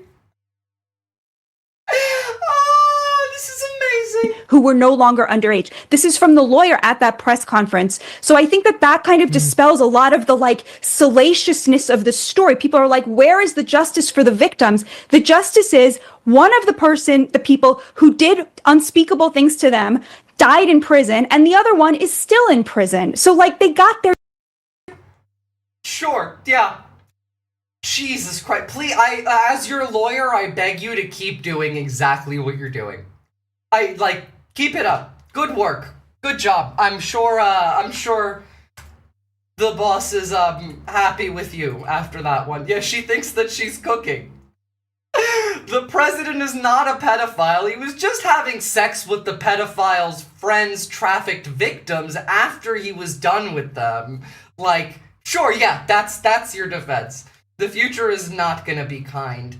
It's not gonna be kind to us either. I'll tell you that much. Look, obviously, I'm all for these people getting accountability. I see a longer game being played here, and I'm not sure that I'm right about it, but I can definitely show my suspicions as to why I think I'm right about it, and I'm rarely wrong about these things. But, it's gonna get bad.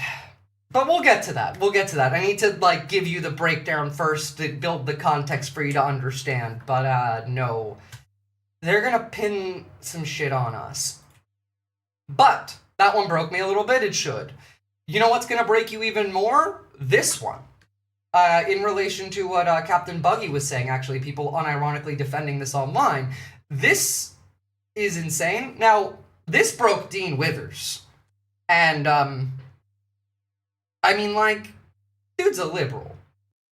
Are you asking me why it's wrong to rape children? Yeah, I need you to tell me why it is wrong in your eyes to rape children. To do that. Yes. Do you need me to repeat it? Can you not hear me? Do you have too many cocks in your ears, or what's up? I can't say I would react much differently. It would also take me a good minute or two to process. Wait, are you unironic? Are you actually asking that? You need me to explain it? Yeah, call the cops. I'm doxing you, mate. I am getting on the phone with the police right now. Why is it wrong? Is that too hard of a question?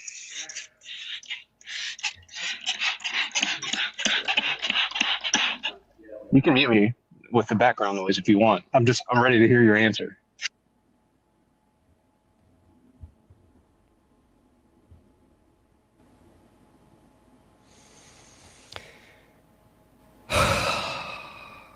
It's happening.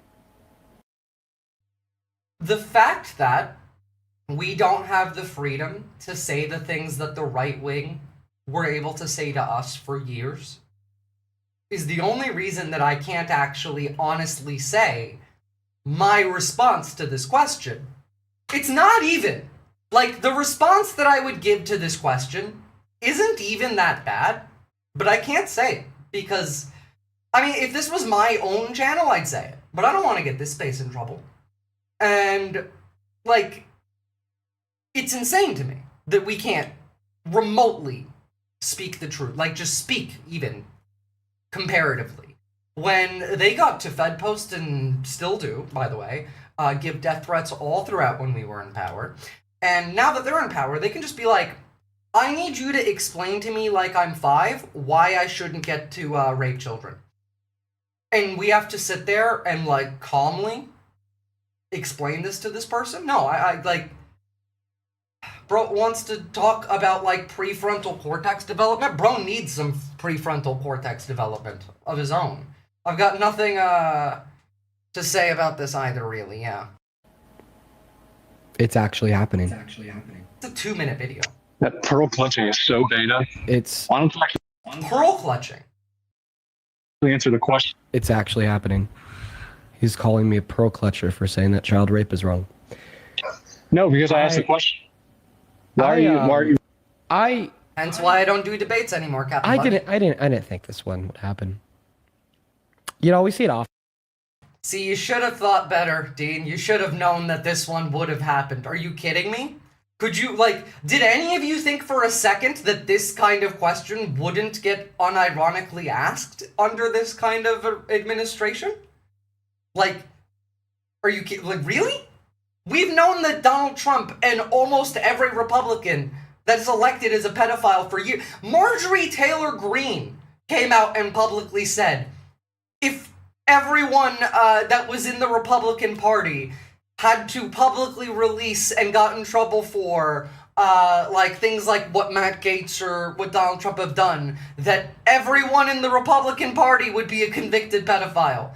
Debate bro culture is one of the reasons we're in this, abso-fucking-lutely.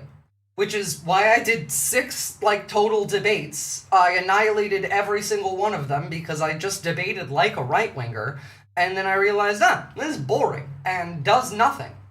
And then I stopped. That's it. Like, the only time I would ever really debate anybody is a leftist. If a leftist came to me with an actual, like, position that they disagreed on that I found interesting, sure, I'll debate you.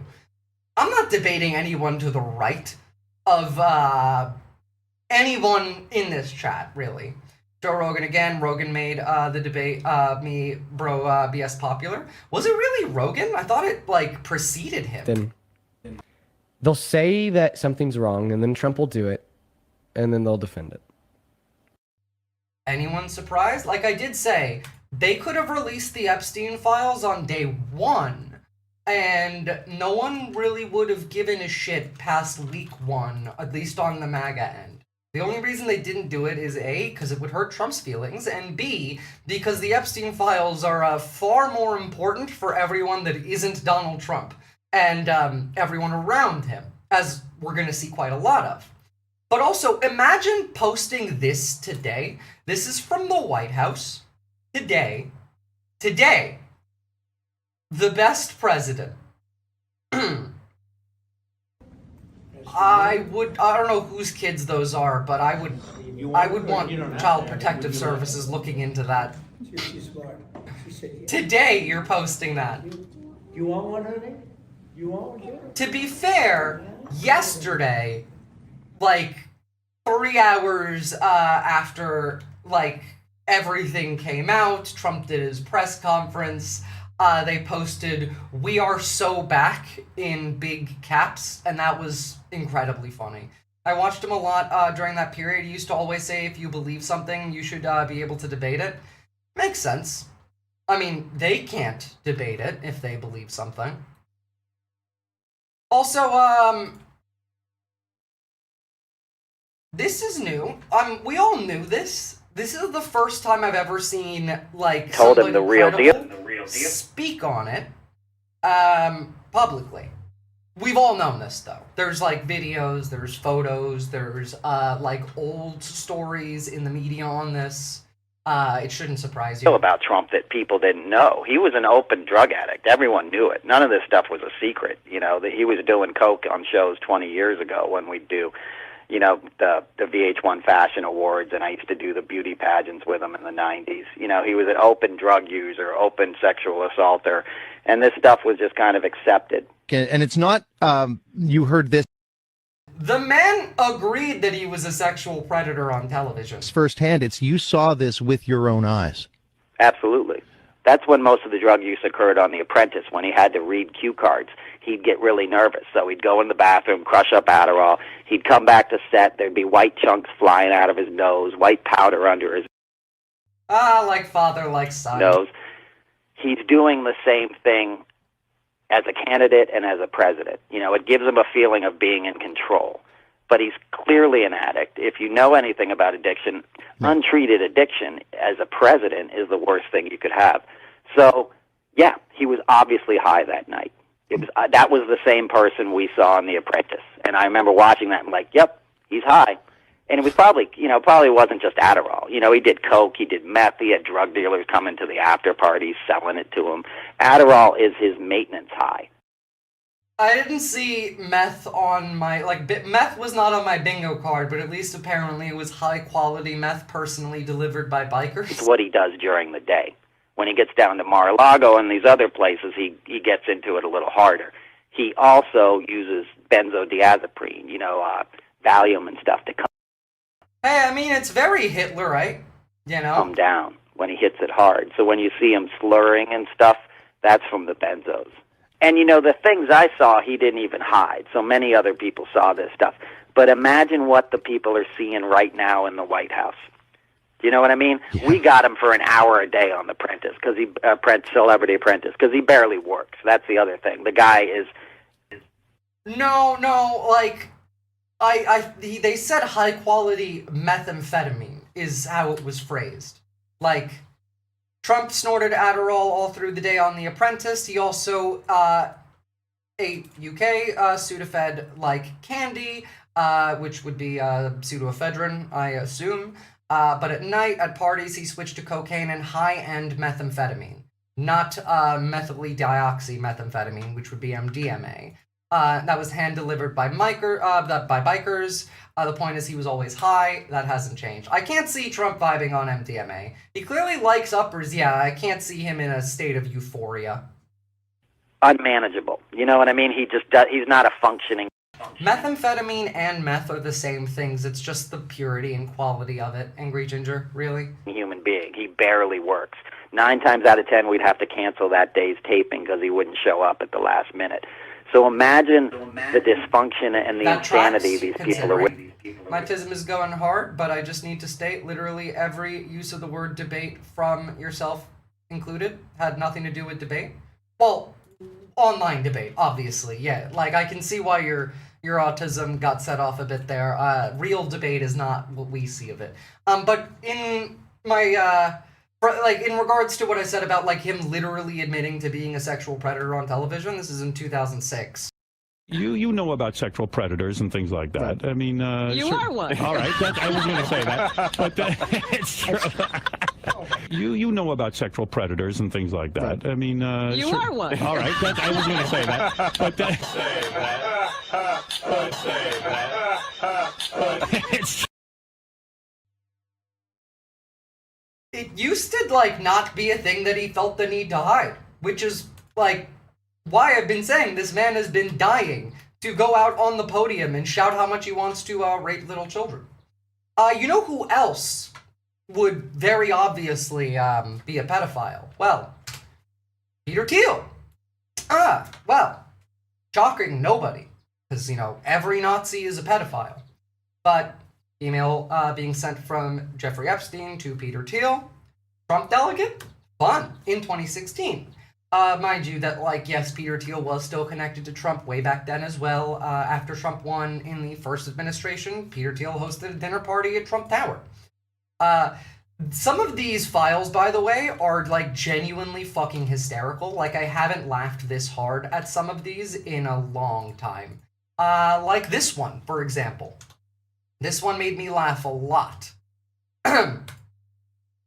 So, this, between, Mark L. Epstein, so, like, Jeffrey's brother, and, it starts off, how you doing? A while back you mentioned you were pre-diabetic. Has anything changed with that? What is, your boy Donald up to now?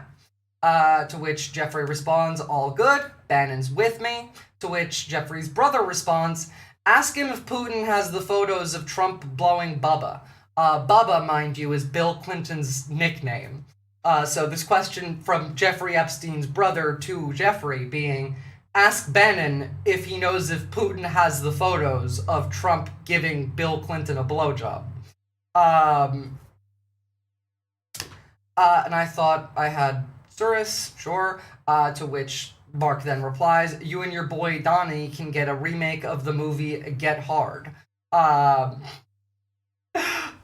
You mean, Donnie T? Yeah? No, yeah. No, it's that bad. First of all, I would pay good money to see the evidence of Donald Trump on his knees giving Bill Clinton head. And I want Bill to call him Monica in that clip. I need to hear Bill going, oh, Monica. Like, I just need it so bad. I could die happy. I'd rather be in Donnie D's shoes. Who said that one? Jesus Christ. Nah, but, like, I mean, some of these are insane. Like this one. Also fucking insane. I don't know who this one is from, but it's to Jeffrey Epstein. I don't really care who it's from. It's incredible. Jeffrey, please help me. Is she a hooker? Sent from my iPhone. I at least, like, you know, like, I thought the elites, you know, running the pedophile ring and the government and the world economy were at least a little bit not 12 years old of their own accord. Like, I thought they were at least more developed mentally than, Jeffrey, please help me. Here, is she a hooker? My God. Genuinely, like, imagine putting in the effort that, like, QAnon did.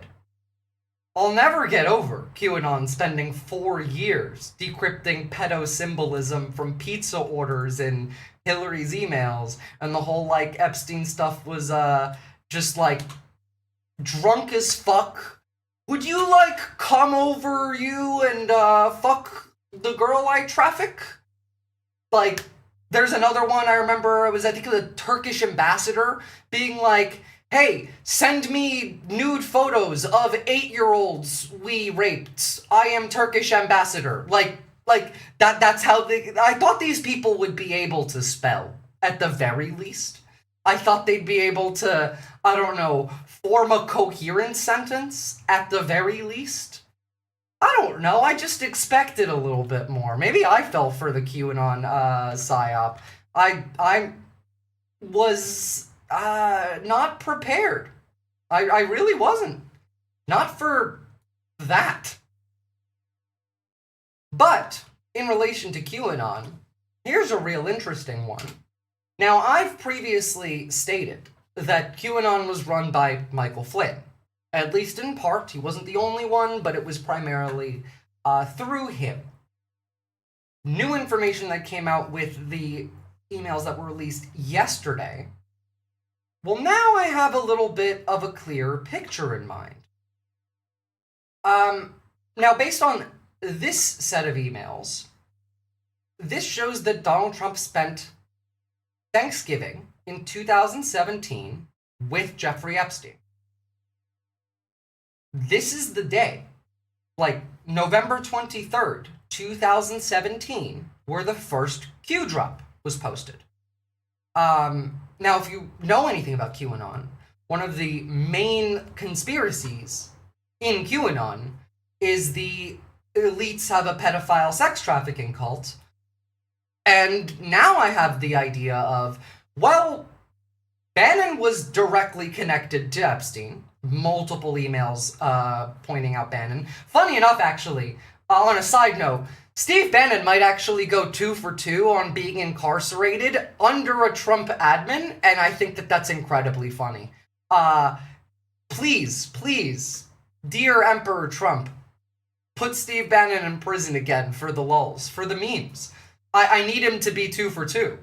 But beyond that, in this dinner on Thanksgiving, the day the first Q drop was posted, we see, okay, Dylan will want to see you. I always want to come see you. Where are you having Thanksgiving? To which then we see that means Glenn check out his hair, berries for color. He's such a snooze. Who else is down there? This is between Faith Cates and Jeffrey Epstein, David Fizell, Hanson, Trump. Let's say Trump brought, I don't know, Flynn. Let's say Trump bought Bannon. Again, these parties were often far larger. Like, there was usually a few people here. It's not impossible that there could have been another person related to the QAnon conspiracy, or that, like, literally it could have just been Epstein's idea that he passed on to Trump, that Trump passed on to Flynn, and then Flynn involved Bannon. And we know that that ties in with those two. We know that Bannon and Flynn are tied into this. It's just the fact that the first Q drop lines up with Trump spending Thanksgiving at Epstein's house. Every accusation is a confession, and the main accusation being the pedophile sex trafficking cult. And the fact that, like, Epstein made a lot of jokes, like, the dude was a joker. He made constant jokes. I mean, like, here's another one. He called himself Schrodinger's deplorable. I could see him being like, this would be a real funny psyop. Let's just say everything we're doing, and then, say that the other side's doing it. From Jeffrey Epstein, like Schrodinger's cat, I am both male deplorable and elite at the same time until someone opens the box. Of course, Steve Bannon kind of rules. He's the most interesting goblin-coded character in the greater St. James cinematic universe. Well, he is the smartest Nazi in the country. He's the most dangerous of them, too. He's far more dangerous than Miller. Bannon is the one that read history and figured out, why they failed the first time around and how not to get stuck in that trap again this time around. He's the dangerous one, hence why I would very much love for him to go 2 for 2 for incarceration. Hence why he's also on television talking about how everyone in this room is going to be in prison if we don't do this correctly. That's why he's on television yesterday talking about, Trump's not perfect. He was never perfect. There's a lot that goes in there. But I think we could safely say now, I mean, again, we all already knew, but I think that this is pretty, smoking gun evidence that Trump did kill Epstein, because the motive is quite clear from Jeffrey Epstein. Actually, sorry, this is from the journalist that he's talking to. It'll all blow over. They're really just trying to take down Trump and doing whatever they can to do it. To which Epstein replies, yeah, thanks. It's wild because I am the one able to take him down. If Epstein was yapping like this, openly with journalists even, in 2018, mind you, when Trump is in power, then, yeah, no, I could see a very clear point A to point B in motive, in how they went about doing it, in, what threats were made. Certainly Bannon, who is who Miller goes to for pro tips to best increase, the torture nexus efficiency. Exactly. So, I feel like that is now safe to say. Again, not the most important part of this. I'm almost done with, the middling stuff, and then we can get to the scary stuff that all relates into this, because as I've been saying this entire time, Donald Trump is not the point of the Epstein files. That's not why I want to see them. It's everyone else in them. Donald Trump is only a puppet. He's only ever been a puppet. In fact, the files prove that he's a puppet. Everyone refers, he's literally called Putin's red pet in these files. Quote, I'm going to show you that file, in fact. But also, like, I do want to take a little bit of joy because the man has been crying, and I find it incredibly funny. So this is from the press conference he did yesterday, where he didn't respond to this at all. He didn't acknowledge Epstein at all. He only talked about the government shutdown. But I want you to look at his face and tell me that this man wasn't crying shortly before this happened. Thank you very much, everybody. Mr. President, are you prepared to negotiate with Democrats now? Mr. President, on Jeffrey Epstein. Thank you very much. Thank you guys for knowing. Mr. President, can you respond to these Epstein emails that were released today? Nah, Jed, he always knew he wasn't in charge. That's not why he was crying. He's crying because half of the files aren't just incriminating him. The files are primarily showing that not only was Donald Trump a rich and powerful pedophile, among other rich and powerful pedophiles, but that he was also uniquely and distinctly hated and disrespected among his peers, the other rich and powerful pedophiles. He was the least popular pedophile as well. And that's what made him cry. They're mocking him as a weakling. Exactly. That's why he was crying. It's because the entirety of those files is his friends making fun of him. Everyone who he thought loved him thought he was a loser the whole fucking time. And that's why. And you can see it in his face. Tell me that this is not the face. Like, his eyes are swollen. His eyes look red. They put eye drops in. He still looks like he has red eyes. He's been angry. He's been moving quickly. I'm surprised he didn't have another stroke, actually. Mr. President. I mean, he's been stroking it, at a professional level already. He's a master stroker. I'm surprised he didn't stroke out on this one. Are you prepared to negotiate with Democrats now? Mr. President, on Jeffrey Epstein. Thank you very much. Thank you guys for knowing. Mr. President, can you respond to these Epstein emails that were released today? Well done, Mr. President. Also, like, very embarrassing that they, first off, it's embarrassing that they have to, like, usher everyone out of the room with the thank you press. They've been doing this for a little while. They left the camera on this time, and it's just, you can see how panicked these people are. Good try. Thank you very much, everybody. Mistake that that's a good thing for the time being either, because it doesn't mean that it is. Alright. Now, this one is particularly juicy. This is my favorite of the files that came out yesterday. Now, this is between several different individuals. Foreign actors, in fact. Actually, hold on. This is not the one that I still want to show this one because it does relate, but it's not the one that I was thinking of. Because the one I was thinking of was on the Russian. But this is also foreign actors. So, Friday, December 16th, 2016, Jeffrey Epstein. Do you know if blank can go to the Moroccan consulate for a visa today? Do I see you before I leave? To which Yup or Y responds, I have sent the passport copy to my contact who will talk with the Moroccan consulate today morning and will advise me. If not today, then it'll be Monday. I'll let you know. She leaves tonight. This is regarding getting someone else a visa application. No way. How did that get censored? I don't know. I don't know what you said. That got censored. Goddamn. But, okay, let her apply for a visa at the consulate the normal way. Once applied, send me a copy of the submission, receipt, and application form, blah, blah, blah. Are you free to visit? What time will you leave the airport?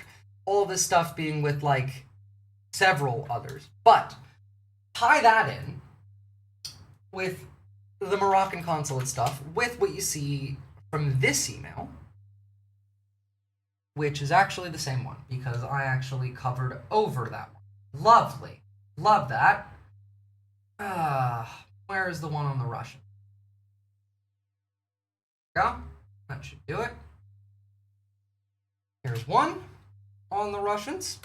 So these are several different transactions that are related to human trafficking in Russia that also relate to Jeffrey Epstein.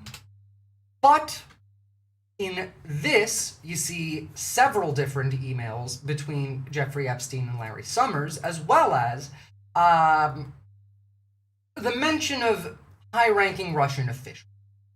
So I think you might suggest to Putin that Lavrov can get insight on Trump by talking to me. Vitaly Churkin used to, but I think he died. This is Jeffrey Epstein talking to Thorbjorn Jagland. I'll meet Lavrov's assistant on Monday, and will suggest, thank you for the lovely evening.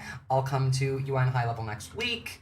To which then then Epstein responds, Churkin was great. He understood Trump after our conversations. It's not complex. He must be able to get something. And like, this is literal evidence in 2018 of Jeffrey Epstein advising the Russians on how to talk to Donald Trump, on how to work around Donald Trump, on how to get something out of him. Mind you, this being June 24th, 2018, 4 days later, in June 28th of 2018, was the first meeting between Trump and Putin in Helsinki. So 4 days before Trump and Putin meet in Helsinki, you have this conversation between Larry Summers, sorry, rather not Larry Summers, but that was Thorbjorn. We see Larry Summers come into it as we go on because there's several of these. But like, again, Epstein would later opine about Trump's favorite meeting with Putin, which was panned around the world for his apparent capitulations to the Russian dictator. Quote, do the Russians have stuff on Trump? Today was appalling even by his standards, wrote Larry Summers, the former Clinton administration Treasury Secretary and Obama administration economic advisor, in an email to Epstein on July 16th, 2018. Sorry, rather, it was a month before, not days before. I don't know where that like article ties in then. It was just, I guess, like build up to it, but a month before. Still pretty clear indication of a direct tie between them. Mind you, Drop Site News has also published information that ties Israel and Russia together with Jeffrey Epstein, creating a back channel. So my email is full with similar comments. Wow, Epstein replied the next day. I'm sure his view is that it went super well. He thinks that he has charmed his adversary. Admittedly, he has no idea of the symbolism. He has no idea of most things. He also called Trump's handling of the summit with Putin predictable, which is unsurprising because in these files, Epstein's calling him a moron, like on multiple occasions. But you also see things like this.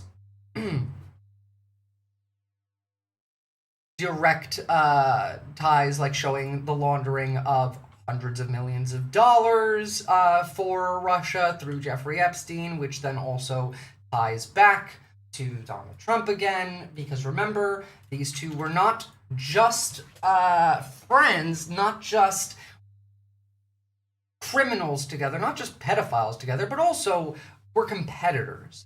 But also, like, there are several different Russian victims that directly tie in with Jeffrey Epstein, with Donald Trump, with the FSB, with the GUR. I went over this much more at length yesterday. I'm not going to spend too much more on that for today because I don't really think it is going to relate to the more important side of things here, because where I think a lot of this could lead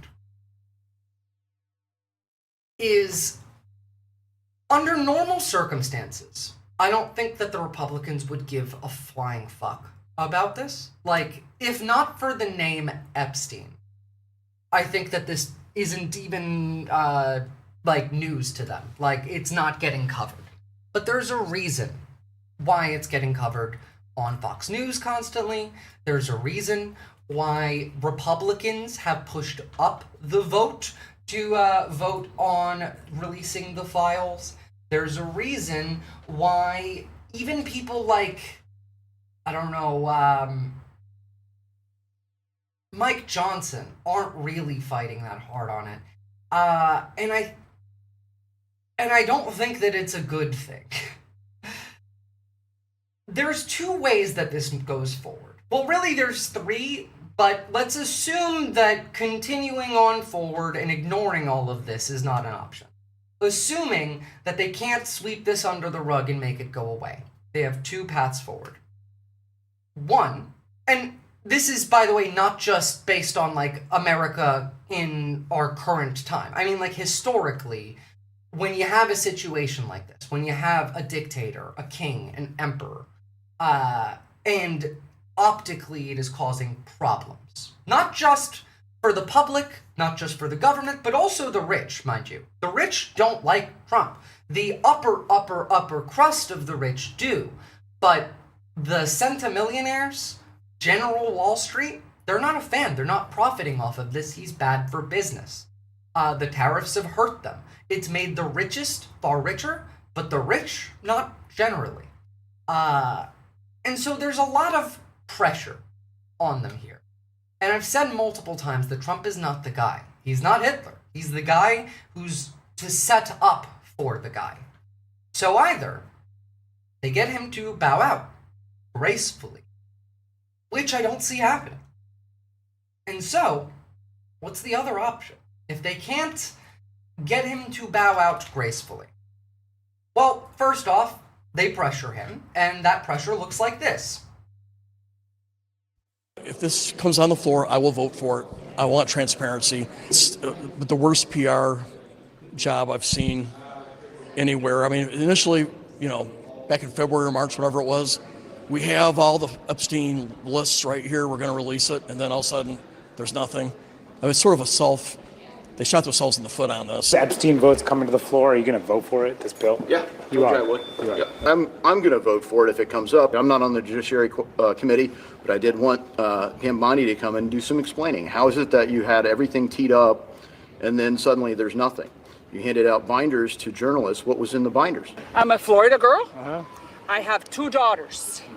So I'm thinking, I mean, I'm sure that the president has nothing to fear. Yeah. We do need to know. The president has nothing to fear is an explicit threat. Read it that way.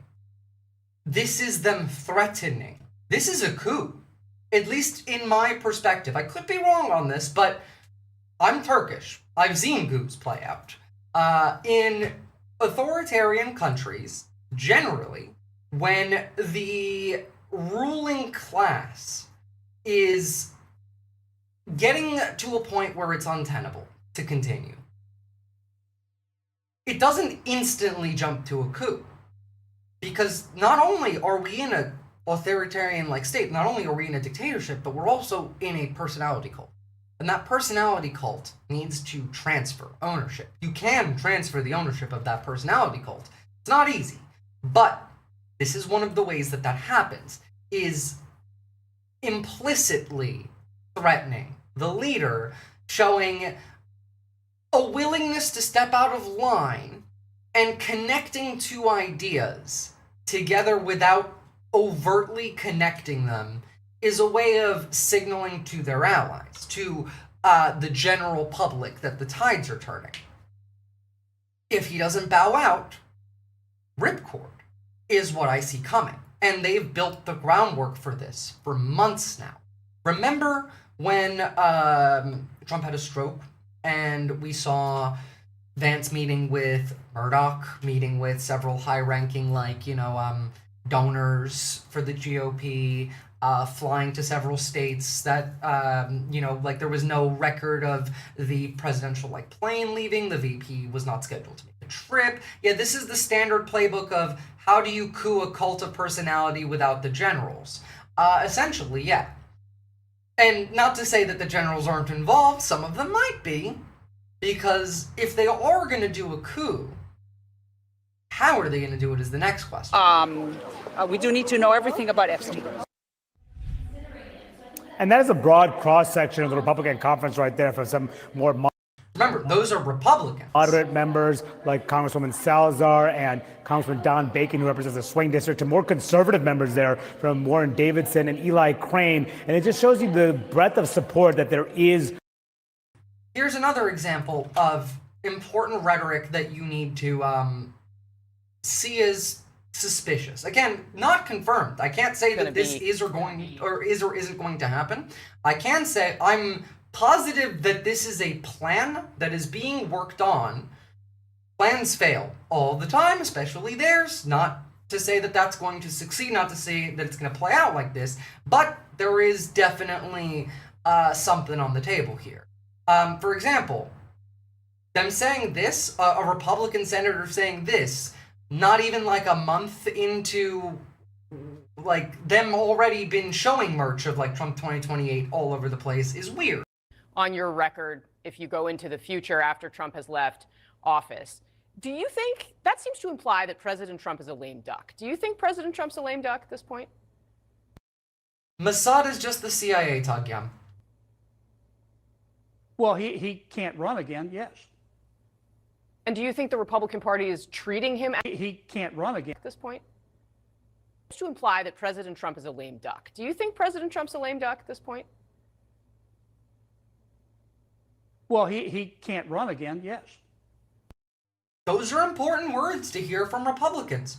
All agreeing that he is a lame duck, saying that he can't run again, are not things that you generally hear from Republicans. He's not wrong, it's just not common. So, what's the risk? Well, the risk is getting Epstein. Or, Jean-Paul, or Jean-Luc, rather. Jean-Luc Brunel, for example, another Epstein associate, another former Trump friend, another pedophile financier, a French modeling agent, close associate of the late U.S. financier and sex offender Jeffrey Epstein, has been found dead in his prison cell in Paris. Jean-Luc Brunel was found hanged in his cell in the Sandee prison at 1 o'clock in the morning on Saturday, prosecutors told the BBC. The 76-year-old had been held for over a year as he was investigated on suspicion of rape of minors and trafficking of minors for sexual exploitation. Now is his one chance to punch. I mean, to be fair, Kennedy always fucking hated Trump desperately. True, but still. A lame duck 11 months in? He's been a lame duck since day one. For example, other things that don't necessarily make sense are things like this. Now that the Epstein situation is about to be blown wide open, I'd like to revisit some other weird situations. Things that didn't make sense to me, and if you really think about it, didn't really make sense. Ivana Trump falling down the stairs. Her injuries aren't consistent, and she is buried at his golf course. We know nothing about Trump's assassination attempt, not, the first one. We've still, heard shockingly little for, people who will stay on one talking point for 10 years. Trump literally tweeted more about Rosie O'Donnell than the guy who nearly killed him. Epstein didn't commit suicide. Ghislaine moved to a cushy pad with special treatment. Not a single shred of evidence provided for a stolen election. Erica Kirk is weird as shit. There's a lot of weird shit going on. And then you have Tucker Carlson posting this today. FBI told us Thomas Crooks tried to kill Donald Trump last summer, but somehow had no online footprint. The FBI lied, and we can prove it because we have his post. The question is why? Story tomorrow. Thomas Crooks is the first Trump assassin, the one that we have almost no information on. That's a really interesting thing for him to come out with today. So, where does this go? Well, maybe this should give you a bit of a hint. Yeah, that's a good hint. Here's another hint. Trump official has reportedly referred Democratic Representative Eric Swalwell for a federal criminal probe over alleged mortgage fraud via NBC News. The Trump admin is also designated 4 Antifa groups as foreign terrorist organizations. Foreign terror organizations is a new one. We have not had that so far. So far, we've been operating on domestic terrorist organization declarations, not foreign. And that is a big fucking difference. A really big difference, actually. Now, I'm gonna go into this one twice, I think, because I have some more stuff to show after this, but I need to really underline this one because this is a turning point, let's say. Let me give you a quick hypothetical.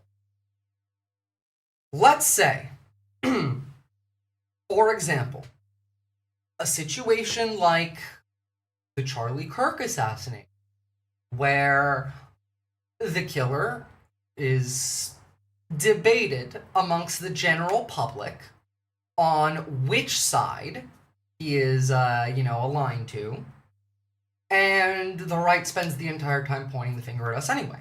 They can impeach or something scarier. Impeach is not scarier. And again, impeach is not going to mean convict, and if they need him out of office, they need him to step down. Now, they can impeach and maybe convince him to step down, but his ego is too high, and he's angry. He's not going to do that. I think that would be the least dangerous option for us, but I don't think he's going to do that. If they Charlie Kirk him and then point at us, however, which they have set a precedent for doing, yeah. Like, not only does he have to, get convicted to get removed, that's never happened before. He's going to be lashing out hard because of his hurt ego. Well, he is lashing out. But also, this is a long-term thing. This is not like something new. This has been something they've been building up to, and this isn't Trump. This is the people around him. This is the people who are actually in charge. He has not been good for them. He's not been profitable. They have not consolidated well enough. They have not crushed dissent well enough. They're not in a strong enough position comparatively to where they expected to be. And with the Epstein files all out, they might feel the need to, or they might not feel the need to, and they might just see an opportunity and take advantage of it. But let's take a read. Antifa is quickly becoming the shorthand like Al-Qaeda to equate political protest and violence with a coordinated terror group threatening the United States and even the West. Today, the State Department announced that it will be designated 4 German, Greek, and Italian anarchist groups as foreign terrorist organizations. This will be the first time Antifa has been hit with the label, and for any group from these European countries to be listed on the State Department's public list of foreign terrorist organizations. The move seems to be an attempt to make people accustomed to white Westerners being treated as terrorists. The only other European groups that appear on the state's public foreign terrorist organization list are a couple of Irish Republican army groups. That, after all, is the goal of Trump's National Security Directive NSPM 7, which, if you haven't read, you should read, because it affects all of you, whether you are foreign or domestic. But that was also explicitly referenced in today's announcement. So, one question I have is how many Republican senators, how many Republican reps are in the know enough to cooperate as such a plan? Literally 0 need to be in the know to cooperate, Jason Schoof. None of them need to know or cooperate for this to succeed. The State Department announced describing the 4 Antifa groups espousing anti-Americanism, anti-capitalism, anti-Christianity, indicators of terrorism according to NSPM 7. Remember, according to NSPM 7, the indicators of terrorism are as follows: anti-Americanism, anti-capitalism, anti-Christianity, support for the overthrow of the United States government, extremism on migration, meaning that you think that, immigrants should have rights, extremism on race, that you can't be a white supremacist, extremism on gender, that trans people shouldn't be treated like animals, hostility towards those who hold traditional American views on family, gay marriage should be legal, hostility towards those who hold traditional American views on religion, Christian nationalism is bad, and hostility towards those who hold traditional American views on morality, meaning that you believe in empathy. If you fit into any of these categories, then you have terrorism indicators according to the U.S. government. You're not appearing in my feed? What are you talking about? I got you shadow banned? Never mind, I see. Oh, thank God. I was going to say, did I get shadow banned? Big heart, Buncore. Sorry, mate. Per the announcement, quote, the designation of Antifa Ost and other violent Antifa group supports President Trump's National Security Presidential Memorandum 7, an initiative to disrupt self-described anti-fascist networks, entities, and organizations that use political violence and terroristic acts to undermine democratic institutions and constitutional rights and fundamental liberties. A group affiliated with this movement ascribed to revolutionary anarchist and or Marxist ideologies, including anti-Americanism, anti-capitalism, and anti-Christianity, using these to incite and justify violent assaults domestically and overseas. I haven't looked into these groups. I'm not going to blindly believe what the United States government is declaring that these groups engage in, but I do know that there are some, like, hard right violent groups in Europe. I don't support them because, first off, that's not how you actually make change. That's not functional. It's not useful. And also, like, they're not actually leftists. If your idea of fighting for the left is let's bomb a bank, I'm sorry, you're not a leftist. You're just a tanky. But designating the groups as foreign terrorist organizations is an important step to dismantling this subversive network of far-left extremists, says Senator Eric Schmidt of Missouri. The Republican lobbied the administration to escalate its war. Remember, they're at war with the left. The anarchists, Marxist, and violent extremists of Antifa have waged a terror campaign in the United States and across the Western world for decades, carrying out bombings, beatings, and shootings and riots in service of their extreme agenda. Every accusation is a confession. This is literally the right wing. State Department Principal Deputy Spokesperson Tommy Pigott told Fox News. The State Department has also privately directed its diplomatic post to report foreign government responses to its Office of Counterterrorism Finance and Designations, according to a demarque cable I obtained, and showed the government is already acting upon the announcement. It's a pretty big fucking deal right there. A bunch of the new guys on the block who are friends with those planners with mental illness are from Silicon Valley. That's pretty much where we're at. That tracks. The internal cable describes the four Antifa groups being designated as follows. Antifa Ost in Germany. Antifa Ost is a German-based militant group. Antifa Ost conducted numerous violent attacks against individuals it perceives as fascist or part of the right-wing scene in Germany between 2018 and 2023. This one I think I have heard of, and is accused of conducting a series of attacks in Budapest in mid-February of 2023, September of 2026. Of 2025, Hungary declared Antifa Ost to be a terrorist organization, added the group to the national anti-terrorism list. Again, it's Hungary and America claiming that these are terrorists. I'm gonna need to see some, like, real data on that. I'll look into these groups. I mean, it's not to say that, like, you know, all of them have to be wrong. Some of them, they could be correct on some of these. You know, I'm not gonna remove the possibility that any one of these might be like an actual terror group, but the point isn't that. Like, the objective is to unalive the democratic experiment in full, to not just end America, but a more globally reaching project. Imagine the National Socialists had 100 years to plan a forever Reich, then that's what we had, yeah. The third message is the first one, but it was censored. Fair enough. No, that makes sense, and, like, that's what I've been saying for years now as well. The Informal Anarchist Federation, at least they're giving the anarchists some love as well now. Anarchist Revolutionary Front in Italy, the FIA/FRI is a militant anarchist group that primarily operates in Italy. FAA/FRI declares the necessity of the revolutionary armed struggle against nation states and, quote, the fortress Europe. Since 2003, FAA/FRI has claimed responsibility for numerous threats of violence, bombs, letter bombs against political and economic institutions, including the courthouse and other capitalist institutions. Armed Proletarian Justice in Greece. Armed Proletarian Justice is a Greek anarchist and anti-capitalist group that has attempted and conducted improvised explosive device attacks against Greek government targets. Armed Proletarian Justice claimed responsibility for planting a bomb near a Greek riot police headquarters in Goudi, Greece on December 18th. And the Revolutionary Class Self-Defense in Greece. The Revolutionary Class Self-Defense, a Greek anarchist and anti-capitalist group. The group links its violent actions to broader political and social issues and cites opposition to, quote, capitalist structures and state repression. and solidarity with Palestine. Revolutionary Class Self-Defense claimed responsibility for 2 IED attacks targeting the Greek Ministry of Labor and the Hellenic Train Office in April of 2025. So, we shall see. Antifa is an existential threat to our nation, Attorney General Pam Bondi said earlier this week. Says the existential threat to our nation, you know. Though flamboyant, the rhetoric is clearly being coupled with action. That's true.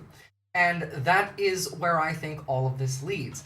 I think their way of best coping with the Epstein stuff coming out about Trump is to kirk him and then blame it on us. A fully cooperative Congress would remove him. The thing is, removing him is the option that least benefits them. Jason Schoof. If by removing him, they don't get to do this, why would they remove him? Doing this would benefit them and their goals far more than removing him via legal process ever could. So, again, I'm not saying that they will do that. I'm not saying that they will succeed in doing that. I'm saying that they're at the very least talking about and planning potentially doing that. And again, plans fail. Sometimes plans change. Doesn't have to happen. Important to keep an eye on and important to talk about. Because you know what the one thing that will make it so they definitely can't fucking do that is if we all literally expect exactly that to happen. Hence why, like, I really do hope that they have Trump under 24-hour Secret Service and doctor surveillance right now. I just also hope that the Secret Service and the doctors that are surveilling him may not be necessarily, I hope he has loyalists doing that, you know? Like, don't find the best doctors in Secret Service from, I don't know, like, the government and just put them on duty. No. I want loyalists. The emperor must live for the good of, like, all of us. It would be bad if this happened. I, like, can't make it clear enough. If they successfully manage to do that, that's game. Like, it's over at that point. I mean, I'll probably give 85-15 probability of success, but I don't know how to do ratios or something. Yeah, let RFK do his physicals. Well, okay. Let Mehmet Oz do his physicals. At least Mehmet Oz was a real doctor. Have RFK in the room, though. Don't let Kristi Noem pick the doctor, yeah. And on that, like, they have to do something. Because they can't continue doing the things that they want to do at the rate that they're doing them without addressing the support that they're currently bleeding out. I mean, like, what, Trump supports at like 36, and that's polled among Republicans. They can't do this while they're bleeding out support like that. They just can't. Aliens came from a myriad of situations, whether they were criminals or individuals that were taking jobs from Americans. You name it, that's what they were doing. And I'll tell you what's going to happen is... Do you think that Mike Johnson would be better than JD? Again, none of these people are different. They all work for the same masters, Groove Dragon. Removing him is not a good option. We're going to go even harder on the streets. If he releases those 650, we're going to apprehend 1,650 on the streets of Chicago. Okay. Lately, just really, like, if you want to be able to keep fighting the courts like this, to keep threatening the courts order the release of 650 illegally arrested civilians, and you say, well, if you do that, I'm just going to arrest 1,650 civilians next time. If you want to be able to keep doing that, you need to be able to actually fight that fight. It's not cowardice. It's not cowardice. We're not prepared for what happens if you remove him. It would be worse for us. Most people in this country have no clue that Donald Trump is not the problem. Coward ICE. Well, yeah, they're Nazis. They are all cowards. Not gonna lie, for a second, I truly thought the guy that paid for JD Vance was gonna make JD invoke the 25th. Yeah, no, they're smarter than that. Invoking the 25th requires like an actual transfer of the personality cult. You know what's a real easy way of transferring the personality cult with no prerequisites to even the worst, most uncharismatic people? Martyrdom. Look at what happened to Charlie Kirk. There's literally people crying in church pews at AI-generated Charlie Kirk videos right now. If I was Teal, I would think that that would be a far higher chance of success. I don't want them to do this. It would be very bad if they succeed. Make sure they don't kill the president. The president needs to live. Like, unironically, I'm sitting here trying to make sure that the life of the president is defended. I know quite a political strategist who are certain that he is not the problem, as in, like, most of them who are good at their jobs. Nobody fucking listens, though. I know. I've been spreading that message and your message of half our fighters going away when Trump does, and I'm glad you are. Thank you, Sylvie. I really, really need them to not. If the scapegoating is more the point than getting their preferred guy in charge, their preferred guy in charge is any of them. All of their guys is the preferred guy. Because all of the guys work for the same guys. Cults always have had more power than money. Well, this one has both. And the thing is, where does this cult come from? Because I've been saying this also for years. The entirety of the global right-wing movement, like, I mean global, in every country in the West, I'm talking like America, Canada, Australia, England, Israel, France, the UK, Germany, all of it. It's just Russian. It's just Russian propaganda everywhere. And that is resulting in a splitting of the world. Well, actually, last week, I said that we are already living in a split world, that we are living in two different dystopias. The East is more Orwellian, the West is more Huxleyan. We are now seeing a third split, and this is a split within the Western world. That also includes partially like the East, and that is actually, thank God, finally a video on this. This is the first time I'm seeing a video on the subject that's actually talking about this, by the way.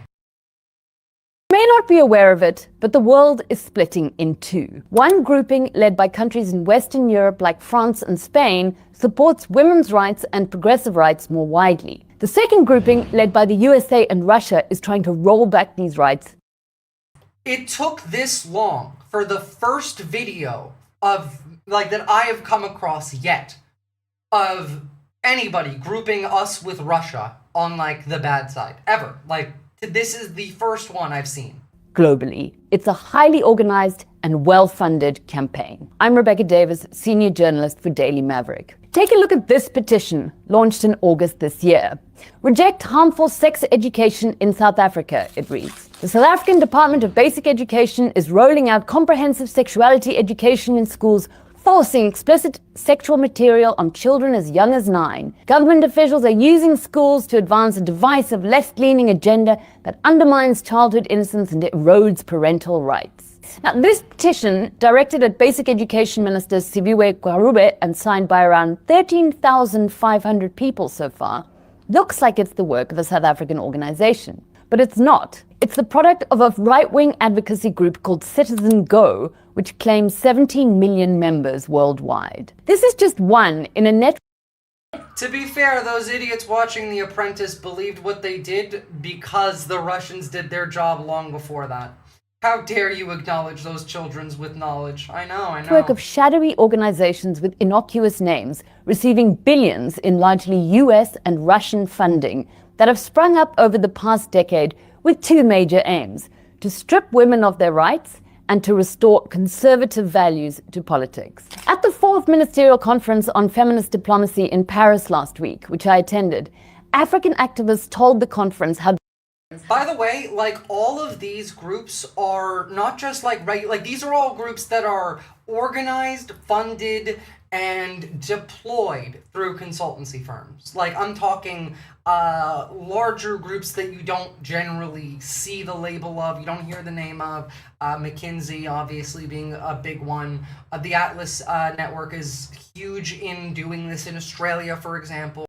These forces are behind anti-LGBT campaigns all over Africa and are pushing back against sex education in schools. All the tradwife content you've been seeing in online spaces over the last years, that is part of the same current, romanticizing a largely imaginary past in which women were happy with their position as stay-at-home wives and mothers. So who is leading this push?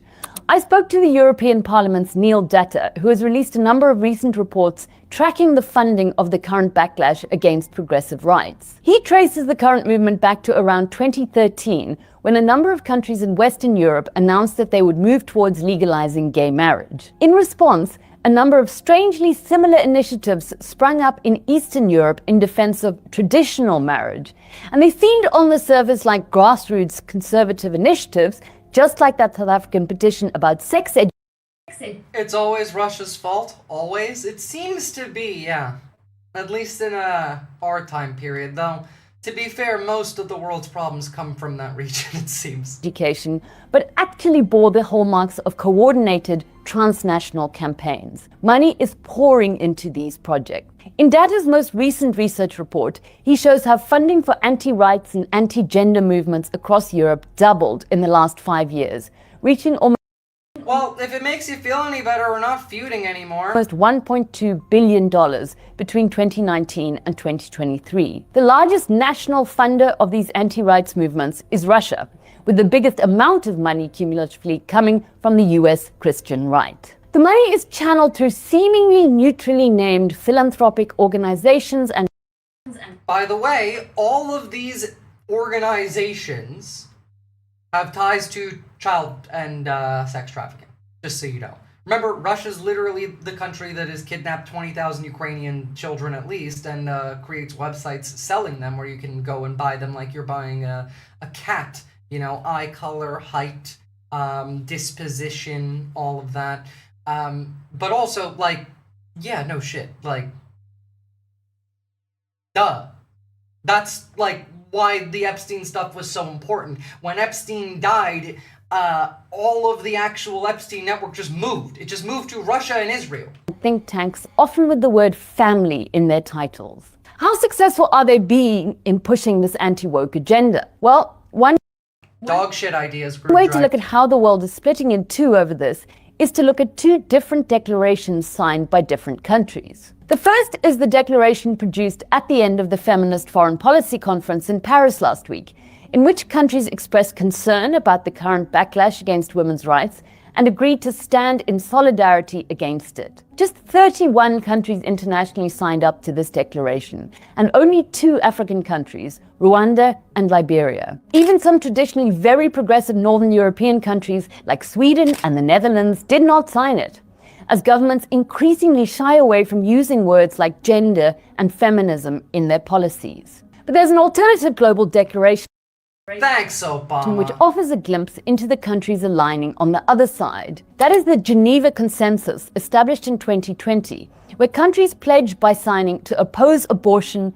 and defend the family as the fundamental unit of society. The Geneva Consensus had at least 39 signatories this year, among them the You guys USA. understand that, like, me saying that this is a bad thing is terrorism now, right?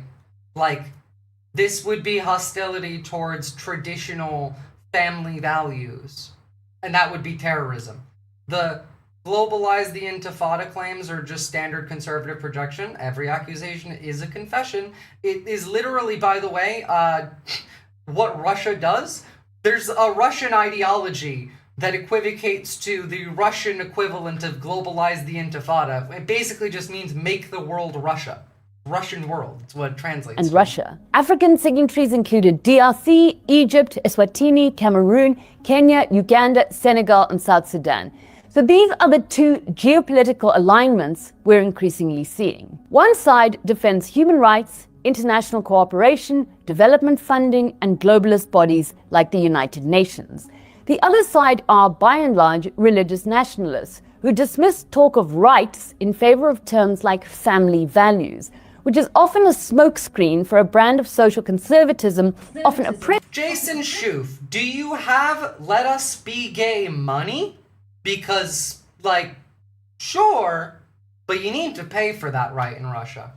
That'll cost you, I don't know, what's their inflation rate? 80 gazillion rubles, which is like $6. Towards women and minorities. Abortion, contraception, and gay marriage are the expected first targets of this movement.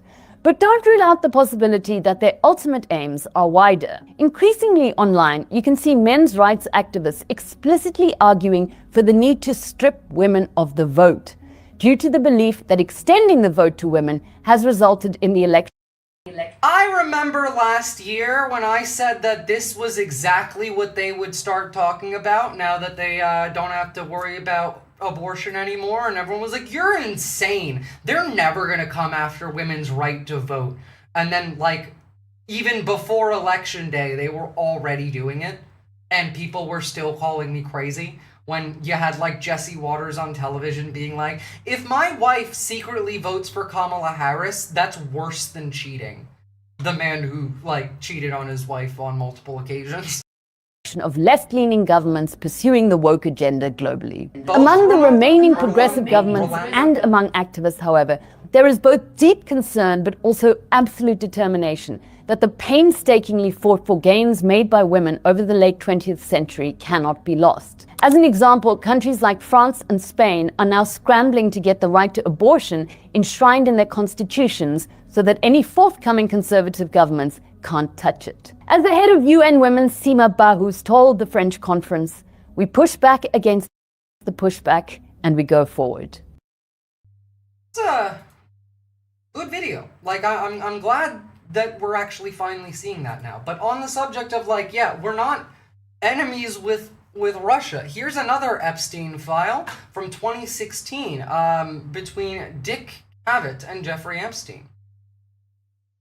Dear Leslie, horrors. I have committed the, to me, unpardonable error of inflicting upon Jeffrey today on the phone a false anagram. Please spare him the pain of passing it on in its erroneous form. Here is the corrected version. The letters in President Trump rearranged spell Mr. Putin's red pet. Thanks, Leslie. The chicken matter touches my heart. Dick C. I don't know what the fuck, like, this is in relation to, but it's very funny. But, yeah, like, no. Like, they were calling him Putin's red pet in the emails. This is why Trump was crying, by the way. And this is why we just do whatever the Russians say. Yup. Mr. Putin's red pet. That is the one time I would bet my life on it. Yeah. It is, an interesting one. In some other, you know, positive news on this, this was from the German president today. I feel like maybe, the best outcome from the Epstein, stuff coming out is maybe, like, the rest of the world finally grew a pair? No, I said, that is a one-time bad. Fucking dyslexic. Okay, I'm sorry. Jesus. We must not allow ourselves to be paralyzed by the flood of announcements. We must not freeze in fear, or as the English saying goes, let's not be deers caught in the headlights. It is clear that the new American administration holds a worldview that is very different from our own. One that shows no regard for established rules, for partnerships that have grown over a long time. We must not allow ourselves to be paralyzed by the flood of announcements. Look, that's good rhetoric to hear out of Europe. So far, like, they've been hinting of moving further away from America, but, like, have been pretty weak on the subject, have been pussyfooting around quite a bit. Sorry, one sec.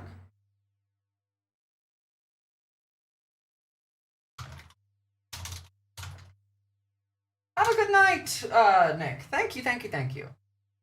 Look, I don't know. It's wild to me that we got beat by a country that fights drones like this.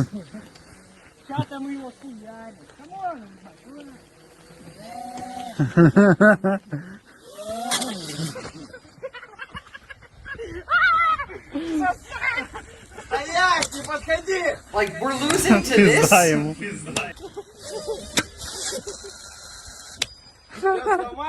Разъебали в щепки. This is what we're losing to. Like, both, like, in the media, the PR battle, our government, all of it. Like, that's it. That's where we're at. We can't do, like, holy shit, Kissinger is rolling in his grave. I mean, like, Kissinger was a demon, but, like, come on. The fuck? The fuck? What is this? Also, my next, flowchart, everybody? The threat of, Russian connections to America, maybe? I can't even see the faces on this chart. That would be a difficult one to make. Jesus Christ. I have, other horrific news, by the way. This is also going to relate to, what we've been talking about, you know, the Foreign Terror Organization declaration for us.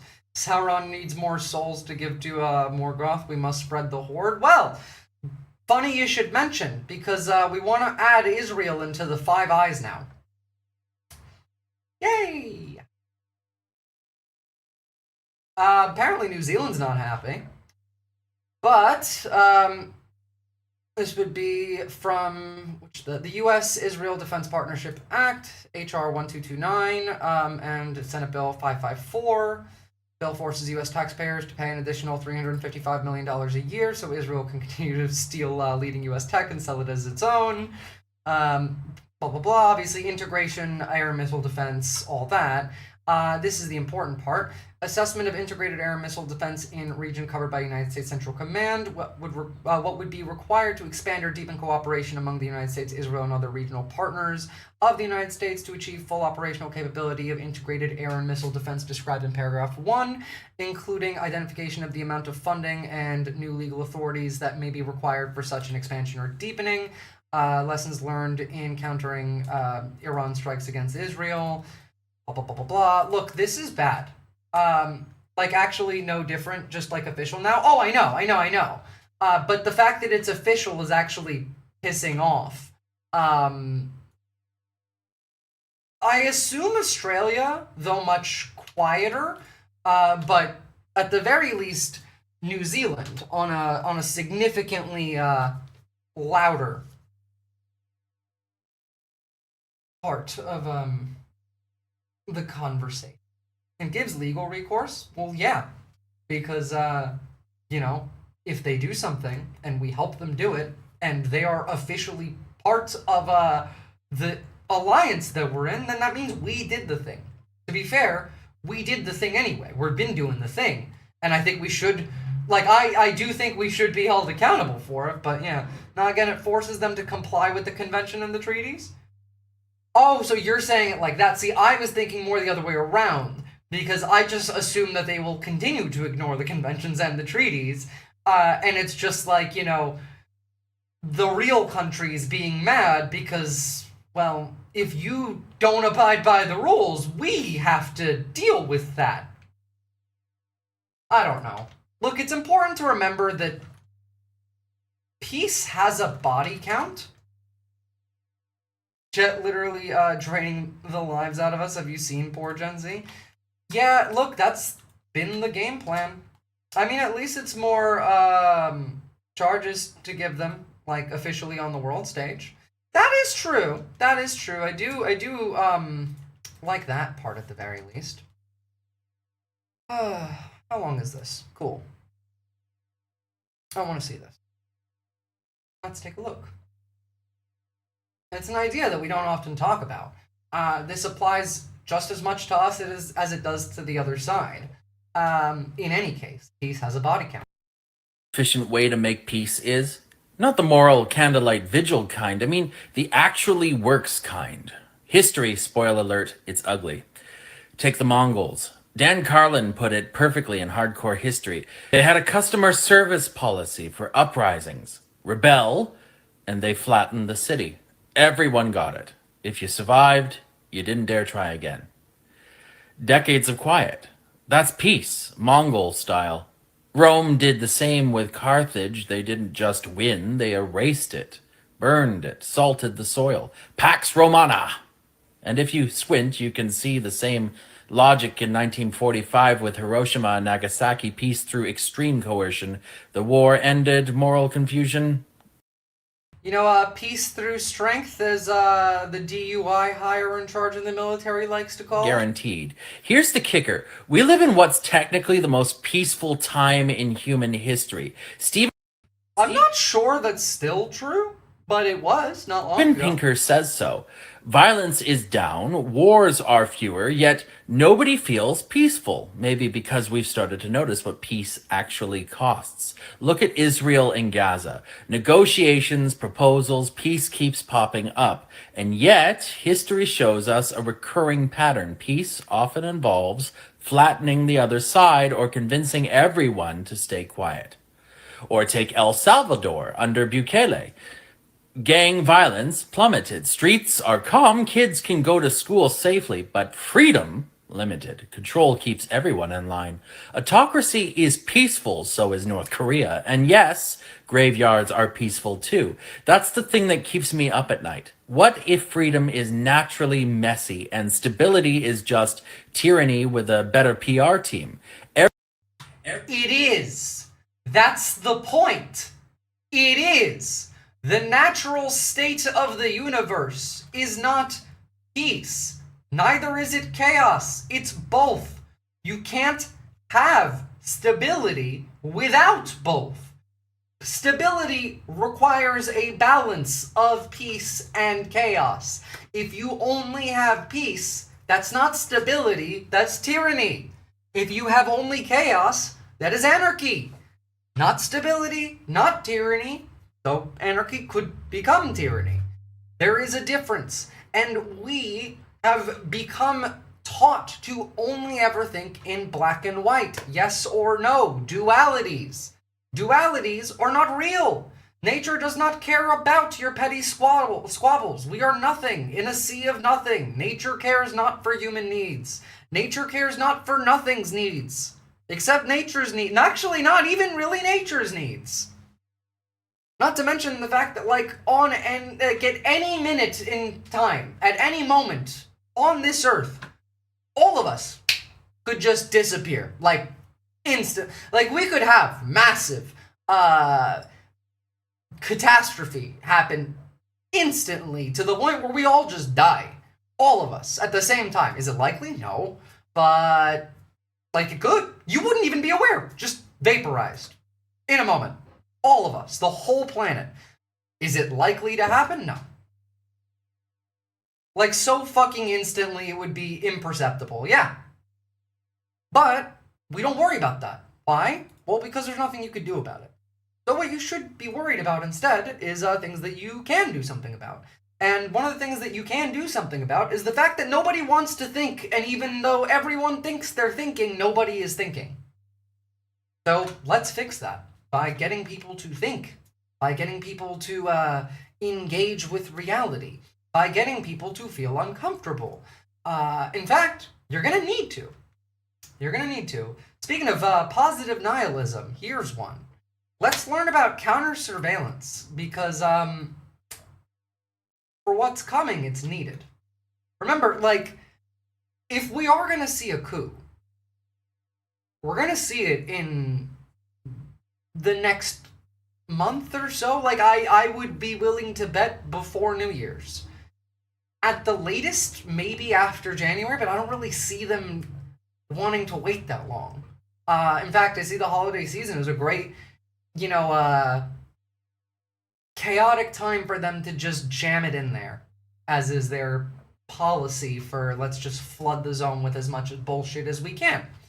But counter-surveillance. In an age where eyes are everywhere, cameras on corners, trackers in phones, and watchers in the crowd, protecting your privacy starts with seeing the unseen. Welcome to Introduction to Counter-Surveillance, where we'll uncover the skills civilians use to detect and evade unwanted attention. From Cold War shadows to modern streets, these techniques safeguard your security and freedom. A lot of this is going to be basic stuff that you don't even like really need to practice in the terms of like, you know, out in the street, but like it's just stuff that you need to keep in mind, stuff that you should regularly practice reminding yourself. So let's begin. Counter-surveillance is the practice of detecting and avoiding surveillance directed against you. For civilians, it's not paranoia, it's practical protection. Whether you're shielding personal data, ensuring safe travel, or simply preserving privacy in daily life, counter-surveillance empowers you to control. That is Russia's order, Jason Schoof. The chaos is their order. Do the practices before it's necessary. Exactly. January maybe then, seeing as I believe at the end of January is when there could be another shutdown. It makes sense. Could be. But yeah, no, genuinely, practice these now. Control who watches and why.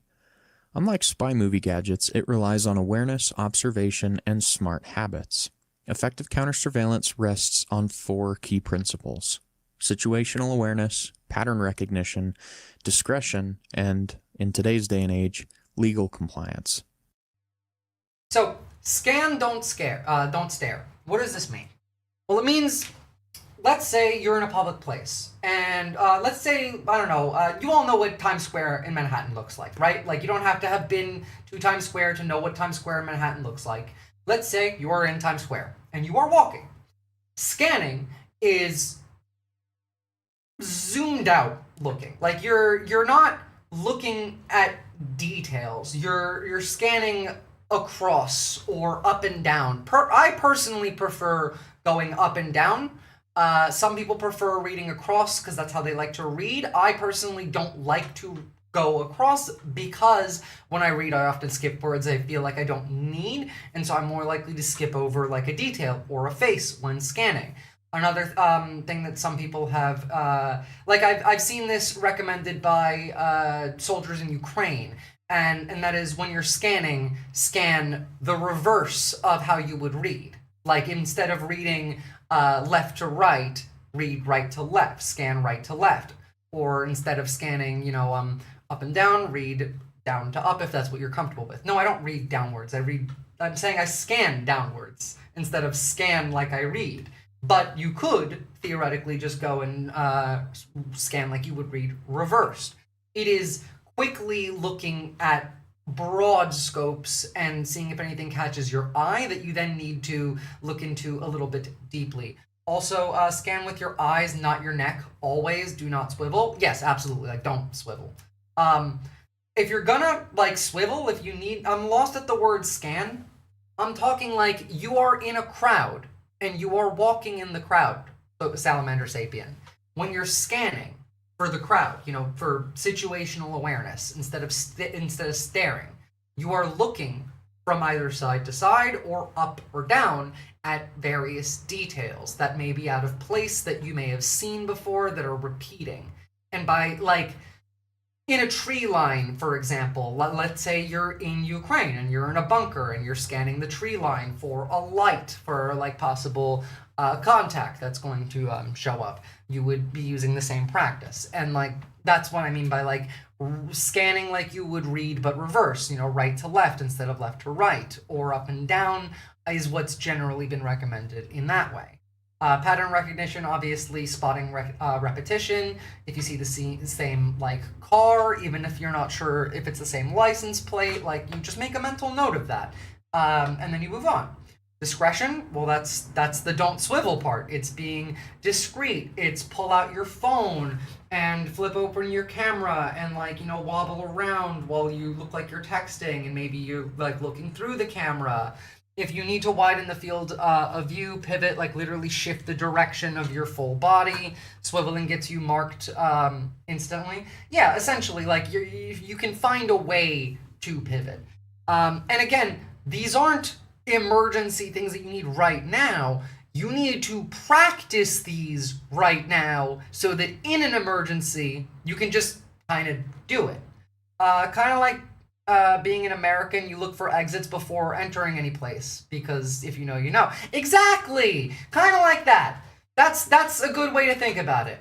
If you're going into, you know, like a crowded area, you'll generally look around for exit signs. You'll look for someone who might be carrying a weapon or looking suspicious. So you do that, but you also want to try and practice doing so discreetly, and you want to be able to remember patterns that you see. So practice every chance you get. Practice at home. Do this in your house as well. Do this, you know, while you're on the bus, maybe. Just spend some time. Maybe, like, if there's like a TV show that you've seen a bunch of times, put it on and then try and practice with that thing that you're already familiar with. I'm unfortunately hypervigilant of cameras, not good for your mental health. Well, definitely not, yeah.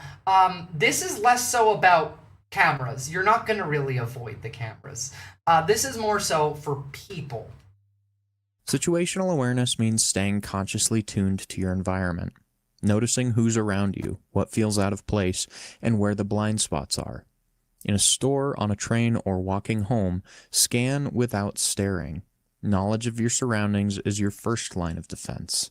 Pattern, especially in areas that you regularly visit.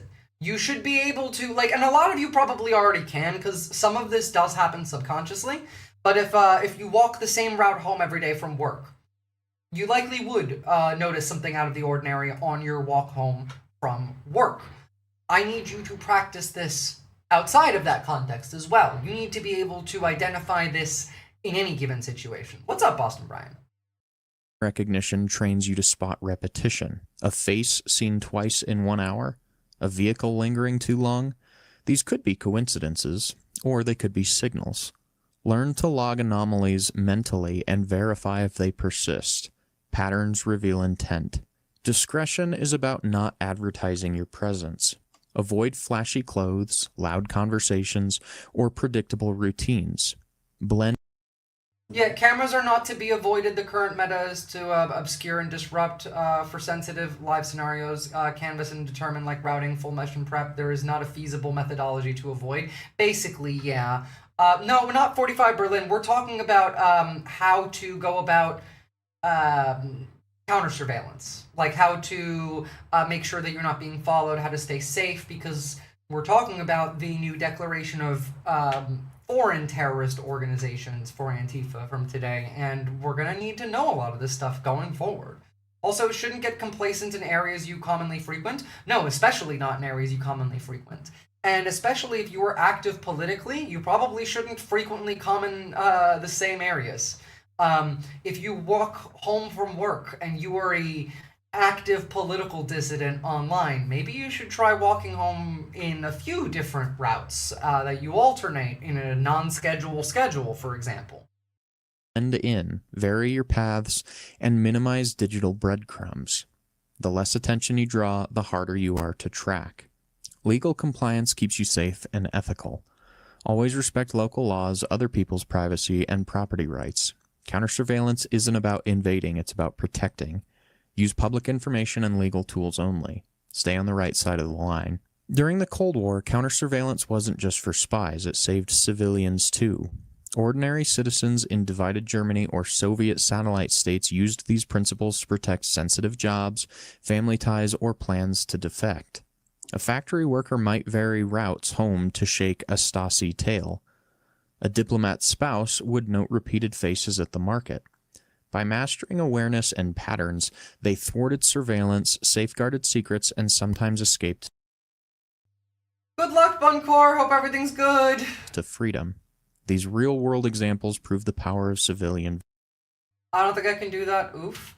Which part, Sylvie? Like, you don't have to be able to do all of this. I'm just saying, like, a lot of these are things that you should practice in your own time when you're not in an emergency, so that if you do need this skill in an emergency, that you can use it. Tail.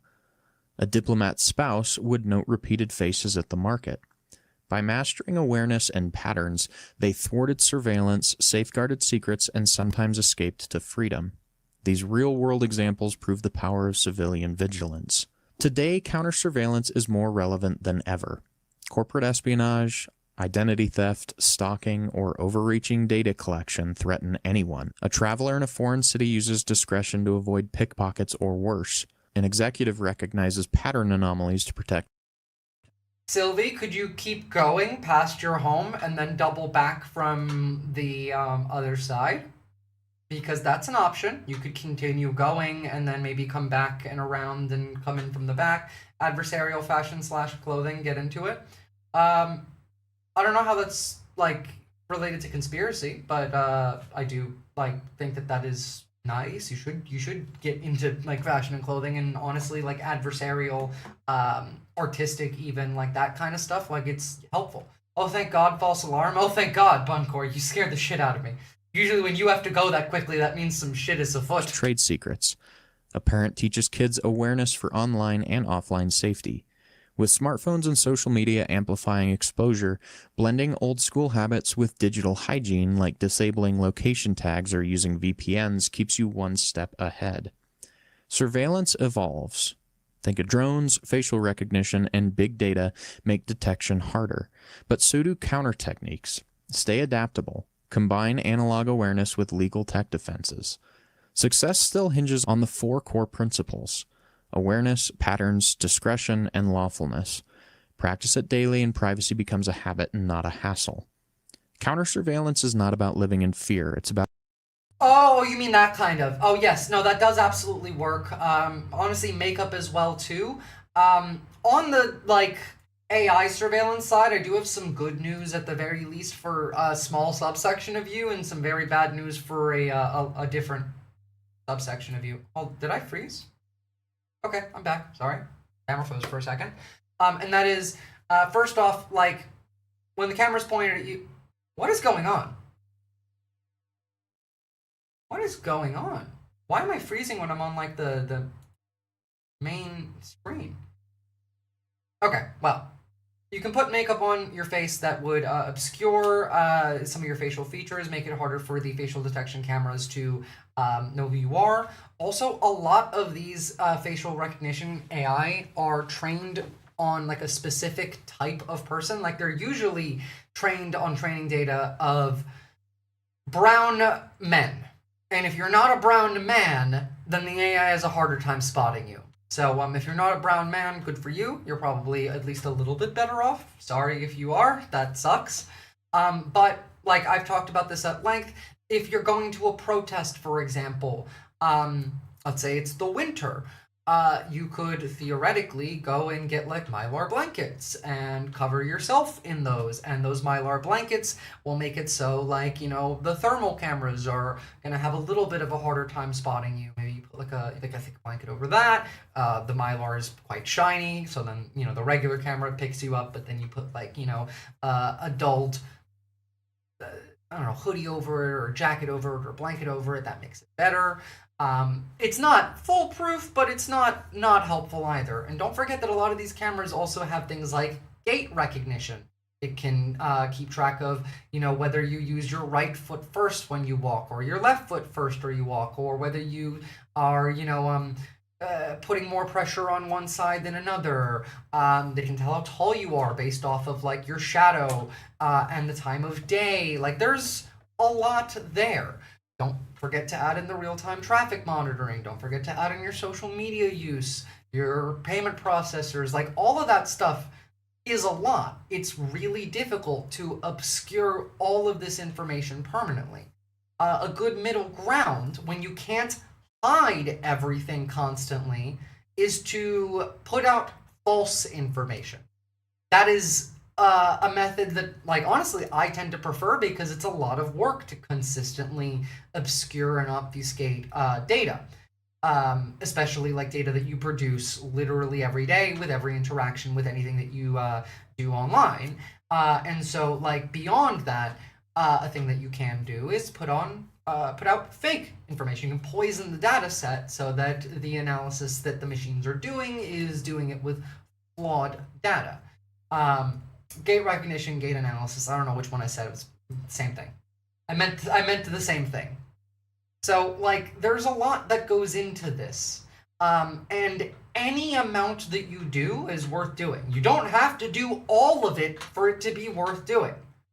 It is not a zero-sum game. Security, privacy, and anonymity are exponential growth, are limited time. For example, like, even if they do have a perfect data set on you, that shit's garbage in 6 months, because the data from 6 months ago, like, again, think about yourself from 6 months ago. Is everything about you the same? No, of course not.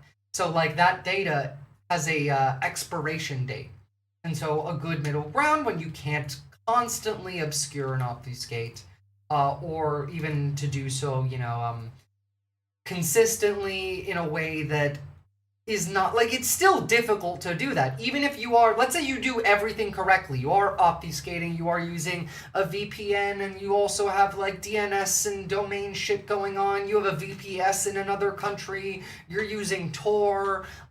One mistake on any level can identify every other level. It likely won't, but that's all it takes, really, if we're being technical, is one mistake. And so you need to have layers and layers and layers of security. And one of those layers is poisoning the dataset.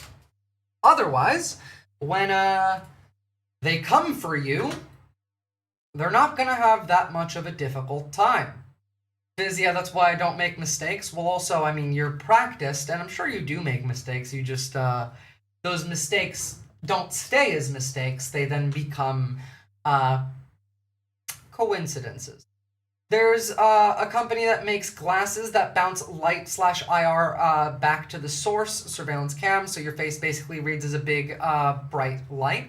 That's really cool. That's like legitimate, like, cyberpunk tech. That's like getting the I don't know, cyberware on your face that makes it so that the cameras only show, like, digitized pixels, rather.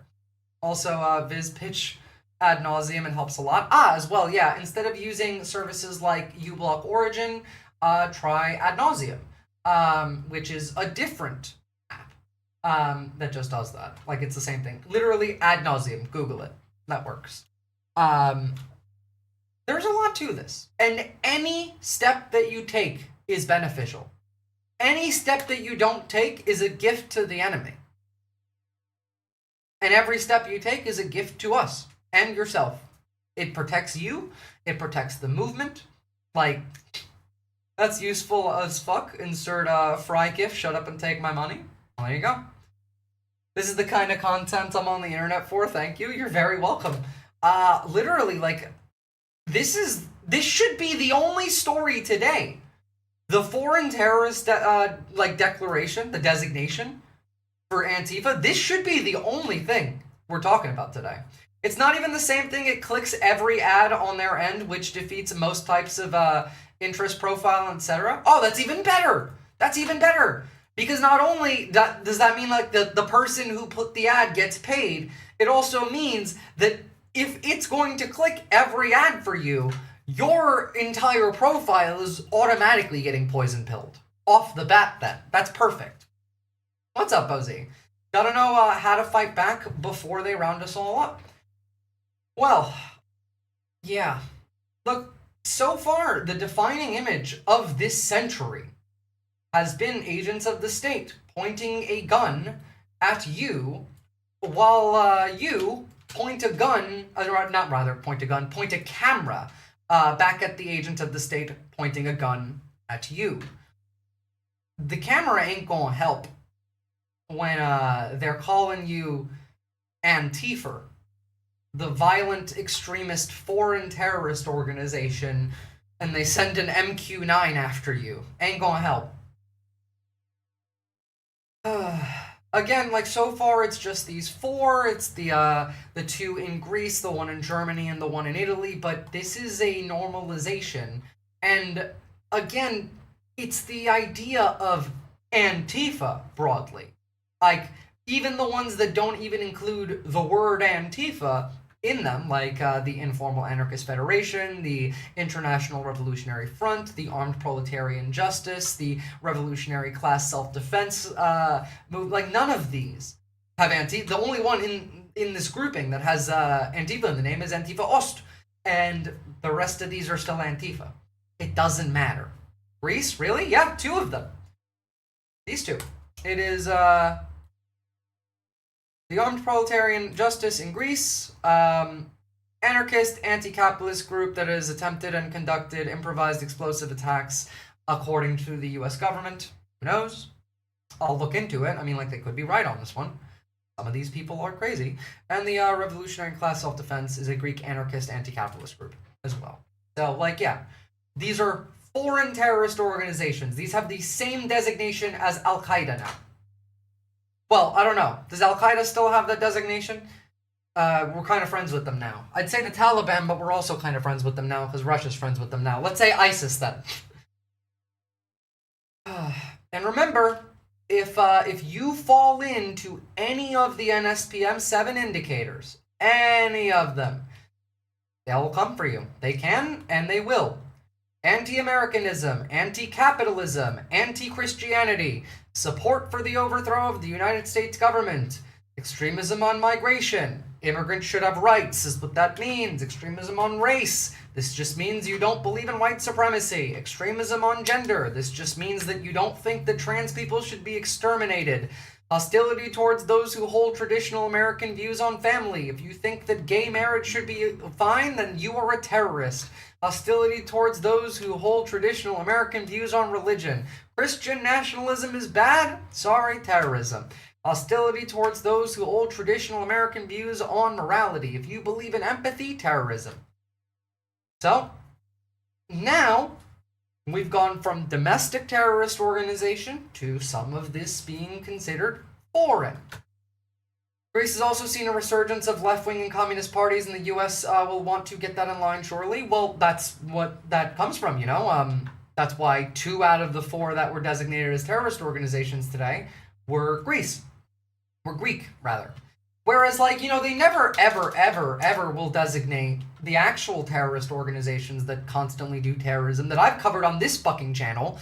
You know, like the groups that are trying to destroy society, you know, Order of Nine Angles, Terrorgram, the Dark Enlightenment, considering, like, that's half the fucking government.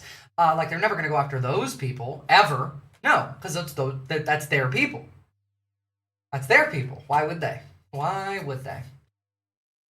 Holy crap, actually. I did not even realize it's been 2 hours. Thank you so much, everybody, for an incredible show. Please, I'm begging you, spend some time practicing some of these counter-surveillance, like, practices.